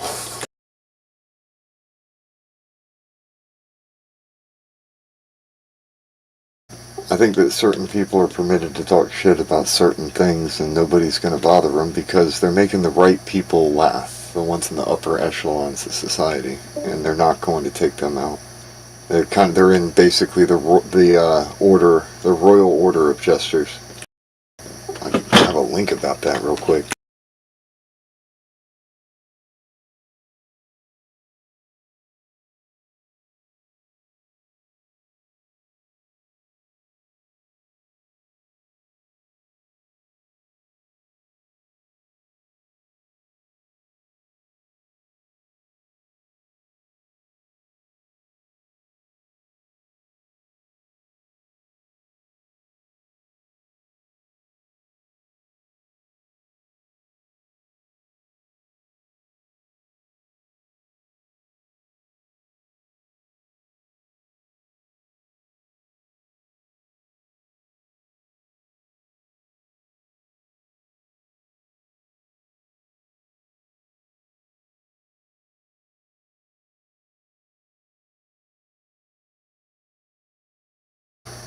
It goes much bigger than just people clowning around with normie casuals.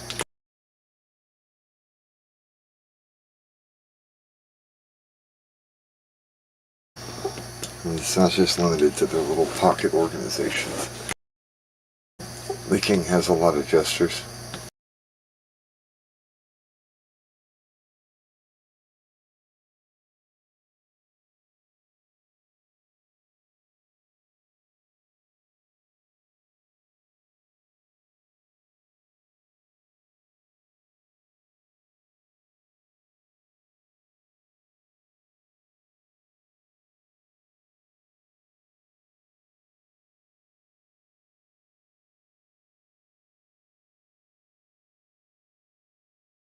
That looks like a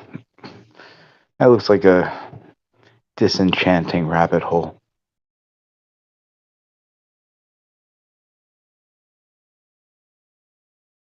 I was watching. What was it? It was The Offer on Paramount.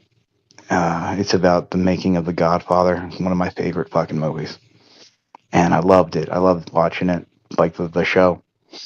And I get to like the last episode, and it's a season, so I turned it off on a few days go by or whatever. I'm watching a Jamie Deluxe video on YouTube, and it's all about Francis Ford Coppola and how he defended and even paid for the lawyer of Victor Salva when he was caught graping a kid on a movie in like 1988. And at one point he put up the quote. He quote like Victor was just a kid himself. The kid was 12. Victor Salva was 29 at the time. So anyway, I'm thinking to myself afterwards, I'm like, do I finish the show? Do I finish the show at all? And, can I even watch The Godfather or Apocalypse Now or anything like that again? And it's a weird question, but you get to know that that's just that's how it goes. Like, it's either I have to watch and enjoy things by monsters, or I have to just not watch and enjoy anything.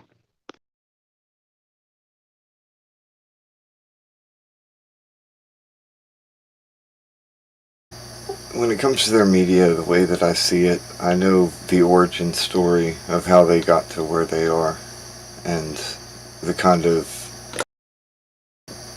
what they invoke is religious propaganda, like really old stuff, and certain political type propaganda that are at really impactful times in history, and then they'll use that as kind of a framework to build other things that they use in their media.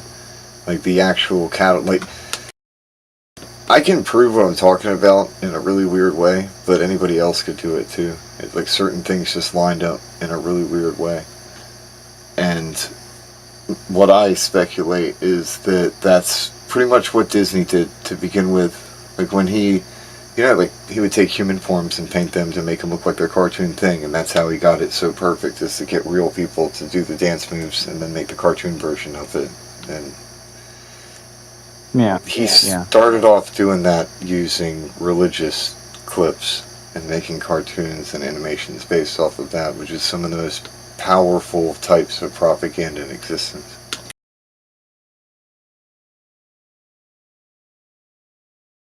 You can take the video of the oldest man ever, he's from the 1800s, and you line that up with certain things and it starts to get really weird. Same thing goes for the first saint ever recorded. Now go ahead, we're in the rabbit hole now, let's just go. Yeah, I'm pissed tonight, so I would love to hear some rabbit hole shit that gets my mind off of how pissed I am. That's the bad part, is I think that it would only make you more pissed. Probably not. Probably not. It's kind of like an eye-opening thing, like, holy shit, they did that to us. I'm not We're not afraid. Yeah, I'm not afraid, and I'm not shocked. You'd have to do it yourself, is the best way I could put it. Just download the videos and then overlay them over catalyst points in the mainstream movies anything you can think of. And one of the key points is you start it from the beginning without changing anything. Like as soon as that scene starts or that segment, or as soon as the video begins, that you don't change anything. You just put it in there. Rewind for me. Because this is very interesting. Rewind your entire pitch. I'm begging you. I got lost. I'll link the videos that I'm talking about, and you can mess around with it for yourself. Because what I saw was some really weird and some of it quite disturbing type stuff. and it lines up too perfectly for it to be an accident or anything. Like, it's a bunch of them lining up where it's like, what the hell? And I didn't edit anything either. That's the weirdest part. But I'll be right back. Let me grab those links real quick. Yeah, all right, thank you.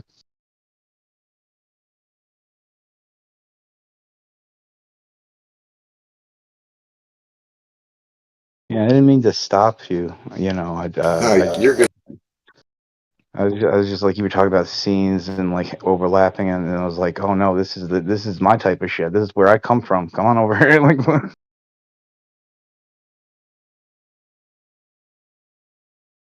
I always wanted to be a screenwriter, but I don't have any drive. Like I'm just the laziest fuck. Uh, but I always studied that, and you find that everything has goes everything goes in its own way, like a story. And there's ways to plot out a story that include like plot beats and story beats. And when you get to know the story beats and where they fall in a story, you can plot a lot. You can see the stories that play in front of you a lot easier. Um, that's why I kind of knew that, like, it was gonna pop off everything FE related in 2023, 2024, and 2024 has not disappointed.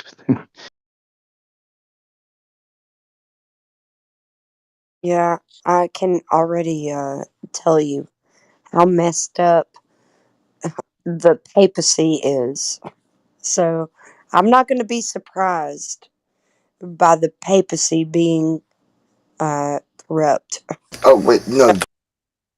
That's not what I think happened, though. I mean, they are corrupt. You're right about that. But I think that the footage was taken from. There's a whole thing about it. They actually tried to collect all of the footage that they could, and they destroyed a bunch of it because people were modifying it and using it to create really blasphemous images to mock the church with. So they got rid of a bunch of it, and they archived the rest of whatever the hell they wanted. But I suspect that people like Disney, they kept their own archives, and he was already doing that. He was pioneering doing that to do the cartoon stuff over different imagery. I'm just saying. Oh yeah, you could tell that NASA and Disney are linked, and then you have NASA linked to uh, Operation Paperclip, and then before that, how are they linked? And you just need to go back in history and understand what happened with the Roman Catholic Church and how they branched off with their the what is it called, the something, it's like an army of Jesus or something like that, but the Jesuits, and how they have some sort of uh, oath. The oath that the Jesuits take is sadistic, man. It they don't have any kind of like allegiance to anything other than the Roman Catholic Church by any means Oh, necessary. dude. It's got disturbing stuff in it too, doesn't it? Like basically one wishing death upon themselves if they betray their little boy. Right. It Yeah. sounds like a bunch of 5-year-olds came up with some kind of weird promise, like I hope the boogeyman gets me if I tell anybody what we did. Yeah, it's like an oath that they made. They will portray themselves as anything that they need to progress the Roman Catholic Church's influence on society. So Yeah. they'll like whatever, and then give you the Big Bang Theory, or maybe give you the globe Earth, or maybe give you something else, And so I that know you'll I and they give you something like, oh, Galileo, he was under house arrest, he was persecuted by the church because he tried to spread his globe Earth theory, and the church wasn't pleased. No, no, no, no. Although when somebody tried to distribute and translate the Bible so that the layman could read it and understand it himself without the church's influence. No, no, no. You're burned at the stake. You're really persecuted. You're hunted down. You're burned with that translated Bible around your neck. That kind of thing. But Galileo wants to give you some sort of idea that the earth is a globe, and the church puts him under house arrest. Give me a fucking break.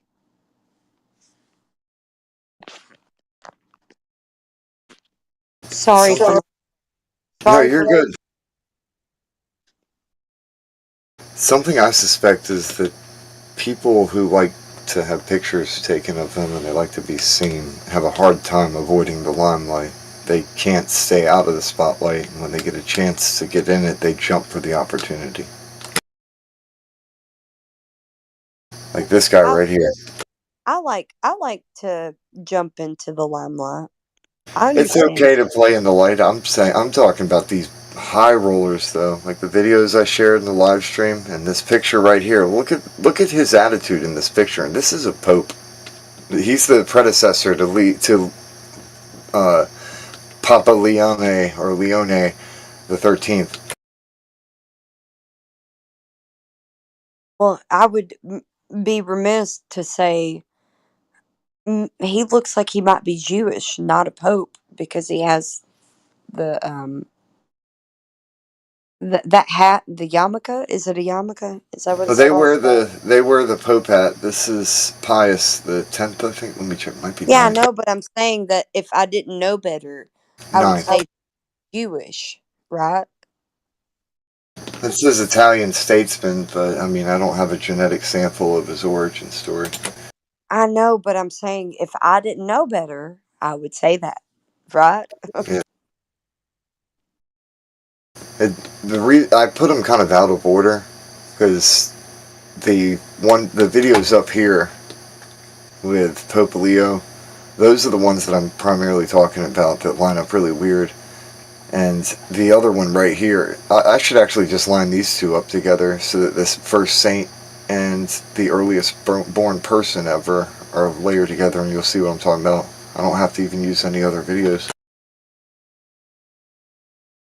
I'll be right back real quick. Yeah. You always give us such good content, Ether Rez. I appreciate you. That's what's up. All right, time for a quick laugh. You know how you hear all these young people saying they are gender fluid? Well, I've got a question for you all. At what temperature do they become gender solid?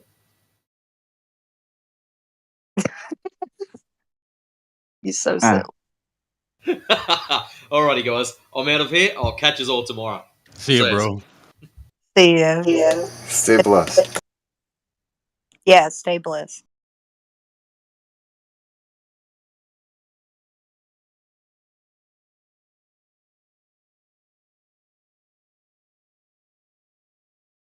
Yeah, there's no doubt that we're all blessed to be able to understand the truth about where we live.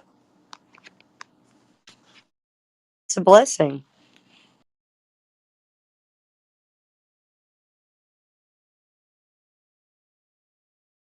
Some people just want to squash that blessing, but they can't. And let them try. I want them to try. Give it all they got. They ain't got nothing.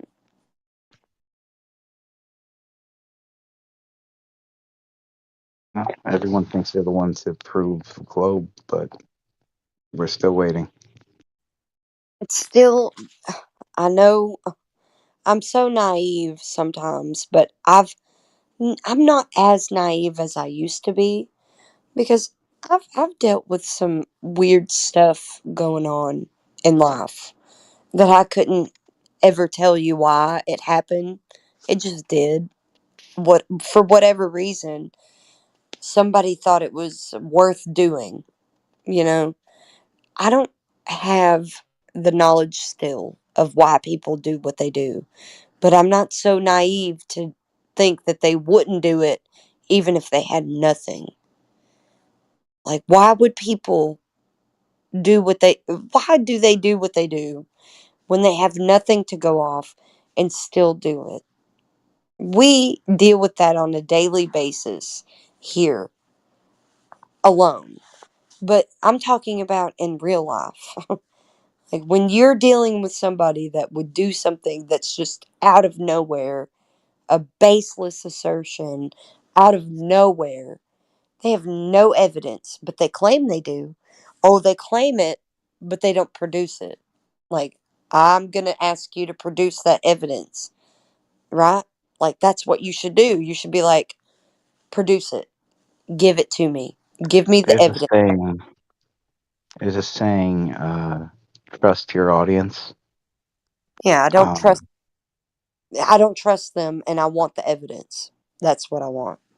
I don't think they're your audience in this particular case. I think that the audience in the particular case I'm talking about is the audience you're trying to get through to, Yeah. and that will include the rest of the audience bringing their proof, and that rest of the audience isn't going to be able to bring their proof. So that audience that you're trying to get to is going to be like, all right, well, cool. But you know how like some people just seek to um like defame you or to attack your character, assassinate you just by assassinating your character. You know how people will tend to do that? It's a wonder to me why or how they're able to achieve it when they are not able to produce any evidence for their claim that would actually assassinate your character. So why is it their goal to do it? First of all, I want to know what is their goal because they don't actually have the evidence they're talking about because it's not true. It's false. So what would they gain from assassinating your character and causing problems that aren't even warranted because there's no evidence for what they're talking about? Like that's really my contention at this point because what else I can't contend with anything else other than the baseless assertion.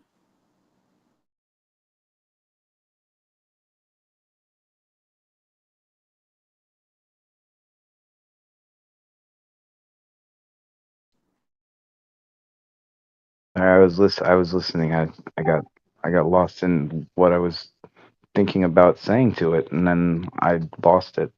Sorry, it's 4 a.m. and I'm high. My bad. No, it's fine.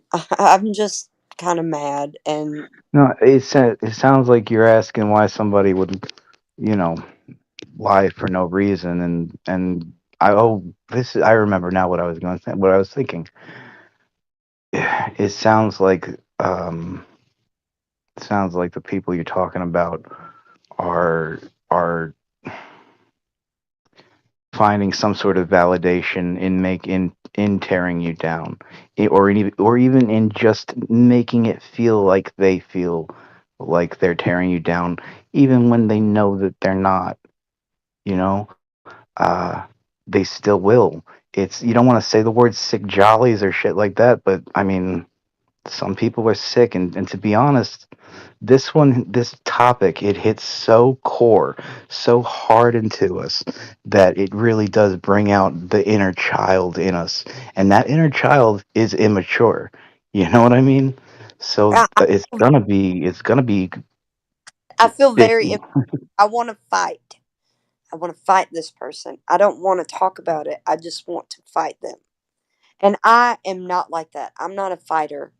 I don't fight people, but I feel like it's warranted in this situation because it's not true and they're making it seem like it is without any evidence, because they're saying they saw a video. What video? Show the video now. I want to see it. Give it to me. Like we tell the Globers, if you've got evidence, Give that evidence to me now. Don't talk about it, just be about it. You know what I mean? Like, I don't want to hear your conjecture. I don't want to hear you defame me and this and that, whatever.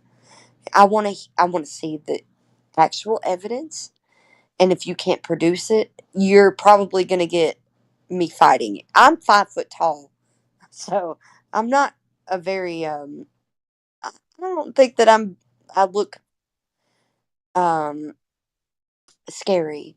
I'm not scary looking, but I can kick well over my head, and I'm not just some sort of flimsy, I don't know. Anyways, I just want to fight. Like, literally want the knee jerk reaction to fight somebody over lying about me. If they're going to lie about me, then please just do it in a way that, it's a lie. Don't act like you have evidence that you're not willing to produce. If you're going to say you have evidence, then produce it now. I think you're warranted to feel that way. And, you've already said it out loud, show the evidence. And then don't, if they don't, then sometimes it's okay to just slap a bitch. I know that there's no evidence. That's my thing. Like, I know there is none, but she's claiming there is. So I want her to show it. Show it. Give it to us. If you've got the evidence, then prove it now. I'm taking the QE approach. Like, I don't even care that she's lying. If she says she has evidence, then prove it. Show it now. I don't care. I know it's a lie. I know you don't have it. That's why I'm calling your bluff. Give the evidence now. Steel sharpens steel, you know. They're good arguments because they're good arguments. They're good. They're good ways to argue because they're good ways to argue. So, I mean, it's probably going to work out for as good as it can anyway. Yeah, I mean, think about me having this conversation with Sterling and having to be like, if you want to handle it, handle it. Tell her to produce it. Produce the evidence now. That's all I want him to do. I want him to tell her to produce the evidence. That's all I want. Like, just if you're going to go into this situation without me, then do that.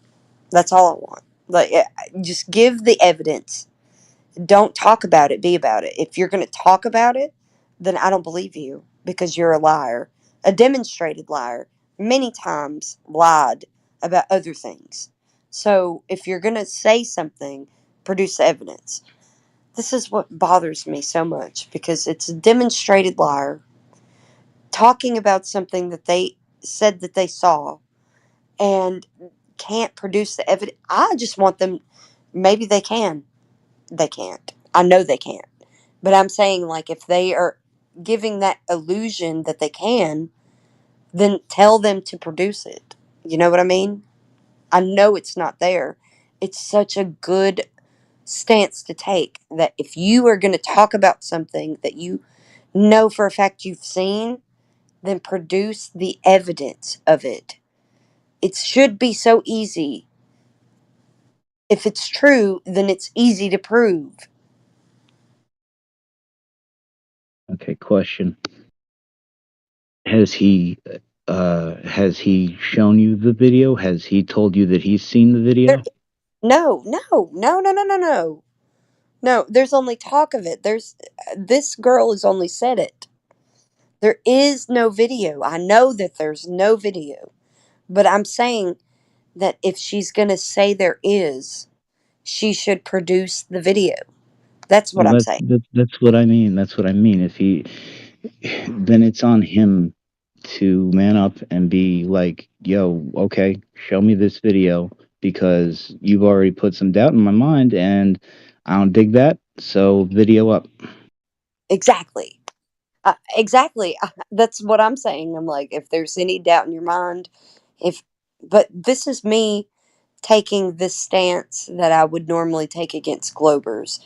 I would never have thought to react to this kind of thing before. I just brush it off like, oh, it doesn't matter. I know that they're lying, blah blah blah. But it's different now because it involves someone else that's innocent, and they don't understand that all you have to do is ask them to produce the evidence of their claim. It's it. If they make a claim, produce the evidence. That's it. Everything works out as it should. I always kind of I believe that, and I also do believe everything works out like a story. So stick with what's true, and if nothing else, in the end of this story, you'll know that you stuck to yourself and stuck to yourself, stuck to your guns, stuck to your Yeah, convictions, whatever the you're hell I'm trying to say. you're right. Like the way that I've only dealt with something like this in the past once, and it was so weird that I didn't even have to deal with it because it was just so outlandish, just like this one was. So And I had to like fresh bake this one to kind of prove, Michael, like you were just saying. And if you don't have evidence, then go get your evidence. If you need some time, go prepare it and present it. Like this weird video right here. yeah, exactly. I like it when people can prove what they say, especially if it's about, I don't know, their motive.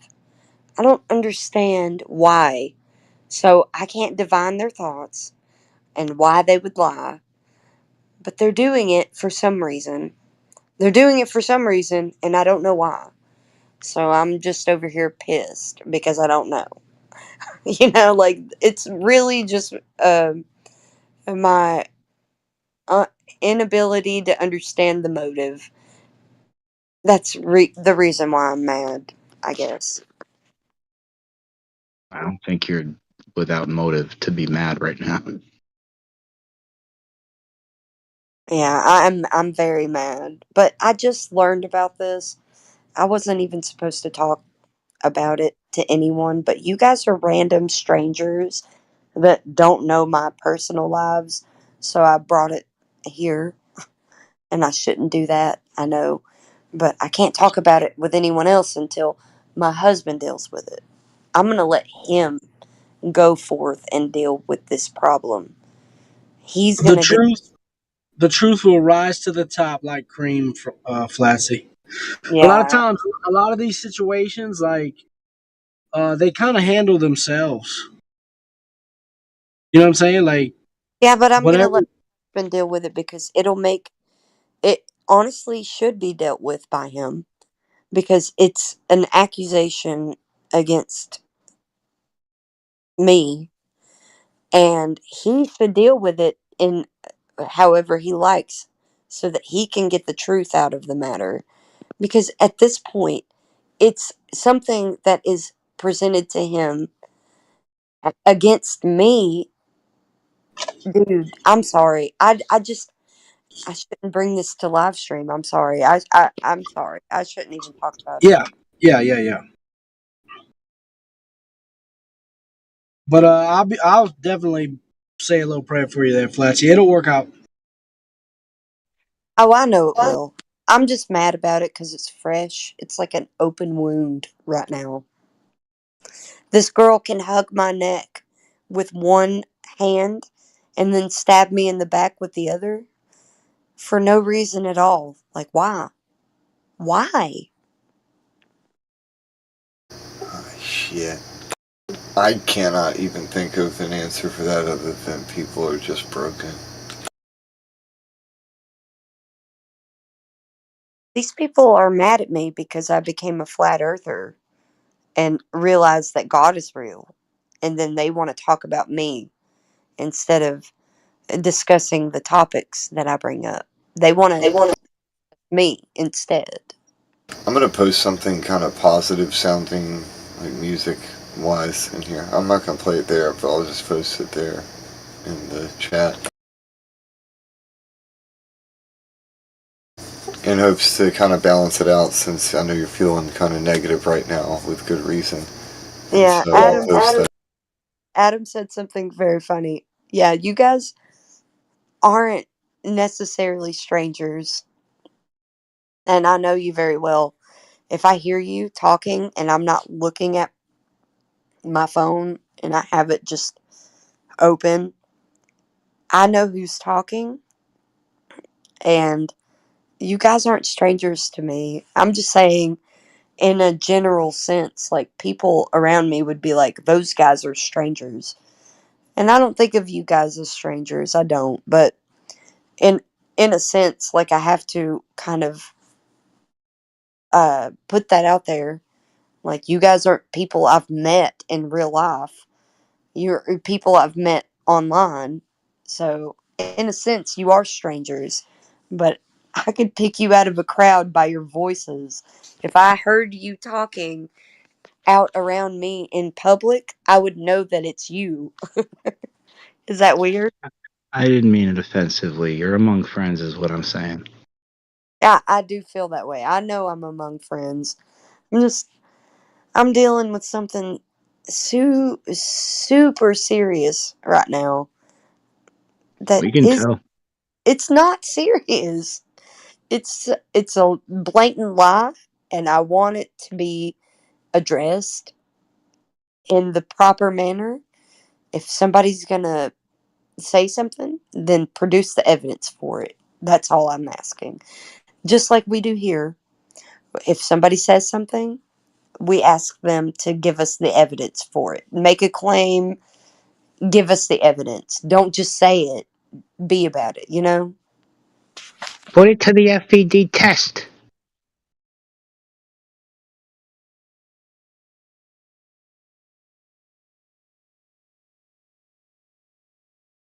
No, it's true. Just stick to what's true, because you've got it on your side, and Girls you're in a time can of. be.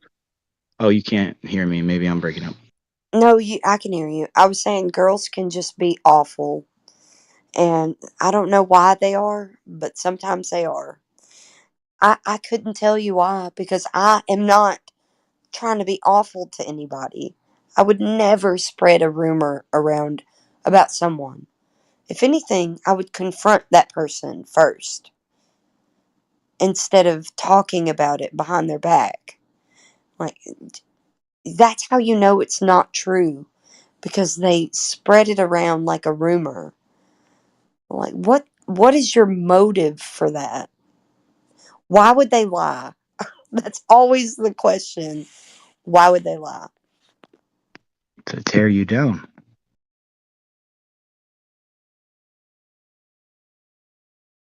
I don't think it's to necessarily. Maybe it is to tear me down. Um, Maybe it's because they're insecure about their own relationship, and they always like to bark about their own relationship, but then they'll tear someone else down for theirs. I don't know. Anyone I used to hang out with, honestly, before Effie, not anyone, but a lot. They burned off. They couldn't hang. That's all it was. But you know what? Some have hung, and some are some are coming back and asking questions. This weekend, I did talk to my family, and it was the most receptive I've ever had an audience outside of right here talking about this. And and they were, they're boat people, so they kind of understood. Oh yeah, Polaris, that shit is the star. You know what I mean? Like, so I mean, just stick with what's true, and let the fat burn away. Let the bullshit burn the fuck away. It's gonna stink, but in the end, you're gonna be better. It seems, getting away from, like, all metaphor and simile and all that good shit. Getting away from that, it seems like you have the truth on your side. You have a person who's trying to bring you down, and it seems like it is an easy fix, but of course it's going to seem immediate because it hasn't been fixed yet. But it seems like it's going to work out. Yeah, it will. And I know it will. It's just a matter of, I don't know, a matter of it being resolved. It's still hanging in the balance, you know? It's not fair because I was presented with this close to the end of the night. You know, my husband and I got to go out tonight. We didn't have the kids, the grandparents had the kids, and we got to go out and have a good time together. But something clouded that somehow, and now we're having to deal with that, and we're not necessarily on good terms right now because of it. And not because of the rumor, but because I chose to talk to you guys about it instead of, but it was in the locker room. So I don't know. Either way, I was kind of hiding it, and still I'm kind of hiding it. But the whole You thing is about, needed it off your chest, and we're getting yeah, it off. I talked to somebody about it because talking to my husband about it, he was just like, let me take care of it, let me handle it. Okay, absolutely, let you handle it, you do your thing. And I'm talking to you guys because I just needed to vent, I guess. I'm 100% certain that whatever it is, he knows that it's some bullshit and he's about to handle it. And so they just unleashed a beast. They woke a sleeping giant and he's going to handle it. Yes, he's not. Cops are going to be called at this point. I don't, and it's a girl, so I feel like I should handle it, maybe. But no, if he wants to deal with it, that's fine because he's in the place where he's the one being presented with something. He needs to be able to find the truth about it, whether it's true or not. He knows it's not. He trusts me, you know. So that's not the option of like. How do I explain this? Yeah, surely you guys can relate. If something is presented to you and you're a man in like a marriage and something is presented to you, you want to deal with it head on your own so that no one can say one way or the other. I didn't say anything that would be like, oh no, just trust me and they're lying. No, you go out and figure out what they're saying and make them prove it. Or they don't prove it and they get the shit end of the deal with the person that they tried to lie about, you know? I don't know. If you don't I do it want yourself, it'll never get done. That's what it feels like. I know what you mean. Hey, Flatsy, don't let her live rent-free in your head. Ooh, she's a troll. she is a troll, like a real life troll. She's not living rent free in my head, don't get me wrong. Like, this girl isn't somebody that I think about on the regular, but she's Yeah, I know. somebody I thought I'm a just friend. saying that don't let this event turn into something like that because it shouldn't. You don't, like, once it's done, and just keep moving forward. Yeah. I want it to be done, and I want him to do it on his own. But she was somebody that was supposed to be my friend, and she said that. Knowing that she's lying is a big, like, it's not just like a troll on the internet that I don't know. It's somebody in real life that I consider a friend and that I hug her neck every time I see her, you know? That's the thing I'm dealing with. I wonder how many times Jesus hugged Judas before he did what he did. Oh, okay, yeah, true. Oh, she's Judas.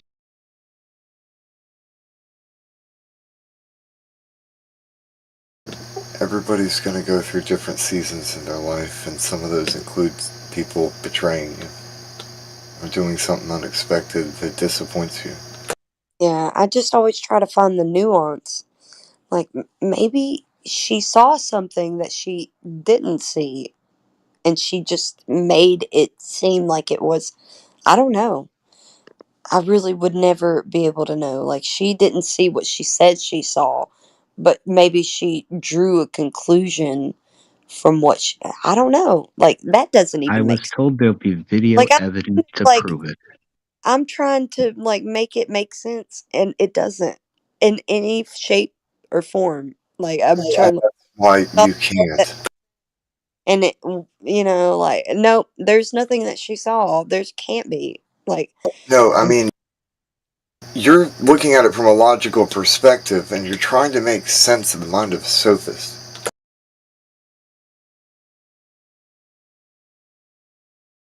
yeah, that's impossible. Yeah, I don't. I quit saying shit like that. You know what I mean? You're like, if it is true, you're like, wait a minute, Flatsy, what are you saying? It's not true, but I'm saying maybe she drew a conclusion from something that made her think it was, but it wasn't. You know, like, I'm trying to find the nuance in it, at least a little bit, but there's nothing. I can't. I can't even protect her in this sense. Like, you Like, can't even come up with an imagination land thing like she saw A, B, and C and must have yeah, thought this. Like, there's nothing like that. yeah, I can't even draw some sort of like defense for her. And I'm trying to. I'm trying to draw some sort of defense for her, and I can't. It's just a lie. That's how we know that you're a good person, because you are literally trying to defend somebody who is trying to hurt you. I'm also trying to vent about it because I'm mad because of the lie. But yeah, in a way, I am trying to like draw a defense for her too, because in my mind, that's what my mind wants to do. It wants to. What is she talking about that would make her draw that conclusion? I don't know anything. Like, I'm just left with nothing but a lie.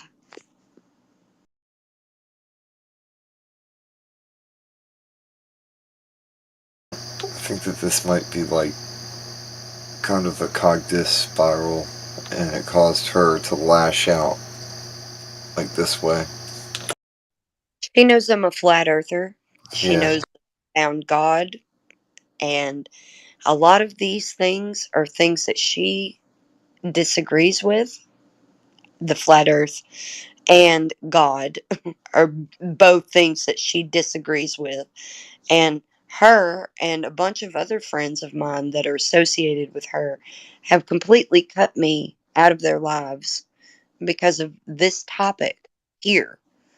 And then they want to tell me, or they want to talk about me in a sense that is not of my character whatsoever. And it doesn't just hurt me, but it hurts someone else. And another, three people are going to be hurt by this lie. Three people. Me, my husband, and someone else that is blameless, that has nothing. Like, this is a huge lie. It's horrible. It's really horrible. But it is just a lie. Yeah, it's horrible because, like, I don't know. What are you supposed to do when people just believe a lie? Isn't that the real, like, that is exactly the question. On a greater scale, but all the time, why would they lie, or why would they lie about why they would lie? Flatsy, you said you found God recently. So you talking about like the Lord Yeah, Jesus Christ? yes. Yeah, Okay, it's well, been Flatsy, it's my experience, right? When like when you okay, when you find the Lord Jesus Christ, you're gonna have problems like this. oh yeah, I know. And dealing with it with the last few years that I have found God and known the truth about everything, that's that's something that I couldn't just keep to myself. I said it out loud to a lot of people because I'm not somebody, let's say this. I've never been the type of person that when I go through something that other people don't know about it because I let people know about the things that I'm going through because I'm just outspoken like that. And so when I found out about flat earth and found out about God and found out about Jesus, these things were something that I spoke out with, like as I was learning it, because people will know what I'm going through. I wear my heart on my sleeve, man. I'm not a, I've never been one of those types of people that keeps everything to themselves. I talk about everything I go through. So these people know me as being that type of person. And then all of these people did not like what I was saying and shut me out of their lives. Yeah. So yeah, a lot of times your enemy is not necessarily people, right? But the spirit in the people. So yeah.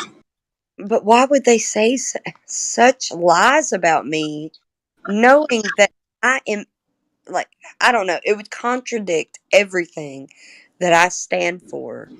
It's not even possibly true. It's not even probable. And it's such a blatant lie that I don't need to defend it. I don't feel the need to defend it. I want them to present the evidence that they claim that they have. Like, Facts, they made a calling claim. their bluff. I'm calling their bluff. If you've got such evidence, present it. Call their bluff.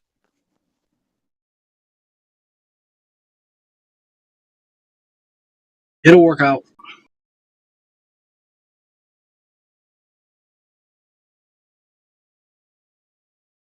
You can be like, "What were you doing last night?" You can be like, "Well, let's watch."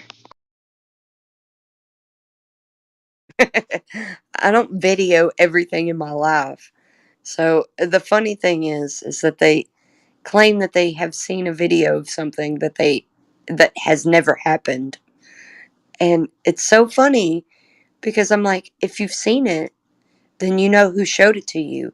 Then go to that person and make them show it to you and so you can save it and present it to me right now. Go. Do it. I mean, you're owed some pretty damning evidence at the moment. Yeah, if they have it, then show it, man. I'm all for calling their bluff.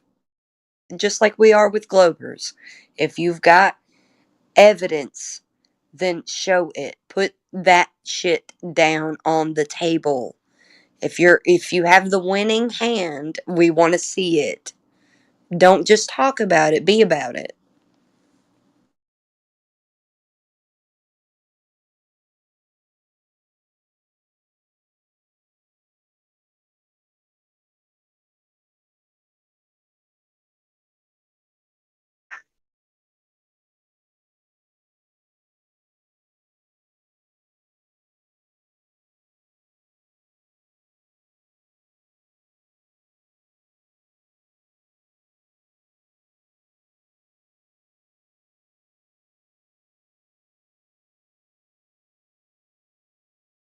It's gonna work out. I mean, go ahead. My bad. You're good, man. Go ahead. I'll be right back. I need to get something to drink anyway. I hear you. It's 5 a.m. No, it's gonna work out. I don't know what really let him handle it really would entail outside of it confronting her in some sort of way to say, well, give me the evidence, please. And once that person either does or does not, he has the option to either believe a lie without evidence or or you just get to go and be like, remember that time that bitch said that one thing? Yeah, I know that he trusts me over some rumor, and he is very. Oh man, he's so smart. He made me tear up today because he was talking about some sort of argument that he was having online. Somebody was like, "Show me evidence for a creator." Blah blah blah. Blah. You can't. And he was like, "You can't show evidence for a creator just as much as you can't show evidence against a creator. Like, you don't have an argument, and you don't have a like dog in the fight here. You're talking about."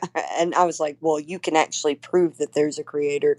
There's evidence all around." But he didn't have to even go that deep with this person. He was able to argue a point against them, because he was like, um, just like you're asking for evidence for it, you don't have evidence against it either. So why are you even talking about it? It's so funny. And it made me tear up because I was like, dude, start my husband's name is Sterling. It's like, Sterling, you are so good at what you do. You've always been pretty good at arguing with anyone, but I can really appreciate it now that I understand how you argue with people, because I didn't understand back then. When I first met him and listened to him defeat people so easily, it was no problem. Um, Now I can appreciate it because he has this way about him. He doesn't understand, or he does, but he doesn't know the technical terms that we use here in this certain debate, flat Earth versus globe, or whatever. He doesn't, know all the logical fallacies per se, but he understands when somebody is being fallacious without knowing that that's the word that you would use for what they're doing. He can see it and spot it and argue against it without knowing all the technical terms. If and it's just amazing to me because he's so smart without this knowledge that I have now, and I can only appreciate it as much as I do now because of this topic, and how much I've learned from it. It made me tear up today, man. I was like, you don't even know all of these technical terms, but you're able to spot it and rebut it easily, just naturally. Like, you've got a natural way about it that is just admirable, and I love it. I do. He's quite um, witty. He's got wits, not to be mistaken with Witsit. I think it's called level-headed. Oh, yuck. Yeah, he argues my points for flat Earth with other globers or people that would argue with me that say something to him because he says my wife's a flat earther, because he has no shame whatsoever. He's happy to say that I'm a flat earther and let anybody say anything about it. Like, he doesn't care. He can argue my points and defeat them just along with my points that I would make. And it's admirable because he doesn't even have to have my position and still be able to argue, steel man my position against someone who's a glober and doesn't have any good points. He sounds like a good dude. He's a baller, flexing. No, he's not. No, I wouldn't say he's a glober, baller, whatever. Um, I would say that he is given whatever um, information he's given, he's able to, uh, I don't know, See both sides. process it and disseminate it. He can process information and disseminate it accordingly. He's very good at that. He's not some sort of space nerd who thinks that outer space is real and blah blah blah. I'm sorry I said blah blah blah, but he's not somebody that thinks about that kind of thing. He's like, that was never um, a part of my everyday life. Never thought about it as something that I could ever experience, anyways. So I don't take it seriously. So he doesn't take outer space seriously just because it's So he's produced. agnostic, really. Let's say He's maybe agnostic on the issue. he may be agnostic on the issue, There's nothing wrong with that. Yeah, I mean, I'm not but he saying that leans as like a pejorative. yeah, but he leans more towards flat Earth before he would ever lean towards globe Earth. He has more I mean, point against the globe than he does against flat Earth. He doesn't have nearly none. I've never heard him be able to explain. The only thing I've ever heard him say is that you don't know what the Earth is in its entirety because you can't see it in its entirety. That's the only thing he's ever argued against flat Earth. Okay? And I agree with him. Nobody can see that. And I would never yeah, I argue. think that's the most intellectually honest opinion for everybody, really. No matter how we measure it, no matter how we look at it, at the end of the day, like, none of us have been to space. None of us have seen it. None of us really know. So to me, He like, wouldn't say space the is most, real. He would argue yeah. the space point. No. Well, yes, and obviously I don't either. Yeah, I know, I don't either.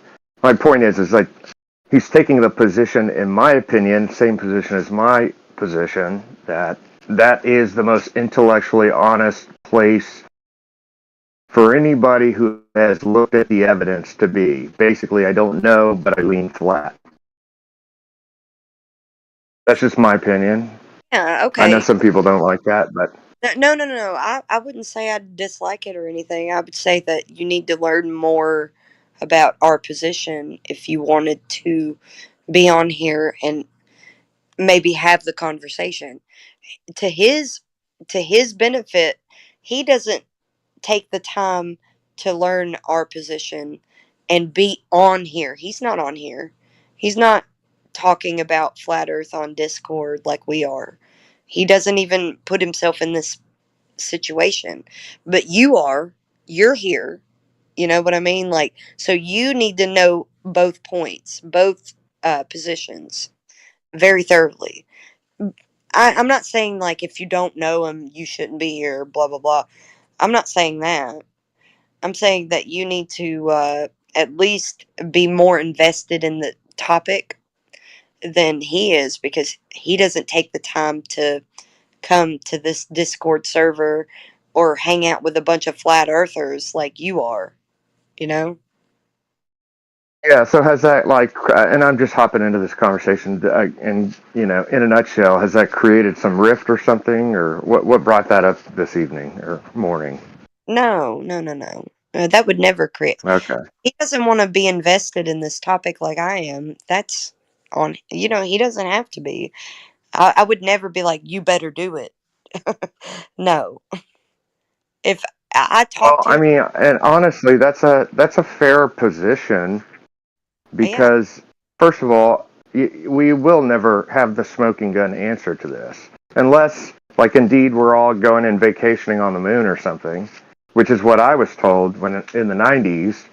Like, when you grow up, people are going to be taking vacations on the moon. Like, and yeah, that was kind of an accepted no-brainer. That's what we're going to do. but And of that's course, here we are. We haven't even been back. So my point is, it's a fair position to take, especially like in public. Like, I don't well, talk about this with anybody in public. yeah, but I'm talking about people like you that are in here with a bunch of flat earthers. If you're going to say things that we can rebut, we're going to rebut them, right? Right, but what I'm saying is we're like 0.001% of the population who Doesn't even look into this issue, who doesn't even ma- for a moment like questions it. doesn't matter if you're in here, then you're in here for a reason. Well, sure, yeah, and that's why I say flat earthers are my people, no matter what. But regardless, We are the 0.001%. Doesn't matter. You know, when you're in here, you're 100% going to discuss the topic of the server. Well, sure. But, I mean, but my point is, even at the highest of the heights, when, like on YouTube, you never have more than like 1,000 people watching, and like a Discord like this, and I wouldn't expect that. And like I say, Nobody I'm cares. not, That doesn't yeah, matter. nobody cares about this. No, I'm saying nobody cares about what comments you get on YouTube. Nobody cares. That's not the No, but issue. it's still a metric. It's still a metric that we can use to judge about what people watch. And sure, we're shadow banned and all of those factors combined. But at the end of the day, at this very moment right now in this conversation, there's probably less than 20 people listening, which is like a nothing burger in the grand scheme of things. Well, we've got people on YouTube and Rumble listening. I so know, but even if I went on that, I would imagine that there's not a lot of people there. In fact, I'll go check it out. you have a good idea of who is listening in. I would say that in your everyday life, you can use this topic to address other things in your life. And that's what I'm doing. And that's what I'm venting right now. And it's not fair to the live stream. I shouldn't be doing that, to be honest with you. But what else are we talking about? Yeah, for real. I mean, if the alternative is like radio silence, then whatever. Maybe something can be gleaned from this conversation. I did just look it up. 16 people are in the live chat on YouTube. I don't know, Rumble. Actually, it just went up to 18, so there you go. But my point still stands is like nobody thinks about, when I say nobody, 0.001% of the people even remotely think about this issue. And I think that flat earthers, a lot of times, another we cool thing forget is that. like 99% of the statistics that you hear from random people on the internet are made up right there on the spot. Yeah. Sure, but I can still see the metric. So here's the cool part. Those things aren't really for people to watch. It's more about just being a record of something that happened. Yeah, because they can go back and watch it, listen to it. Yeah. So Well, you let's don't just know. put it this way. Let's imagine all the people you went to high school with. How many of those people are in a big one of your friends or You're roboting. Not really.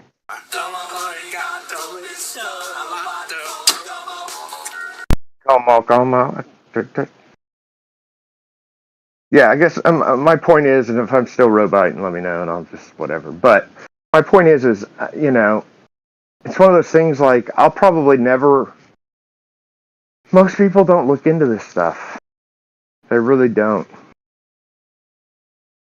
Yeah, I get you. And my thing is when I was learning about flat Earth, I was talking about it as I was learning about it. People knew what I was going through when I was going through it because that's how I've always been. If I'm going through something, everybody knows. And I don't. I live my life on full disclosure. If you're a part of my life, you're gonna know everything I'm going through. That's kind of one of the things that I've always done.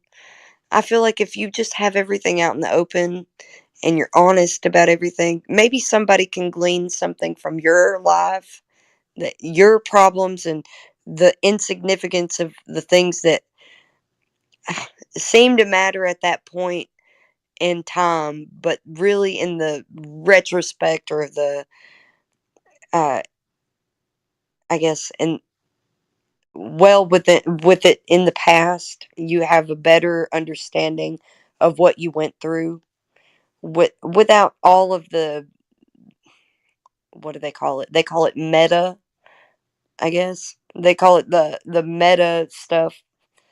What you can you don't have to worry about all that because when you're looking at something in the past, you get to see it with 20/20 vision, and instead of when you're going through it, you kind of look at it as a bunch of different, um, I guess, parts that would fit with the whole. You're not seeing the whole, you're only seeing the little parts here and there. So people can glean something from someone resolving an issue with the kind of information that we get from flat earth and how we deal with these issues. Maybe you can use that knowledge for something in your life that isn't necessarily flat earth. You get what I'm saying? You can use Yeah, the I do. Totally.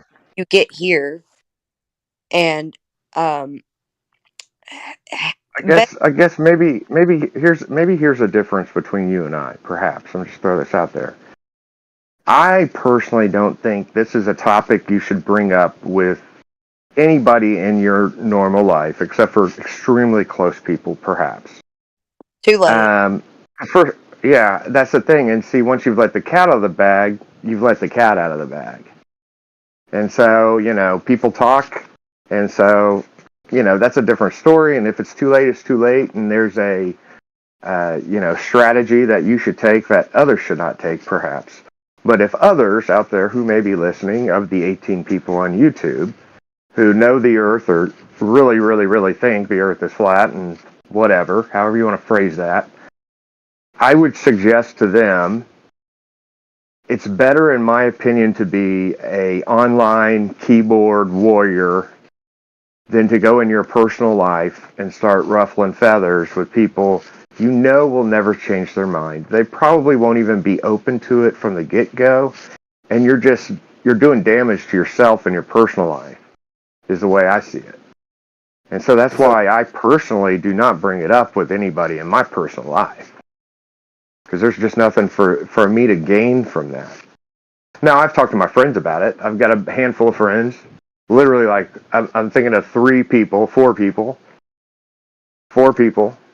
And those are my closest friends. And we kick it around, but those are pretty open-minded guys. One of them's not. Well, One of them's a total globe cuck, but... Okay, so hindsight is but 20. You've already sure. done. You've already done the. Okay. So And now what how do you unwind it, right? you just stop talking about it to people You that don't do. want to. Yeah, that's You a do. good question, man. Not to interrupt, but how do you put the toothpaste back in the tube? I mean, I know you'd hate to hear this, but I think you walk it back where you say, hey, I think it's a very interesting topic, and I know we talk about it, and it's just such an interesting topic. And frankly, I think you take a step back, say, I don't know one way or the other, but I'll continue to look into it. I'm It's not just gonna interesting. lie. I'm not gonna lie. Well, Because nobody knows one way or the other. I do know that the Earth is flat. I'm not gonna lie and act like I don't. Well, okay. I mean, you can know as far as The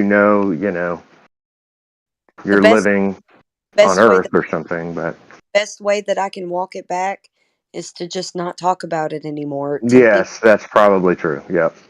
Yeah. So the people that have already heard me talk about it, they don't like it and they hate it. They don't just not like it, they hate it.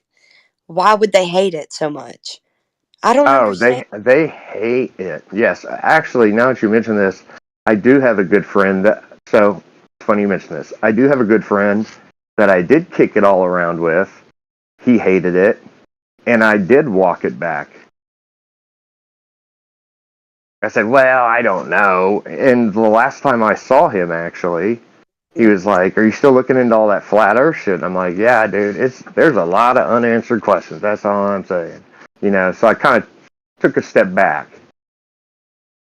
Instead of being like on attack mode, and I kind of, took a step back and was like, yeah, I mean, it's pretty wild. I don't know. But yeah, there's a lot of questions out there that are just kind of interesting. And he knew that too the first time we talked about it, he was like, well, that is kind of interesting. But regardless, yeah, I mean, he was rejecting it, you know what I mean? And I could see that I was never going to make progress with this guy. Yeah, and I would say that some people hate it, and you can't just walk back what you've said to them in the past. You have to be able to just lay off. That's it. You just Yeah, lay off. exactly. Exactly. And like I say, in the case of my buddy Mike, like the only reason I even mentioned it whatsoever is because he asked me, "Are you still looking into all that flat Earth stuff?" So he, and I had a kind of canned answer where I was like, "Yeah, I mean, I'm looking at it, but it's interesting, That's all." Because I just know there's no point in me like ruffling a feather in my personal relationship of this guy that I love. He's like a brother to me. Yeah, I have the same situation with who was she was my best friend. I had went through thick and thin with her, and then this started happening to me. This topic, it caused like me to really kind of look into it. So you know what looking into a topic will do to you. It'll make you a recluse kind of. But I still had to go to work. I still had to do a bunch of things. But while I was doing all those things, I was talking about it. Like what I was learning, what I was going through. These people knew it, and so did she, especially her. And now she doesn't talk to me. We're not, I can't say that we're best friends anymore. Even though if she wanted to bury the hatchet right now and just be good friends with me again, we could do that. I could do that with her. But it doesn't seem like it's an option. Yeah, no, hey, look, I have two best friends from college, and one of them, I mean, an extremely close best friend. And in 2016, he literally cut me off over Trump because I was voting for Trump in 2016. Literally cut me off. And this is a guy that, I mean, at a time I would have called my best friend. So people get super tribal and indoctrinated. And frankly, I don't know if you can hold that against people. They just simply don't know better. Yeah, I would never hold that against anyone. I By understand. the way, even on the flat Earth side, because I see some flat Earth people getting very tribal about it. You're either with us or you're against us type shit. Oh yeah, absolutely. So Well, like, I think it's just as bad on that side.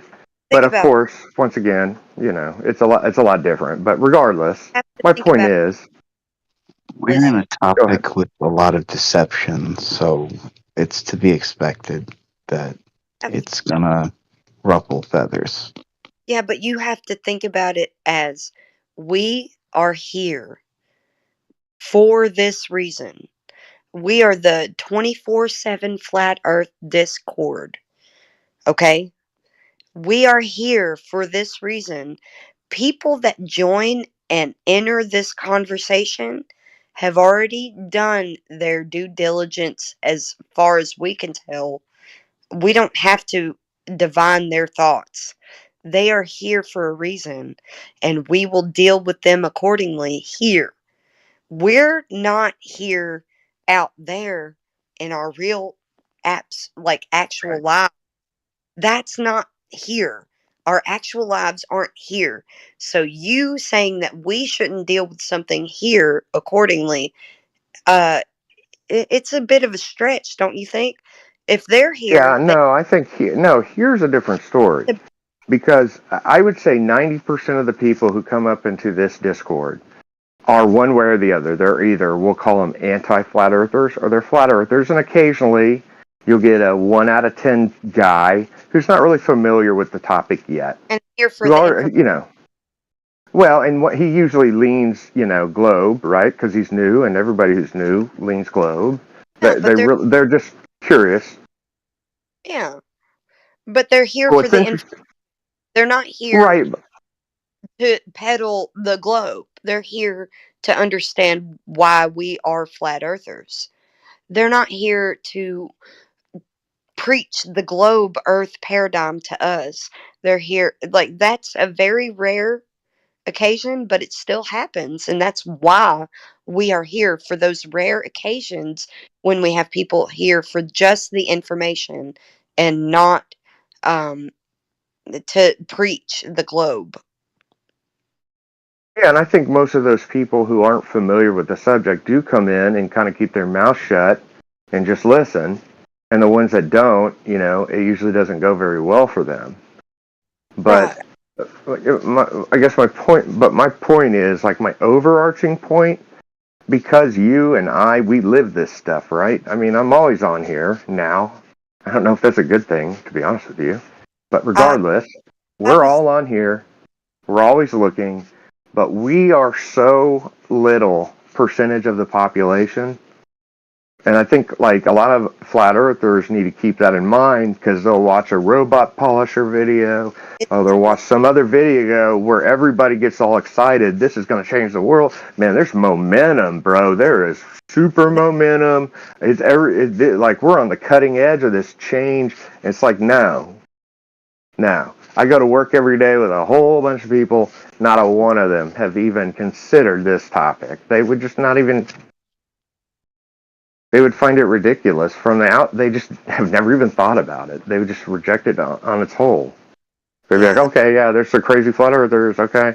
It's like, no, but go into their Discord. It's like, go into their what? yeah I And they're would just say working, they're just working just like the rest of us. But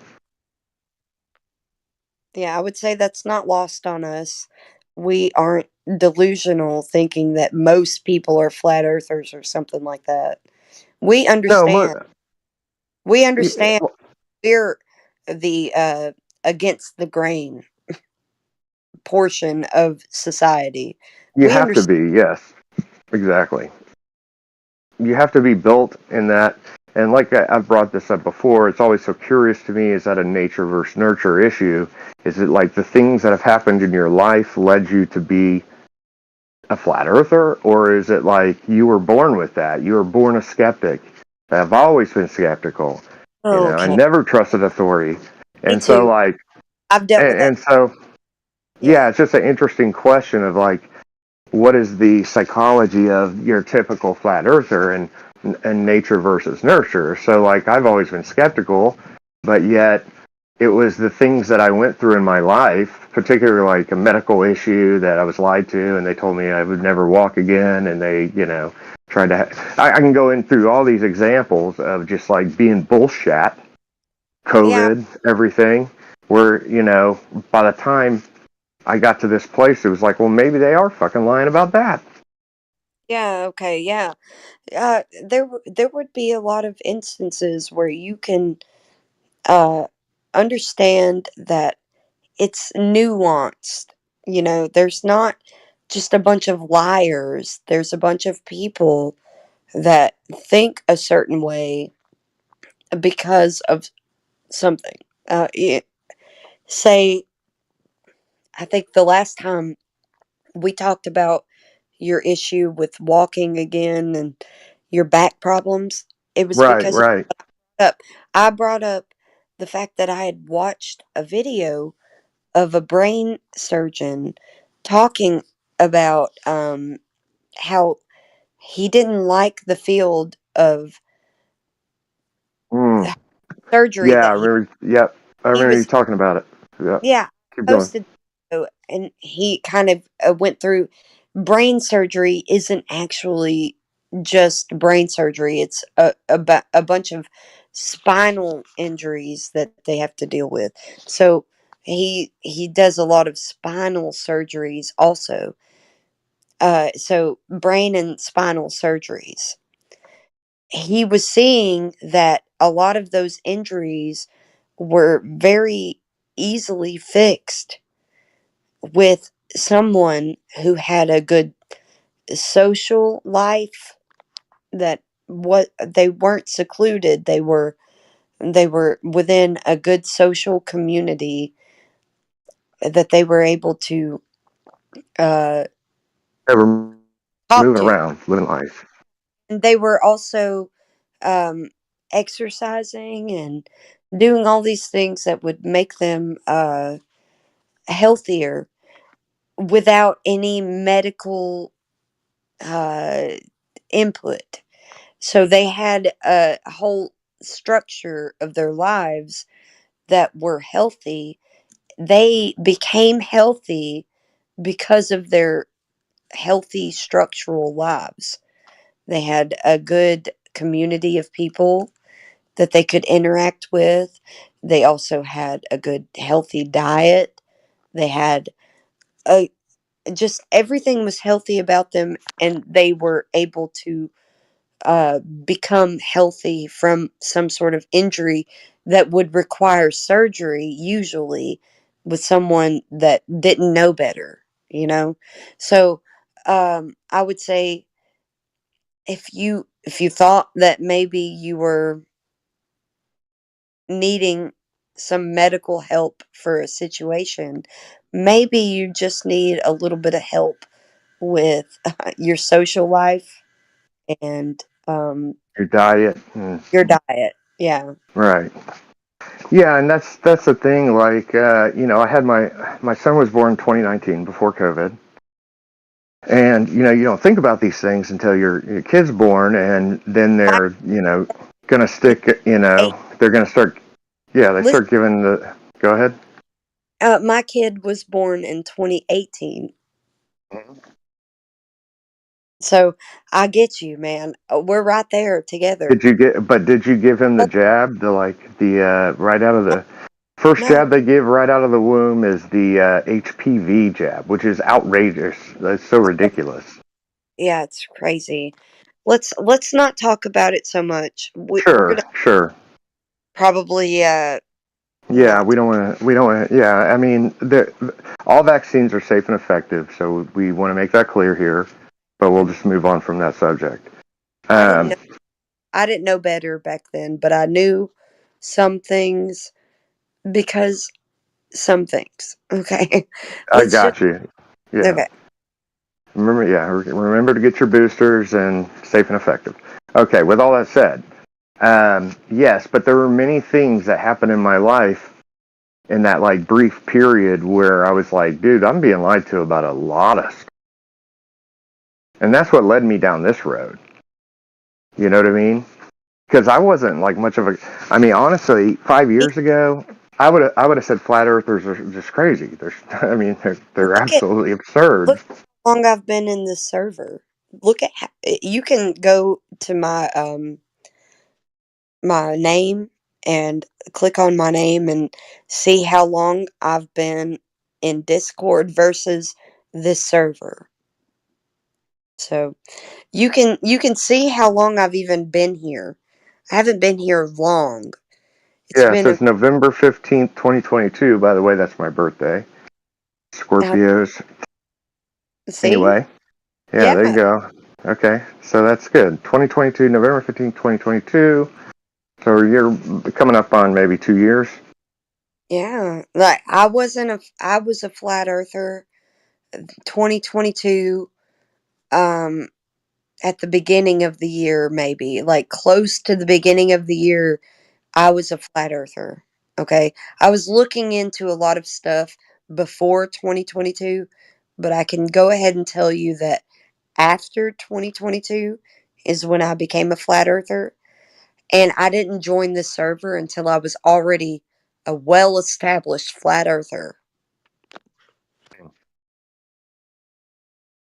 Yeah, I mean, I could say that about myself, but I just joined. I mean, so, but yeah, I get you. Like, I was pretty versed on the topic, for the most part before I joined. How did you find this Discord server, actually? I was looking at certain debates, and during one of Witset's debates where he was with his, at the time, I don't know if she was his wife or girlfriend, Yeah, but no, that's his wife. yeah, okay, Kai. Kai had Hi. mentioned, yeah, Kai had mentioned the ladies' night on this server for flat earthers. And I was like, a ladies' night? I love ladies' night. I don't know why. Back then, I was like, a I ladies' get night? it. Yeah, no, that's Like, I'm yep, down. Let me yep. join. And I joined on a ladies' night. And there was a lot of ladies in here that were flat earthers that were not just here as like, I don't know, they were moderators. There was a lot of moderators that were uh lady flat earthers, and they were talking to globers and whatnot. I wasn't able to contribute like they were because I hadn't been well versed on the topic. I was just like a newcomer, and I was able to still argue some points on my own, like what they were talking about. Like I could get it. I get it. I'm gonna go ahead and jump in if I can, that kind of thing. And I've been here ever since, man. And I learned to shut up when it was time to learn, and I learned to ask questions when it was necessary. And I didn't act like I knew everything because I didn't. I was new here and wanted to learn more about the topic. It So was so it's fair to say you wouldn't be here if it weren't for Witsid's show. Yeah, and that's pretty fair to say, yeah.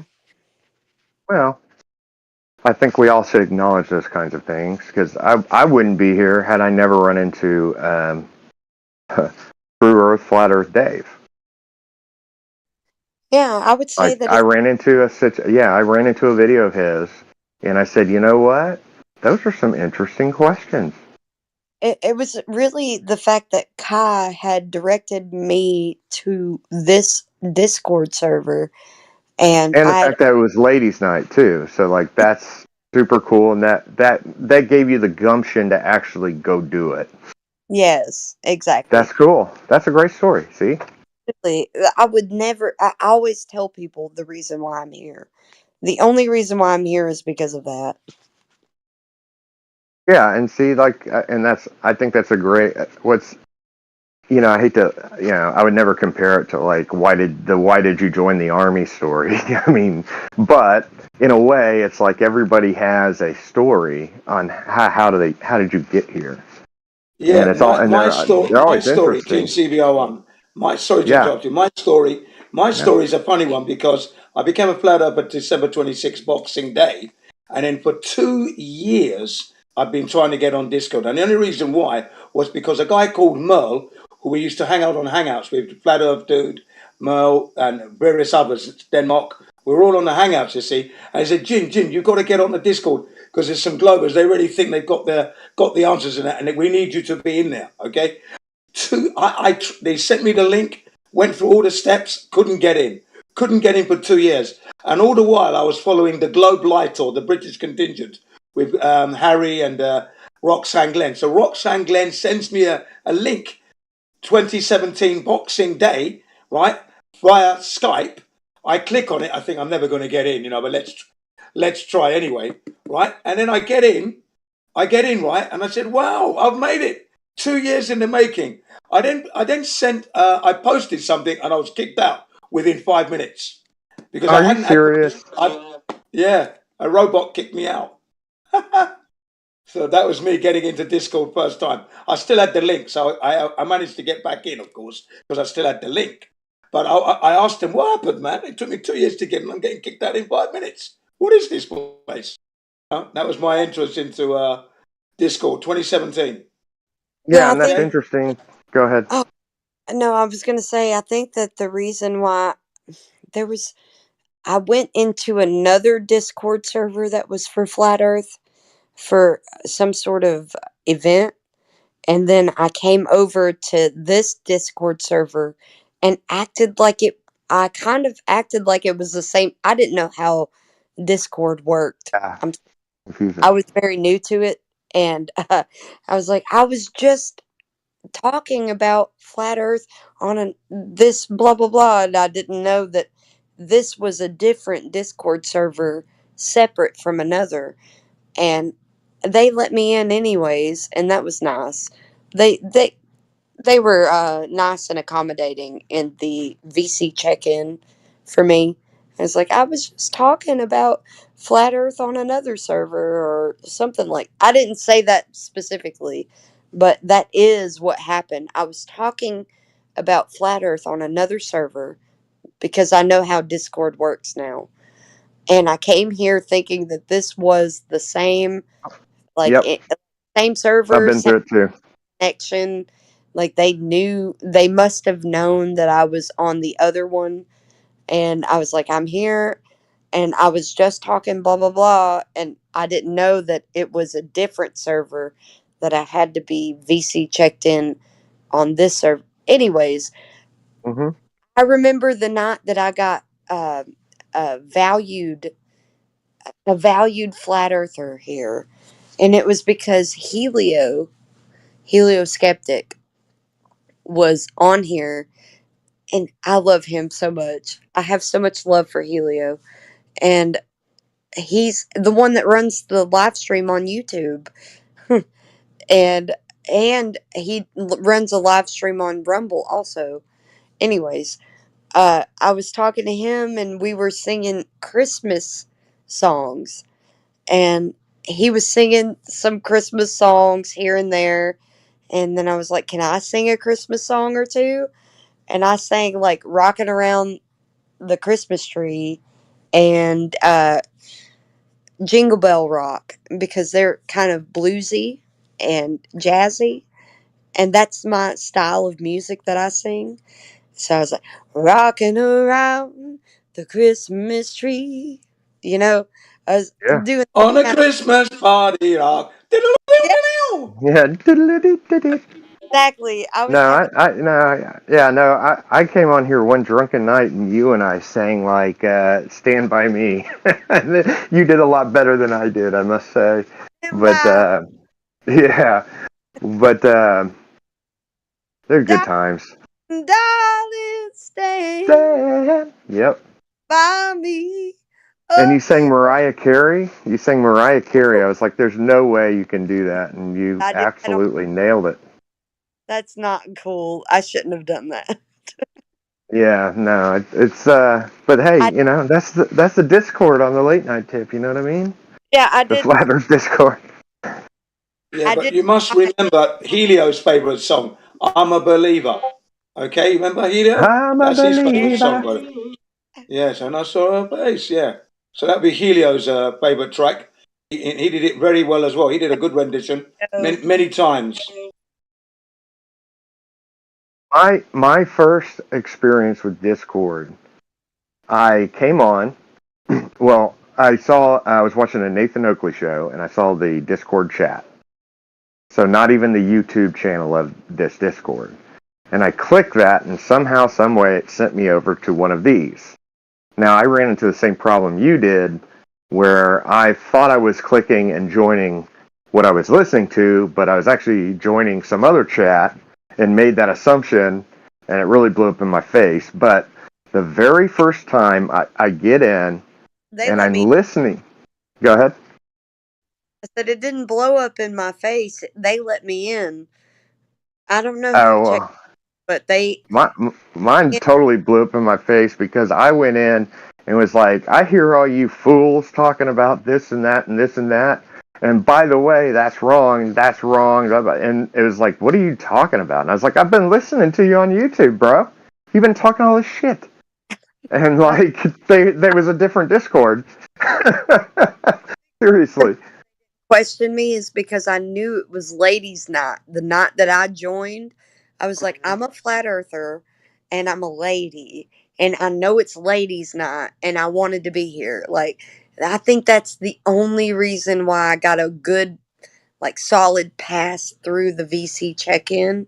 And I just earned all of my roles since then because I participate in the server as much as I do. So, uh, and the way that I participate, I don't participate. I will tell you this: like I've been a pretty good advocate for the truth on here.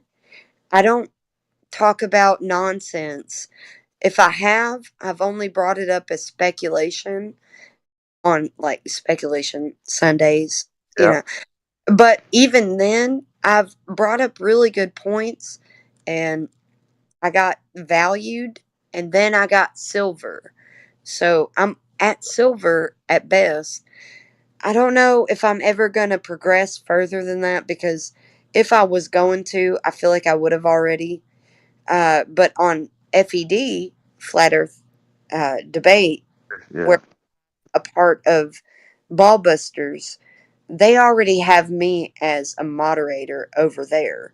So I'm already moderator status on another Flat Earth channel that's a prominent one that, let's say, QE, when he comes in here, he's a moderator, right?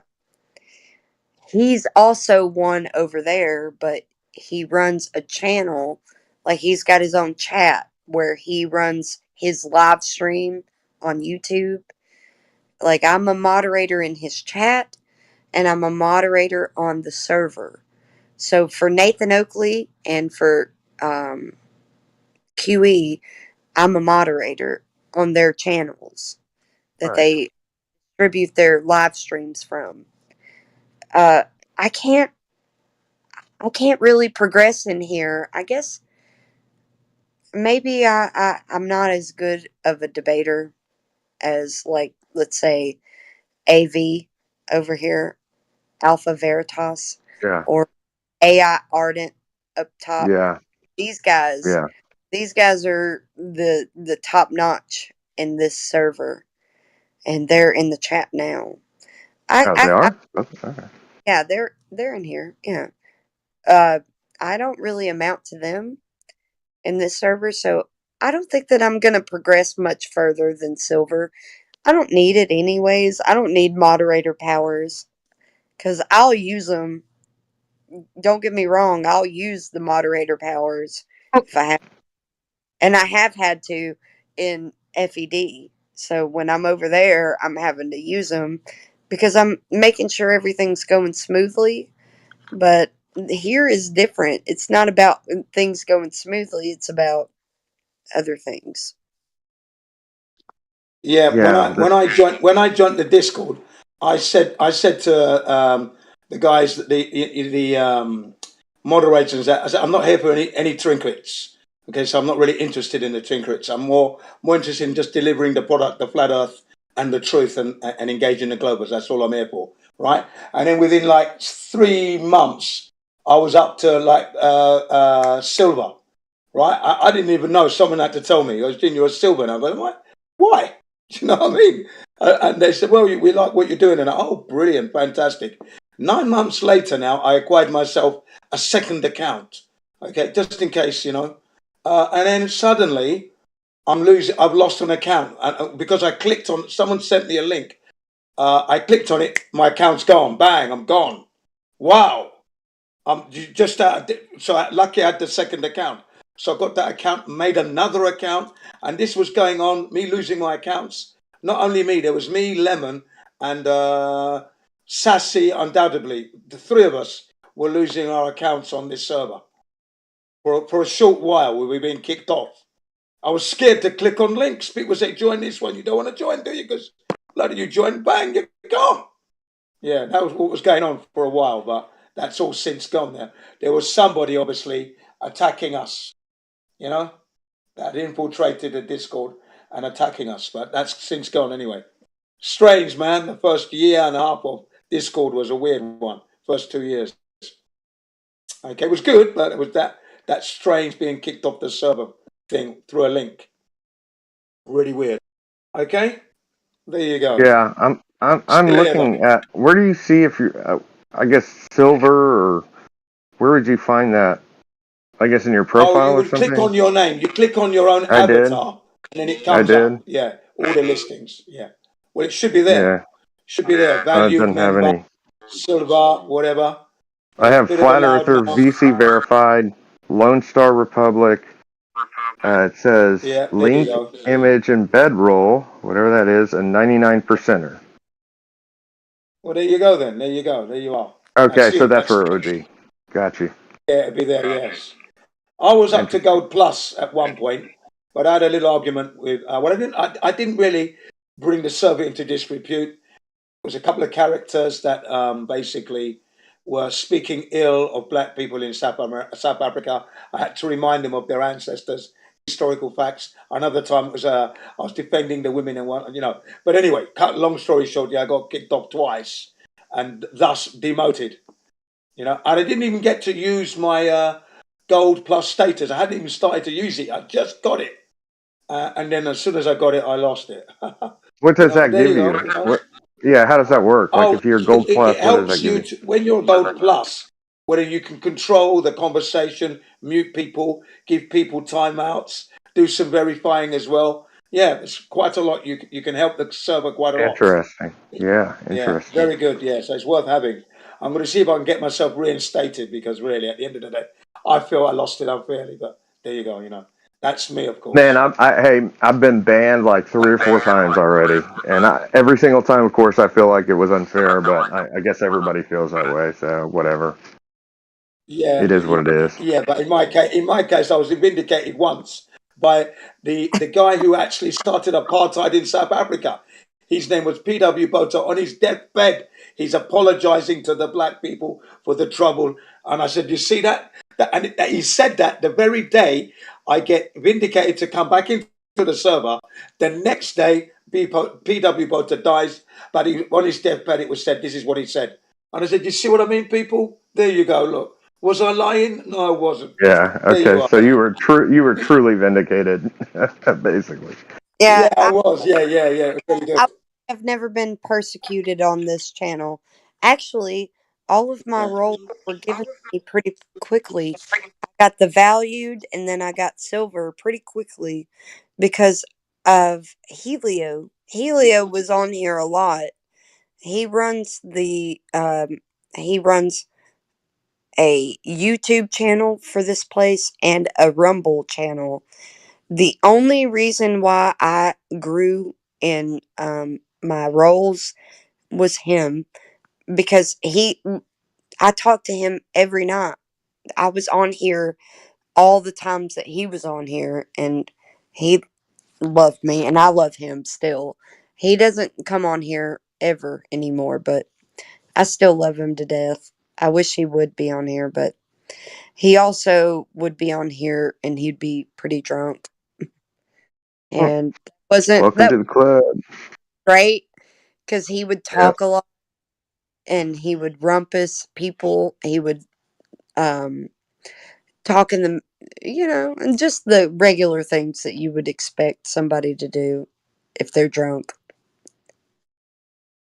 Yeah, I remember. Well, I remember when I got my gold plus. Right, it was. I made 2 points whilst we're on the live stream. Okay, I made 2 points. One was about your senses and how when you're told about the heliocentric model and the heliocentrists always try to devoid you from and remove you from your senses. Okay, and I was saying to the listeners, never give up on your senses, your 5 senses. That's what you are given by God. You rely on them every second you're alive. Do not relinquish those senses. And the second one was, you cannot have a planet hurtling through the universe, supposedly, without a container. And I didn't use the word container, I used Helio's word, a barrier, because that's what he likes to hear, a barrier to contain the air pressure we have. And then when I finished saying that, suddenly it came up, Gin CBR1, gold plus, flashing in the chat. I thought, wow. And everybody congratulated me, yeah. That was good. That was when I got it. And only a few days later, I was losing it. Get that. and then you lost it immediately. Snakes and ladders, ladies and gentlemen. Snakes and ladders. Yeah, I often wonder how it works around here because I've been silver for a while and I'm very trustworthy, but I don't get to progress or anything. That's fine. I don't need to I mean, necessarily. in my opinion, I think a lot of less people need muting abilities. Like in a perfect world, in my world, that's left up to like one person. And that's just my personal opinion. We can argue about that one way or the other. But, having been muted on the other side, by people who really have nothing to do with what the discussion is, and I get it. I'm a yapper, no doubt Yeah, about it. when I get muted, I completely understand, and I'm thanking It hurts. whoever. It I'm hurts. Yeah, like, it's like oh, you I'm fuckers. not. I'm hurt. I'm thankful. Oh yeah, no. By the way, I've had that feeling too. It's like, okay, well, thank God they muted me. I was going off the rails, but um, I definitely had that many times where I felt like I was being muted unfairly, so another person could make their points, and it's just in a debate forum, it's a totally unfair. Think about it like That's the this. way I felt. Anyway, I want you to think about it like this. Okay? I'm going to give you a very good example of why somebody should be muted on our side. Think about it like you have a point that you want to draw a conclusion with to the other person that you're talking to. And somebody jumps in with something that doesn't have anything to do with what you're talking about with this other person. And they take everything that you've said off the rails. And you don't oh, I get to, totally get it. I get that. okay, Yeah. but you don't get to conclude your point because someone else was jumping in and saying something that was completely non sequitur from your point that you were trying to lead them to, hmm right? Yeah. Yeah, Very so common. Yeah, and I totally get why if you you did that, would say, hey, yeah. And so I get that. But of course, if I'm biased against myself. So I'm like, yeah, say but that not me. you know? you did that against me, if I was talking to a glober right now and you wanted to jump in and take everything that I had laid a foundation for off the rails, and I couldn't finish my point with this glober because you came in and you took it off the rails. Maybe you didn't know that you were doing it. Maybe you just came in and just joined the call and you didn't realize that you were taking it off the rails, but you did. And then you got muted because I had a point that I was leading this glober up to, and you were coming in and trying to derail that point. They would, Yeah, and yes, that happens. But to be feel like fair, yeah, but you would feel like they shouldn't have muted you because you just came in and you were bringing up good points, but you also were derailing my point. And I had already been talking to this person for a long time, and you didn't know that because you just came in. So if yeah, you, look, uh, it no would, doubt that happens. Yeah. yeah, it would be justified because you didn't understand the context of the situation. Let's just say that it was a situation that I was already talking to this person maybe 30 minutes or an hour, and we had already been discussing a lot of points. And then you came in, you joined the call, and then you came in and you had some points to make that we already went over. And you didn't know that we went over those points. And you derailed the whole conversation that we had to go back to those points that we already got past. You know, it would set the whole conversation back to whatever you're bringing up. And Yeah, maybe, yeah, we know that situation. Yeah, it's quite yeah, interesting. That does happen from time to time, doesn't it? it Yeah, happens But all yeah. the time. A lot of the times we have flat earthers on here that are derailing the conversation. We're not working in a synergy. It's got to be a synergy. We have to be working together to make points together. If you're going to chime in, make sure that you're chiming in with something relevant to what we're talking about right then, not something that we would be talking about prior to that. Maybe you don't know what we've already talked about. You come in and you realize we're in the middle of a conversation about something. Maybe we've already been in the middle of a conversation about what you want to bring up, so don't bring up that. We understand, but what I'm saying is there are a lot of times where people need somebody to save them, frankly. Maybe, but that's usually not the And I the know that's not incumbent upon me to make that decision, but anytime I've interjected, like in the middle of a conversation, it's because I felt like my side was not being properly represented and they needed saving.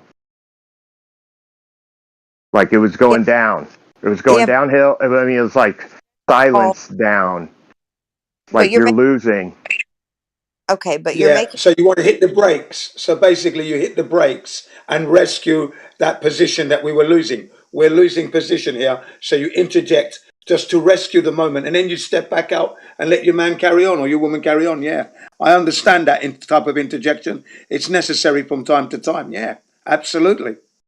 Yeah, but that's always a judgment call, regardless, and I get that.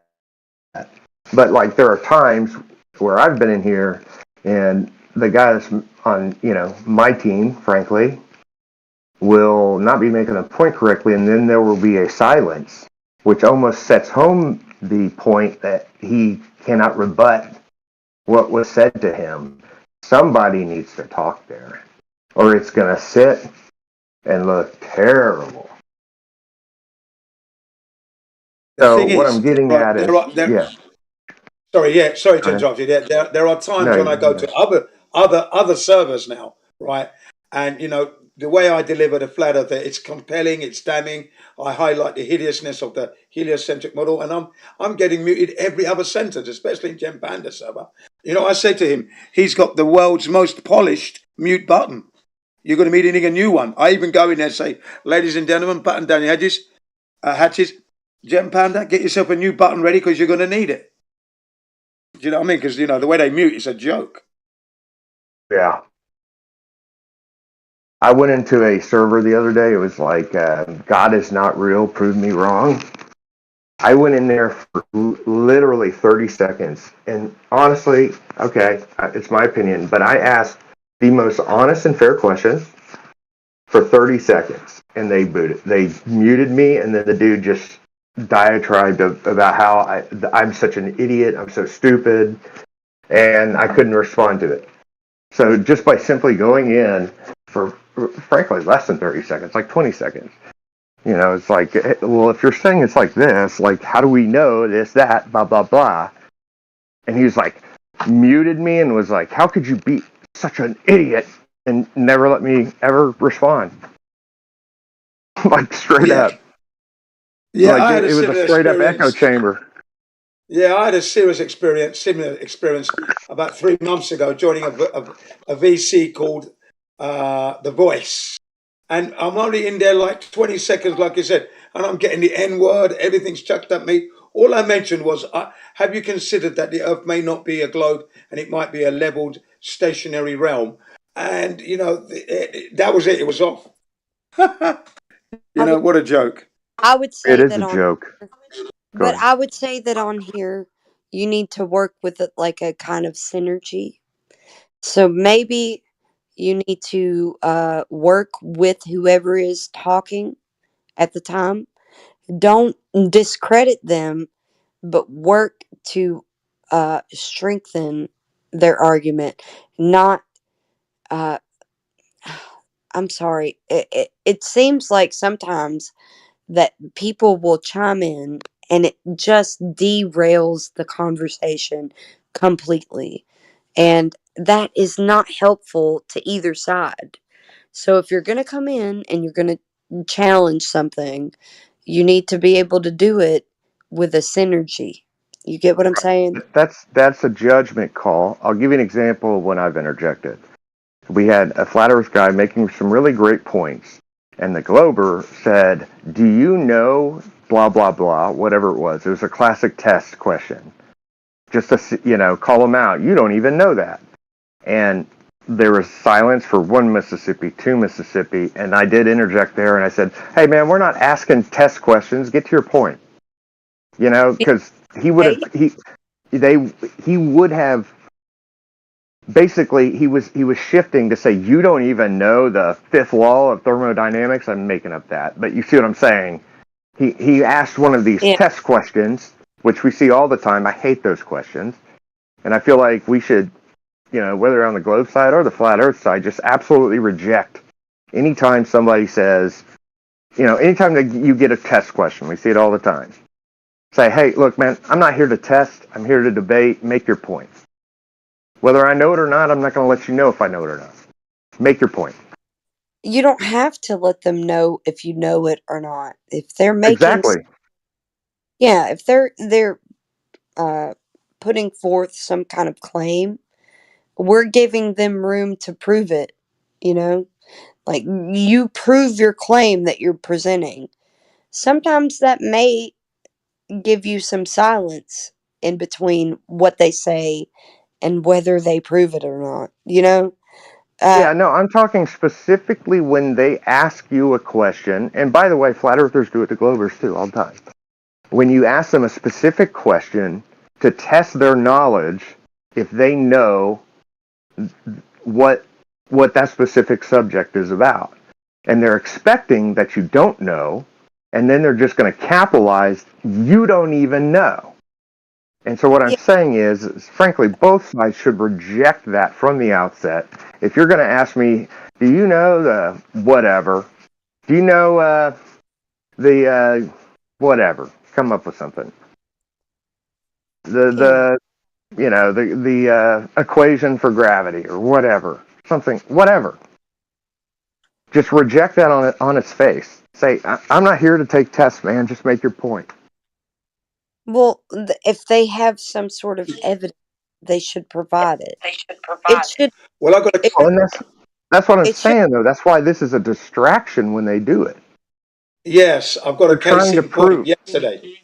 Yesterday, we had one in the server. Yesterday, we were talking about an aeroplane traveling at 500 miles an hour would need to nose down 1 mile every 2 minutes.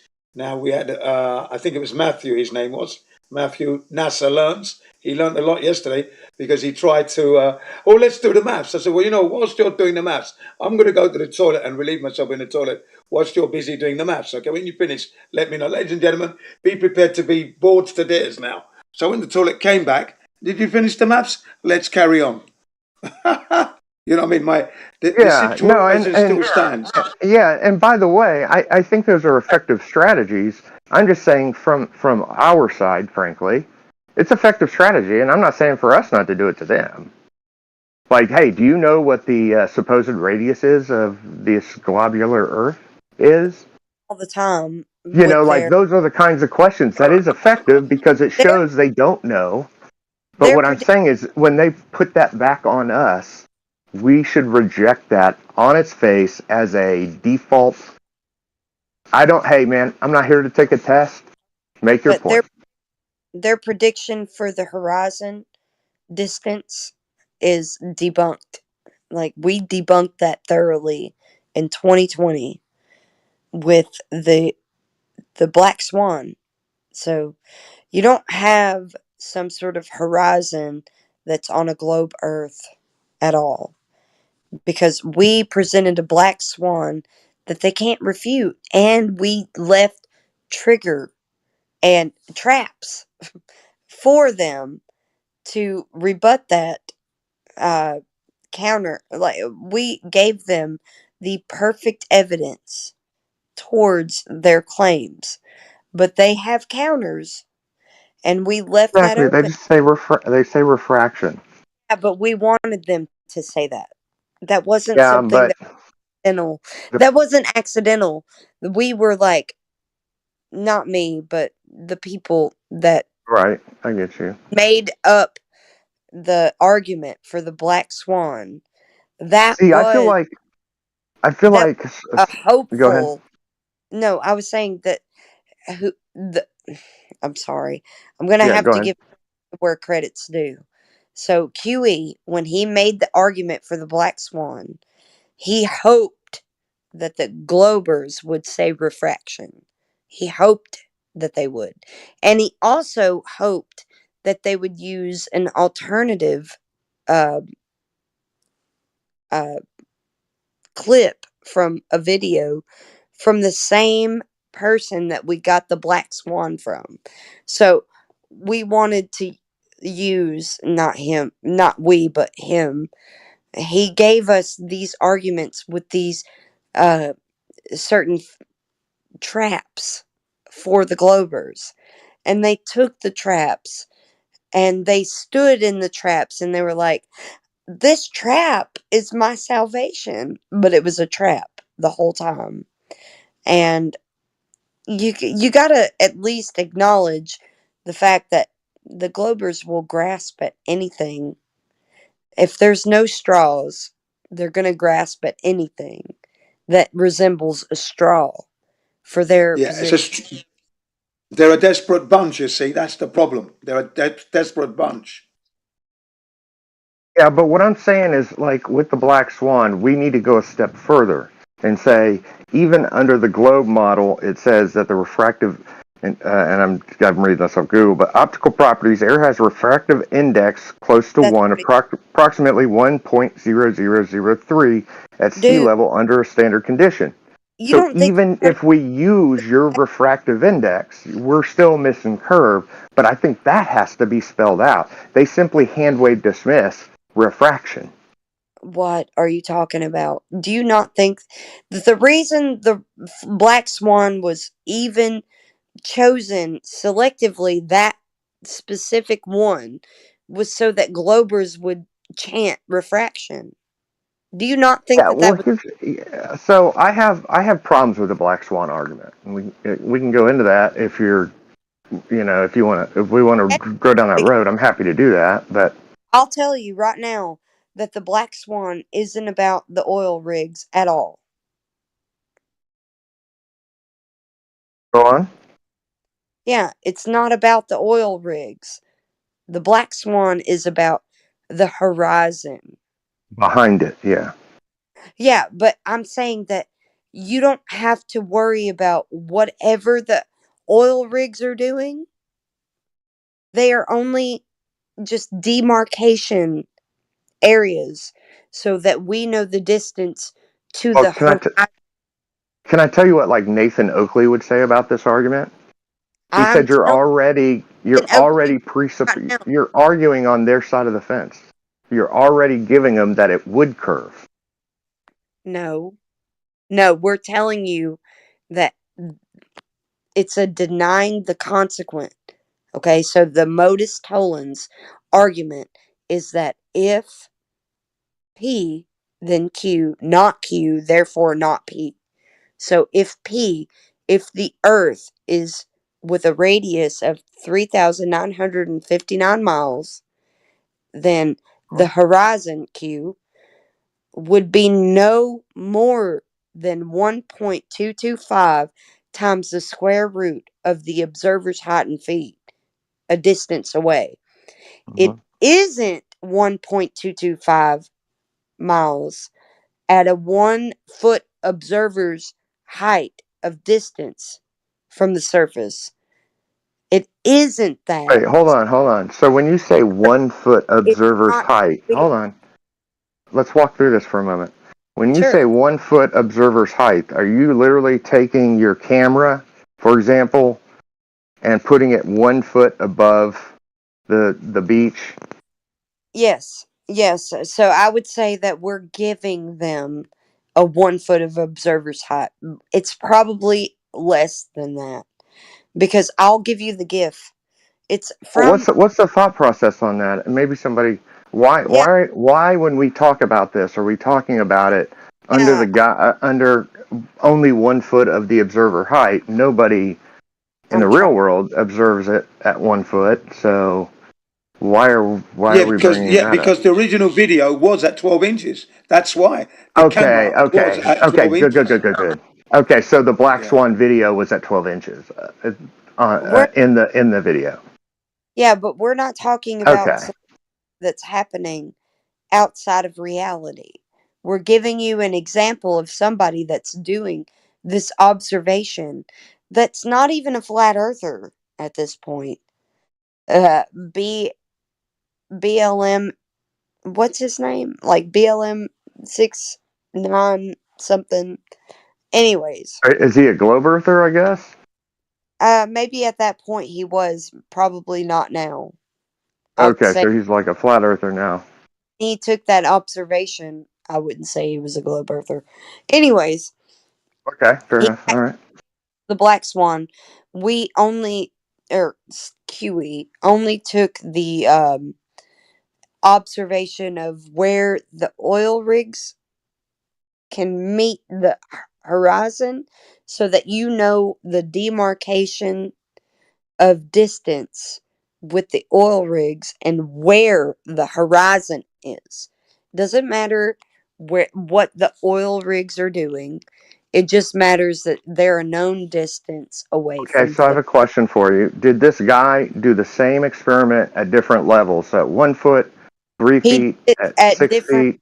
Yes, he did it at different levels. He did it during different times of day. He did a bunch of different observations of these Yeah, oil. and I'm always curious to see the video because I know the Globers, they like to take pictures of specific moments, like especially with the windmills. Oh Like man, if you watch the video of the windmills, that apparent horizon's moving up and down, and they like literally screenshot exactly when it's the highest to make it look, the way they want it to look. So I'm always tempted to say, let's look at the video. Let's like really break it down to see what the optical effect that we're seeing is. So my question is was that degree of scrutiny on the Black Swan? I don't know, to be honest with you.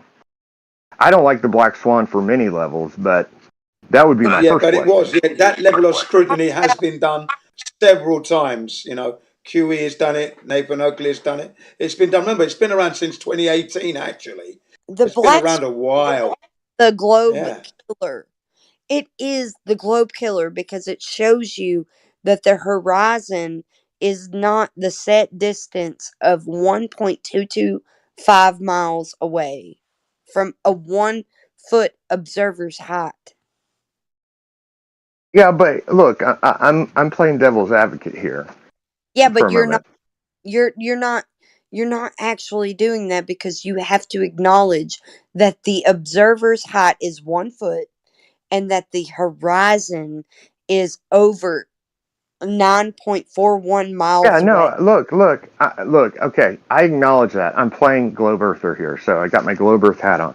I acknowledge that, but do you refraction, bro? Yeah, well, Oh, you don't know about refraction. Oh, I'm McToon. You're an idiot. You don't know about refraction, you idiot. Now, you know what I mean. But like, okay, but I'm gonna ask them if they know what refraction is.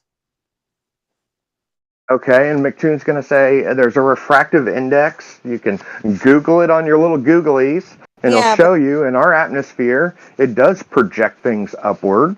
no, And we see that all the time. Well, they're this is on. what they're going to say. Yeah, but I'm telling you, they're only seeing that on the Walter Bislin's um, refraction index, where you can move the bar to match the observation. So tell me when somebody is going to predict where the horizon is with the refraction included before the observation. Before that, are they going to predict that or is it after the observation? Say that again. I'm sorry. I was trying to follow. Yeah, Okay. the Ask me devil that doesn't question need any again. advocates, by the way, because he's already got enough advocates for him. Yeah, I mean, that's fair, but I also think it's important. It's important for us to go through this. Think about it. Think Yeah, about it's So a we good know what they question. say. It's a good It's not question. that it. Think about it. we need to go through it. It's not that we need to go through it. It's the fact that people are upset that it debunks the fact that it's not a globe. So the people that are disgruntled and want to say I have an argument against it or I have let me put my case against it, is because they don't like the fact that it's a straight debunk and they don't want it to be. So they want to Well, use a maybe like a lawyeristic kind of term to weasel out of it, and there's no way out of it. It's like ironclad. There's Think no about way out of it. it. Yeah, think yeah, about but we'll see And here. that's Hold what's on. This disheartening. is what I'm getting at. this whole purpose of this conversation is when they say refraction, we can say, okay, well, what is the supposed refraction index through the atmosphere? And they're going to What do tell you mean we? one I point don't oh understand. oh. Are you saying we as in flat Earth, or We what are as in you? the flat Because I don't Earth know what side, side yeah, you're on. yeah. We as in the flat I Earth don't. I side. don't Just assume honestly that for now. believe. I don't honestly believe. Hypothetical. I don't honestly believe that you are a flat earther. As much as I've heard you in this call, I don't believe that, because I think there is ways that we know to determine, like discernment. When somebody's a flat earther, they understand the purpose of the black swan. They don't need to advocate as devil's advocate to say against it. Like, I have a beef with the black swan. They understand the practicality of it. So to them, it makes sense. Like, why would you have to be a devil's advocate to say, I want to see if I can find fault with this? Yeah, I would You know what say I that. mean? So Yeah, I that's would. why No, I don't. I don't know what you it doesn't mean. make And any sense. honestly, I don't care what you Yeah, think you I do. am. I Hey, don't. hypothetical genius. There are You said you said we. There are Go 5 ahead, Just effects. Yes, Bill. yes, I consider myself a flat earther. But if you don't, I don't care. Genius. Hypothetical genius. There are 5 effects of refraction. I got them there in the text chat. Which Okay, one do you see? Which one do you see in the black swan? let me check out what your text here. I don't know. It's just people can say they're whatever, but the proof is in the pudding. And when people are around others, you can just people can say, yeah, Flatsy's a flat earther for sure. And Yeah, anybody who's in this call right now, like Jen and all them, like they know who they are. They don't need to be a devil. Like, you don't ever hear Jen say, "Let me be devil's advocate for once and see if the black swan is correct." He knows it is. There's no doubt about it. And everybody That's does in right. here. I'd lay my life on it. Yeah, no doubt I about So would why like would Jen all PBR as day. a flat earther say that he's a devil's advocate and see if the black swan is true or not? Like, why would he Okay, even say that? Yeah, yeah. What I I'm trying to tell you is I want to this say line of questioning is going to sharpen your sword, proverbial sword, No, you don't when need they it. simply hand wave dismiss you as refraction. You don't need to I worry want about that. That's the Okay, problem. You well, don't tell need to me worry what you about say to other that. people hand wave Fine, dismissing. tell me what you say to that. When I McToon So says you that's simply say these refraction, are the what do you facts. say? It's Go simple. ahead. Because they're trying to use a model for standard refraction, 7/6R. So when they use terrestrial refraction, you can show them how did you get R in the value for refraction. Because a standard refraction would have to be calculated in a manner that includes the R value, which is already a begging the question fallacy. You can't already have it baked into the equation when you don't know how they get the value for R. So it's yeah. a begging the question Bro, fallacy. we've measured it. We've already measured it. We bounce signals off No, of no, moons and Pluto, no, and no, no, we do no, all no. these You can things to say, know it. listen, you're doing devil's advocate again, and you don't need to. See, the problem is that when somebody is saying that they already did this and that, they think it's a foregone conclusion, but they haven't proved it to anyone. So just Yeah, saying a just so story is not going to help your Yeah, case. see, yeah. but You what have I'm to getting at provide is, evidence that what you're saying is true. Hypothetical I'll tell you genius. a fundamental difference between you and I. A second. Hold on. Go ahead. I want to say this. The reason why it's begging the question is because they tell you what the refraction index is after the observation. They already beg the question that it's a globe after the observation is made and fit it to it with the refraction index. They have a slider, okay, on the Walter Bislin uh, site. There's a slider right there where you can move it to match the observation. It's after. They don't predict where the horizon. Yeah, he understands this, Flatsy. I think he knows. He's talking about like the McToons or the people that advocate for McToon. But we Okay. don't have to Yeah, worry about that because it's They're we not. already, do have to worry listen, about it's They're that. We already get not. it big in the, every day. no, we don't.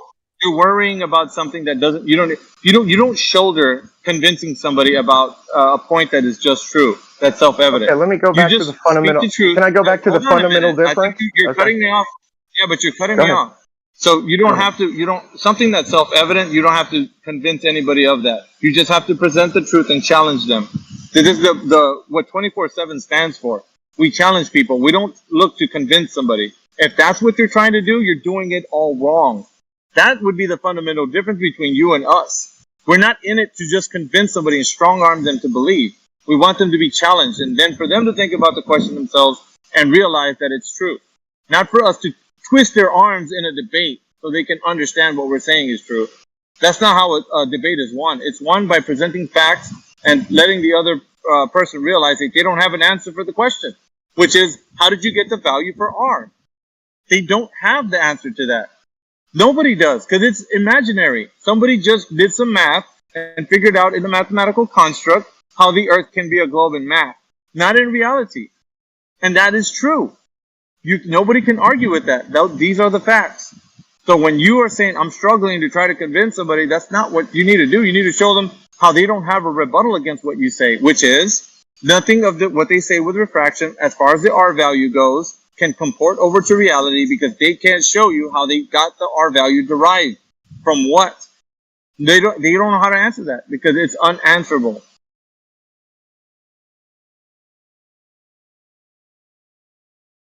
And that is the beauty of the black swan. Okay, not my turn yet? Okay, keep going. Keep going. Keep going. Go ahead and finish. Go ahead, Jen.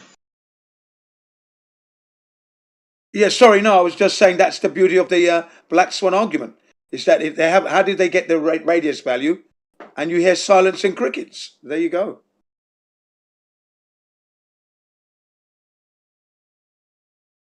The merit of the argument stands to be that they can't answer the question. That's how you win. When their mouths are shut and they can't find a rebuttal to what you're saying, because there is no rebuttal. There is no way that they've discovered how R value exists, because it doesn't. It's a mathematical construct. That's all it is.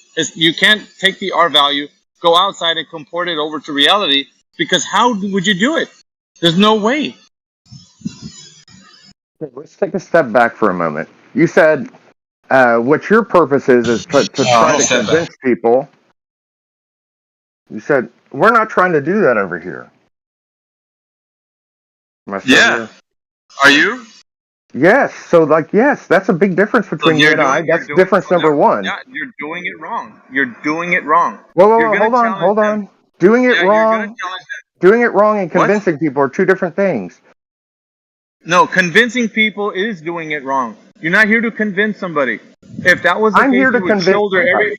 Nah, you're here to shoulder every argument and then make it your own prerogative to make somebody understand that the Earth is flat, and that's wrong. You shouldn't do that. Well, you're either here to convince somebody or you're not. So, are you here to convince somebody or not? No, you're doing it wrong. You can say I'm doing it wrong, but then you're therefore trying to convince somebody also. You're here to listen to the words that I'm telling you. You're here to challenge people. Challenging them means they have to think for themselves. Convincing them is giving them only what you're saying and nothing more. And why don't we just accept that we're both here trying to convince somebody?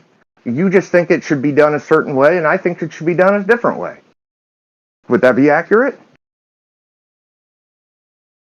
Have I been booted again? No. Oh. So we're both trying to convince people. It's not about flat versus globe. It's about realizing that we've been lied to and trying to figure out how. And realizing how, and then still having to deal with people who just don't believe it. Well, I agree with, first of all, it is flat versus globe, like in the crux of it. But I agree with you that I think it should be made more of a skeptic versus non-skeptic person. But that's not the way it is. It is actually flat versus globe, unfortunately. What is the alternative to that? Because did I lose alpha or what? Well, think about it like a dichotomy. Is it a false dichotomy? And how is it a false dichotomy? I mean, of course it's a false dichotomy, but it's a dichotomy nevertheless. Like it could be neither. Like that's possible. I mean, albeit kind of crazy to think about, but it's possible, I guess. Okay, but how is it neither? Suppose you're in a matrix. Suppose you're in a simulation. Suppose you're in a dream. Like you're in a dream right now. We're all in dreams. That doesn't discount one or the other. That only lays credence to one or the other. So Yeah, but you're not. suppose it's something totally different. But I don't even want to go down that road, to be honest with you. No, But I'm saying regardless, option, so it's not a dichotomy. it is a dichotomy in the sense of how we debate this. It would be a false dichotomy if you could discount one option. If you Okay, could well, what's the two options then? if you could insert another option that is valid, then we would have to say that it's a false dichotomy on those premises. But we're saying it's a false dichotomy because there is no evidence of a globe Earth at all. So To me, I'm going to dichotomy tell you. tenses, but you're gonna have to insert another option if you want to say it's a false dichotomy between flat and globe. See, to me, I think both sides do this, where they like to say a lot of Glovers will say this isn't even a debate, and a lot of flat earthers will say this isn't even a debate. It's a false dichotomy. It's a false dichotomy because there's really only one. And but at the end of the day, we're all in here arguing with Glovers. So there is a dichotomy. Hold on. There is no evidence for a globe Earth. There is no measurements of curve. We have measurements of a flat Earth, abundance of them. There's a ton of You don't flat. need to convince me of any of that. Trust me. Yeah, but I'm talking I'm specifically you in the way to address this. I'm not asking you to tell me one way or the other. I'm asking you to present another option because we're dealing with a false dichotomy with globe versus flat when the globe has no evidence for a measured curvature globe at all, but only measured flat, and then they say that it's measured flat because it's so big. Look, once again, you don't have to tell me any of that. What I'm trying to say to you is when you say this isn't a debate, this is a false dichotomy. When you say those things to the Glober, and they say that to us, by the way, my point is that not only does that not get you it actually does harm to your credibility. No, it's evidence against evidence. So where's their evidence for the curve and where's our evidence for measured flat? Look, if it wasn't a debate, there wouldn't be a Discord server named Flat Earth 24/7 Debate. It is a debate. There are people on here every day that debate. And to deny that is not very smart or very wise, in my opinion, from an optics standpoint. That's all I'm getting at. Like, there is a debate, and we need to acknowledge that and not simply... It makes you look bad when you're like, this isn't even a debate, man. It's like, well, it is, actually. It's actually a very robust debate. Actually, the most interesting debate. That's why we all love it, right? Not It a is the debate. most interesting debate. Think that it's reasonable to debate the Discord. nature of reality? There's no in the title. What's that? I said, do you think that it's reasonable to debate the nature of reality? So do you think that reality is subjective? I think, yes, but I'm literally not going to go down that road. We've been down that road many, many times. And yes, I do believe your reality can be a lot different than my reality.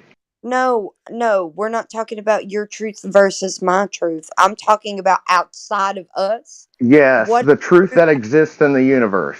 You're saying there is a truth that exists in the universe. Okay, so what? Okay, we're not going to be able to debate that.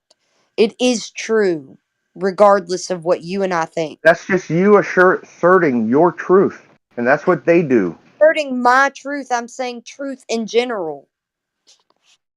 There is no truth in general. There is just truth that exists. Is that true?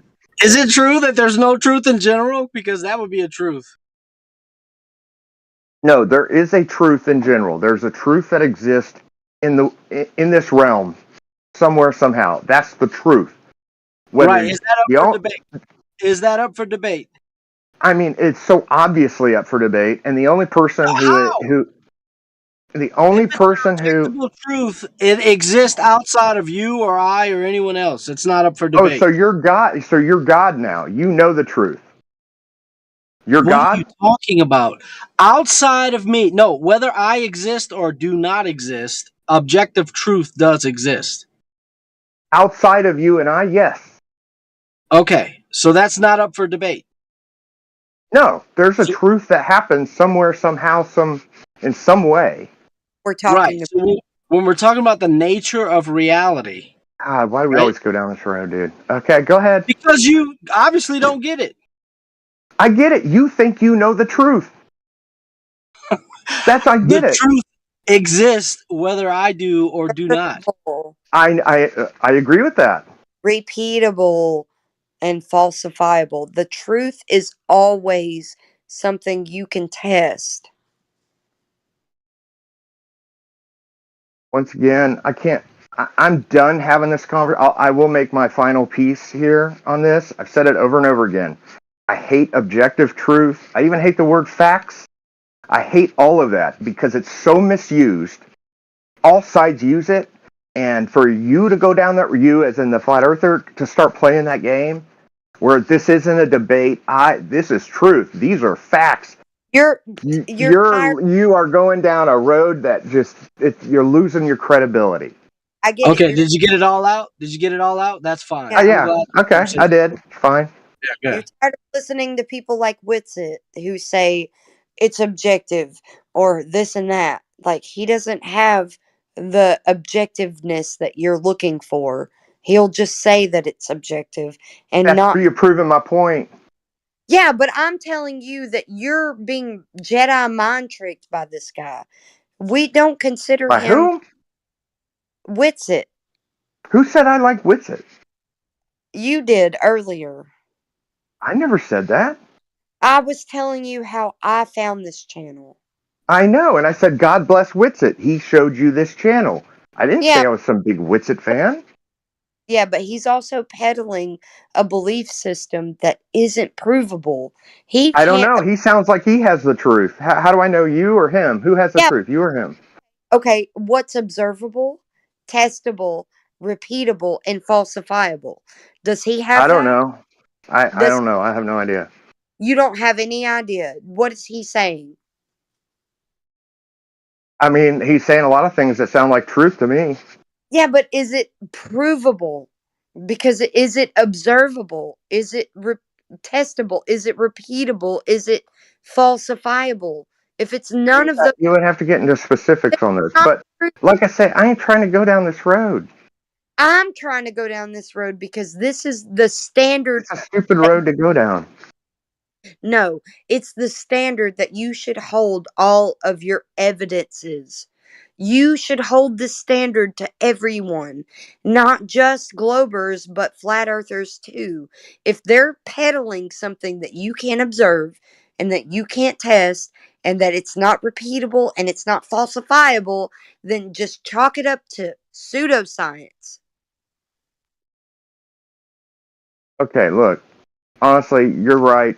I'm wrong. I do exactly what I did the last time. You are correct. I am so wrong. I accept my defeat.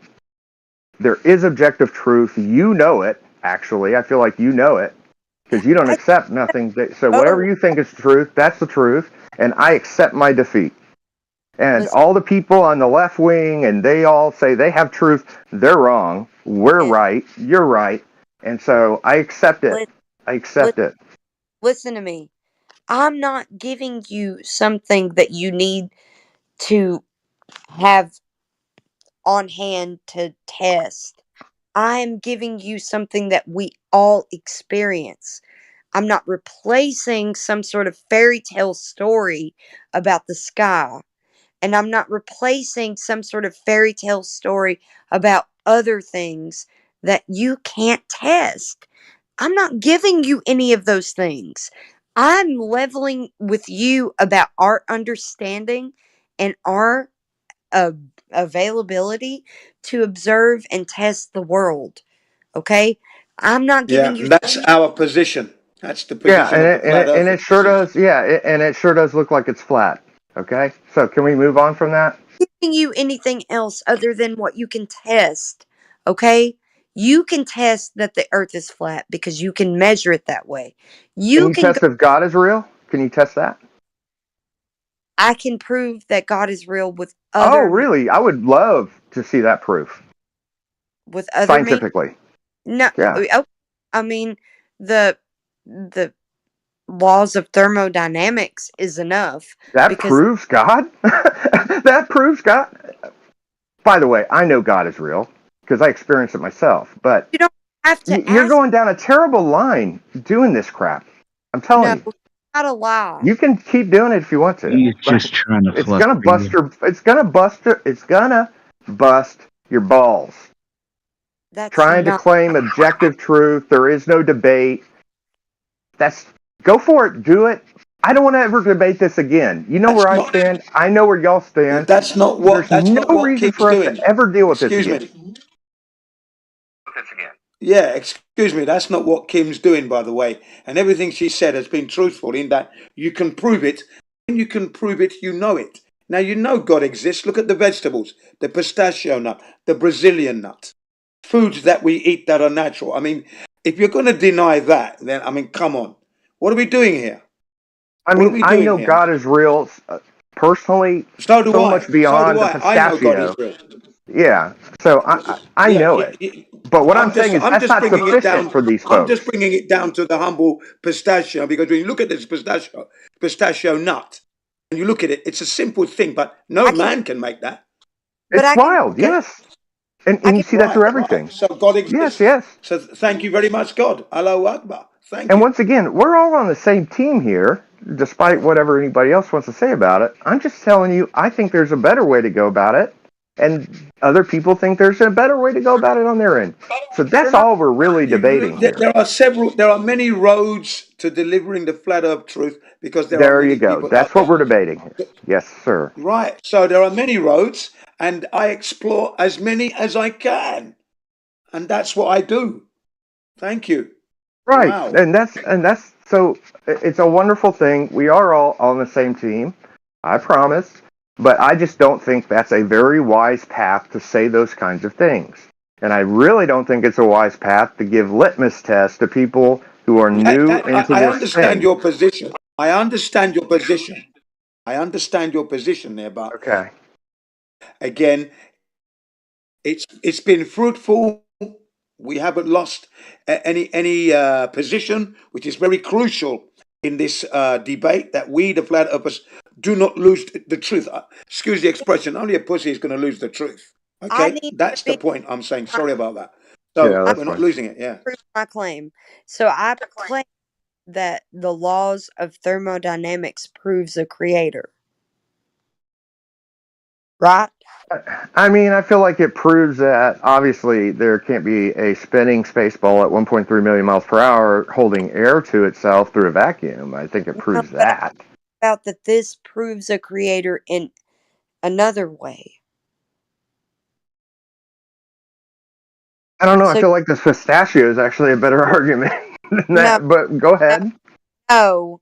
Listen, the first law of thermodynamics is the total amount of matter energy in the universe, which would need to be something that would need to be defined because we live on a flat Earth, not a globe in a spinning space monkey ball. Okay, so saying that the amount of matter and energy in the universe is constant, so nature and natural law cannot create or destroy matter and energy. They can only change forms, right? So the I second law, mean, I don't know. Go ahead. Yep. no, that's the truth. That's the I first know. law. I know. I know. Keep going. Keep going. Okay. I'm with you. I'm with you. Thermodynamics is the amount of energy available for work is running out, and the universe is moving to maximum energy or entropy. So either the heat death or the big chill. So if the amount of matter and energy is constant and the amount of usable energy is decreasing because entropy is always increasing, then you would have the universe will end already built into the system that we live in. So it will end, which means that there was a beginning. It had to have a beginning because entropy had to start somewhere. Because Well, it's only, even they say that. listen, if it's increasing exponentially, then you need it to be started from some point. It can't have just in Well, apparently they have reneged on that. They don't nothing. even say that anymore. They Like they ha- if you Google search, are we actually expanding? Apparently, I did no. this Google search a while back. They say no. Actually, we can't say that anymore. I'm not So talking. they just changed the game. But go I'm not ahead. talking about that. I'm talking Oh, about entropy. Entropy can only increase. It only increases.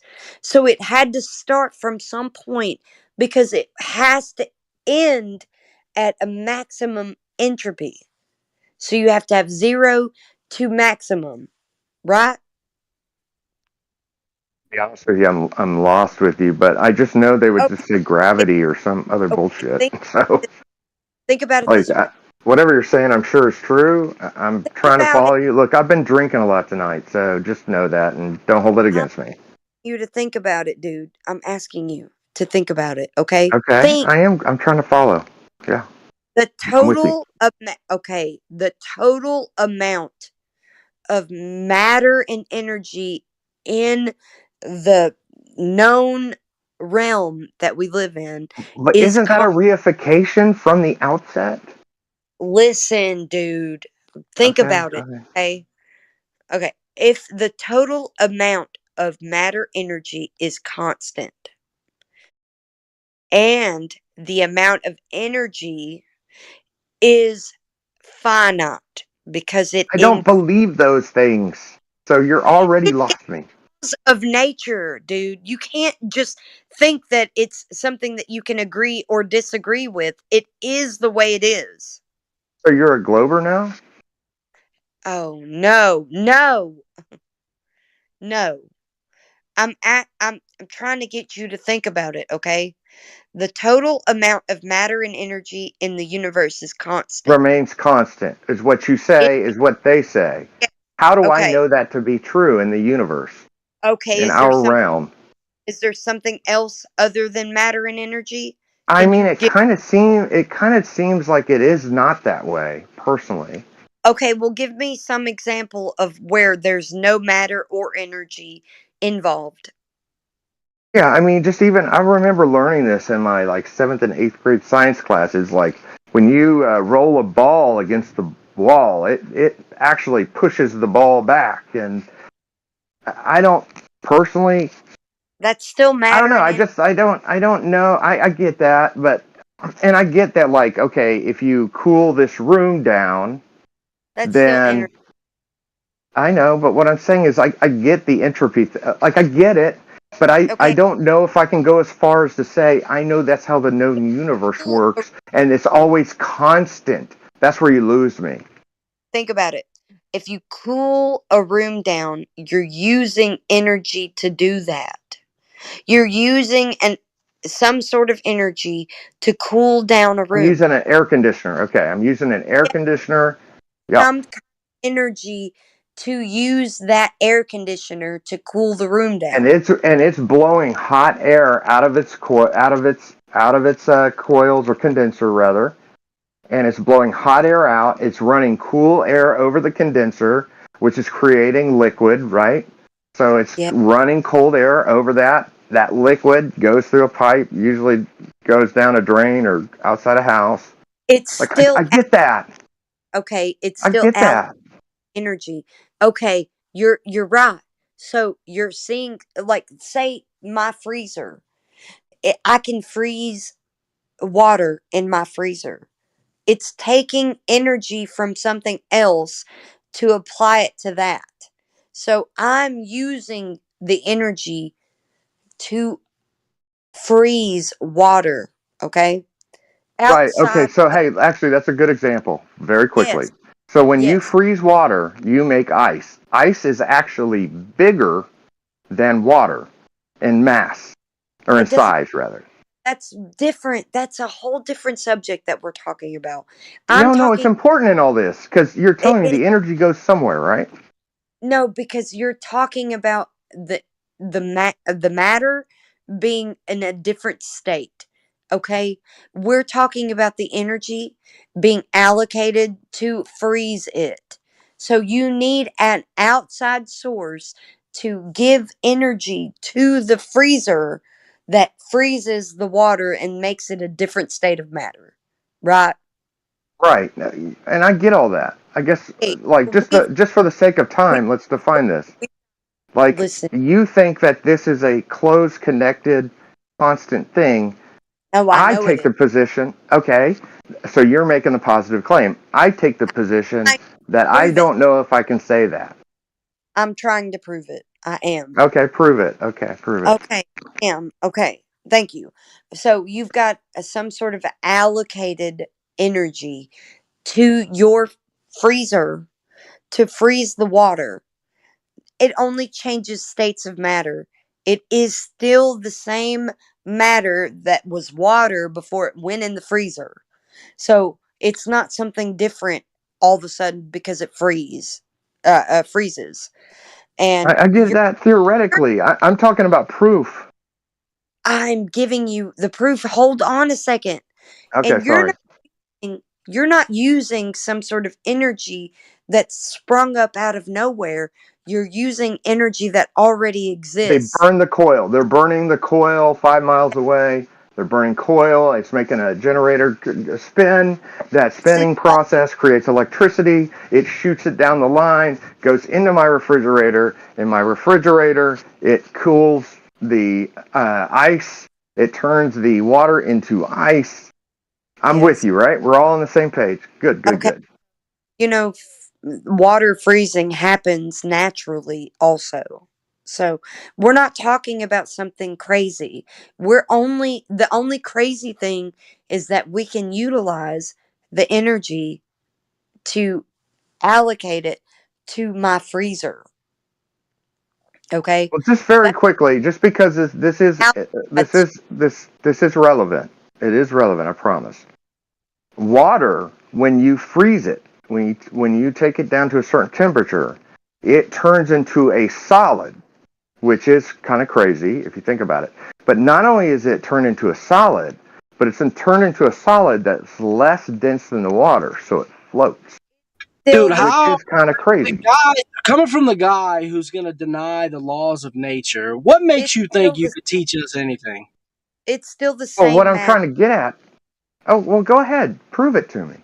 It's still the same matter. You didn't add matter to it for it to change in its phase of or state of matter. It's still the same matter that How are froze. you measuring all that matter? You're not measuring it. It doesn't matter. The matter is still the same. You're freezing Theoretically. and it is becoming frozen water. It's a different state of matter. Yeah, but it took energy to freeze it, right? That's Yeah, what we but were saying. what we're focusing on is the energy, not the actual matter itself. I don't know how they're disconnected. You have to pay attention to the matter. You have to What be able, happens to it? it's a different state of matter. Okay? We're not talking about that. So if matter and energy are something that is constant, that means matter can change its phases. There's different phases of matter. But we're talking about energy that can be put into a system. The amount of energy available is running out because there's Hey, only can I sum this up for the love of God to the listeners of what you, if you don't mind, allow me to steel man your position, and then I'll sure. tell you my position, and that will get us a lot farther than where we're going right now. Sure, go Because ahead. okay. What you're saying is this is an enclosed system. And what ashes to ashes, dust to dust, everything, it never changes. The amount of matter in this, things will happen, energy will go this way, energy will go that way, things Yeah, freeze, they do, but it all stays within the same amount. yeah, because get your own dirt. That's what God would say. If you're going to create something out of Okay, nothing, I was just trying, a God simple yes. Yes, own. you said my position correctly. So that's a simple yes. That's exactly my position, right? Yeah, Okay. All I'm saying is we don't have any real proof of that. you don't have any proof of anything being created that isn't already something at your disposal. You have everything because of what is already in creation. I know, I get it. It's dust in the wind. Like I fire up a fire and it's dust in the, it turns into Is smoke, that turns into atmosphere, that turns into this, turns into that, and it always stays the same, totally constant, 100% constant. yeah, Okay, a I'll go with that. Fine. I'll just go with that just to move this conversation forward, frankly. dude, it's the truth. It's not something that you have to like think about. It is the truth. The only thing that you have at your disposal is what the whole creation that's made of matter. Matter is not something that you can create out of nothing. Okay, so You hey, you believe in God, right? You believe in God? absolute. Where does the consciousness come into play with all this? I don't believe I know. Okay? Everything that you have is made from something from nature. Okay? You don't have anything that's not made from nature. Matter is a constant. Okay? You don't have something springing out of nothing. Nobody's doing That's not that. what a constant means. That's not what a Yes, constant means. A yes, it is. constant means dust to dust, ashes to ashes. A constant means that the total sum of everything in this world never changes. So I may That's cut down a tree and I'll build a guitar, and then I get the ab- metal out of the floor and I make those strings for the guitar, and everything in this world is just, there's only one. It's constant. yeah, So here's yeah. my problem with that, right? Because what That's people, frankly, like yourself, that's do true. is they say, well, if this happens, we have to assume that there's an equal opposite constant on that particular issue, on that No, particular scenario. no. You only go with what you have. You have what you have. You have the nature of reality that you're presented and what you can utilize out of it. You don't have anything outside of that, and you don't have any examples of that either. Well, yeah, there's no examples. There's no smoking gun on this one way or the other. If there was, we wouldn't be talking about it. I know that guitars and chairs and couches and these things are all made out of what we already have here on the earth. It's not something different. So, very quickly, when I burn a campfire, what you're saying is, if I took all the smoke and I took all the ashes and I somehow put them into the same mass index of the original wood piece, It would all be that would be like equal. proportional. It would be like equal, constant, literally constant. It would be proportional. Constant, proportional. I don't even see the difference in this scenario, but regardless, okay, That I know that's what we're taught. changes. Honestly, this is simply another thing I'm not that interested in debating. I just, You I question it. you're I not don't think we thinking. have real proof of it. You have a phase change, and you suddenly lose all cognitive ability to understand that what is already there is just something else now. Let's just assume you're true. I will just assume, hypothetically, that everything you're saying is correct. There is a constant, all mass matter. It all Propor- stays constant one way or the other. yeah. I'll assume that. I'll play that game. Okay, let's play. I don't even Okay. need the evidence. All Let's just move matter, on. Yep. Yeah, all matter and energy are constant. And what we have with energy is being used up because of the second law of thermodynamics, which is entropy is always increasing. That means that energy had to start at a 0 point and will reach a maximum. That means that the beginning is true and that the end will inevitably happen. We have something going on in nature that we can't explain. It's happening without our ability to. We can't stop it. We can't like it. Only keeps happening in nature. We can utilize it and we can allocate it. We can use that energy for some things like a freezer to freeze water so we can have ice cubes or preserve food longer. We can allocate it that way, but it is still the same energy that is being used up over time. That Okay, is so let's still. talk. Let's just very quickly. It sounds like you've done your research on this topic a lot more than I have. So when you say entropy is always increasing, like I guess Yes. paint me a picture. Paint me a mental picture. Okay. What are we saying here? I got you a bunch of them. Good, Okay. good, good. Okay. Here's one instance. So a mountain, when a rock slide happens from a mountain, that means that the mountain is decreasing, right? Like it's not as full as it was. The rocks are sliding The rocks down. are falling down the mountain. Got you. Yeah, Okay. exactly. Okay. So it's not the full mountain that it was. That's only going to keep happening. Rocks are only going to keep falling down over time because water is an erosive thing. Like it will erode rock, and there will be crevices in those rocks that will keep increasing and erode the rock away, and the rock slides will happen.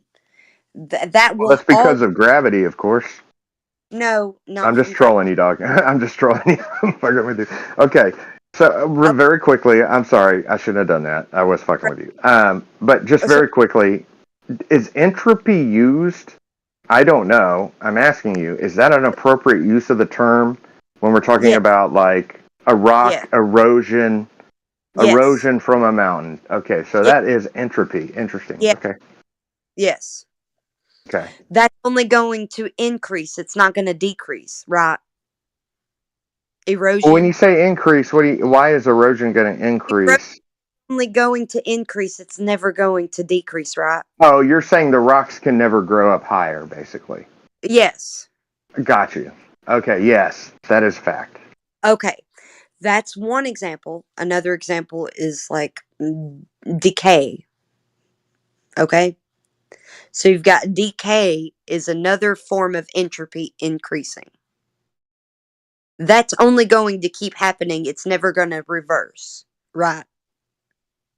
Okay, hold on. Are you saying when we talk about entropy, it's almost a parabola, in that it gets more like It's things hyperbolic. tend to.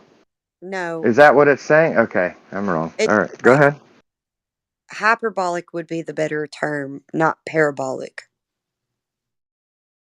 Really? Yeah. So we're talking. Hyperbolic? Hey, decay is only going to go one way. It's never going to reverse, right? Well, that's for sure. Yeah. Okay, that's I mean, entropy. however we define decay, to be Uh, clear.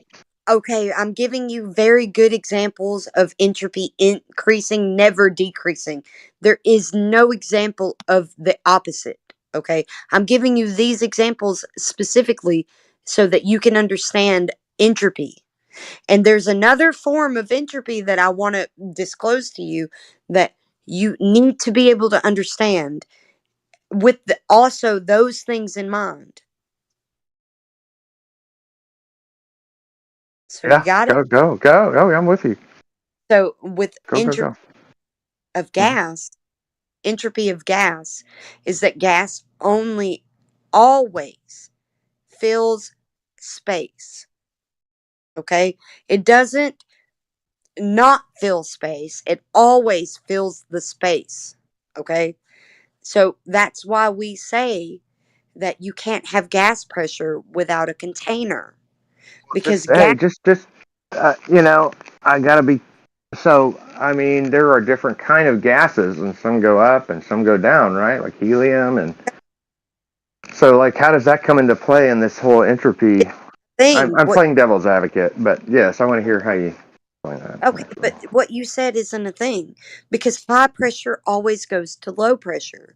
So if we have some sort of uh, entropy change in the air, it's because of some sort of temperature change. It's proportional to the temperature. Wait, hold on. That's not always true. I mean, sometimes Yes, in the air it can go hot, cold as you go up. It's never. That's not yeah, a gradient. of the temperature change. Well, I There know is. that there's a pressure gradient Hey, from the bottom to the top. Go ahead. think think about the sun being an entropy spoon for the gases. It's a spoon for them because it's not constantly in one area always. It's moving across those areas Oh, cool. So it's like disrupting. It's differently disrupting. as it's moving to certain That's tropics, pretty dope. Yeah. equator, and the other, the tropics and the equator. It's always moving, and it's being like kind of like a spoon, an entropy spoon. So if you want to like really put something towards what is causing entropy, it, especially with gases, it'd be the sun. The sun is causing Yeah, the. but once again, so you have to believe though, if this is all constant, the It's not a. sun. It's not a belief. Well, I mean, you simply can't prove that because we can't prove the nature of our cosmos. Think about. Are Think you about. saying? Hold on, hold on. Are you saying that it's a constant with the planets Jupiter and Saturn? It's a constant even there. About that. I didn't say anything about that. Well, I'm just telling you. You're saying it's a constant, and the people who say the same thing, I mean, they'd probably say that maybe. Say anything about that. I said that gases and solids all have some sort of state of entropy that you can measure, and it's all increasing, always. The reason why gas is the gas system that we live in, that we're breathing, is the way that it is because of the sun moving. It's Hold on, let's never. go back to increasing. I'm sorry. Let's go back to the word increasing. Yes. Okay. When you say entropy is always increasing, Yes. specifically what does that mean? Like I said, I gave you some examples. Like the rocks don't grow, they only erode because of weather, especially water. Oh, And but that's a downward. You're just talking about gravity. I'm no, saying how do we know no, it's a constant? no, I'm not talking about gravity. I know I was trolling you. I'm sorry. I shouldn't have done that. But Rocks, what I'm saying is when you say increasing, but on the other hand you tell me it's a it constant, you can see decrease. where I'm running into like You're not a seeing. problem there. You're not seeing something else happen. You're only seeing an increase in entropy. You don't ever experience it decreasing. You don't see rocks uneroding. You don't see unerosion.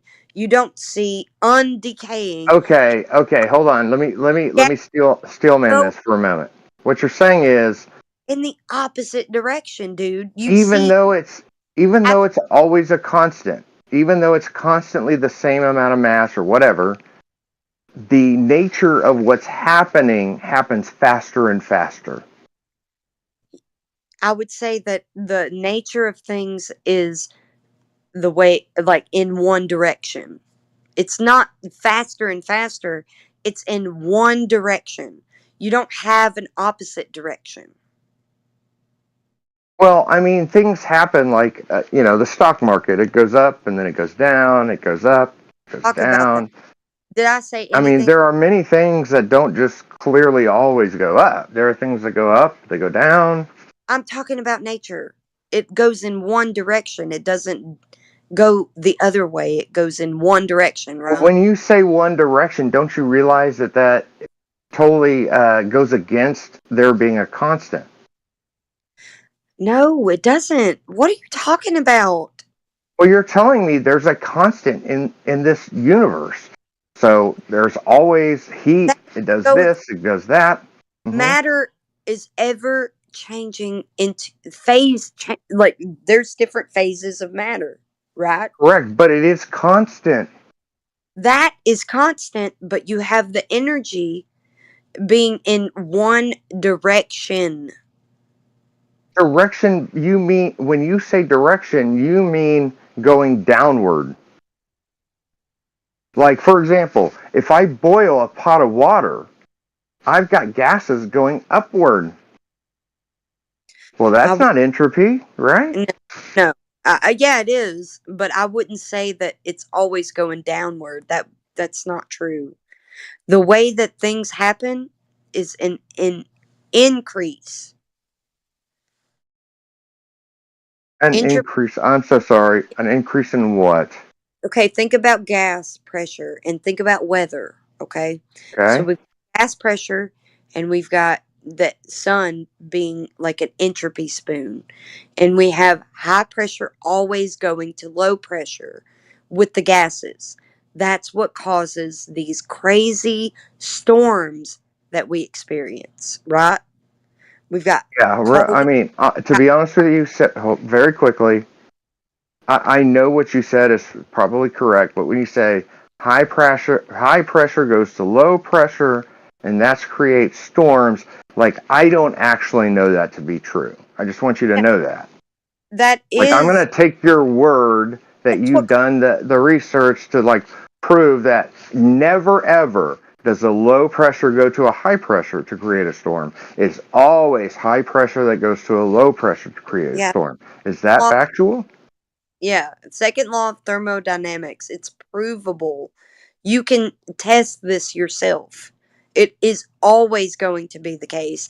And it's the reason why we have wind or storms or any kind of weather that you experience. It's because of high pressure going to low pressure with gases. Okay. So you're experiencing entropy when you experience wind. So wind, rocks eroding or erosion, period, or decaying, those are all entropy. Yeah, I've just never heard it used that way, but That's a good way to okay, think. okay. Okay. Yeah, That I can go with you. yeah, Just that's for a the sake of moving to, it sounds right. it is right. But I I will say mean, it probably is. it's a good way to think about it because any layman person whatever can understand what entropy is and how it's increasing always. So if it's always increasing because it never decreases, that means it will reach a maximum. And also it means that it came from a 0 point. So entropy was introduced into our system and it started at 0 and is increasing from that, which means that it will end our system. There is a finite amount of energy that can be used in our system. So you talk like think about globers when they say climate change or global warming or something like that. They're all stupid. Clearly, they're all idiots and they don't understand how entropy works. And if Well, I they, don't, so I'll be the first to admit that. But yeah, but if look, I they, just googled entropy always increases meaning. Which, by the way, that's what they proved. I typed in entropy always increases, and then they added the word meaning. What they say is the statement that entropy always increases. By the way, I have not read this. I have no idea what this is going to say. Literally. The statement that entropy always increases is a necessary condition of the second law of thermodynamics, which states that entropy of an isolated system cannot decrease over time. Entropy is a measure of disorder, randomness, or uncertainty in Wrong. a system at the atomic, ionic, or molecular level. That's As wrong. entropy increases, so does disorder. I'll go on. Entropy increases because energy is constantly spreading out, flowing from hot to cold regions until it is evenly distributed and the temperatures are equal. This process is irreversible, and as a result, isolated systems evolve towards thermodynamic equilibrium where entropy is highest. So when you say highest always increasing, what you're really saying is toward equilibrium. No, I would say that what they're saying. Whoa. How is that? That's a I'm going to go ahead that's a and, fact. Okay, go ahead. but they're describing it wrong. It's not disorder. And also the equilibrium that it reaches is just because the state of matter always tries to use the less amount of energy possible. So that's why you say that things would seek equilibrium, is because it tries to use um uh, the little amount of energy as possible. Because entropy is always increasing, it never ever reaches an equal value. It's never equal. So there is no. Wait, hold on. Are you telling me that if I pour cold water into hot water, they will eventually not reach the same temperature, entropy? Yeah, I'm telling you I that lost you. God damn it. it's okay. God damn it. No, you're okay. I kind of understood what you were I saying. just walked through a fucking spider web. God damn it. Yeah, but you were Fucking also hate that shit. yeah, but you were also roboting. But I got what you were saying kind of. You were saying if Sorry. you pour hot water into cold water, would it not reach a Fucking temperature hate this place. Go equal? ahead. Sorry. Okay. So reaching equilibrium doesn't decrease entropy. It's still increasing because it is the only direction of entropy. There is no equal, there is no static of entropy. It only ever increases. It's always at work. There is no static entropy ever. So if they're talking about disorder or static entropy, that's all fairy tale. That's not demonstrable in any sense of the matter. So I'm giving you at least that. If you want to investigate their claims, they can't claim that entropy stays static and they can't claim that entropy decreases. The only thing they can demonstrate is that it increases, which is for the reasons why I told you that you don't Yeah, ever. tell me the brass tacks. Why would a Glober say the otherwise? Like Yeah, what are they getting at? Yeah, be- give it, me the brass tacks. yeah, they want to say that entropy wouldn't decrease with gases because they would come back down from a vacuum of space. They're saying that a high pressure gas pressure could be adjacent to a vacuum, which is a low pressure system. And high pressure always goes to low pressure with entropy. So, our high pressure that we're breathing, gas pressure, air pressure, whatever, um, would dissipate into the available space because of entropy. That's what we're saying. The laws of nature, entropy always increasing. There is no possible way that we have a vacuum of space in the sky. There is no possible way that Okay, and so what you're saying is a next glober would say that no, entropy doesn't always increase because, once again, we're going back to my point, though, to be honest with you, because when you say increase, you're talking about falling toward the Earth, it sounds like. But what a glober perhaps would say is, no, it no, doesn't always increase because we're I on this globe and it holds the gaseous to the globe through a never vacuum of space. I never ever said that everything falls towards the earth. Gas doesn't do that. That's Mm. why the Sorry, I should have said it that way. You're right. Sorry. okay, Take it en- back. entropy increasing would disprove their idea of a vacuum adjacent to our pressurized gas system. We have gas that's pressurized in the air we breathe. If it's pressured gas, if it's at pressure, it can't be adjacent to a low pressure vacuum. So to come back to full circle on um, being constant, the constant is all the universe. If that's the constant, then the gas will absolutely leave the Earth And fill into space. space. Okay. Yeah, gas will always fill the available space.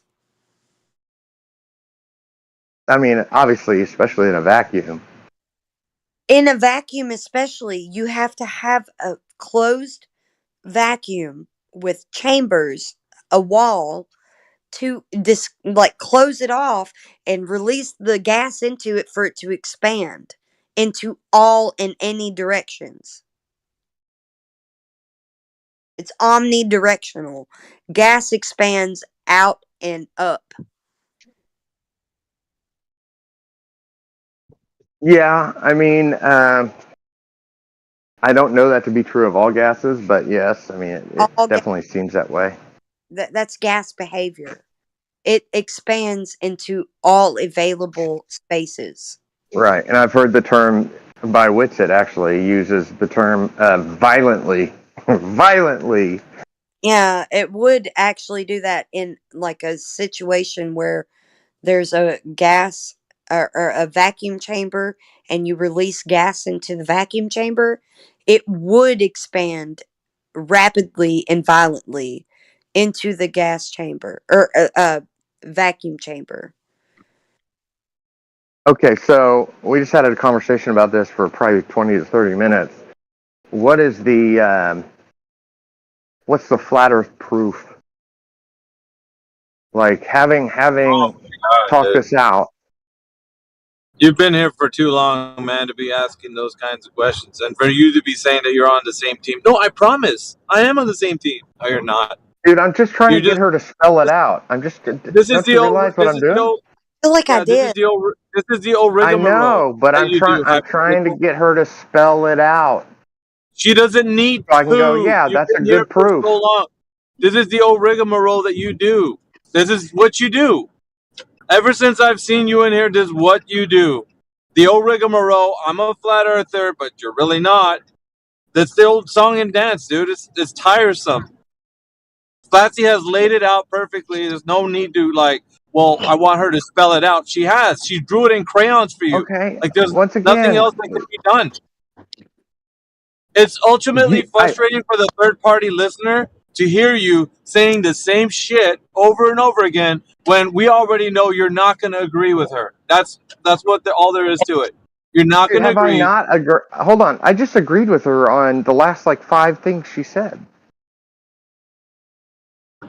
We all heard Yeah, it. agreeing with her. You can go Yeah, but re-listen. Go re-listen. the problem is you're doing it just so that you can prolong the No, you long. got a You're problem. playing the long game, bro. You're playing the long game. For you, The it's the long long game? What's troll. my long game? Tell me my You're what you're is the long you're gonna game? do these little things where you're interested in chat, and later on you're gonna be like, okay, but I want you to spell it out for me. After she laid it out for you, there's nothing else you can do. What do you want her to do?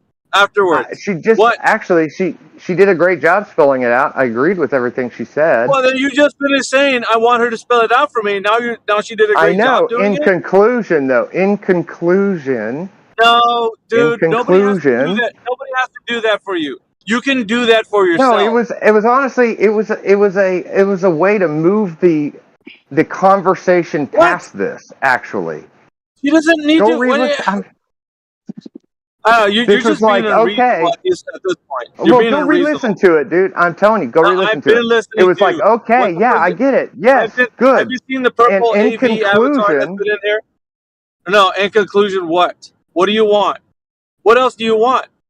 Everybody that's been in here can have conversations with you and spell it out for you, but yet you're going to keep doing the same rigmarole that you always do, acting like you're interested and agreeable, and then towards the end you're going to be like, oh, I still don't understand. I You mean, do this all honestly, the you time. clearly haven't listened to me enough, because anybody No, who that's has bullshit. listened to me enough knows that what you're saying is bullshit. No, you're just, see, this is what you do. This is your MO, dude. The only shit that you do Okay, is you act tell like me you're what I the do. almighty, Yeah, knowledgeable person and that you tell know me what's what I going on. do. And when somebody fucking addresses your, like, assesses your conversations, oh, you don't want that to be true. No, you're wrong. I'm not wrong. You are. That's what you do. No, But in all reality, let's you just don't move need people on. to spill shit. No, we're not gonna fucking move on, dude. Because Why you're not? like, because you're LARPing, dude. And it's fucking annoying for somebody to hear someone LARPing. You don't need to fucking Dude, just I'm be a not Glober. Just be a anybody Glober, who. be happy Okay, being a Glober, and just do that. There's no hey, reason for listen. you to be in here fucking all the time acting like you're interested when you're really not. That's the Honestly, truth. anybody who's seen me in here knows I'm not LARPing. Entropy So is a you're direct. I wrong. don't give a fuck what you say, dude. Because just because you say that doesn't mean that people, oh yeah, No, they'll everybody's say agreeing that. with I you. don't expect. By the way, I don't Who expect agrees with you? Flatsy to say that now. I don't expect her to Yeah, say I that know. now, or anybody to say that Because now. But listen, all the dude, people I'm exposing listening, your longing. know that you're incorrect in your Yeah. How do assumption. you know shit? Are you divining everybody's thoughts? You Yes. Globers always do this shit. You Globers divine people's thoughts. Scott Mackey divines people's thoughts. This is what you guys do. Everybody listening knows that I'm right. Like, really? Have you asked everybody listening? No. You haven't asked everybody. You can't divine people's thoughts like that. Who do you think you are? And on Dude, top of let's that, just move you on, can't be in bro. this chat. We're not going to move on with your fucking rigmarole, dude. That you're in this chat acting like you're interested and asking the right questions and shit like this, dude. We are more Well, I interested do in believe people I'm who asking are the right. interested. I am asking the right questions. I believe, No, but you're prolonging the idea that you are interested just so that you can end up saying to Flatsy, "Can you spell it out for me?" After she fucking wasted all her time spelling it out for you, and then later on you come back around and say, "Oh, she did spell it out for me." Oh, I really? actually did think Because that's I not what you. did. I That's did not think what she you did a said. great job, That's not what you actually. said a moment ago. That's not what you said a moment ago. You said, "I want her to spell it out for me," and then now Once you said, again, "Oh, she did spell it out for me." You can't make up your mind, and that's because I caught you I can make up red-handed in the my cookie mind. jar. It's not. It's you that I Yeah, can make up my mind. you trolls. You hate when I do this to you guys because I catch you in the act. I catch you in the act and I expose you, and then you're all butthurt about it because you just Hey, want to be like, "Oh, Alpha, nobody agrees with you." Alpha, What? you're not always What? right, dude. You're not No, I'm always right because right. I'm listening to you. Really. So now here's your rigmarole again, acting like everybody's like listening to you. Oh yeah, really? So did it like? Let's be truthful about this. Did you say did you want her to spell out what she just described to you about entropy? Yes, I Yes or did. no? Yes, I did. In Okay. conclusion, spell it out. Okay. Well, right. And isn't it true that later on you said that she already did spell it out? She doesn't need to anymore. Yes, I did, but she pieced All it right out, and then. I want her So to I make a caught you solid in the act. conclusion. I caught you in the act. You admittedly Okay, said, you got me, yes, dude. I did You ask. got me good. Oh, All you bet right, your you got fucking ass me. I caught you. You don't think you see you always AV, you're not always right. What the fuck did you just prove to me? That I'm fucking right, didn't you? You fucking troll. Yes, you are Yes. right. So I stomp trolls like you. I don't let the people that I think the ones that come in here that are true, I don't let them be stomped all over by some troll coming in there at the end of their points being told, well, they need to spell it out for me now. No, you and the rest of the trolls can fuck off because we don't need you here. You're not needed. You play devil's advocate for this black swan. I've been listening to you all night. You do things to where you sound like you're genuine, but you're really not. And you want to convince people. You have it all wrong. How If do you're you know doing he's it, not you shouldn't be. genuine? I already told you. Because number one, you'd be advocated for him because you're a glober. You want to advocate for this guy right here. You want to make it sound like he's genuine, to paint a picture to everybody like he's some kind of his intentions are good, and they're not. I've been listening to him. I know who hypothetical is. He doesn't believe that you can find objective truth. He doesn't believe that. You have not listened to me enough, dude. Oh, bullshit, dude. You have a role right now that exclaims. The reason why we give people the 99%er is because they don't know that you can discern objective truth, that there is no objective truth.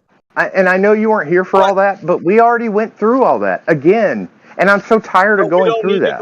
We don't need to go through all that. I'm not going to, I refuse to do that again, dude. I will literally just leave. I'm not going to have that debate again. Well, you should leave already. You should fucking leave now, actually.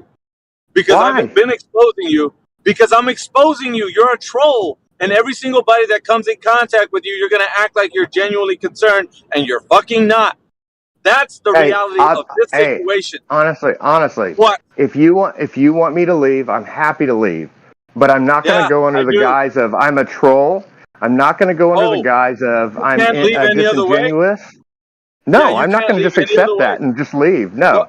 I'm not going to do that where you can shit on me once I leave, like you've done before. It doesn't matter. Exactly like what you've done before. Because I'm doing it while you're me here. and then shit on me when I left, when I couldn't defend myself. Believe me, dude. I don't need you to be here for me to do that. I can do that while you're here. When you're gone, it doesn't matter. I expose trolls. That's what I'm really good at, and you're one of them.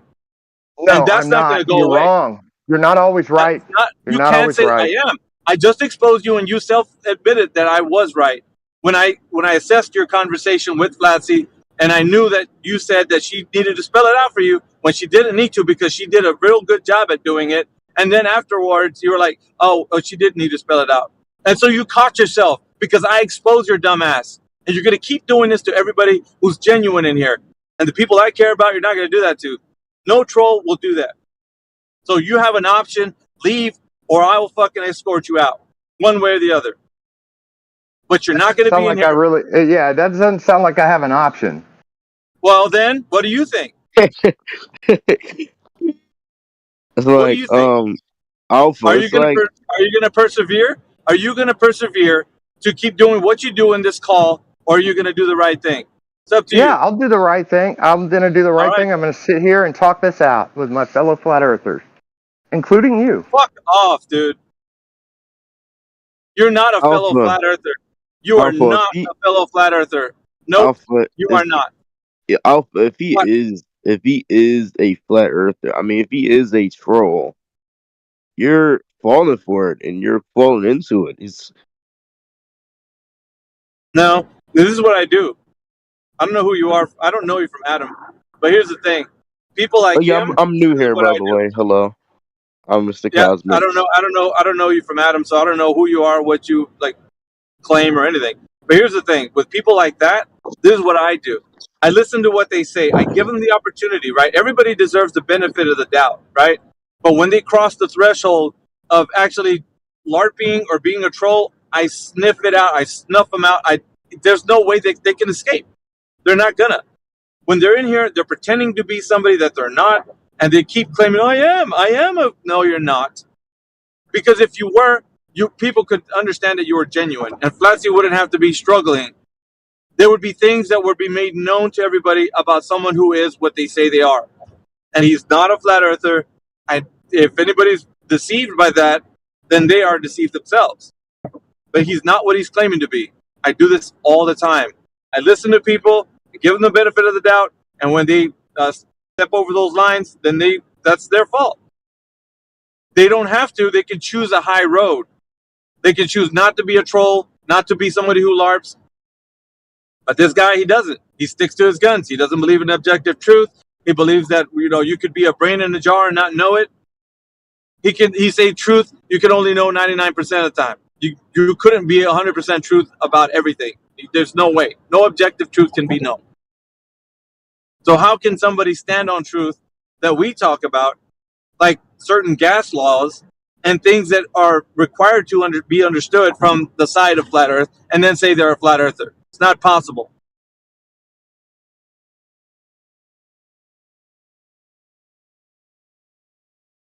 That's how that works.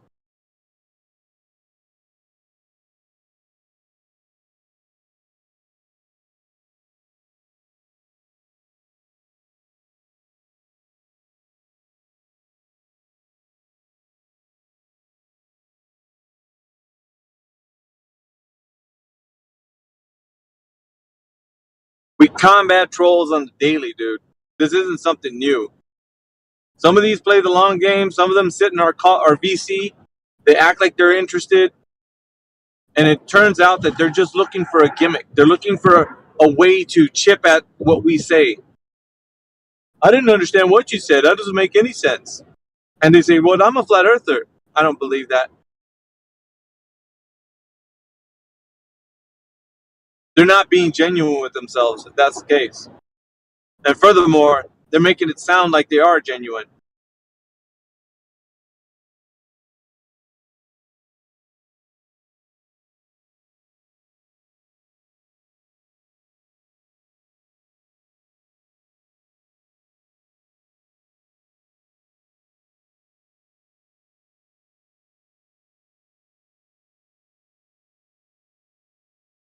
Hey, Mick, are you here?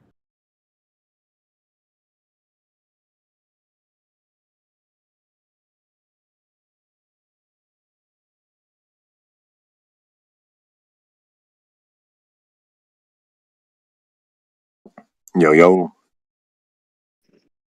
What's up, man? Not much, man. Politics server pretty dead? I guess so. I've been here all night, kind of passed out here, and now I'm up. And you just called me up. Oh, you had your headphones on? No, I'm on speakerphone.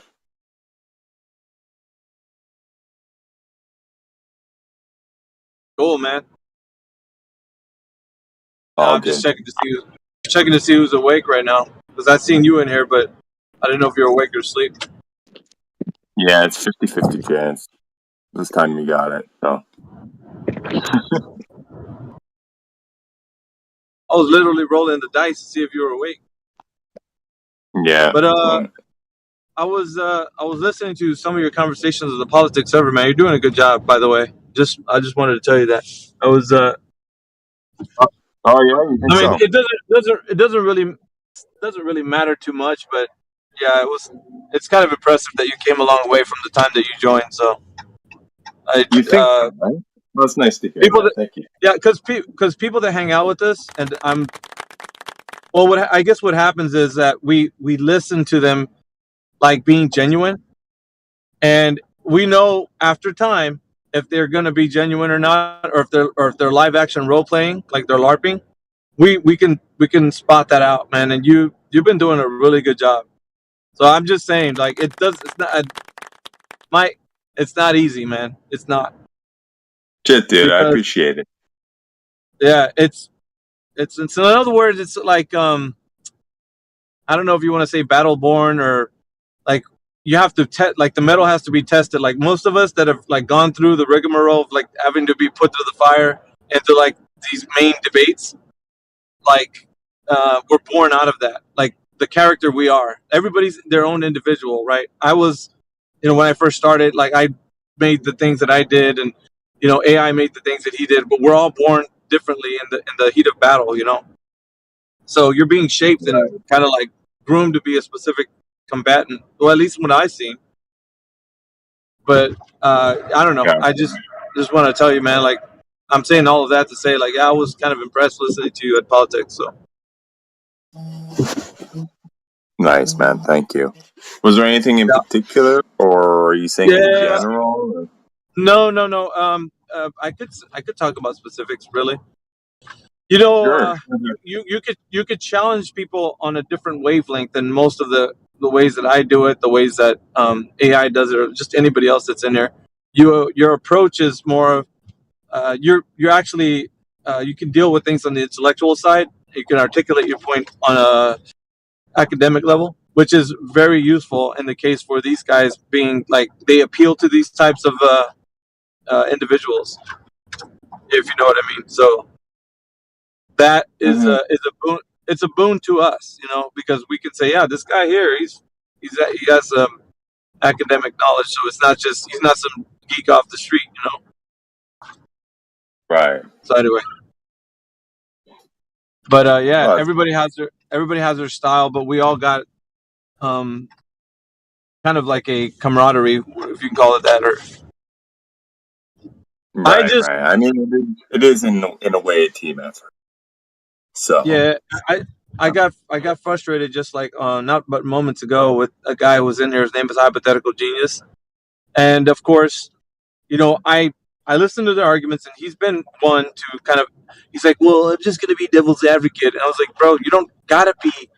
The devil has many advocates. You don't need any more. But like on top of that, you don't gotta be like devil's advocate because they were talking about the black swan earlier. And he's like, I just think that's a bad argument, What? Like it's like, no, we don't fucking know. Like, what do you mean? Like, and so what the fuck? He was saying a lot of shit. He's talking a lot of shit, right? About like how it's things we should do things differently, and it's just if we're gonna flat Earth, we got to do it this way. And then I asked him too. I was like, so he's like, one of the things that we talked about is like the difference between me and him. And I was like, because he calls himself a flat earther, and I'm just like, that's bullshit, dude. You're not a flat earther. And he's like, yeah, I really am. He's like, but I'm out here trying to convince people. I'm like, bro, then you're doing it wrong. We don't try to convince people. You think you're going to convince someone of anything? Fuck no, dude. You're going to challenge them. If the byproduct of that is that they get convinced, then great. Fucking awesome. I mean, you've just laid some facts down, and somebody's actually understood all these facts and like really challenged their own mind and said like, hey, you know what? That's good. Like, I like it. If they're convinced that way, they did it because they thought about it and they came to the knowledge themselves, but not because you twisted their arm and say, look, believe like me. No, fuck that, dude. Everybody's here free to think the way they want. So yeah, it's the idea behind it, and Hypothetical is more of just like, Flassy was laying it out to him about entropy and just different points, but she had a dip, dude, when I came in here because I was getting raw with that guy. Because it's like, I like, honestly, man, I'm listening to people and they're having good conversations, and then all of a sudden the person's being, kind of weaselly, like being obtuse and like, you say there's objective truth, but I don't think that's true. That's what you think. And then, the other person's being charitable and kind of agreeable with them. And I'm just like, it's just building. For me, it's just building. Like, okay, I'll let that one go if that person understands, But later on, they're just like, even if you laid this point out, I still think that it doesn't make any sense, So, I don't know. It was just like, I don't got time for this shit. Like, if the guy is genuine, he's not gonna make it difficult for the person explaining. They're gonna be like, let me do some research. I'll look into that or something. Yeah. It's funny you mentioned hypothetical. I think it was last night. No, not last night. 2 nights ago, right? Where Hypothetical was on, and we had Branch on the line as well. I remember hearing him being very charitable, and the way he was doing things, like but it ended up letting Branch kind of like roam freely, and then the room got chaotic and all that. I think, and then I saw they got both muted for some reason and kicked out or something. I was like, what the fuck? No, yeah, that was me. That was me. I heard Branch what he said. Yeah, did you hear what the precedence to that? Did you catch that? Were you the one that kicked them out? I didn't hear prior to what he said before, but he said something about some woman doing, kind of sexual things. Oh, yeah, because what happened? Yeah, there was a what happened was there was like a troll that came in and was making the sounds, right? and it went on for about a minute because no mods were in. So it was just constant. Like, yeah, it was just constant disruption, right? And then we all kind of got like, I don't know, carried away with it. He took it and ran with it and made jokes. I don't know, they were probably drunk or something. And that was it. Yeah, Branch was drunk. And so, and of course I heard him say what he said. So, and then Hypothetical was kind of like, he didn't stop it. He was kind of like egging it on. So, yeah, there was exactly. Yeah. So there was no room for that. And I think, honestly, like just listening to him, he just does not have that. He's not in it for, like the sake of like actually edifying anybody or, learning anything. It's more of just trying to find a way to disagree with you at the very end and make you work for it, So he was doing that with Patsy and she was working for it, and I was like, nah, this is bullshit, dude. Like at some point he's just gotta end the LARP or some shit, like move on. So for me it was just like, I'm not gonna be listening to this guy. While the person like Flatsy, she was just being charitable. She was like, yeah, let me just tell you how this is, and she was being nice. And I know that's why she left, because I started getting on his ass. So she was like, I'm not gonna be here for that. But there's no way, dude. Fucking, you try hard, giving the person your time, your effort, and all that, and then just like, no, I don't think that's true. Like, really? So then why are we? If you don't think none of this is true, and he calls himself a flat earther, but he's also a 99%er. So what does that tell you? Fucking hell. Yeah. Well, what does he think is true? He doesn't. Okay, so objective truth is not in his vocabulary. He wouldn't say that you can know anything to be true. There's no way of knowing that. So why is he here? Fuck, dude, that's what I'm asking for. But he's like, well, I'm here to talk. I'm here to talk to other people. I was like, about what? About you not agreeing that you can know something to be true? Why would we talk to you? Like, and it's what do you do with that? Yeah. The product at some point, of the day's ethos, I guess. Yeah, but it's like, it's a road to nowhere. Okay, we're gonna agree that all these wonderful things about flat Earth are true. To what extent? 70%, 80%? Like, what is barely to well, that might be true. Who knows? Like, nah, fuck that, dude. Like, would you talk to somebody about and say, okay, well, how the globe Earth has all these explanations? Come to the flat Earth where we're not really sure. How does that sound? That's stupid. Right. What would you be like? Yeah, okay, I'll stay with the globe, buddy, because I'm not sure about the globe, but at least they have explanations. What? You're saying you're not sure about the flat Earth, so why would I go over there? No thanks. Yeah, what the fuck? That's funny. In that sense, they're appealing to the air of confidence that they're sure about it. At least in here, there's a sense of you can sort of understand that, someone asks a question about something, and it's like, well, I haven't really been there. I don't know. I like they talk about the ice wall or something like that. It's like, okay, I can understand. That's speculative, but the things that lead up to that being likely are, pretty much solid. So I can hang with that a little bit, but I don't know enough. It's a little bit more honest, right? When there's limits. Mm-hmm. But if everything is, that's different. I've always been one to expose trolls, or at least the LARPers that come in here. And they don't like it when I do it, because when I do it, I do it with precision. I told him too. I was like, I can even show you. He's like, I don't want to lead chat because you're gonna talk shit about me when I'm like, dude, I'll do it when you're here. You don't have to be gone. You can still be in the chat.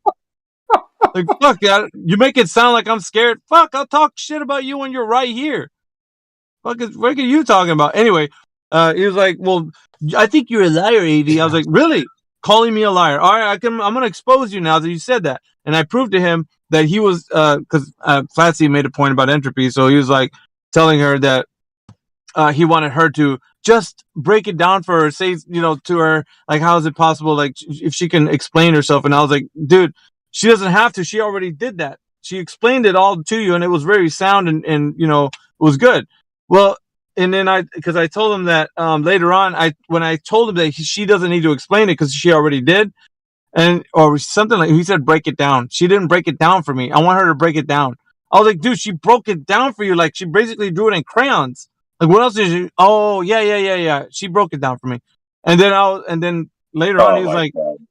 yeah, later on, he told me, he was like, well, then, tell me how, no, I told him that because he called me a liar, right? I was like, I'm not lying because I exposed you when I said that you wanted her to break it down for you, the information, and reality, she already did. So you came back around and you agreed with me that she did break it down. So now you know that I'm exposing you, and that I'm not lying because you admitted it, that when you said that you wanted her to break it down for you at the end of the conversation, yet you came back around and said, no, she did break it down. So I exposed you. Like, she didn't need to break it down for you, and that's the truth. Yeah, So, and I guess he could have been more honest to say, oh, well, I missed this, that, the other thing. I would appreciate another round of it, but he no, couldn't. he didn't do that. Yeah, he didn't do that. He just said, I know you said all that, but I want you to break it down for me. And I'm like, no. That's bullshit, dude. She doesn't need it. And that's why I jumped in. Because after all the whole spiel that she did, pouring herself out to him, and then he turns around and just like he was doing this all night from what I was gathering, because I was at work. So I'm listening to their conversation, and basically same shit with everything. And he doesn't believe in objective truth, and he's playing devil's advocate for the black swan and shit like this. I'm like, this is bullshit, dude. At some point, somebody's just call his ass out. What are you talking about again? Hypothetical Genius. Do you know him? Oh, okay, got you. Who the fuck is that guy? Who the fuck is that guy? Yeah, yeah, he's a 99%er, man. He's in here, but he says he's a flat earther, and I'm like, nah, that's bullshit, dude. I'm not gonna. You're not. There's no way. You say you're a flat earther, yet you're giving us you're making people in here have a hard time. Like, why? And he thinks the black swan is a bad argument. He's like, that's a bad argument. I don't believe that. We need to do something better than black swan. I'm like, fuck is he talking about, dude? It exposes the idea that the fact that you don't have a predictable amount of curvature at a specific rate.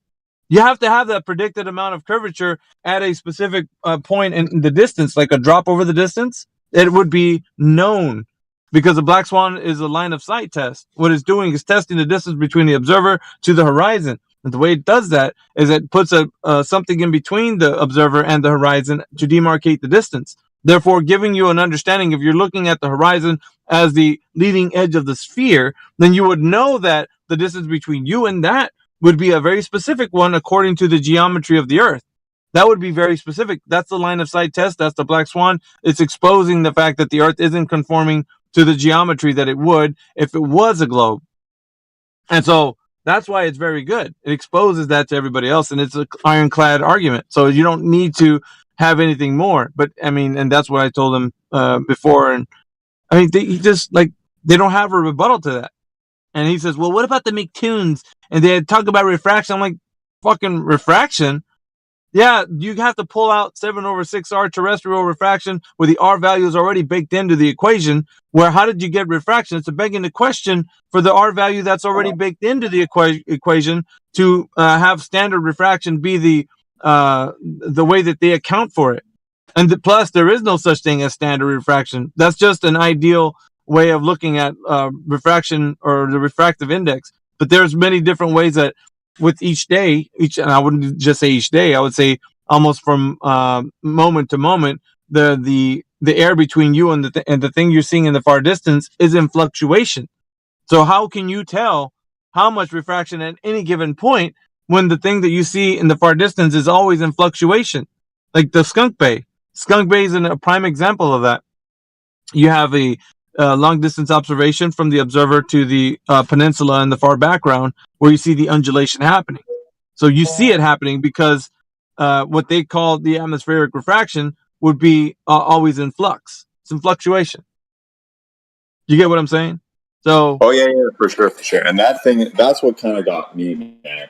The refraction thing. Like, I think it was there was no. I was never made aware of any instance where they probed all these variables, right? And like on a test, for example, like if you had a probe every 100 meters or something like that going out several miles, and then you get all the data points for the humidity, for the temperature, and all that stuff, and then actually verify that, oh shit, this does more or less approximate what we get with these. You know what I mean? And so it's like, yeah, you can play with the numbers nicely, and they might come out elegant, to appeal, to suit Scott Mackey and Matt Moody's likings, see if they wet themselves over that. But it's not. It's never been verified, And then there was something else. Somebody, I think it was Matrix, who mentioned something about playing with the calculator, and when you do, and you bring, or even yourself, you brought this up, where if you bring the sliders out to both extremes, it would take like really, really, really high values for these variables to actually get readings of what we see, and so it doesn't make any sense. Yeah, so there's you no make reality not be reality. So there's no verification, and the numbers are extreme. It's like, no, there's something very wrong with this. Right. And so therefore, right, we talk to them about that. There's no way that you can say there's some type of standard you can put to this. So 7/6R in the equation for a standard refraction, terrestrial refraction, does not equate to that you're going to be able to see. The thing about it, right, they want to put numbers to the fact that you can equate for the geometry of the Earth to be there, even though refraction is occurring. But you can't do that, which is why we demonstrate many times over, just like Skunk Bay, it's in fluctuation. There's no way that you're going to tell me from now until like an hour from now that it's going to be the same. Because Skunk Bay, the time-lapse footage is happening over the whole day, the course of the whole day. So as the day was progressing, the undulation that happens during the time-lapse is a real phenomenon that is occurring.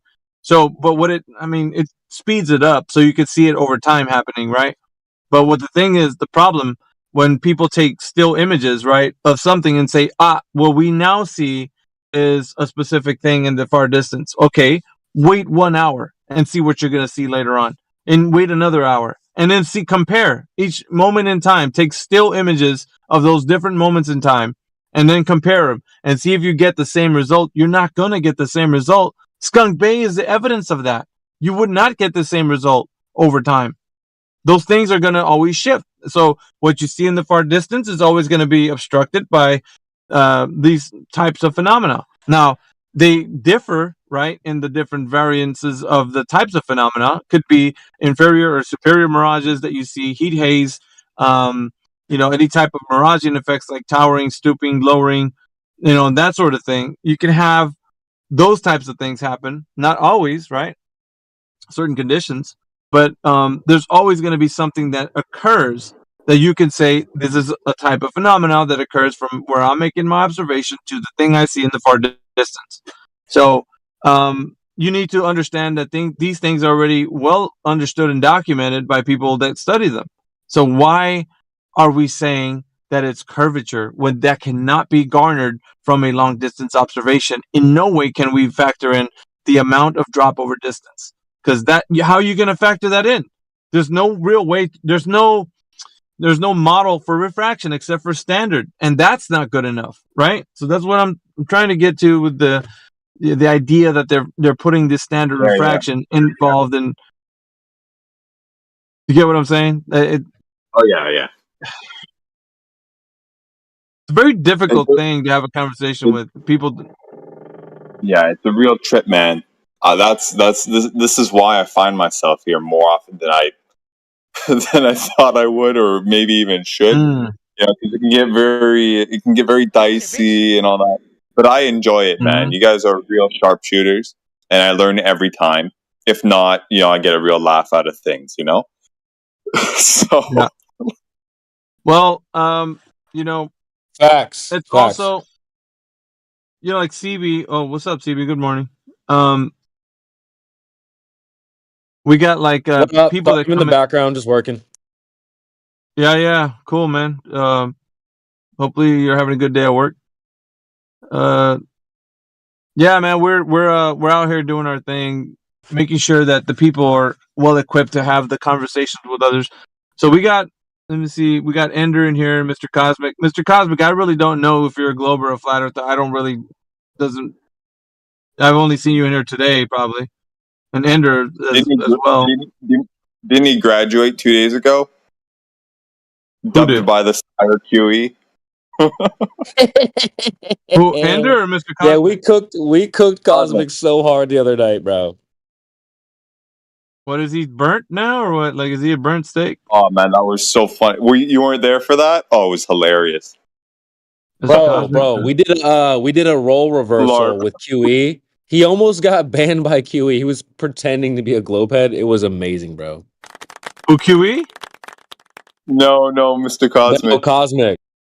Yeah. And we even wore flat earther. Well, that's what he says, right? So we were testing him, right?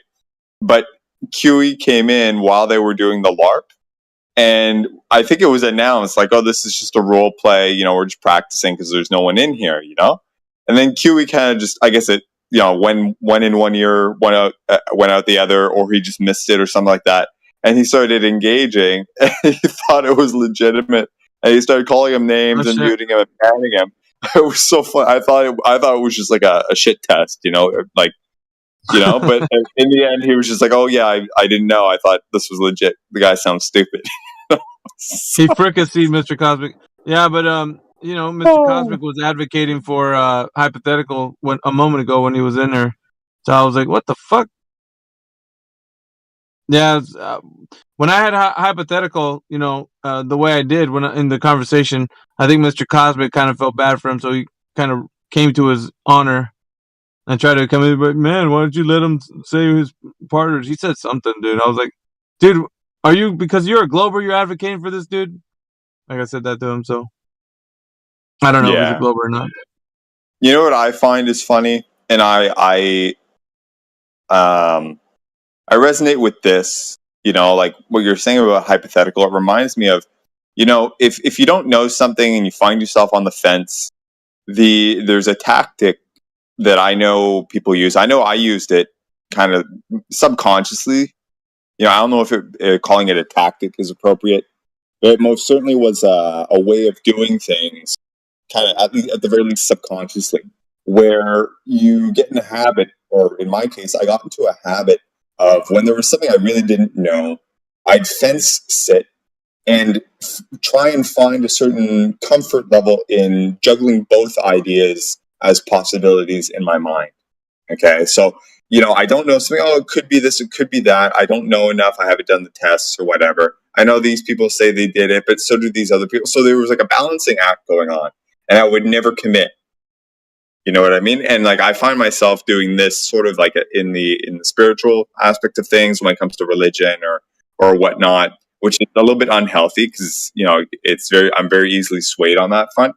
But it's something that I find I hear people sort of doing here, and it's like it's so exhausting to do that because you're getting pulled back and forth, and you hear something and it kind of like it throws you off on the other, and like it's almost better just to fucking commit to one thing, and if you're wrong, you jump back. Like what's wrong with that?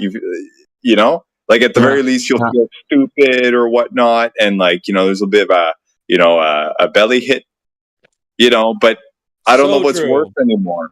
I don't know what's worse. So true, bro. That's so true. I've been saying that for the longest time. Plant your flag down somewhere, and if you're in the wrong spot, just move it. You know what I mean? It's better to take a position than to be in this like nebulous, I don't know, I'll just like agnostic fence ride. Like hell no, bro. I'm earth agnostic. That's yeah, so there you stupid, go. is even There that? you I don't go. even know what the I hell have that no is. idea. They've been Yeah. saying that shit. I'm Earth agnostic. Really? What the fuck? Nobody's Earth agnostic. That's a bunch of bullshit, dude. You don't. I'm seeing this, man. They don't want to commit because they know they do. Their ass is grass. They know that the moment they say, well, I believe the Earth's a globe. Really? Go ahead and tell me how it's a globe. Because you don't want to hold that fucking accountability, dude. You don't want to be held to the fire. Where your toes we smell that smoke, you're like, oh shit. It's best not to say that. I think that's all it is, man. Because they know that if they're held accountable, they won't be able to say how they know they're a globe Earth. And that's what it really amounts to. They don't want to be held accountable, bro. Yep. I don't know. Accountability is that kryptonite. Facts. Yeah, yeah. And for me, I find myself like that for a long time before I really, started settling into, for example, into my faith, right? For a long time, I was agnostic about the whole